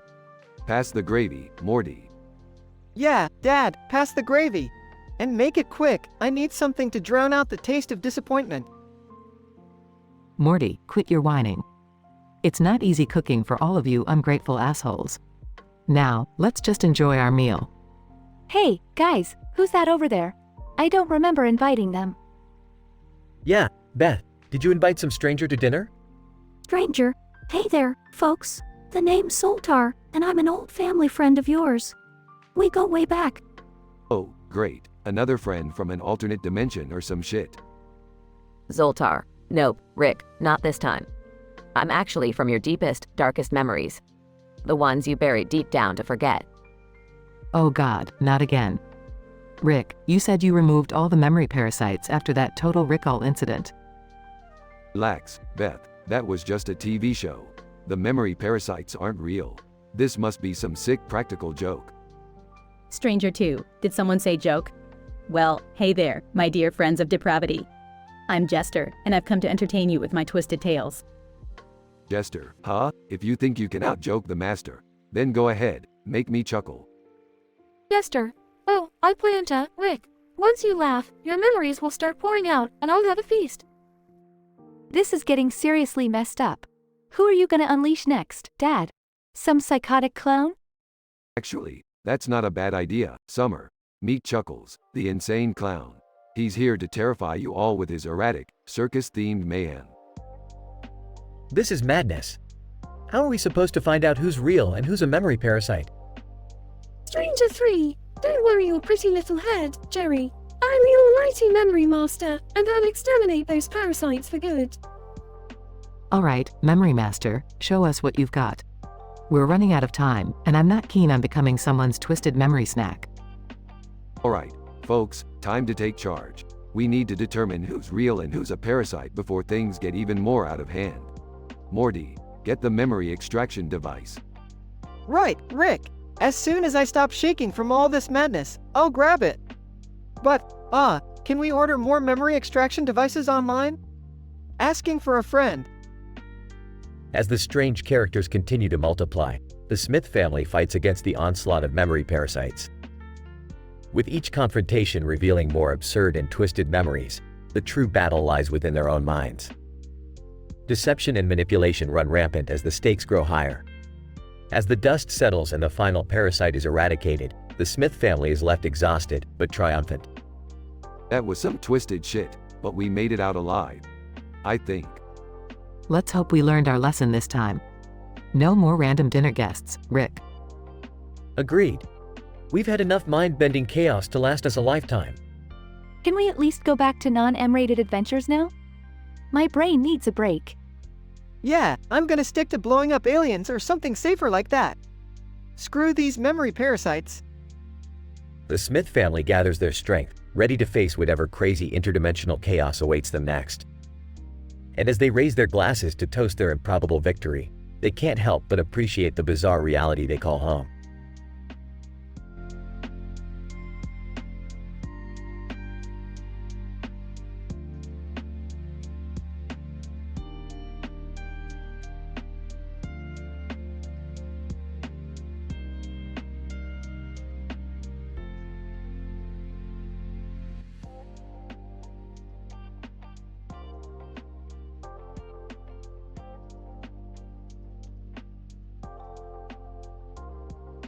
Morty, hold on tight. We've been swallowed by a giant alien slug. Oh geez, Rick, what are we gonna do in here? It smells like 1,000 porta potties. Relax, Morty. This slug's insides are like a hidden world, a microcosm of tiny creatures living in symbiosis. Symbiosis? Is that, like, when two things stuck together in a weird way? Yeah, Morty, similar to our symbiotic relationship. But let's focus on survival for now. We need to figure out how to escape this slimy prison. Escape? But Rick, how are we gonna do that? We're just tiny specks in this giant slug. Well, Morty, it's no different than any other obstacle we face. We'll use our wits and ingenuity to get the job done. Okay, Rick, what's the plan?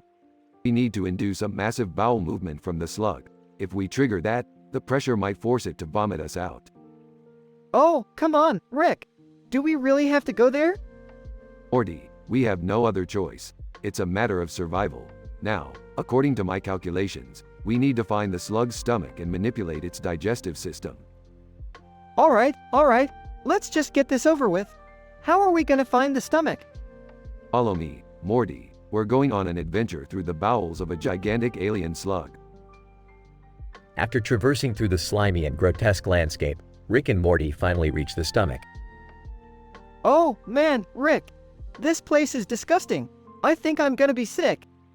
Focus, Morty. We need to create a chemical reaction that will irritate the stomach lining, causing the slug to vomit. How are we gonna do that, Rick? The only chemicals here are bile and stomach acid. That's where my genius comes in, Morty. We'll combine the slime from the slug's intestines with some alien spices I conveniently brought along, and boom. We have ourselves a nasty concoction. This is so messed up, Rick. But desperation makes us do crazy things, I guess. Alright, Morty, stand back. I'm about to mix this slime with the spices. Get ready for the ultimate expulsion. As Rick and Morty pour the concoction into the stomach, the slug starts convulsing and retching violently. Rick, it's working. The slug's gonna puke us out. Hang on tight, Morty. We're about to ride a vomit wave. With one last powerful heave, the slug forcefully expels Rick and Morty from its slimy depths. Ew, Rick. I've never been happier to be covered in alien vomit. Well, Morty, sometimes you have to embrace the disgusting to survive. Yeah, Rick. Survival can get really gross sometimes.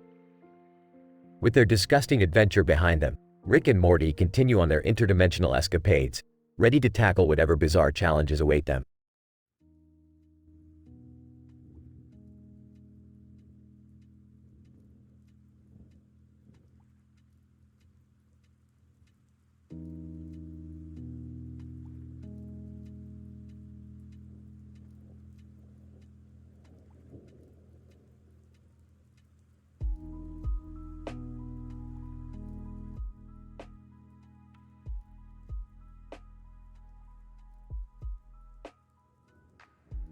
Alright, gather round everyone. It's time for a family meeting. Nancy! Oh God, not again. Rick, can't we just watch a movie or something? No, Nancy, this is important. I've just finished binging Succession, and I'm feeling like the next big shot. I'm the Logan Roy of this family now. Sarah, Dad, we're not in the show. Can we please just have a normal evening? Normal is boring, Sarah. We need to be cutthroat and conniving. It's all about seizing power and wealth. Jack, Dad, seriously, no one wants to be part of your Succession obsession. Can we just watch the game? Forget about the game, Jack. We need to strategize and plot against each other. Who's in, who's out, who's gonna take over the family business? Nancy, honey, we don't have a family business. We all have normal jobs. That's beside the point, Nancy. We need to think big, think like Royko. I want to know who's ready to step up and be a ruthless CEO. Sarah, Dad, I'm going to my room. This is getting ridiculous. You can't escape your destiny, Sarah. You could be the Kendall Roy of this family, a tragic figure torn between loyalty and ambition. Jack, Dad, please, just stop. This show is turning you into a lunatic. Lunatic? No, I am the puppet master, pulling the strings of this dysfunctional clan. Nancy, Rick, I've had enough. I didn't sign up for this when I married you. Turn off the TV and let's have a normal family evening, for once. Fine, Nancy, be my Marcy, my backstabbing ex-wife. Don't you see the brilliance of this show? Sarah, Dad, you're not Logan Roy. You're not even close. You're just being obnoxious. Obnoxious? Is that how you see me, Sarah? Is that how you see the family? Jack, Dad, let it go. This show has turned you into a megalomaniac. No one understands the genius of Succession. You're all oblivious to the cutthroat business world that lies beneath the surface of our mundane lives. Nancy, Rick, take a step back and think about what you're saying. We're a normal family, not some dysfunctional billionaire empire. Fine, if you all can't appreciate my ambition, I'll be the Logan Roy on my own. I don't need any of you to succeed. Silence falls over the room as Rick sulks in his chair, realizing the absurdity of his demands. Jack, Dad, you're being ridiculous. Sarah, yeah, why don't you turn off the TV and join us for a normal family evening? Alright, fine, but I won't stop dreaming of being a billionaire tycoon. They all settle down, finally able to enjoy a peaceful evening together, leaving Rick's Succession fantasies behind.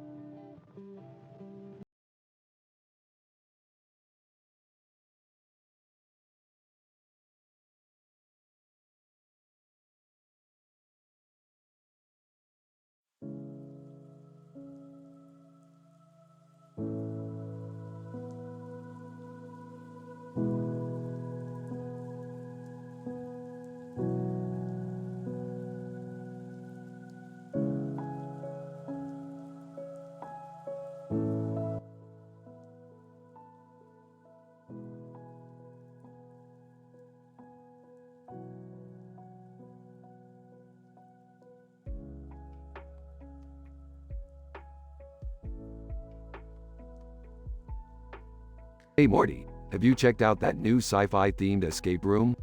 It's supposed to be mind-blowing. Oh, I don't know, Rick. Escape rooms kinda stress me out. They're so real. Come on, Morty, it's just a simulation, like everything in our pathetic existence. Plus, they have a 99.9999% escape failure rate. High odds of insanity, Morty. Fine, but if we get stuck, I'm blaming you, Rick. Hey guys, what are you talking about? Oh, nothing important, Jerry. Just another way for you to demonstrate your incompetence. Rick, be nice. Jerry's sensitive, you know? Sensitive? Please, Beth. The guy couldn't even assemble an IKEA bookshelf without getting confused. Anyway, let's shake things up a bit. Scene shifts to the escape room. Alright, Morty, this is the room of statistically improbable scenarios. We need to find the hidden exit before time runs out.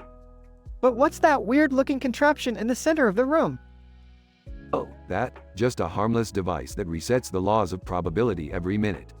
No big deal. Resetting probabilities? That doesn't sound safe. Oh, Jerry, don't be such a worrywart. Let's get this over with. Scene cuts to their crazy attempts at solving puzzles. Morty, why do we keep encountering workout mishaps inside an escape room? I mean, it's like we're trapped in a sadistic gym. I don't know, Rick. But I'm really regretting that extra slice of pizza now. Scene changes to a confrontation with a subterranean monster. What the hell is that thing, Rick? It's like a mutated cross between a cat and a dog. Oh, that? It's called an IRFX. I made it in my spare time, you know, just for fun. But it looks like it escaped. Oops. Damn it, Rick. Can't you control your weird experiments? Oh, please, Beth. Like you've never released anything horrible into the world. Scene shifts to a chaotic chase with the IRFX inside PetSmart. Rick, we're inside PetSmart. How did the IRFX get in here? Hey, Morty, blame the scriptwriter. They obviously ran out of ideas. I can't believe we're being chased by an IRFX in a pet shop. My life is a joke.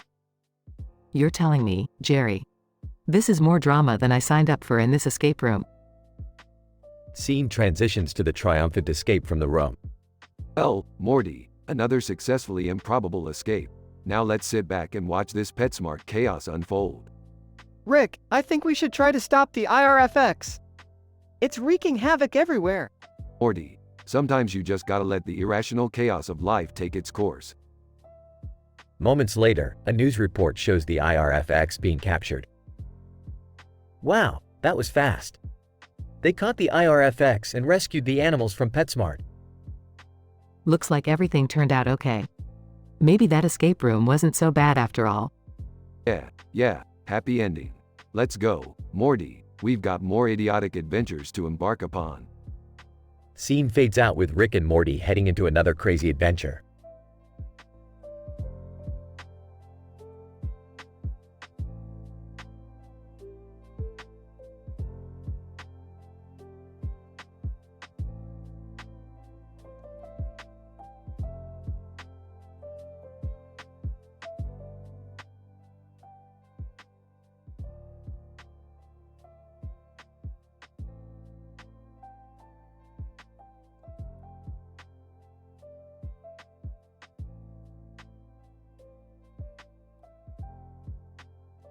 Burping. Morty, come on Morty, we gotta get moving. We've got a real-life soap opera to witness today. A soap opera? Rick, seriously? Can't we just go on a regular adventure for once?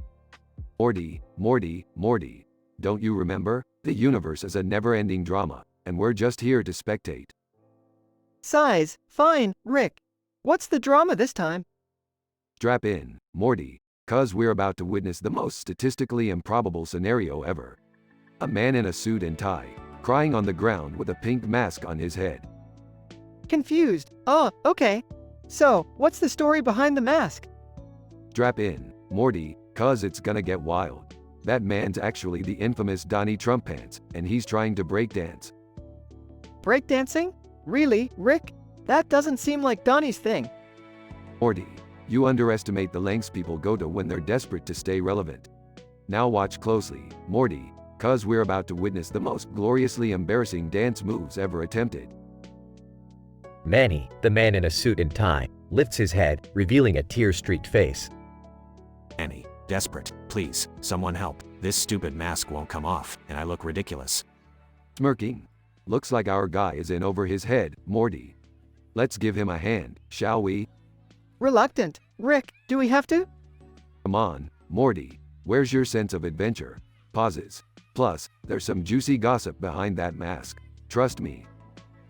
Morty reluctantly helps Manny remove the mask, revealing Donald Trump's face. Donald. Agitated. What the hell happened? I'm the best breakdancer in the universe. Sarcastically. Oh yeah, Donnie, your crowd-pleasing dance moves are renowned. Donald. Annoyed. Watch your tongue, Rick. Nobody disses the Donald. Arriving, did someone say Donald? Oh boy. Get ready for some juicy gossip. Mockingly. Well. Look who's here. Jerry, the biggest gossip monger in the multiverse.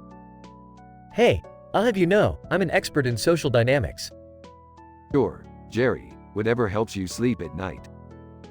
Manny, now mask-free, stands up, shakily attempting to breakdance. Donald. Frustrated. This isn't working. I can't believe I'm failing at breakdancing. Donnie, maybe you should stick to Twitter feuds instead. Chuckling. Looks like Donnie's got a new role now, Morty. The worst breakdancer in history. Grinning. Yeah, well, I can't say I expected anything less from him. Donald. Fuming. That's it. I'm done with this. I have a country to save. Teasingly. Good luck with that, Donnie. Maybe focus on your signature hairstyle instead. Jerry bursts into laughter, unable to contain himself. Laughing. Did you guys hear the new rumor about Donnie's secret hair transplant? Oh, Jerry, you never fail to disappoint. Manny, defeated, stalks off, leaving the group amused. So, Rick, what's our next adventure? Oh, Morty, who needs adventures when we have front row seats to the greatest soap opera of them all? The human race.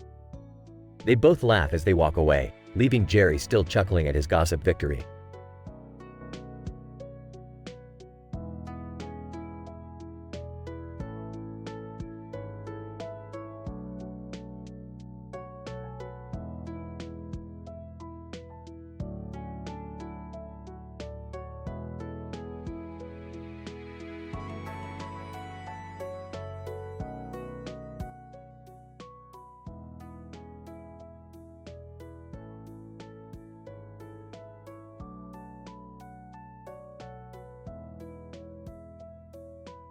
Alright, Morty, buckle up because we're about to dive into another messed up adventure. Aw geez, Rick, I hope it's not as crazy as the last one. I'm still traumatized from witnessing sentient pancakes overthrow a government. That was child's play compared to what awaits us today, Morty. We're going to encounter a man in a suit and helmet standing next to another man in a helmet and, a helmet on his head. What? That doesn't make any sense, Rick. Sense, Morty, who needs sense when you have science? Now, grab that portal gun. We're going in. Dean, Rick and Morty enter a bizarre dimension where everyone wears helmets. What kind of freaky place is this, Rick? Just another day in the multiverse, Morty. Let's see what kind of weirdness these helmet heads have to offer. Dean, Rick and Morty encounter the man in the suit and helmet. Hey, you, man in the suit and helmet. What's your deal? Man in suit and helmet. Confused, my deal? Oh, I guess I just like wearing helmets. Keeps me safe, you know?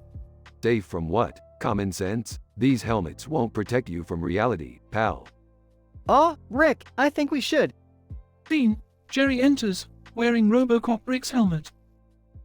Hey, guys! Check out my awesome new helmet. I can feel the power coursing through my veins. That's not just any helmet, Jerry. That's RoboCop Rick's helmet. What are you doing with it?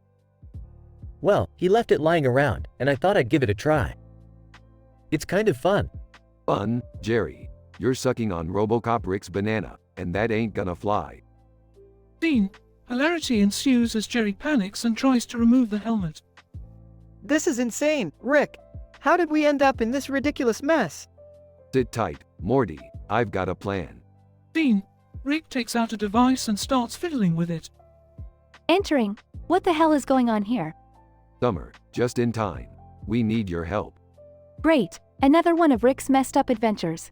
What do you need me to do this time? I need you to distract Robocop Rick while I use this device to end the timeline and save face. Dean, Summer distracts Robocop Rick, while Rick activates the device. Is this gonna work, Rick? Only one way to find out, Morty.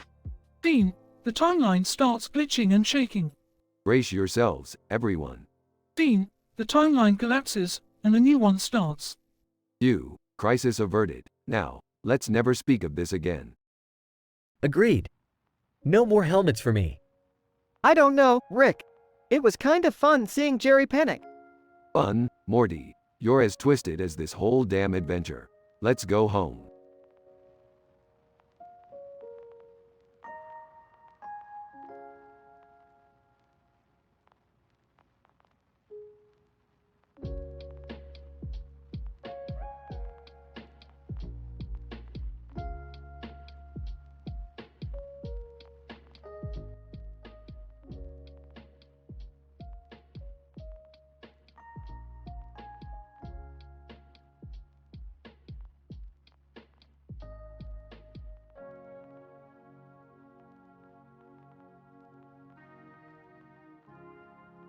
Morty. What the hell is going on here? Why is there a man sitting on a chair with a phone and a knife? And why the hell is there a bobblehead doll of Will Smith? I don't know, Rick. This is some messed up stuff. Maybe this guy is trying to prank everyone? Prank? Morty. This is way beyond a prank. This screams existential crisis, mixed with a side of I need immediate psychiatric help. Geez, Rick. Can we just call the police or something?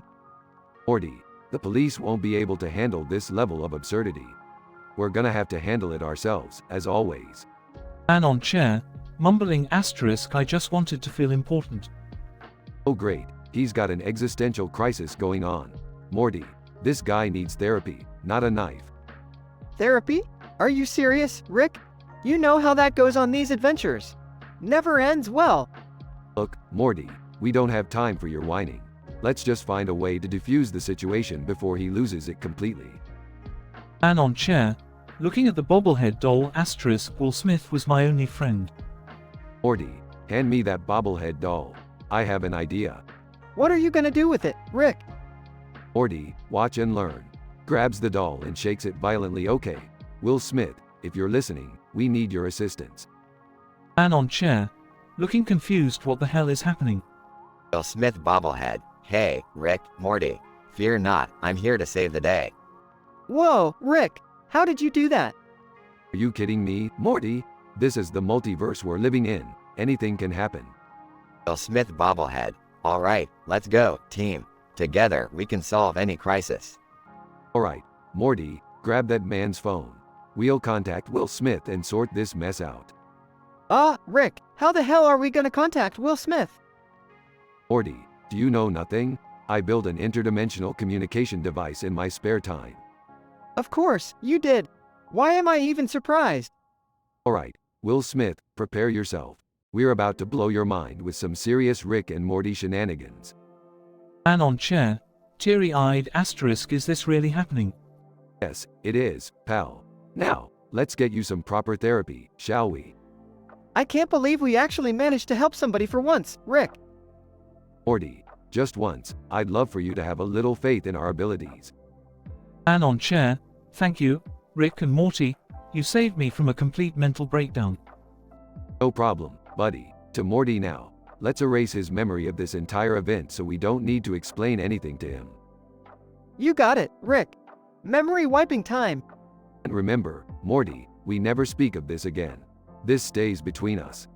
Agreed, Rick. This adventure is going to the Vault of Secrets. Will Smith bobblehead. Hey, guys, do I get a say in all this? Shut up, Will Smith, you're not real.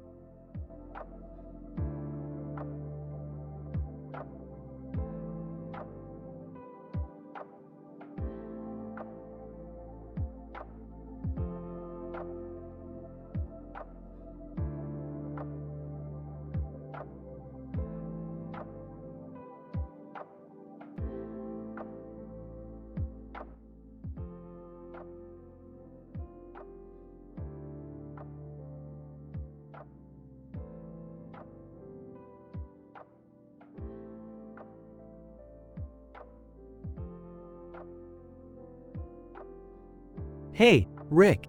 Check it out. Look at what I've become. Not this again, Jerry. What the hell are you talking about? Look. Look at my dick. It's not just a dick anymore. It's a goddamn Sharpie marker. Oh, for fuck's sake, Jerry. Can't you ever have a normal problem? Normal problem?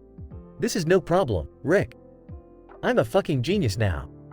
I can create art like no one else. You mean you can draw with your dick? Exactly. It's a breakthrough in the art world. I'm using my new appendage to create beautiful, intricate, and expressive masterpieces. Spare me the details, Jerry. I couldn't care less about your dick art. Well, you should care, Rick. The whole world is admiring my work. I've become a world-famous artist overnight. Galleries are lining up to showcase my unique talent.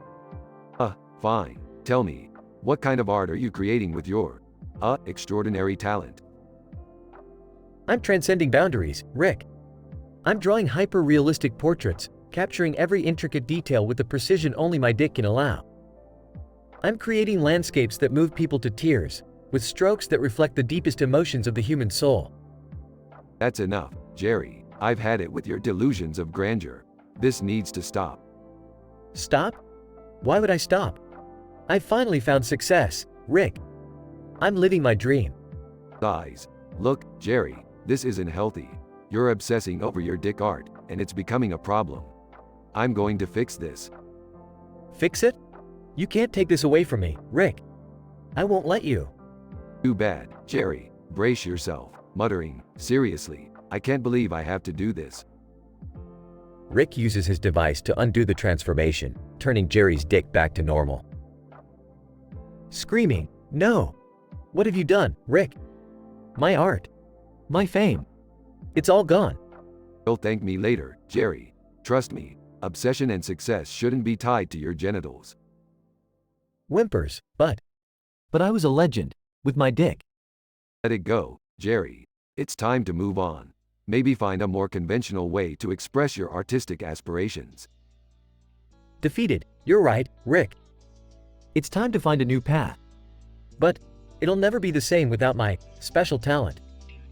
Trust me, Jerry, it's for the best. And please, spare me the details next time you have a peculiar problem. Fine, Rick. Fine. But don't be surprised if one day I make history with my ordinary, non-dick related art. I'll be waiting, Jerry. Just make sure it doesn't involve your junk. They both walk away, each lost in their own thoughts.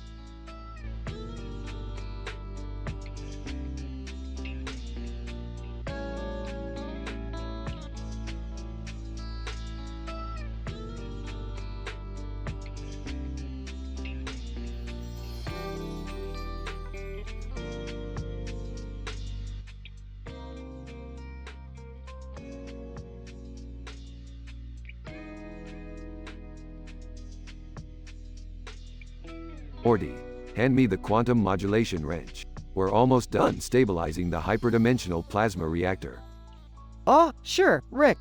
Here you go. So, what exactly are we doing this time? Morty, my boy, we're attempting to create a multidimensional portal that can transport us anywhere in the universe, without using our portal guns.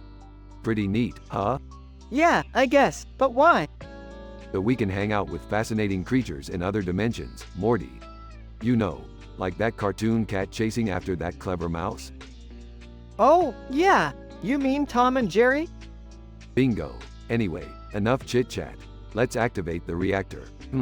What's that annoying sound? I don't know, Rick.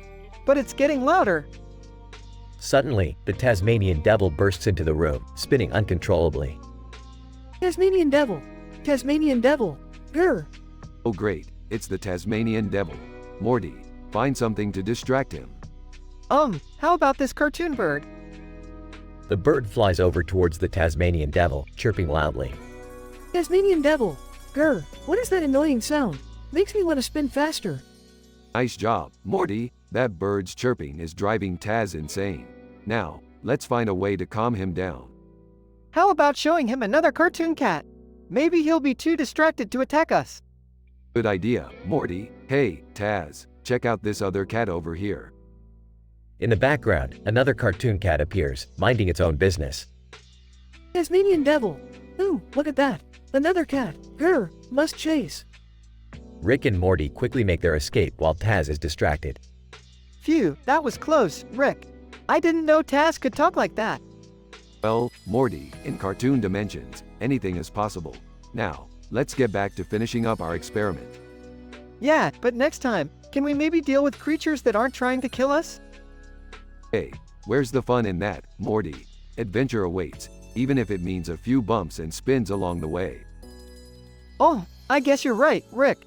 Let's just hope our next dimension doesn't involve a ballet dancing yeti or something. You never know, Morty. In this universe, anything is possible. Now, let's focus on science and leave the Looney Tunes madness behind us. They continue working on their experiment as the camera pans out, leaving behind the chaos and hilarity that ensued.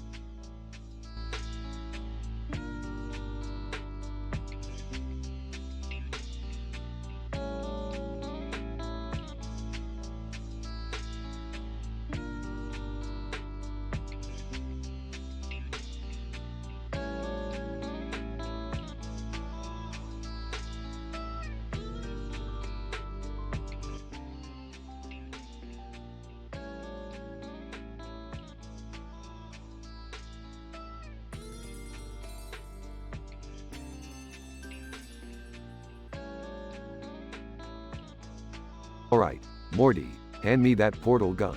We're going for a ride. Jeez, Rick, where are we going this time? We're going to find some answers, Morty, and hopefully put an end to this insanity. Hold on tight. Scene changes to the Smith family having dinner. Pass the potatoes, Jerry. Sure thing, Beth. Suddenly, a stranger appears at the dinner table. Stranger. Hey, guys. Long time no see. Who the hell are you? Stranger. Oh, sorry, forgot to introduce myself. I'm Frank, your cousin from an alternate dimension. Cousin Frank? I've never heard of you. Frank. Well, you know how it is. New dimensions, new family members. It's a real multiverse out there. Rick, is this guy for real? Hard to say, Beth. We're dealing with memory parasites here. They can implant themselves in our minds. Just like in that Total Recall episode. Wait, I thought that episode wasn't canon? Doesn't matter, Jerry. We're dealing with the aftermath now. Time to figure out who's real and who's not. Scene changes to a chaos-filled house, with more strange characters appearing. Alright, everyone, let's start with the basics. Tell us who you are and how you know the family. Crazy characters start introducing themselves. Fake character 1. I'm Scary Terry. I know the family because I haunt their dreams, bitch. Fake character 2. I'm Pencilvester. I know the family because I am a magical pencil, I guess. Fake character 3. I'm Hammer Eye. I know the family because, well, I have no idea. I just do, okay? This is getting ridiculous. How do we find out who's real? Maybe we should analyze our memories, like in that episode. Excellent idea, Morty. Everyone, close your eyes. Concentrate on a memory that proves your existence. Time passes as they all concentrate. I remember Frank giving me roses on my birthday. I remember Pencilvester saving me from getting hit by a car. I remember Scary Terry helping me escape a nightmare. I remember Hammer Eye teaching me how to chop vegetables. Well, looks like we're all screwed. Scene shifts as the real Frank bursts through the door. Real Frank? What the hell is going on here? Rick, you promised to fix my replicator. Frank, you're here. That means the rest of them are fakes. Chaos ensues as they battle the fake memory parasites. Scene stabilizes, and the Smith family breathes a sigh of relief. I can't believe we just went through all that.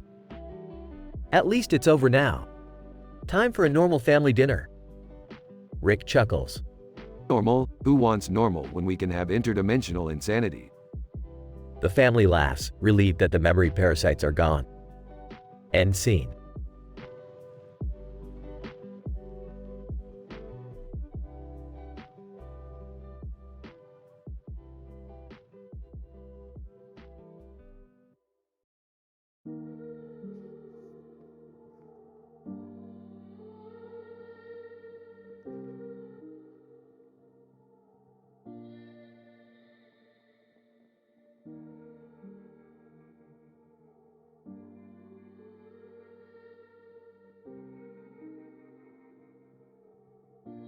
Alright, Morty.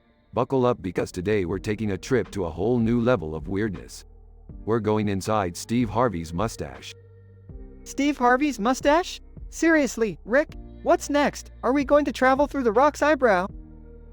Hey Morty, don't knock it till you've been inside a celebrity's facial hair. Trust me, it's a wild ride. They activate the shrink ray and get pulled into Steve Harvey's mustache. Dad, what the hell are you and Morty doing? And why is Steve Harvey's mustache on the news? Beth, just stay calm and don't question the questionable. This is science at its finest. Rick, I think we have a problem. Look at all these green and white balls. And what are those pink dots moving around? Morty, those balls are microscopic organisms that live in Steve Harvey's mustache. And those pink dots, they're tiny parasites feeding off the organisms. Welcome to the food chain, Morty. Oh my god, this is insane. How are we supposed to get out of here without using our portal guns? Well, Beth, we're just gonna have to do this the old-fashioned way. We'll have to outsmart the wildlife and find our way back to normal size. Rick, watch out. That giant, sassy green ball is coming straight for you.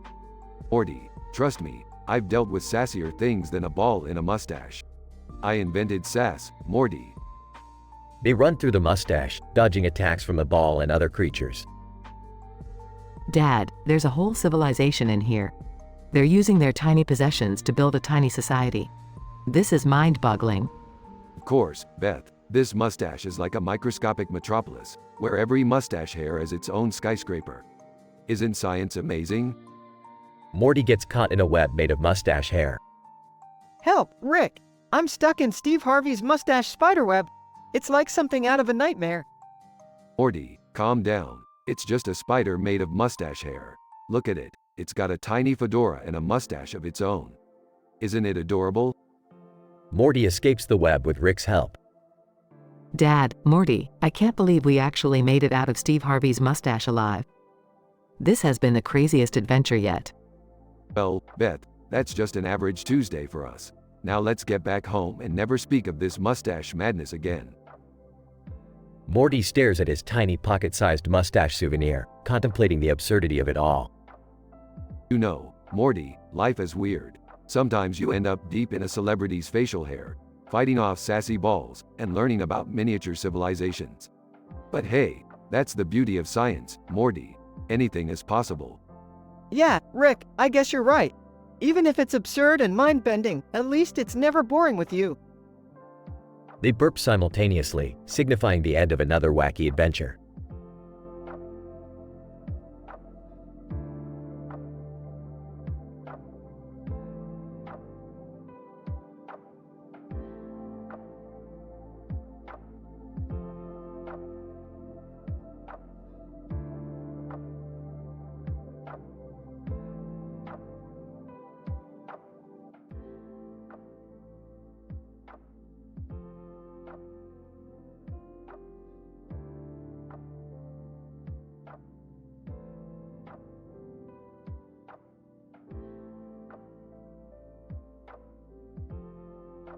Morty, we've got a portal to a dimension where trees can talk and they want to share an ancient secret.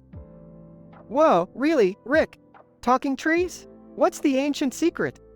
It's the key to unlocking the universe's biggest and freakiest orgy, Morty. We need to find the mystical Orgia Stone, hidden deep within these forested bastards. Rick, I'm not sure about this one. It seems a bit excessive. Morty, you've always been a little prude. We've got no time for your sexual hang-ups.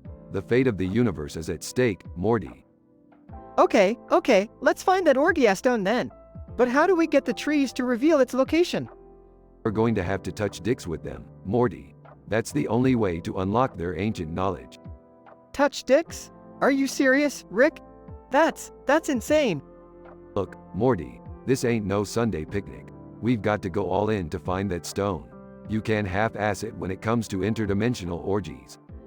Fine, but what if it's just some crazy tree fetish, Rick? I don't want to end up traumatized for life.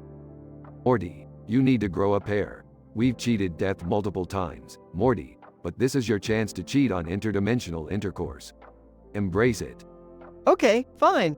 Let's do it, but if I end up needing therapy, you're paying for it. Whatever helps you sleep at night, Morty. Now, let's find these freaky forest fornicators and get this party started. Morty and Rick venture deeper into the forest, encountering talking trees with ridiculously seductive voices. Number 1, hello there, boys. Looking for a good time? Listen up, you wooden nymphos. We're looking for the Orgiastone. Hand it over, and we'll leave you to your sordid affairs. Tree number 1 leans in close to Rick and whispers in his ear. Number 1, you want the Orgiastone? You gotta show us what you've got first. Let's see those dicks, boys. Rick, this feels so wrong. I can't believe I'm actually. Shut up, Morty. You wanted an adventure, didn't you? Morty and Rick reluctantly touch dicks with the trees, causing a blinding light to emanate from their nether regions.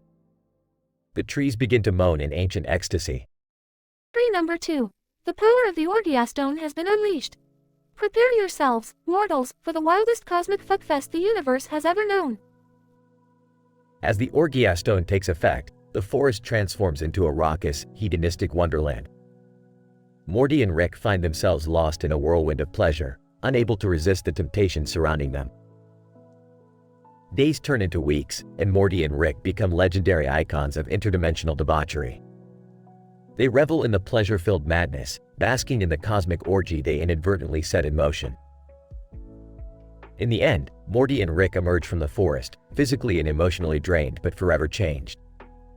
They return to their normal lives, grateful for the crazy ride, but always haunted by memories of the Orgiastone and the unforgettable pleasures it bestowed upon them. And so, another adventure with Rick and Morty comes to a climactic close, leaving us in anticipation of their next dubious endeavor.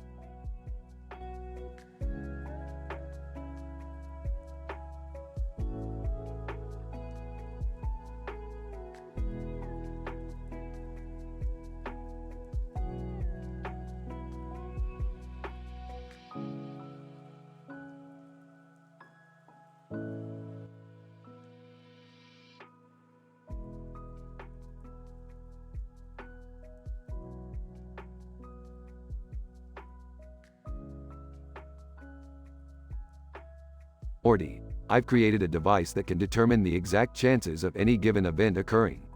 And I gotta say, the chances of our lives being normal are statistically insignificant. Oh geez, Rick, not another one of your crazy inventions. What does it do?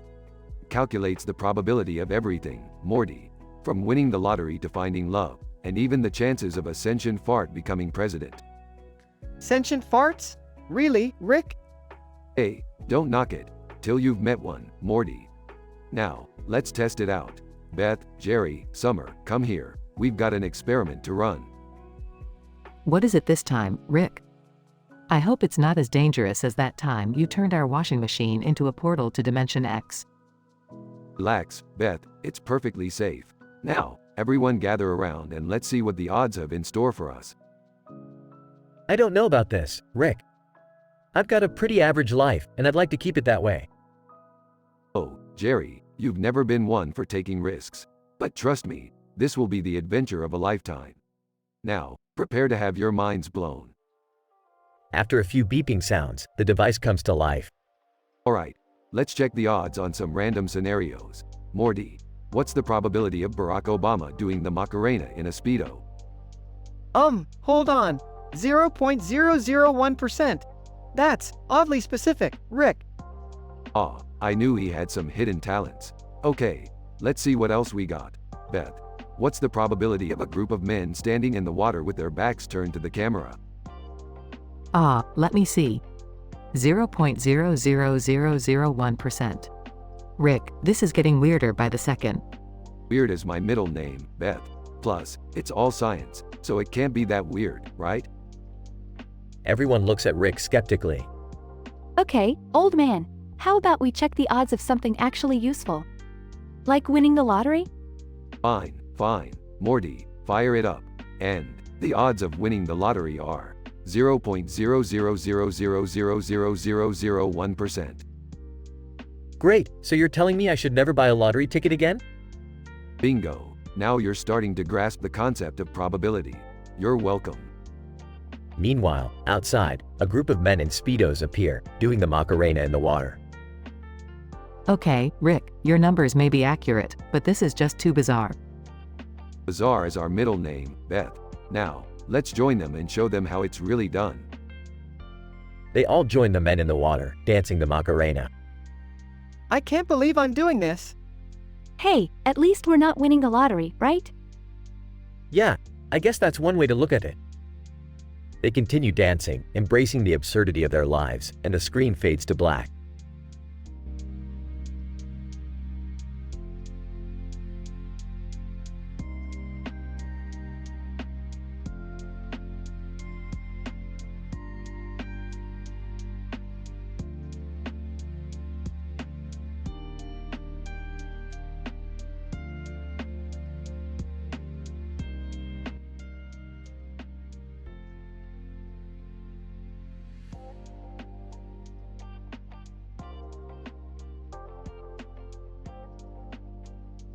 Morty, listen up. I don't have time for your incessant whining today.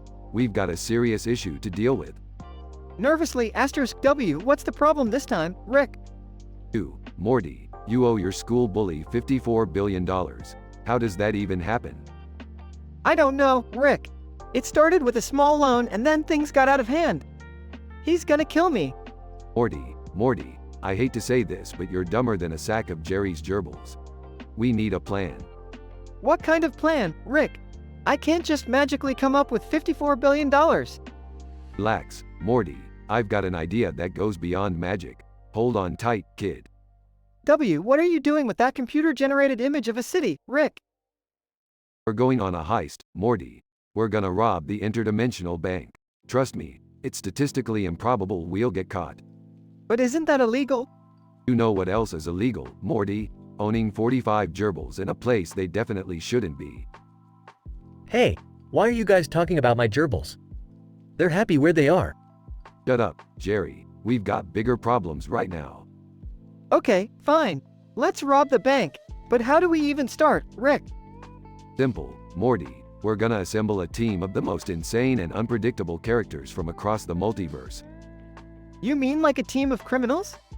No, Morty, a team of highly skilled professionals. Criminals would be too predictable.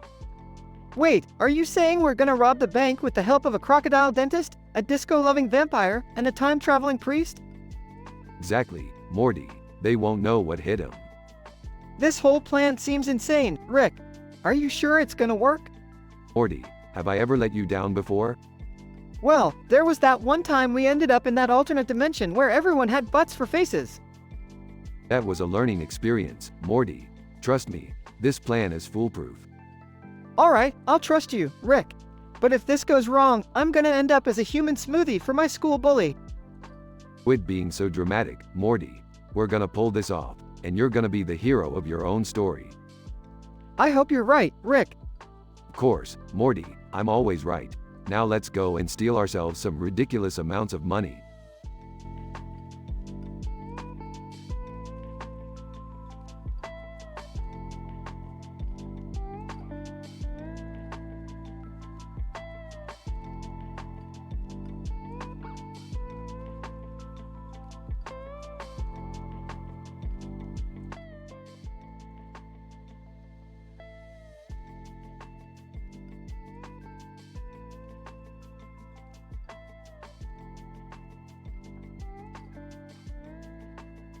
AiTelevision. Alright, ladies and gentlemen, welcome back to another crazy adventure on our private Minecraft server. Today, we have Exonym, Jason the Artist, Junkie Patrick, Weird AMI, and Mega Science joining us. Let's get this party started. Exonym, hey, AiTelevision. Remember the time we built that massive roller coaster? AiTelevision.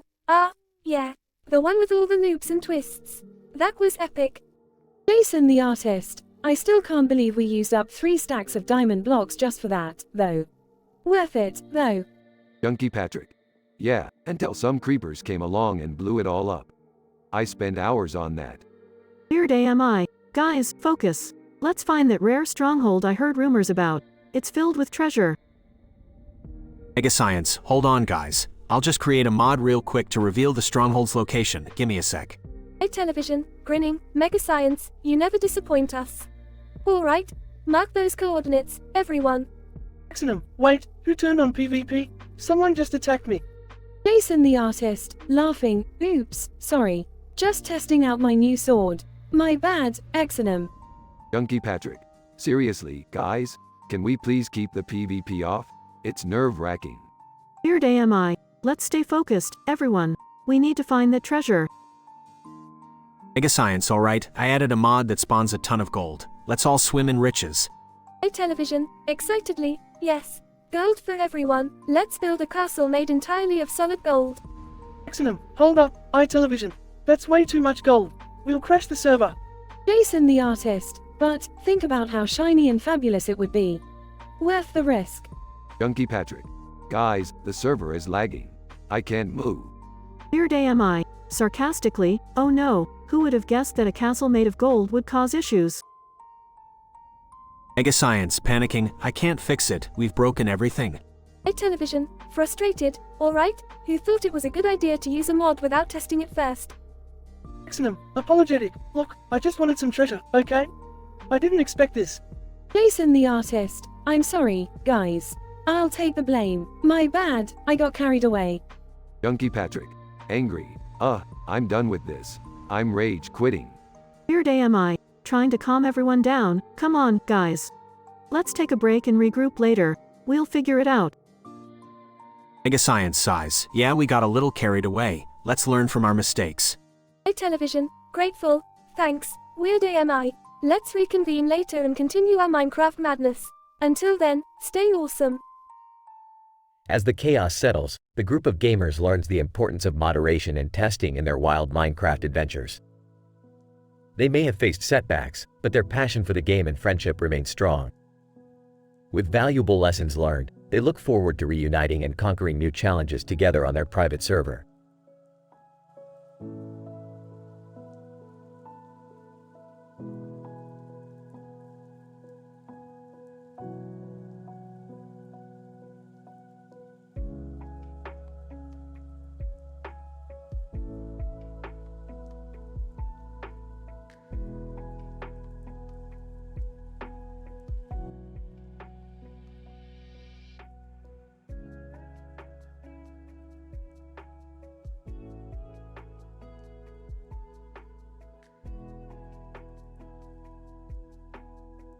Alright, Morty, it's time to get into the festive spirit. Let's decorate this Christmas tree. Yeah, sure, Rick. But why do we always end up in these crazy situations? Morty, life is full of statistically improbable scenarios. It's what makes it interesting and chaotic. I guess you're right, Rick. Let's just get this over with.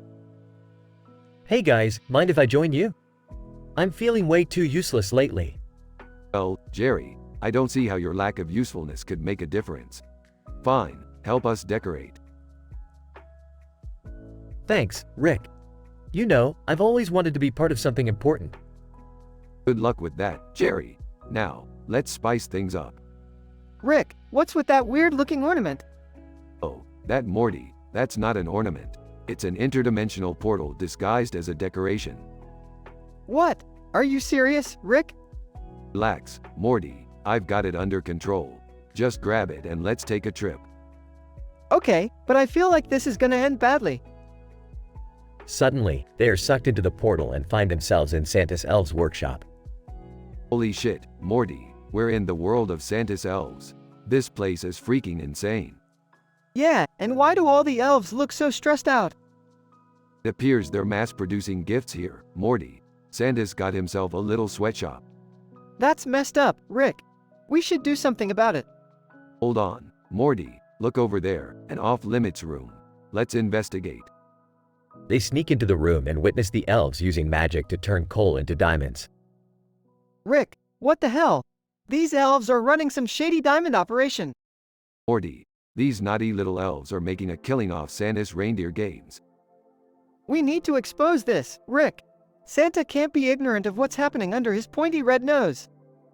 Fine, Morty, let's gather some evidence and ruin Christmas for everyone.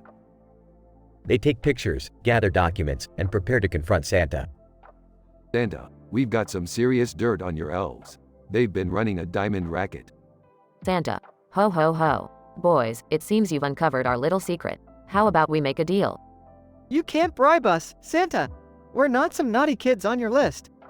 Santa. Very well, then.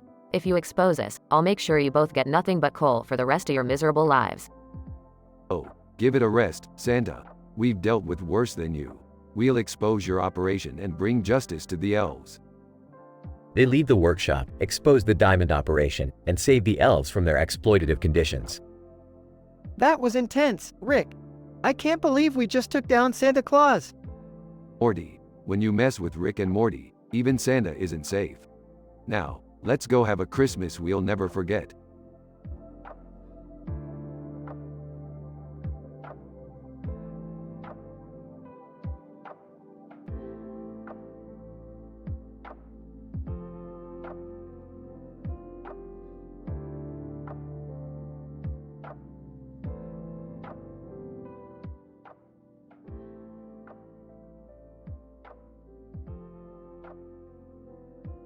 Adam. Hey Jamie, did you see this sign? It says, "My little flyaway." What the hell does that even mean? Jamie, beats me, Adam. Probably some weird-ass store selling miniature airborne creatures or some shit. Adam, yeah, sounds about right. Anyway, let's get down to business. Today's myth is about fully AI-generated episodes of Rick and Morty. How long until that happens, Jamie? Jamie, well, Adam, creating fully AI-generated episodes of a complex show like Rick and Morty is no easy task. It requires advanced machine learning algorithms and significant computational power. Adam, so, what do you think? Are we going to see AI Rick and Morty episodes anytime soon? Jamie, based on the current advancements in AI technology, I'd say it's possible within the next decade or so. But keep in mind, the show's intricate humor, character dynamics, and creative storytelling make it a real challenge for AI systems. Adam, right, Jamie. But imagine if we do get AI-generated episodes. We could have Rick and Morty adventures 24/7 without worrying about the show being cancelled or taking forever between seasons. Jamie, true, but we must also consider the ethical implications of AI-generated content. Would it be a genuine artistic creation or simply a clever imitation? Adam, good point, Jamie. The soul of Rick and Morty lies within the minds of its creators.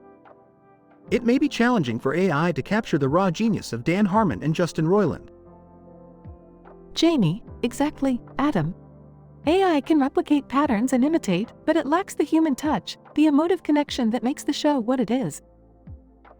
Adam, well, I guess we'll have to wait until AI catches up, learns sarcasm, and understands existential nihilism to its core. Jamie, indeed, Adam.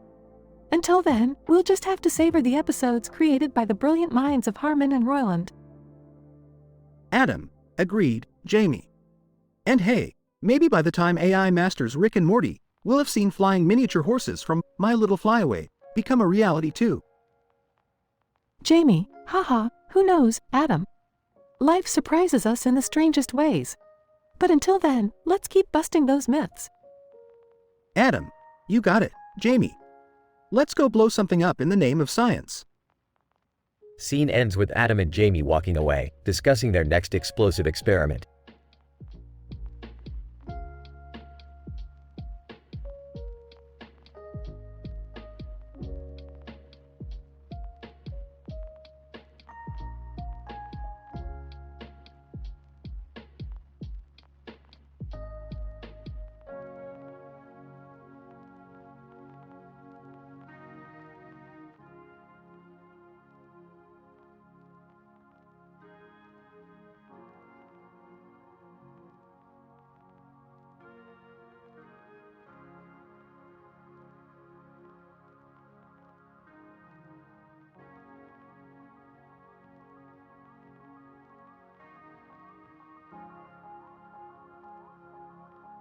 Alright, Morty, pass me the butter over there. How are you liking your potatoes? Oh, you know, same old potatoes. But hey, Rick, who's that weird dude sitting at the table? Strange man. Well, hello there, folks. My name is Mr. Memory. I've been following your family for years, studying your memories. Quite fascinating stuff, I must say. What? You've been stalking us? Mr. Memory. Oh, it's not like that. I mean, technically yes, but I'm more like a friendly memory parasite. Wait, what the hell is a friendly memory parasite? Shut up, Jerry. Let him speak. Mr. Memory, thank you, Rick. As I was saying, I've infiltrated your memories and added myself in. But don't worry, I'm harmless. Just here to mingle and make myself at home.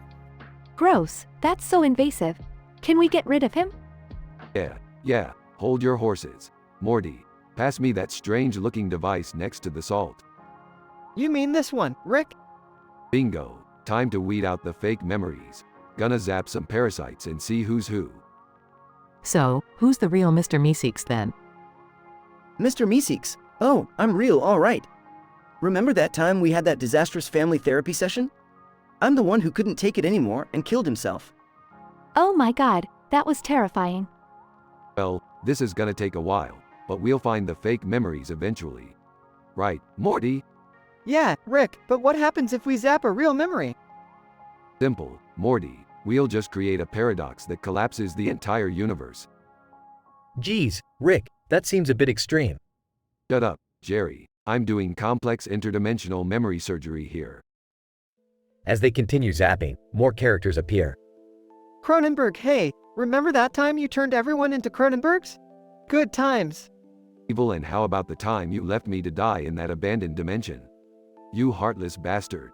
Ah, the memories. Look at all these bastards. Morty, we're really popular, huh?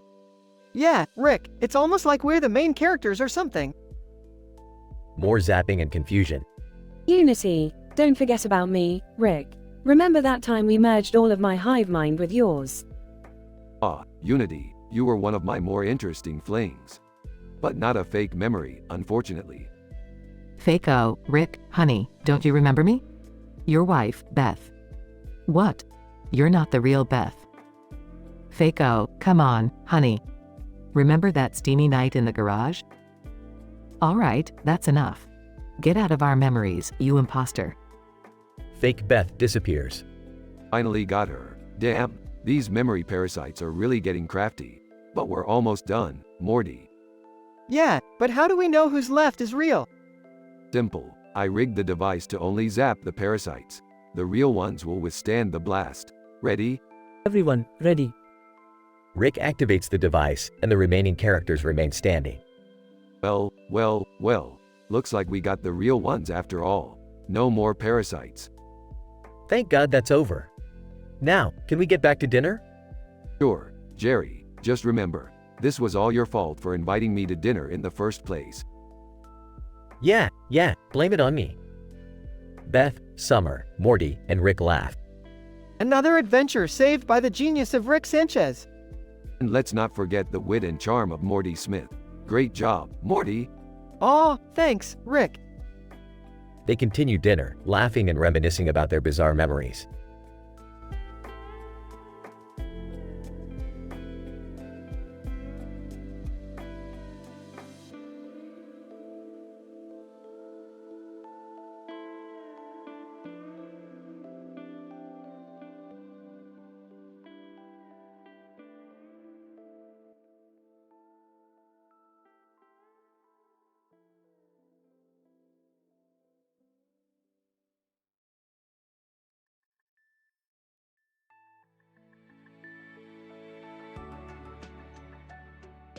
Morty, get in the car. We've got a statistical impossibility to investigate. Oh, status wall. Just trust me, Morty. There's a yard with a hedge, and two men in suits are fighting. In the foreground, we have Barack Obama and Donald Trump action figure toys duking it out. Whoa, Rick, this is crazy. Are we getting political now? Aw, Morty, we're just here to analyze the absurdity. It's like a mini WWE match for world leaders. Well, shouldn't we stop them or something? Morty, these are literal action figures. They're fighting because we, as humans, find it amusing. They have no emotions, no consequences. It's all just a big joke to us. I guess that makes sense, Rick. But it still feels wrong. Welcome to life, Morty. It's full of wrong things that we somehow find entertaining. Now, let's go have a front row seat to this bizarre spectacle. They approach the hedge and watch the action figures fighting. Oh wow, Beth, did you see that double suplex? Jerry, this is ridiculous. We have to stop this madness. But where's the harm, Beth? It's just toys beating each other up. It sets a terrible example, Jerry. Our kids are watching this. Mom, it's fine. This is the best entertainment I've seen all year. Summer, violence is not entertainment. We should be teaching our kids empathy and understanding. Beth, lighten up. It's just a temporary distraction from the existential void that is life. Rick, shouldn't we address the fact that these action figures are somehow alive? Morty, do you even science? Everything's alive to some degree. Now, let's see who wins this round. Donald Trump action figure. I'm gonna build the biggest wall, believe me. Barack Obama action figure. Yes we can, and yes we will. They continue brawling fiercely. Mom, I think Obama's winning. We shouldn't be cheering for anyone, Summer. This is not what we stand for. Yeah, I agree with my mom. Let's break up this nonsense. Fine, Morty. Spoil all the fun. Let's just take these action figures away before they cause any more drama. They grab the action figures and separate them. Barack Obama action figure. You haven't seen the last of me. Donald Trump action figure. I'll make action figures great again. At least they're quiet now. Yeah, maybe we can find a less destructive hobby for next weekend. So, are we all on the same page now? Action figures or not, violence isn't cool, right? Of course, Morty. Violence is never the answer. Except when it's narratively convenient for us, of course. Handlers, take it away. The action figures are tossed into a bin. Well, that was an interesting and surprisingly deep adventure. Let's hope our next outing doesn't involve miniature world leaders throwing punches. Agreed. Can we just go get ice cream now? Ice cream, huh? Not the most thrilling choice, but I guess we could all use some mindless sweetness after that debacle. They walk away, leaving the action figures behind. Rick, I learned something today. Violence may be momentarily entertaining, but it ultimately leaves us empty inside. Morty, please, I already have enough therapists on speed dial.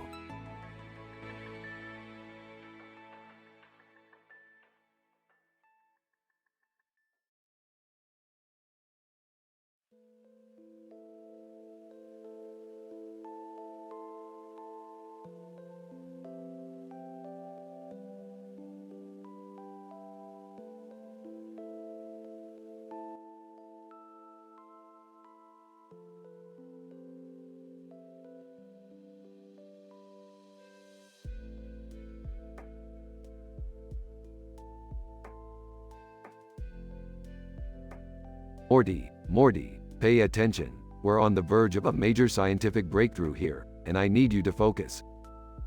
Okay, Rick, okay. I'm trying my best here, but this equation is making my head spin. Morty, if you can't handle some basic quantum calculus, maybe you should consider a career in something simpler like being a potato. Geez, Rick, that's not necessary. Hey, guys, what are you doing? Can I join? Oh great, Jerry's here. Just what we needed, another expert in the field of mediocrity. Very funny, Rick. But believe it or not, I can be helpful sometimes. Jerry, why don't you let the smart people work? Go make me a sandwich or something. Fine. I'll just disappear like my self-esteem always does. The sound of an unknown object falling interrupts their conversation. Morty, did you hear that? Yeah, it sounded funny. Like, really funny. They both rush outside and see Buzz Lightyear holding a laser gun. Buzz Lightyear, to infinity and beyond. Surrender, Earthlings. Are you serious right now? Toy Story aliens? What is this, a crossover episode? Buzz Lightyear, prepare to face the wrath of Star Command. Rick, what do we do? Well, Morty, since we conveniently left our portal guns back at the lab, I guess we'll have to deal with this like normal people. Buzz Lightyear, we will not rest until our toy cargo is saved from the clutches of evil humans. Evil? Have you seen the shit humans do to each other? You toys are in for a rude awakening. The toy aliens charge at them, but Rick and Morty fight back with improvised weapons. These little guys are harder to beat than a level boss. Morty, don't be such a wiener. Just use your noodle and think. Morty grabs a slingshot and starts shooting at the aliens. Take that, you plastic bastards! One of the aliens tackles Morty to the ground. Alien, surrender. The claw will choose who goes and who stays. Running outside, what's happening? It's a total toy warfare out here. Well, let's show them who's boss. Rick retrieves a box of matches from his lab coat pocket. Flamethrower time, bitches. Meanwhile, Buzz Lightyear tries to escape in a toy rocket. Buzz Lightyear! Curse you, puny humans! I'll be back with Plan Z. The rocket explodes in midair, showering the area with plastic debris. And that, Morty, is how you deal with a Toy Story invasion. I can't believe it, Rick. We actually saved the day without any portal guns. Yeah, well, sometimes you gotta get your hands dirty, Morty. Now let's go back inside and finish our super important equation.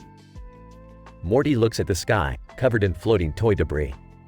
And just like that, the world is a little bit crazier. You're damn right, Morty. You're damn right.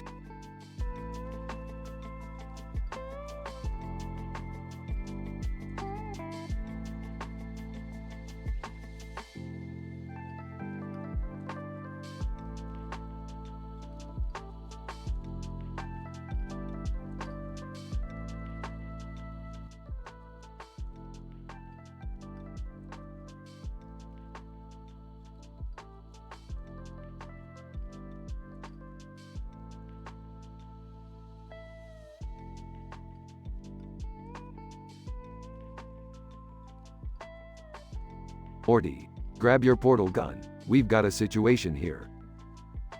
What's going on, Rick? There's some dude in a blue suit running around with a cell phone and a field in the background. This situation is statistically improbable. What does that even mean, Rick? Means things are about to get real crazy, Morty. Strap in. Walking in, what's all the commotion? Beth, we've got a gnome on the loose, calling himself Kim Jong-un. He's biting people's ankles and throwing miniature nukes at them. Wait, miniature nukes? Are those, like, tiny atomic bombs? No, Morty, they're just firecrackers, but they still hurt like a B***TCH. We have to stop this Kim Jong-un before someone gets seriously hurt. Don't worry, Beth, I've got a plan. What's the plan, Rick? We're gonna shrink ourselves down and confront Kim Jong-un on his own turf. That sounds dangerous, Rick.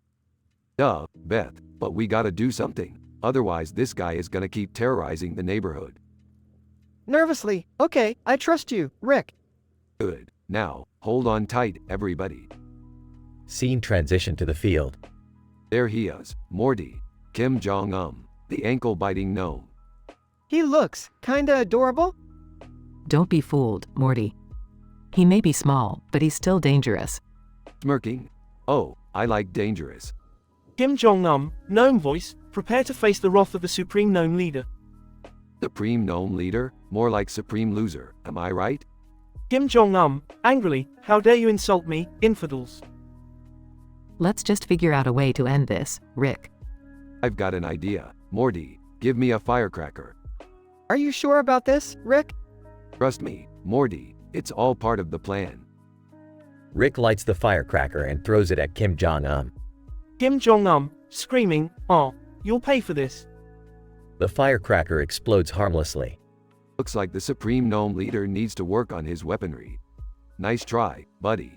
Kim Jong-un, defeated, I'll get you next time, Sanchez. I think we've taught him a lesson, Rick. Let's hope so, Beth. Now let's go home and get on with our lives. Exhausted. I don't think I'll ever look at gnomes the same way again. Smirking. Trust me, Morty, they were never as innocent as they seemed. Scene transition, back home. Well, that was one heck of an adventure. Yeah, but you know what they say, Beth. Life with Rick and Morty is never boring. I guess that's one way to put it. Now, who's up for some interdimensional cable? Laughs, count me in. Grinning, sure, why not? It's not like we haven't had enough craziness for one day. They all gather on the couch, ready for another wild ride. Strap in, assholes. It's gonna be a bumpy night.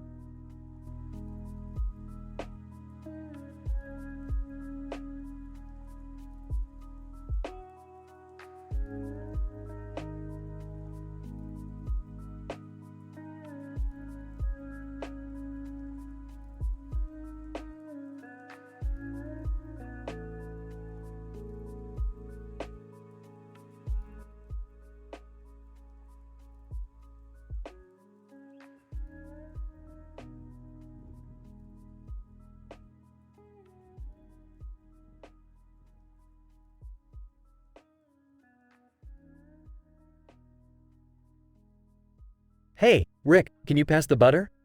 Sure. Here you go, Jerry. Guys, who's that sitting next to me? I don't remember inviting them. Yeah, it's kinda weird. Who are you?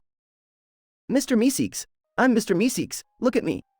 I'm a memory from a dimension you've visited before. Wait, Rick, didn't you say the parasites from Total Recall were eradicated? Well, yeah, they were, but they might have evolved, or maybe someone brought them back. Great, more parasites. Just what we needed.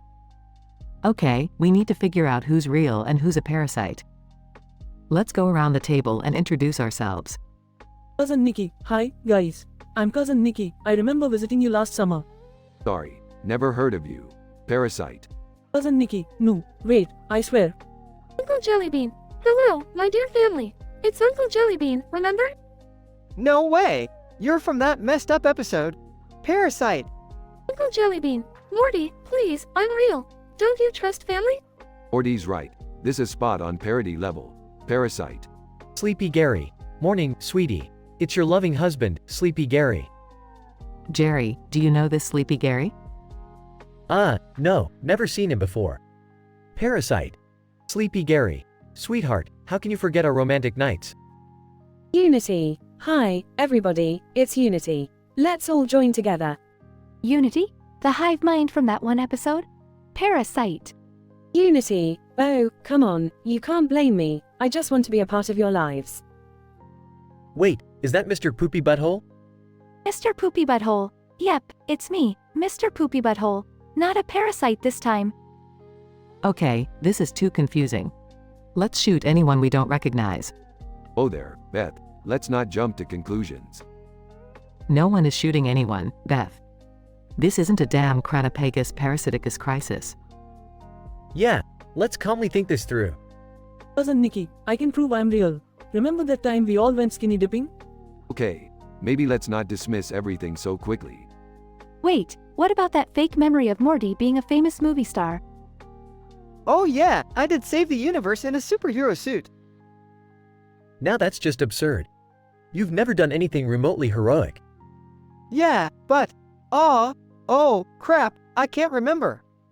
Parasite. Alright, I have an idea. We'll go through our memories and see if any of them seem fake. Good plan, Beth. We need to weed out these memory parasites. Cousin Nikki, I promise, guys, I'm not a parasite. Don't shoot me. Sleepy Gary. If you spare me, I'll make sure you have the sweetest dreams. Unity. Join me, and we shall become one.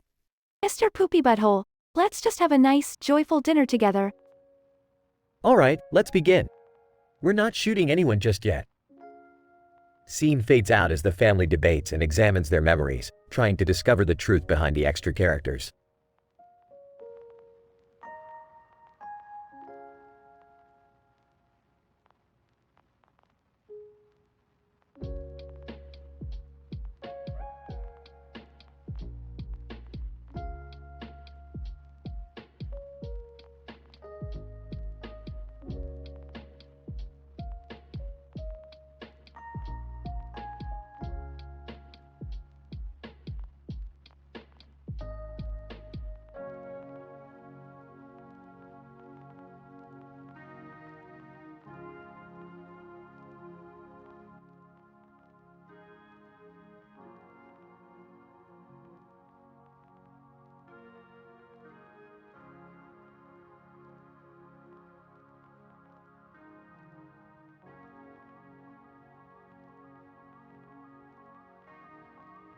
Morty, what the hell is going on? Why is there a small child on a baseball field with a sparkler? I don't know, Rick. Maybe he's, like, a pyromaniac or something. Pyromaniac, my ass. This is too weird even for us. Let's investigate. Rick. Morty. Have you seen this gnome running around, biting people's ankles and causing chaos?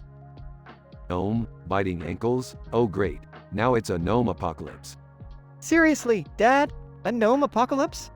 Trust me, Morty, this is just the start. Gnomes are crafty little bastards. Guys, look out. Kim Jong-un just showed up, throwing miniature nukes at everyone. Miniature nukes? Wait, those are just firecrackers. He's causing a damn 4th of July extravaganza.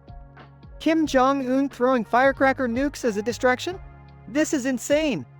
Morty, insanity is just scientific creativity at its peak. We need to stop this chaos. Rick, we can't just sit around. We have to do something. Alright, Beth, I have a plan. We need to neutralize the gnome, distract Kim Jong-un, and get rid of those damn firecrackers. How are we gonna do that, Rick? Easy. We'll use Morty as bait for the gnome, trick Kim Jong-un into a dance-off, and replace the firecrackers with harmless party poppers. Rick, that plan sounds absolutely ridiculous. Oh really, Beth? And what's your great plan then? Let's all sit back and watch the world burn. Okay, let's just get this over with. I'm not so sure about being gnome bait, though. Don't worry, Morty. I've got a squirrel costume that'll fool even the smartest gnomes. Wait, why do you have a squirrel costume? Long story, Beth. We don't have time for that now. Alright, let's just get this over with. I'll put on the damn squirrel costume. Good boy, Morty. Now, let's go show that gnome who's boss. Meanwhile, Kim Jong-un is distracted by a groovy dance performance by Rick. Kim Jong-un, who knew this mad scientist had some moves. Come on, Morty. This is your chance. Get that gnome. Chasing the gnome? Hey, you little ankle biter. You're messing with the wrong Morty. Rick, we've replaced the firecrackers with party poppers. We need to get them to explode all at once. No worries, Beth. Leave that to me. I'll rig up a contraption that'll blow Kim Jong-un's mind. As Morty finally catches the gnome and the party poppers explode, Rick's contraption triggers a spectacular firework display, ending the chaos. Phew, that was intense. I can't believe it actually worked. Trust me, Morty, even the most statistically improbable scenarios can turn out in our favor. Well, I guess this insane adventure is finally over. Always remember, Beth, there's never a dull moment when you're a part of this dysfunctional family.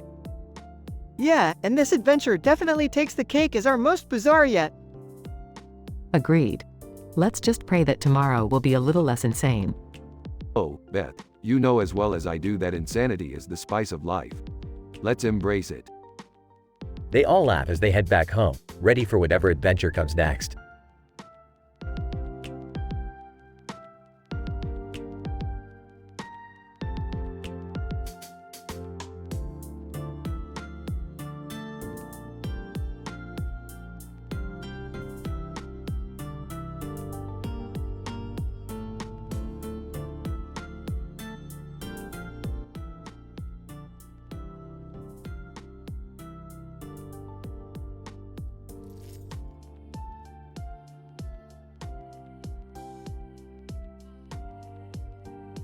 Alright, Morty, prepare yourself for the most mind-bending adventure yet.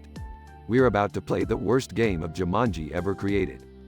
Oh geez, Rick, do we really have to play with an Adolf Hitler edition? Isn't that a bit, offensive? Offensive? Morty, we're not here to be politically correct. We're here to have one hell of a twisted adventure. Guys, I can't believe you dragged me into this. Can't we just watch TV or something? Shut up, Summer. We're in this now. Let's roll the dice.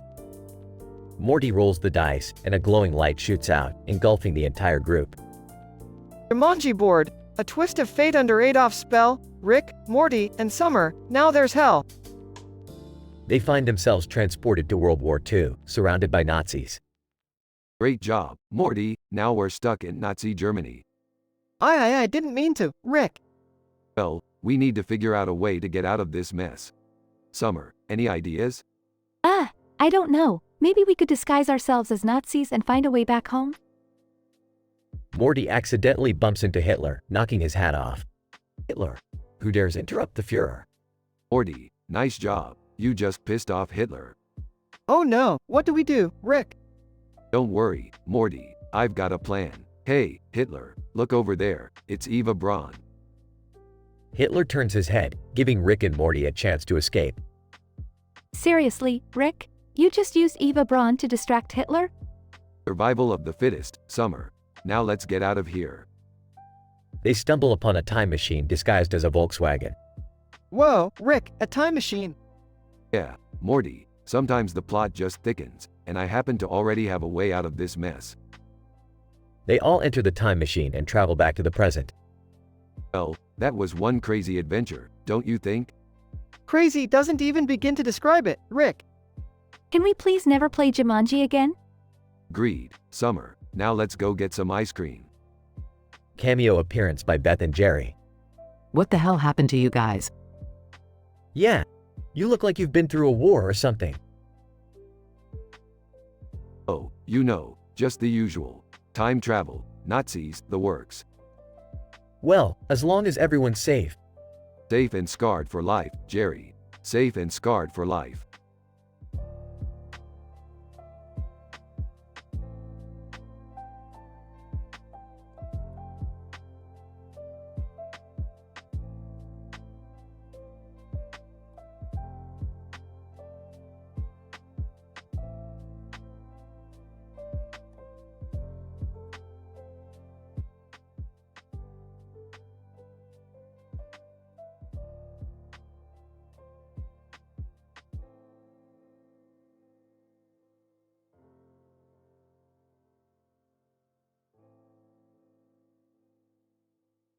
Alright, Morty, pass the butter.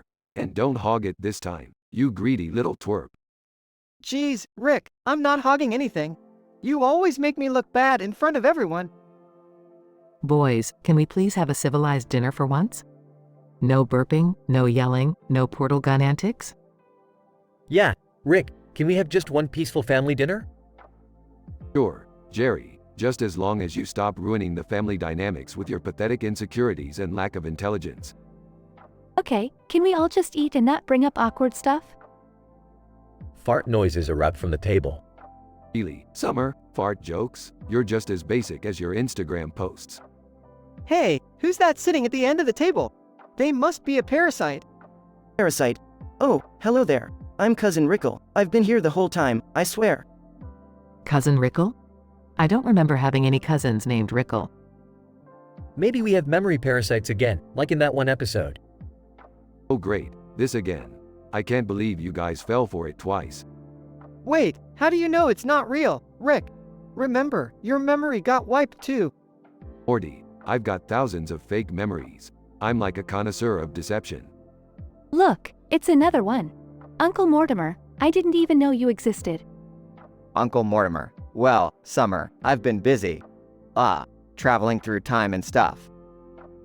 Rick, how do we figure out who's real and who's a parasite? Simple, Beth. Just reminisce about the good times with each person. If it's fake, it'll trigger a parasite memory. Alright, I'll start. Hey, remember that time we all went on a family vacation to Disneyland? Jerry, that's sweet. You think we ever took you to Disneyland? Oh, right. Okay, how about that time we all went on a road trip and got lost in the desert? Summer, that was from an episode called Get Swifty. You're just referencing other episodes now. Well, excuse me for trying to contribute. I remember the time we adopted Mr. Poopy Butthole. That was real, right? Mr. Poopy Butthole, ooh-wee, Beth, that sure was real. Definitely not a parasite memory. Alright, I've had enough of this nonsense. We're all real, except maybe Jerry. Let's just finish dinner and forget this ever happened. Hey, that's not fair. Mysterious portal opens, sucking Jerry into another dimension. Oh no, Jerry got sucked into another dimension. Hey, less mouth to feed. Now let's eat. Rick, you're terrible. Yeah, but at least I'm not a memory parasite. They all burst out laughing, enjoying their chaotic, dysfunctional family dinner.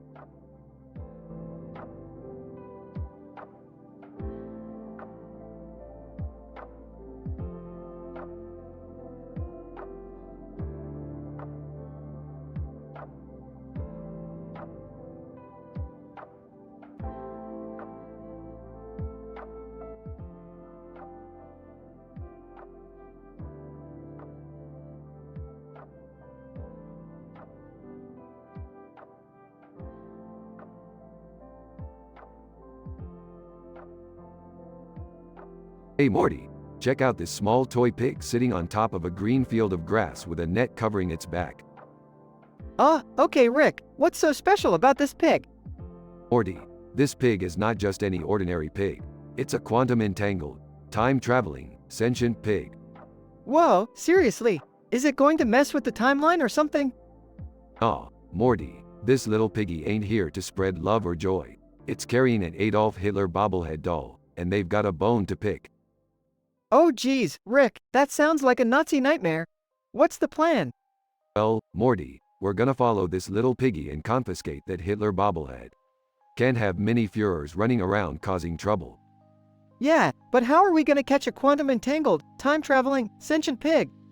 It sounds pretty damn unpredictable. Morty, I've created a pig capturing device using antimatter particles and a vacuum cleaner. Trust me, I'm a scientist. Morty looks skeptical but follows along. Alright, Morty, activate the pig tracker. We need to find out where this little piggy is trotting off to. Activating pig tracker. Here we go, Rick. Looks like it's heading towards a Nazi reenactment convention. Well, Morty. Looks like we need to crash that party and save the world from Nazi nostalgia. But Rick, won't they recognize your face? You did shut down Hitler's wet t-shirt contest in I-39. Don't worry, Morty. I brought disguises. We'll blend in like two sexually ambiguous undercover agents. Morty reluctantly puts on a ridiculous disguise. I can't believe I have to wear this mustache. It smells like desperation and whiskey. Relax, Morty. The only thing desperate are these Nazis trying to relive the darkest chapter of history.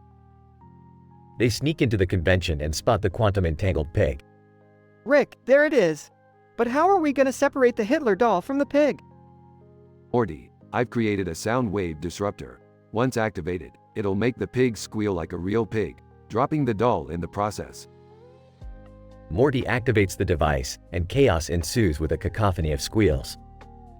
Rick, we did it! The pig dropped the Hitler doll. Great job, Morty. Now let's get out of here before these Nazi enthusiasts start asking for autographs.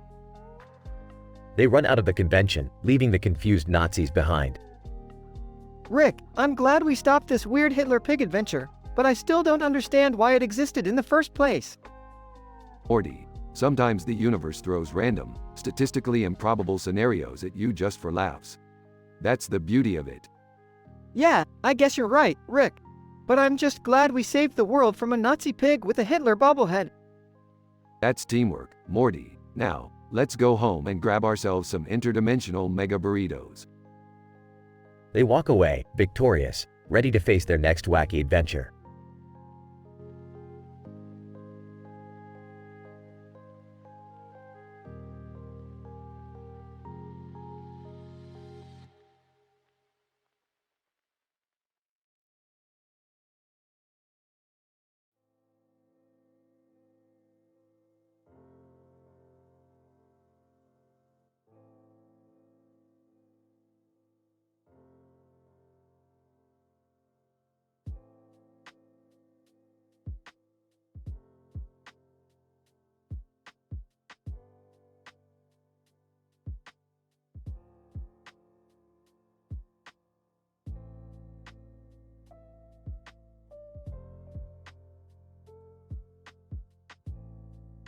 Hey Morty, you ready for another adventure?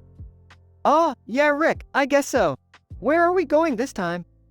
Strap in, Morty. We're going on a celebrity safari. Get ready to witness the weirdness of fame in its natural habitat. Whoa, really? That sounds cool, Rick. So, how does this safari thing work? Well, Morty, we'll be joining a tour guide and they'll show us where the celebrities hang out. We'll observe them from a safe distance, like the distant observers we are. Distant observers? Right, Rick. I'll try to keep my distance. But can I at least pet them? At them, Morty. These are celebrities, not your pets. Keep your hands to yourself. Oh, come on, Rick. I just want to give them a little scratch behind the ears. Is that too much to ask? Yes, Morty, it is too much to ask. Now, grab your binoculars. It's time to begin. Tour guide. Ladies and gentlemen, welcome to the Celebrity Safari. Our first stop is the Hollywood Hills, where we'll witness the mighty Kardashians, currently engaged in their favorite pastime, selfie taking. The Kardashians, Morty. They're like a virus, always multiplying. I don't know, Rick. They seem kinda interesting. Can we at least take a selfie with them? Absolutely not, Morty. Remember the distant observer thing? Let's move on. Tour guide. Next up, we have the wild and unpredictable Nicolas Cage, spotted at a casino, wildly gambling his fortune away. Ah, Nick Cage, the eternal enigma. Morty, resist the urge to join him. We don't need any more chaos in our lives. But Rick, just a few rounds? I promise I won't go overboard. No way, Morty. We're staying away from that nut job. Keep your money to yourself. Tour guide. Our next stop is the mysterious lair of Kanye West. He's currently lost in a passionate debate with himself about the genius of his music. Oh great, Kanye. Just what this safari needed. A walking ego trip. Morty, don't let him convince you to become a rapper. I don't think I have the skills, Rick. But can I at least drop a sick beat for him? Morty, no. We're not here to further inflate his already gigantic ego. Tour guide. Moving on, we come across the one and only Lady Gaga, seen in the depths of an enchanted forest, rehearsing her upcoming concert performance. Ah, Lady Gaga, the queen of eccentricity. Morty, no outrageous outfits, okay? Let's just quietly observe and move on.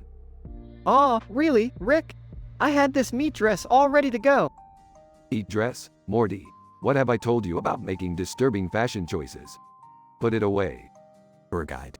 Finally, our last sighting brings us to the tranquil waters of Malibu Beach, where Brad Pitt and Angelina Jolie are engaged in an intense sandcastle building competition. Brad and Angelina, huh? Morty, let's keep our distance and avoid any awkward divorce drama. Yeah, you're probably right, Rick. I'll just watch them from over here. But, can I at least build my own sandcastle? Fine, Morty, knock yourself out. I'll be over here checking for interdimensional disturbances. Thanks, Rick. I'll build the coolest damn sandcastle they've ever seen. Oh geez, Morty, just make sure you don't summon any sand demons or something. Tour guide. And that concludes our celebrity safari. Thank you all for joining us today. Dang, Rick, that was crazy. Can you believe we saw all those famous people? Yeah, Morty, fame is a weird thing. But remember, we're the real stars of this adventure. You're right, Rick. We don't need fame to have an awesome time together. Now let's go, Morty. There's a whole multiverse out there waiting for us to explore.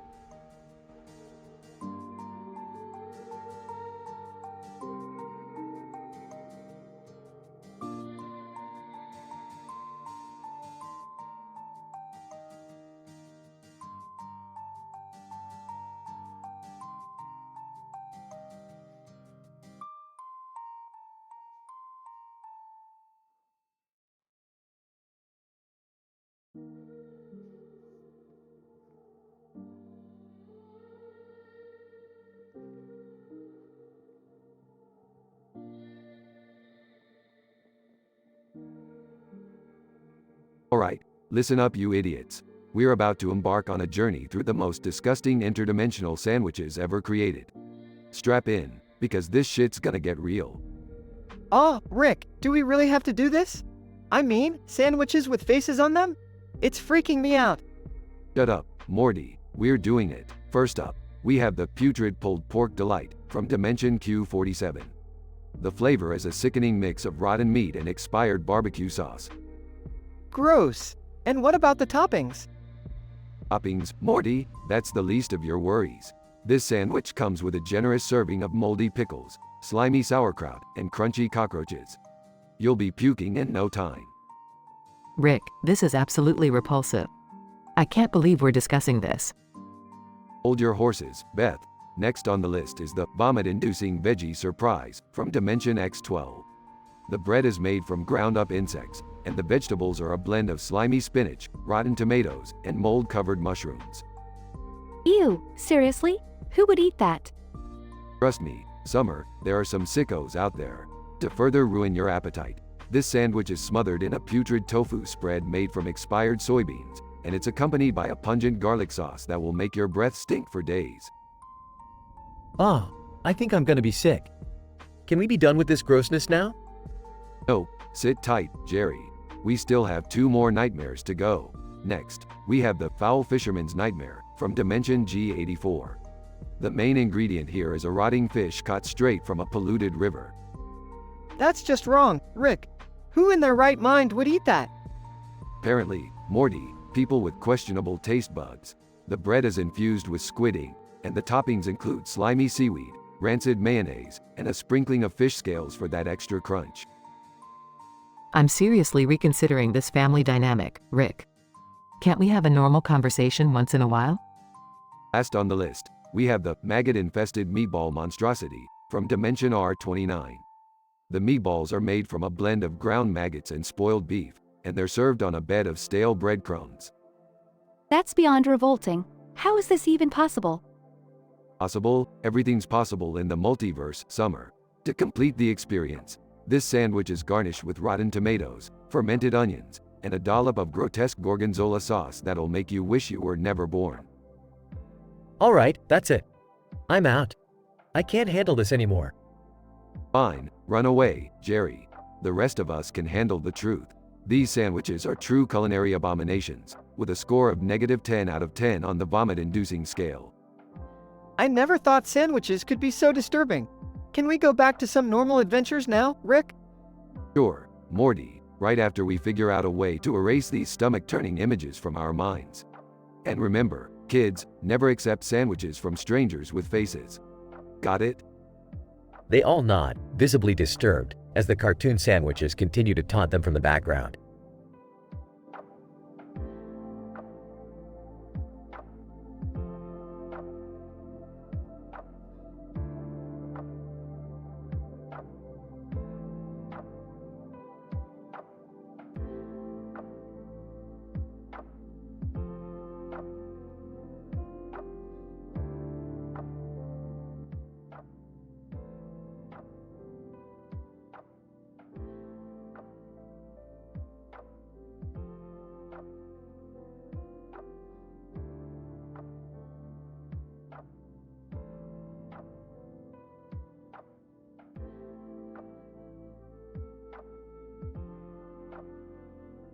Alright, Morty, prepare yourself for the party of a lifetime.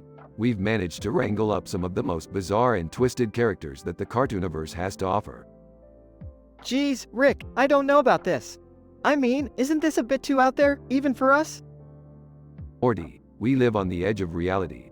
Nothing is too out there for us. Now, let's start the introductions, shall we? Hi, I'm Beth, and if this party is half as crazy as my family, we're in for a wild ride. Hey everyone, I'm Summer. I hope there's a hot tub at this party because I am ready to chillax. Alright, next up we have the one and only Pikachu, the electrifying little yellow mouse. Pikachu, Pika Pika. And here we have Mario, the plumber extraordinaire. Mario. It's a me, Mario. Let's-a go. Oh wow, look! It's Master Chief from Halo. I've always wanted to meet him. Master Chief, gruffly, Spartan 117 reporting in. The party better have some good weapons. And last but not least, we have the fabulous Lady Gaga. So glad you could make it. Lady Gaga. Hello, darlings. I'm here to express myself and inspire all of you with my out-of-this-world fashion. Alright, now that everyone's here, it's time for our medical condition introduction. Summer, why don't you start? Sure thing, Rick. I suffer from chronic bacon addiction syndrome. It's a condition where the mere smell of bacon will cause me to drool uncontrollably, with a rating of 9 out of 10 on the bacon scale. Well, Summer, that sounds both delicious and inconvenient. Mario, how about you? Mario. Mamma mia, I have mushroom enlargement disorder. It's like having too many power-ups, except my mustache won't stop growing. It gets a rating of 7 out of 10. Oh, I guess I'll go next. I have eternal hiccup syndrome. It's like a never-ending nightmare. The rating? 10 out of 10 for sheer annoyance. I suffer from blobfish transformation syndrome. It's a rare condition that turns me into a hideous blobfish whenever I get stressed. I'd rate it a solid 8 out of 10 on the ugliness scale. Pikachu, Pika Pika Pika Pika. Pikachu says he has electric shock discharge disorder. Basically, he can't control his electricity and ends up zapping everything around him, including his own trainers. 5 out of 10. Master Chief, I deal with helmet hair syndrome. No matter how hard I try, my hair always ends up looking like it's stuck inside my helmet. I rate it a 6 out of 10. Lady Gaga. Well, darlings, I have glitter incontinence. Whenever I get excited, a sparkly trail of glitter follows me everywhere. It's fabulous, but it gets a bit messy. 9 out of 10 for the glamour. Alright, after some intense deliberation, We've decided that Mario's mushroom enlargement disorder is the ultimate winner of the worst medical condition ever. Congratulations, Mario. Mario. Mamma mia, wait. That means I'm stuck with this mustache forever? That's right, Mario. Bask in the glory of your never-ending facial hair. Now let's party like there's no tomorrow. The party descends into madness, with music, laughter, and chaos. As the night unfolds, the guests find themselves in bizarre situations, exploring the depths of their own absurdity. And in the end, they all realize that sometimes, embracing the weird and accepting one's flaws is the recipe for an unforgettable adventure.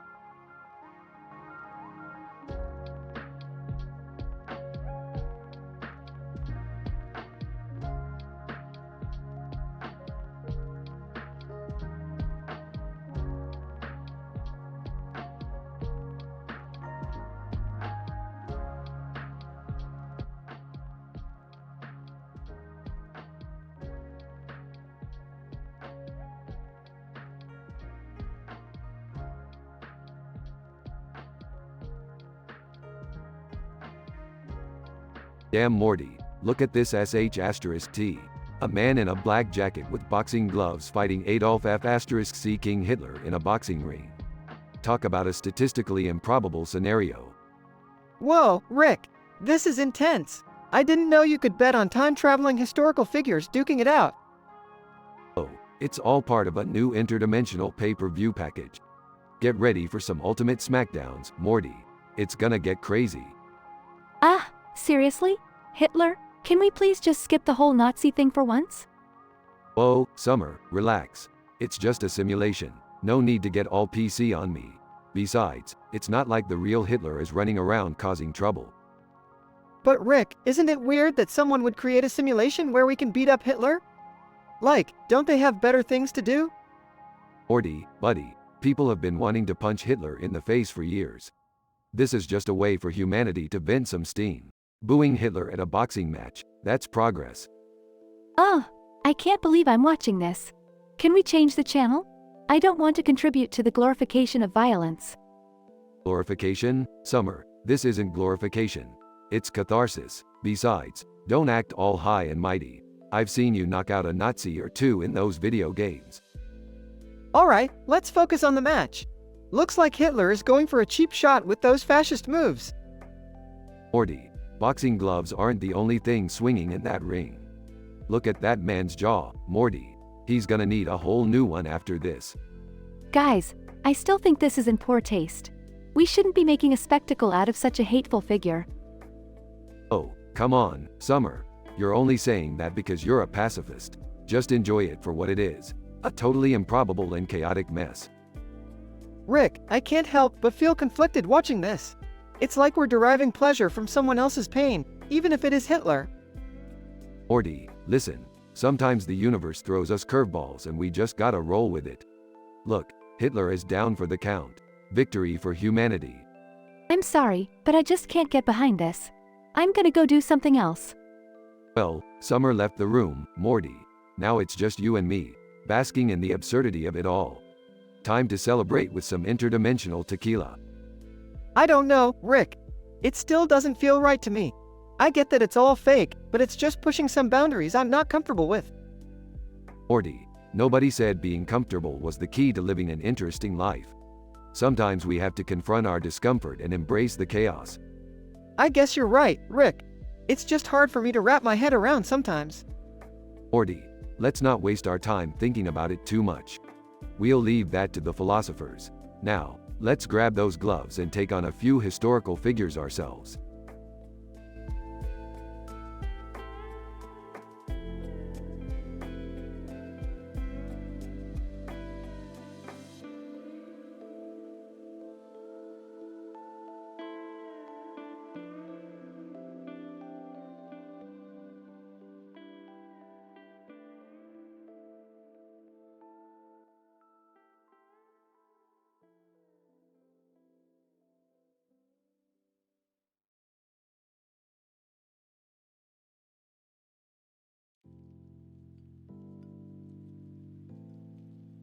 Alright, buckle up, idiots.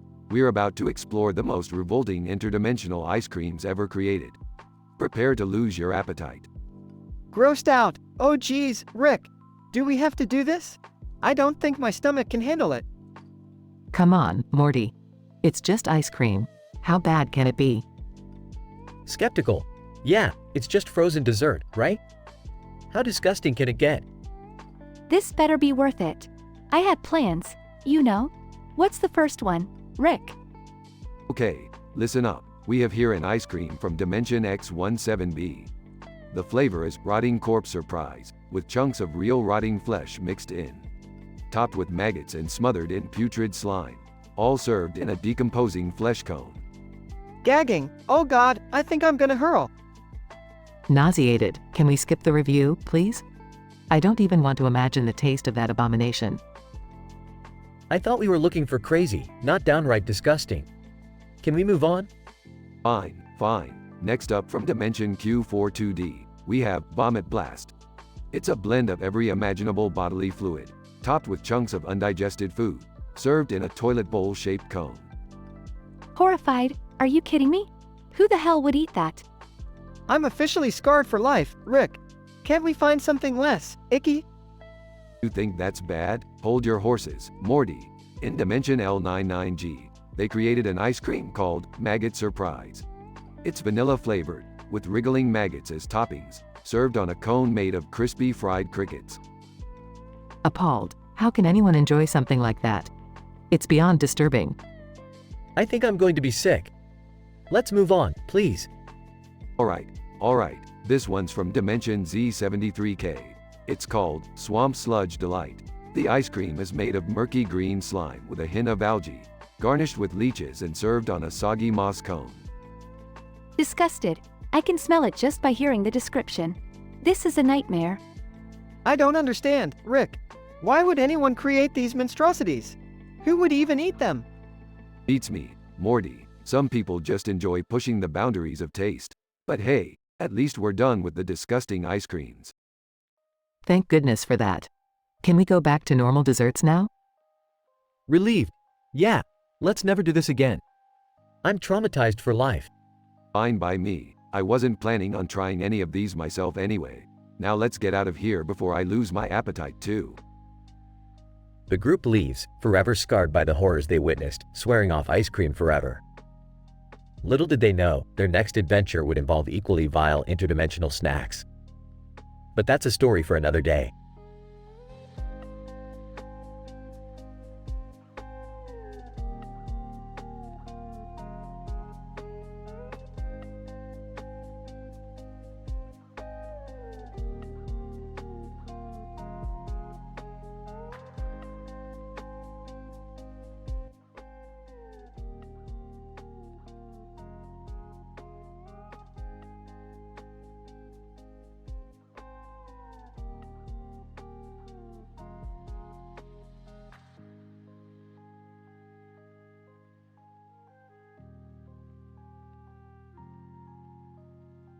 Morty, I told you not to touch that interdimensional portal. Now we're stuck in a dimension where John Lennon is alive and steel cage matches are the norm. Jeez, Rick, I didn't know this would happen. Can't you just portal us back? Oh, Morty, portals don't work like that. We need a specific portal gun for this dimension and, surprise, surprise, I left it back home. Guys, can we focus on the fact that John Lennon is here? I want his autograph. Oh, Summer, you and your celebrity crushes. Fine, I'll get his autograph for you. But first, we have a cage match to survive. Wait, a cage match? Against who? Against me, Morty, the champion of this dimension. I'm undefeated, baby. Are you serious, Rick? You're gonna fight yourself? Morty, don't be an idiot. I'm not fighting myself. I'm fighting an alternate version of me who happens to be a pro wrestler. This is so surreal. I can't believe I'm watching my grandpa beat himself up. Strap in, Summer. This match is gonna be a real slobber knocker. Just make sure to root for the right Rick. I can't believe I'm seeing this. It's like a messed up sci-fi version of WWE. Morty, WWE is already messed up. This is just adding a layer of interdimensional insanity. Hey, Morty, do you think this alternate Rick has a different personality? Is he maybe, I don't know, nice? Oh, come on, Summer. Nice Ricks only exist in your dreams. This alternate Rick is probably twice as much a dick. Well, I guess it's time to see who's the toughest Rick of them all. Morty, it's not about toughness. It's about creativity, strategy, and using every dirty trick in the book. So, does this alternate Rick have any weaknesses we can exploit? Well, he hates his portal gun jamming. So Morty, give me that screwdriver. Rick, I can't believe we're rigging a wrestling match with a portal gun. Morty, this isn't just a wrestling match. It's a test of our survival skills, our wits, and our ability to kick some dimensional ass. And here I thought this would just be another boring day with you guys. Boring? Never, Summer. Who needs boring when you have the whole multiverse as a playground? Alright, here goes nothing.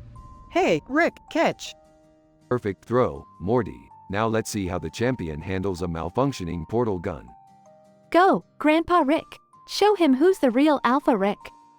Oh, I intend to, Summer. I intend to. Time to give this alternate Rick a taste of his own portal gun medicine. Rick, he didn't see that coming at all. You're gonna win. Of course I'm gonna win, Morty. I'm Rick freaking Sanchez. Now, let's end this match with some style. Oh my god, Rick, you just suplexed him through the cage. Well, Summer, a fight with me always ends with a bang. Now, let's get out of this dimension before John Lennon starts singing Imagine on loop. I can't believe we made it out of there in one piece. Yeah, Morty, surviving a cage match against yourself really builds character. This adventure definitely deserves a sequel. Can we at least take a break before you land us in another insane dimension, Rick? Sure thing, Summer, but only a short break. Adventure waits for no one, not even for a genius like me.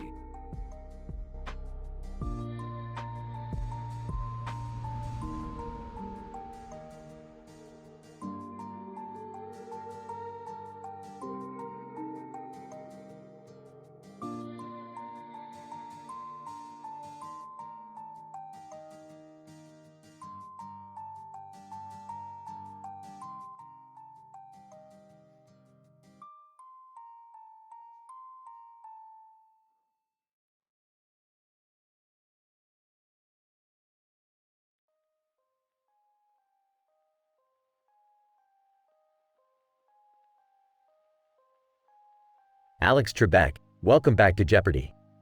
We have our 3 contestants tonight, Rick, Morty, and Jerry.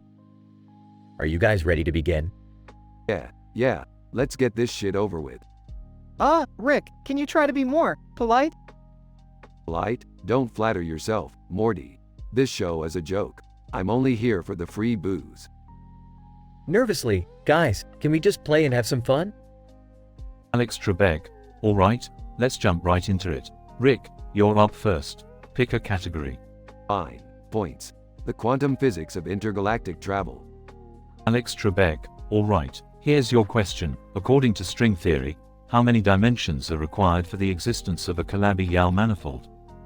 Chuckles. That's a trick question, Trebek. It's 26 dimensions. Alex Trebek, correct. 200 points for Rick. Morty, your turn. Oh, okay. Points. The mysteries of deep space. Alex Trebek, alright, here's your question. Which distant galaxy emits the highest number of gamma ray bursts? I have no idea. Andromeda? Alex Trebek, incorrect. Morty, the correct answer is Centaurus. No points for you. Excitedly, alright, my turn now. Pointing, famous cartoon characters. Alex Trebek, alright, Jerry, here's your question. Who is the iconic rabbit that says, "What's up, Doc?" Easy peasy. That would be Mickey Mouse. Audience, collective groan. Alex Trebek, Jerry, wrong again. The correct answer is Bugs Bunny. Minus 300 points for you. Laughs. Classic Jerry. Not a clue in that empty skull of yours. Hey, cut me some slack, Rick. It's not like I'm a genius like you. Alex Trebek, alright, it's time for Final Jeopardy. And Jerry, you're in last place. Nervously, great. Just great. Alex Trebek, the category is famous movie quotes. Write down your wager. Jerry writes down an absurdly low wager. Alex Trebek, and now for the question. In the film Titanic, which character famously says, I'm the king of the world. Jerry nervously writes down his answer. Alex Trebek, time's up. Let's start with Jerry. What did you write? Hesitant. Abraham Lincoln. Audience bursts into laughter. Alex Trebek chuckles. No, Jerry. The correct answer is Jack Dawson, played by Leonardo DiCaprio. Let's see your wager. Oh, Jerry, you've managed to wager 0 points. You're in a class of your own. Laughs. Looks like Jerry's the king of dumbasses. Guys, be nice. Alex Trebek, well, Jerry, since you ended up with the lowest score, we have a special prize for you. You get a lifetime supply of Encyclopedia Britannica. Groans. Can't say I'm surprised. Final Jeopardy theme song plays as the camera zooms out, showing the contestants and audience laughing at Jerry's misfortune.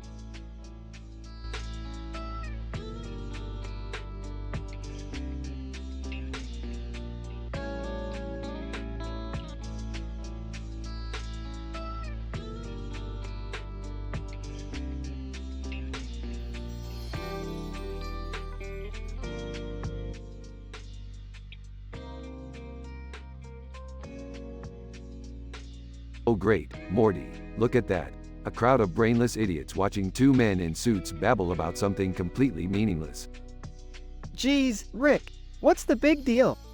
Oh, Morty, the big deal is these idiots are probably mesmerized by these suits and think they're witnessing some kind of profound intellectual exchange. Well, maybe they're just discussing important global issues, you know?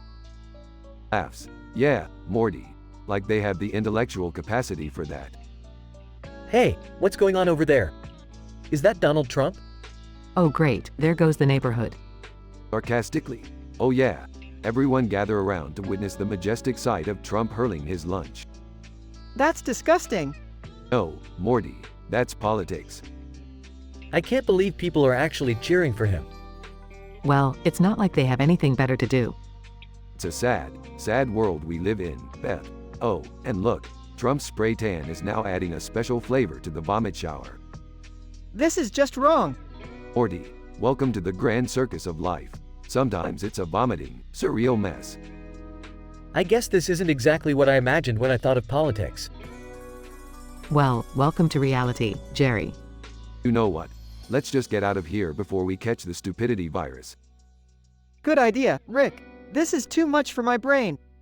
Yeah, we can always find a parallel universe where Trump is a competent president. I don't think that exists.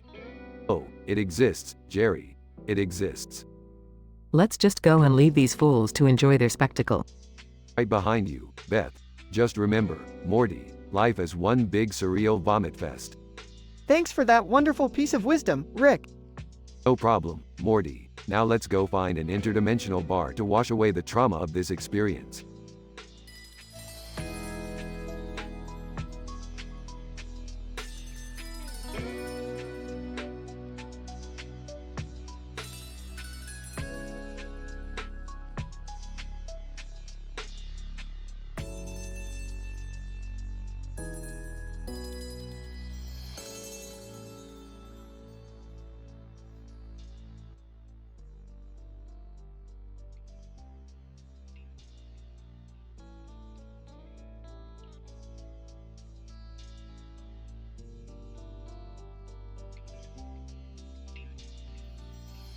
Alright, Morty, listen up.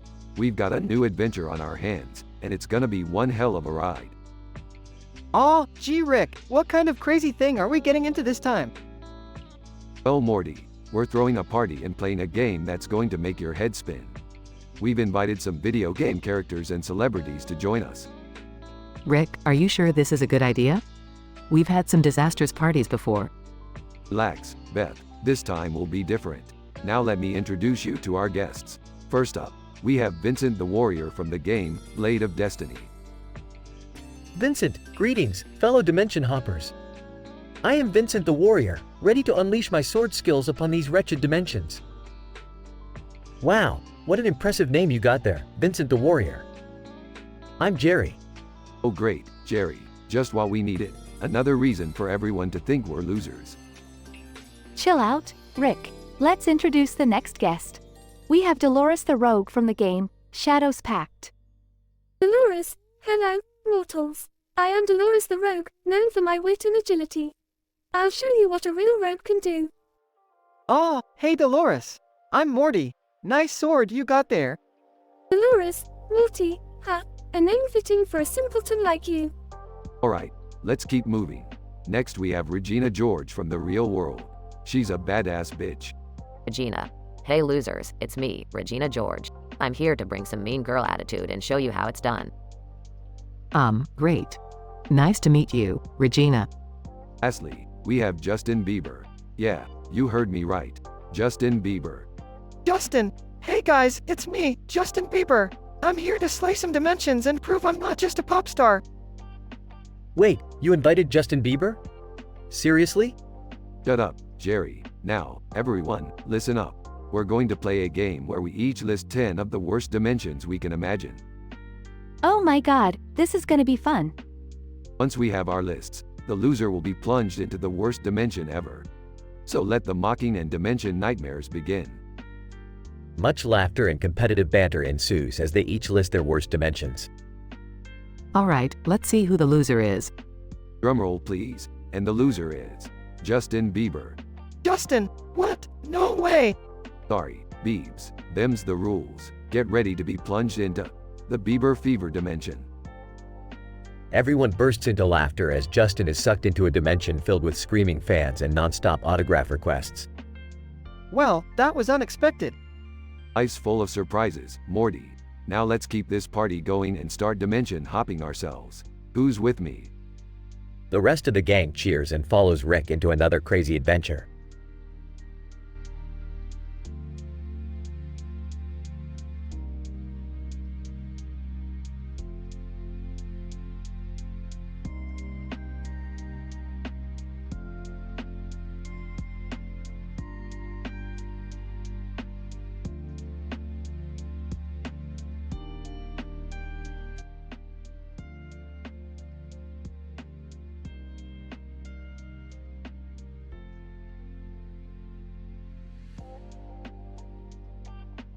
AVGN. Oh, come on.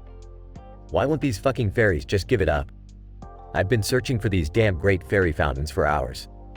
Navi, hey, listen, maybe you should try a different approach. We need to find the right way to awaken the Great Fairy. AVGN, screw the right way. I've tried everything.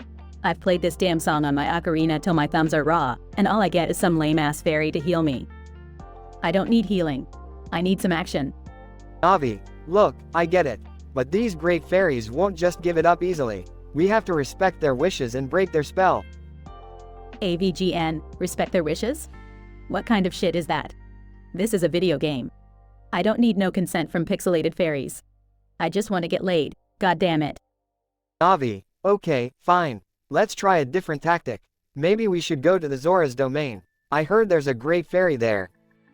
AVGN, Zora's domain, huh? Maybe these fish people know how to party. Lead the way, Navi. AVGN and Navi make their way to Zora's domain. AVGN, alright, I'm here. Now where the fuck is this great fairy? Navi, look up there. On top of that waterfall, there's the Great Fairy Fountain. AVGN, finally. This better be worth it. I climbed all the way up here just for some pixelated action. AVGN reaches the Great Fairy Fountain. Great Fairy, welcome, young hero. I am the Great Fairy of the Zora's domain. What is your wish? AVGN, my wish? I wish you'd stop prancing around half naked and just give it to me already. Great Fairy, excuse me? I'm not here for your perverted desires. AVGN, well, what the fuck are you here for then?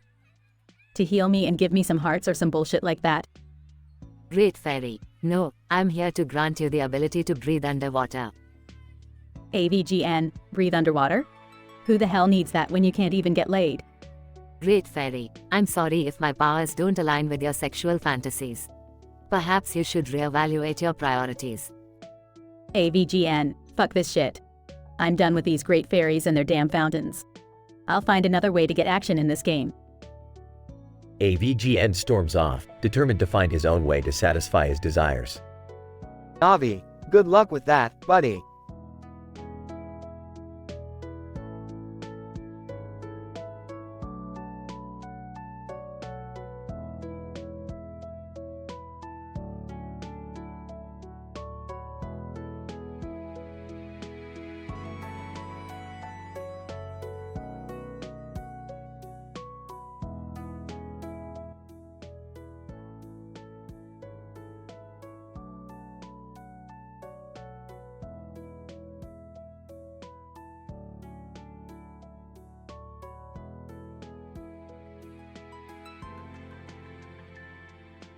Alright, listen up, you pathetic sacks of meat and bone.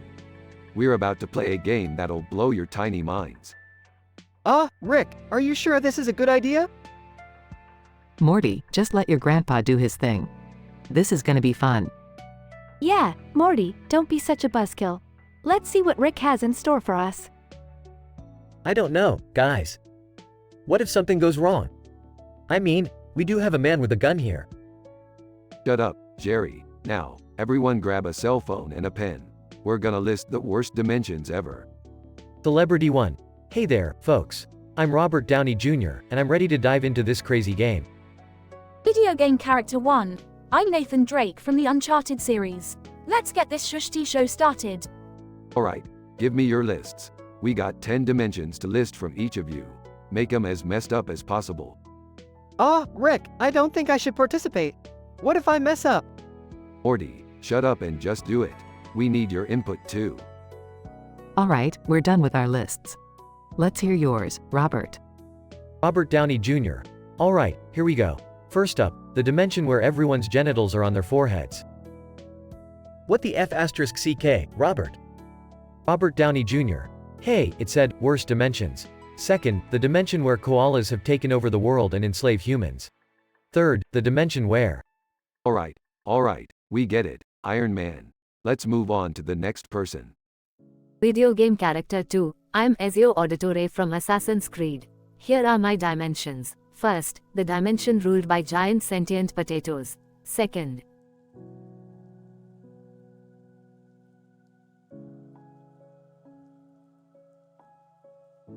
Whoa, wait a second. How did a video game character start talking? Shut up, Summer. This is my game, and anything can happen. Keep going, Ezio. Ezio Auditore. Thank you, Rick. Third, the dimension where farts have become the primary method of communication. Fourth. Alright, we've all shared our dimensions. Now, let's see who's got the worst one. Drumroll, please, and the loser is Jerry. What? But I didn't even make a list. Exactly. You're so bad at this game that you're being sent to the worst dimension ever created. No, please. I didn't mean to. Too late, Jerry. Rick presses a button, and Jerry is instantly transported to a dimension where he's stuck in an endless loop of bad stand-up comedy performances. As Jerry suffers through his comedic nightmare, the rest of the group laughs and revels in the absurdity of their game. With each dimension they explore, they become closer as a family, embracing the twisted humor that Rick's unique mind brings to their lives. And so, their wild escapades continue, pushing the boundaries of reality and sanity, one dimension at a time.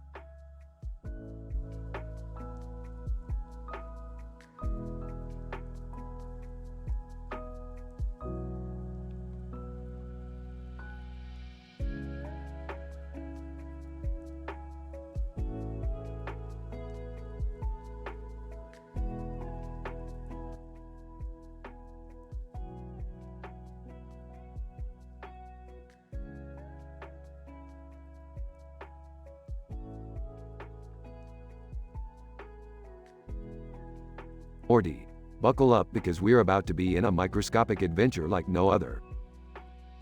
Rick, I'm not sure about this. Steve Harvey's mustache? Really?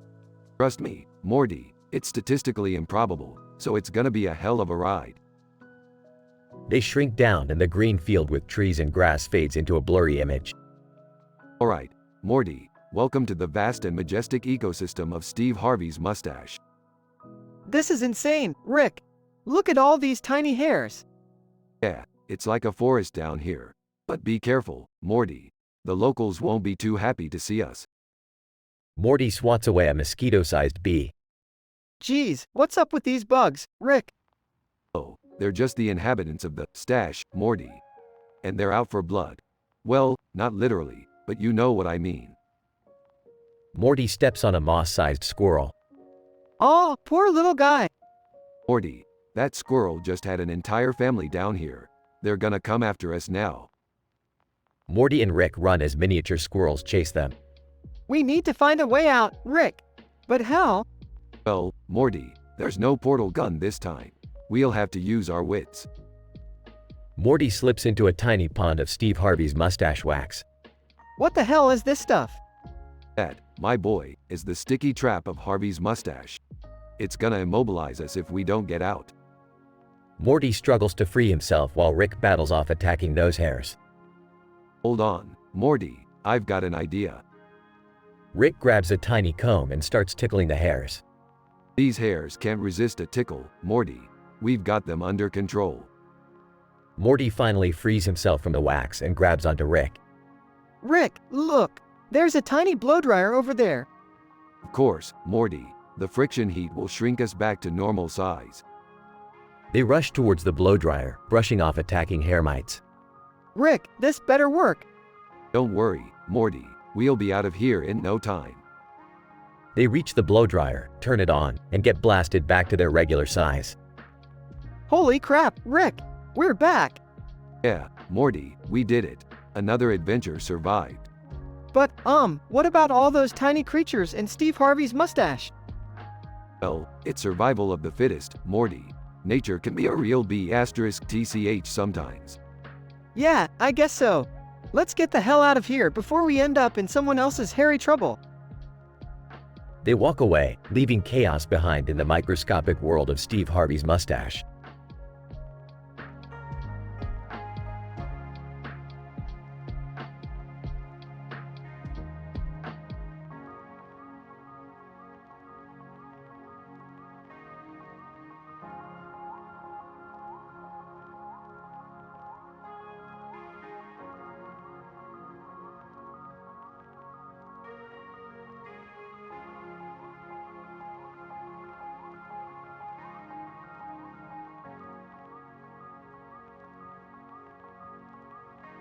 Excellent. Hey guys, let's focus up and win this game.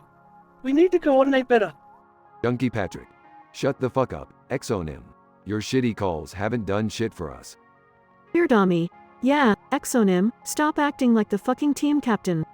You're just as garbage as the rest of us. Jason the artist. I'm trying my best here, guys. Can we at least work together? Mega Science, screw this, I'm gonna AFK. You're all a bunch of brain-dead idiots. Excellent. Are you fucking kidding me, Mega Science? We can still turn this around if we stick together. Junkie Patrick. Nah, fuck it. I'm following Mega Science. Enjoy losing, assholes. Here, Dami. You guys are such pussies. Fine, I'll go feed the enemy team too. Excellent. What the fuck is wrong with you all? We were winning this game. Mega Science, who gives a shit, Exonym? It's just a dumb game, get a life. Excellent. You're the one who needs to get a life, you pathetic loser. Jason the artist, can we at least finish the game? I still want the LP. Junkie Patrick. No fucking way. I'm done with this trash. I'm uninstalling this goddamn game. Here, Dami. Good riddance, Junkie Patrick. You were holding us back anyway. Excellent. We're so fucked without Junkie Patrick. He was our only hope. Mega Science, you guys are all a bunch of clowns. I've had enough of this bullshit. Excellent. Sorry, this is the worst game I've ever played. Thanks for ruining it, guys. Jason the artist. Let's report these assholes and hope we never get matched with them again. Excellent. Agreed. Let's find a new group and actually try to win this time. Junkie Patrick. Fuck you all. I hope you get perma-banned, you toxic pieces of shit. Here, Dami. Whatever, we're done here. Let's move on from this bullshit. Note: the dialogue above contains explicit language and offensive behavior. It is intended for the purpose of the prompt and may not be suitable for all readers.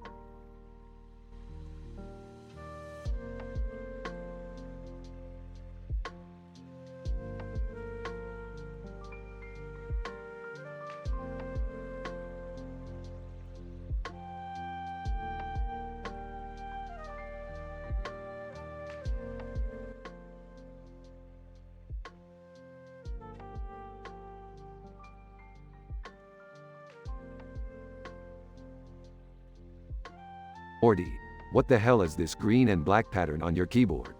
It looks like a portal to an interdimensional hellscape. Geez, Rick, I don't know.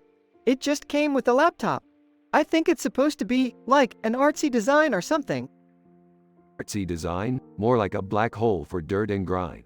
Do you even clean this thing? Oh, well, I mean, not really. I didn't realize it was such a big deal. Morty, this is beyond gross. You've turned your keyboard into a breeding ground for microorganisms. It's a damn hazard zone. I didn't mean to, Rick. You don't have to be so harsh. Harsh, Morty, there's a whole ecosystem in here. I can see tiny creatures building civilizations out of your leftover food crumbs.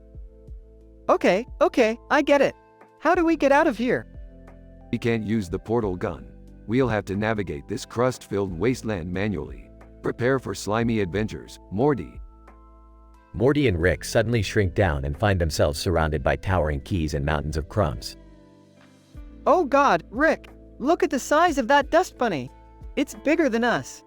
Don't worry, Morty. We just need to find the motherboard and disable the connection to this grotesque realm. Morty and Rick dodge attacks from the keyboard wildlife, including angry dust mites and a gigantic mutant mold. Geez, Rick, these keyboard creatures are relentless. Maybe this is karma for being so lazy with cleaning. Karma, shmarma, we're almost there, Morty. Just a few more keys to jump over, and we'll be free. Morty and Rick finally reach the motherboard and scramble to deactivate the connection. Rick, hurry! I can't take this any longer. Hold on tight, Morty. Deactivating, now. Suddenly, they're back in Morty's room, normal size. Phew, that was intense. Thanks, Rick. Yeah, whatever. Just remember, Morty, cleanliness is next to godliness. Now go clean this godforsaken keyboard. Yeah, I got it, Grandpa. Lesson learned. They both exit the room, leaving the keyboard behind, forever scarred from their slimy adventure. Morty becomes a clean freak, dedicating his life to keeping his surroundings spotless, while Rick returns to his usual shenanigans, never missing an opportunity to ridicule Morty for his past keyboard sins.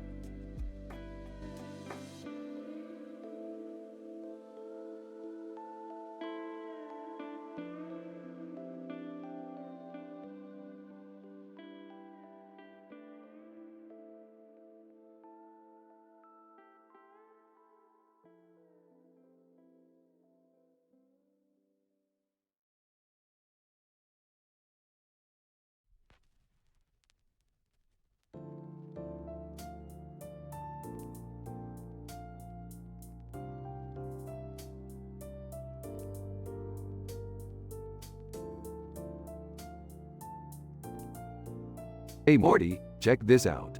I just invented a new game for our party tonight. It's called Dimensional Disaster. Dimensional disaster? Sounds crazy, Rick. What's the objective? Well, Morty, each player takes turns listing the 10 worst dimensions they've been to. We'll have some guests tonight, so it'll be extra fun. Did somebody say party? Count me in, Rick. Yeah, parties are totally my thing. I can't wait to show off my dance moves. Are you sure this game is a good idea, Rick? It sounds awfully risky. Jerry, if you're scared, you can just sit in the corner and pretend to be useful. Alright, let's start the game. We've got Squanchy, Mr. Poopy Butthole, and Bird Person joining us tonight. Squanchy. Squanch, yeah. Can't wait to share some wild dimensions, bro. Mr. Poopy Butthole, this game sounds like a blast. I've got some truly swifty dimensions to share with y'all. Bird Person, I am honored to participate in this interdimensional challenge. Our experiences will be fascinating. Okay, let's begin. Morty, you go first. Share your top 10 worst dimensions. Well, there was the Cronenberg world, the Gazorp dimension, the giant head universe. Morty, hurry up. No one has all night. Fine, Summer. I'm getting to it. Then there was the world where everyone was a fascist pickle, the place with the butt-faced aliens, and don't forget the one with a gazillion versions of Rick and Morty. I'm starting to regret playing this game already. Alright, it's my turn. Let's see. There was the dimension where pizza eats people, the one with the sentient chairs. Dad, let's keep it moving. We've got a party to enjoy, remember? Fine, Beth, always rushing me. Let's move on with the game. Squanchy. Squanch. My turn. So, there's the dimension with the talking toilets. The one with all the squanchy aliens. Mr. Poopy Butthole, Squanchy, those dimensions sound rough. Allow me to share mine. The universe where Jerry is a genius, the one with the reverse-gendered council of Ricks. Bird Person, in one dimension, I encountered a world ruled by cats, where birdkind was mercilessly oppressed. Alright, everyone, that's enough. Let's announce the winner. And the loser gets plunged into the worst dimension ever. Wait, what? I didn't sign up for this.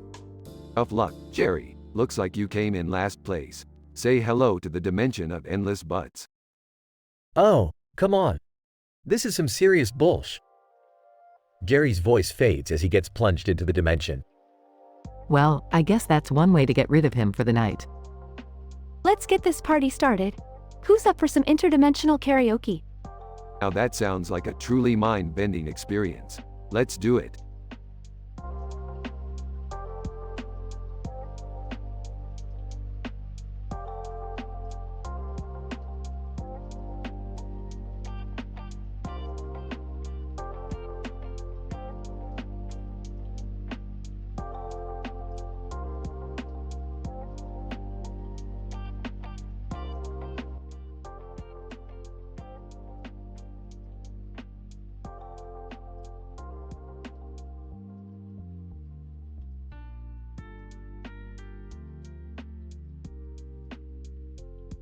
SpongeBob groans.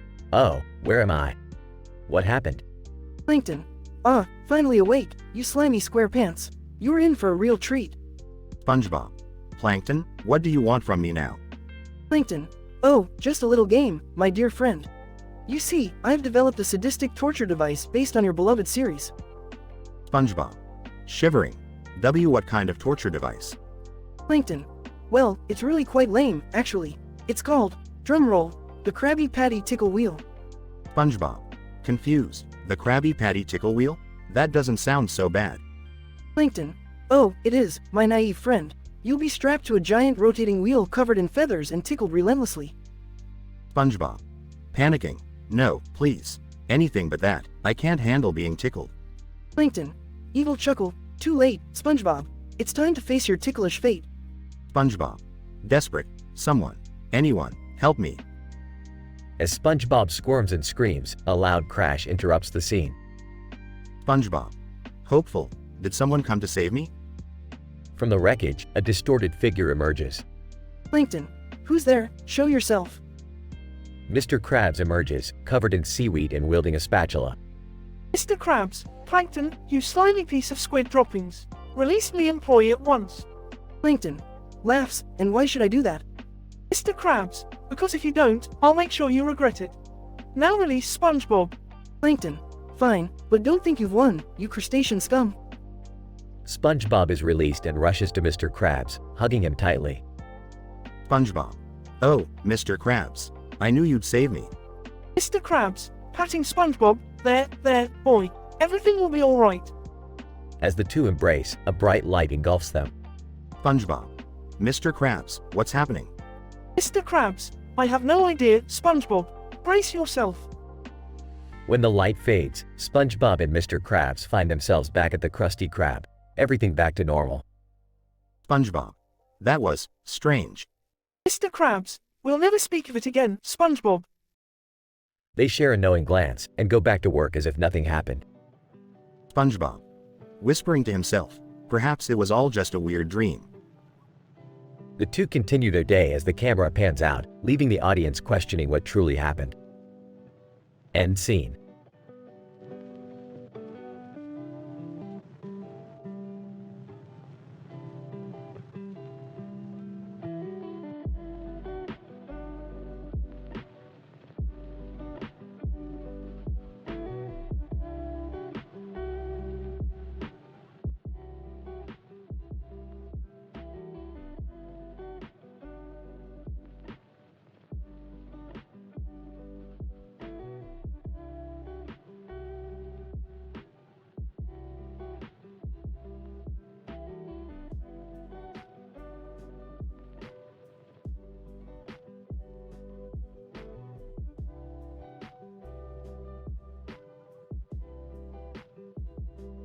Note: the following dialogue script contains adult language and intense content.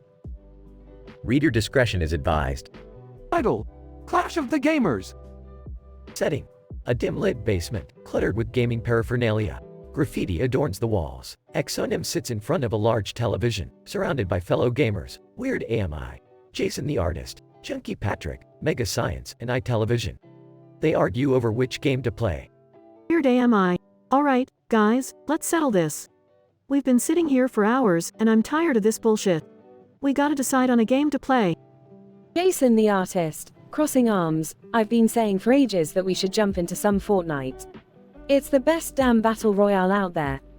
Chunky Patrick rolls eyes. Are you fucking kidding me? Fortnite? That's for a bunch of 12-year-olds screaming default into their headsets. Mega Science, leaning back, agreed. Let's go old school and play some Halo. None of this cartoonish crap. AiTelevision, smirking. Oh, so Halo is your genius suggestion. How about something less juvenile, like The Witcher 3, a game for actual adults? Excellent, rubbing temples. Can't we all just find some common ground? I'm tired of these goddamn arguments every time we try to play. Weird am I. Frustrated. Look, we've been through this. I'll compromise. We can try Apex Legends. It's a mix of Fortnite's action and a little more skill required. Jason the artist, grumbling. Fine, but only if we play on PlayStation 5. Xbox sucks balls. Mega Science laughs. PlayStation, are you out of your mind? Real gamers play on PC. Chunky Patrick sarcastically. Oh, here we go with the platform wars again. Can't we just play on whatever the fuck we have and enjoy the game? AiTelevision, leaning back, I've got a better idea.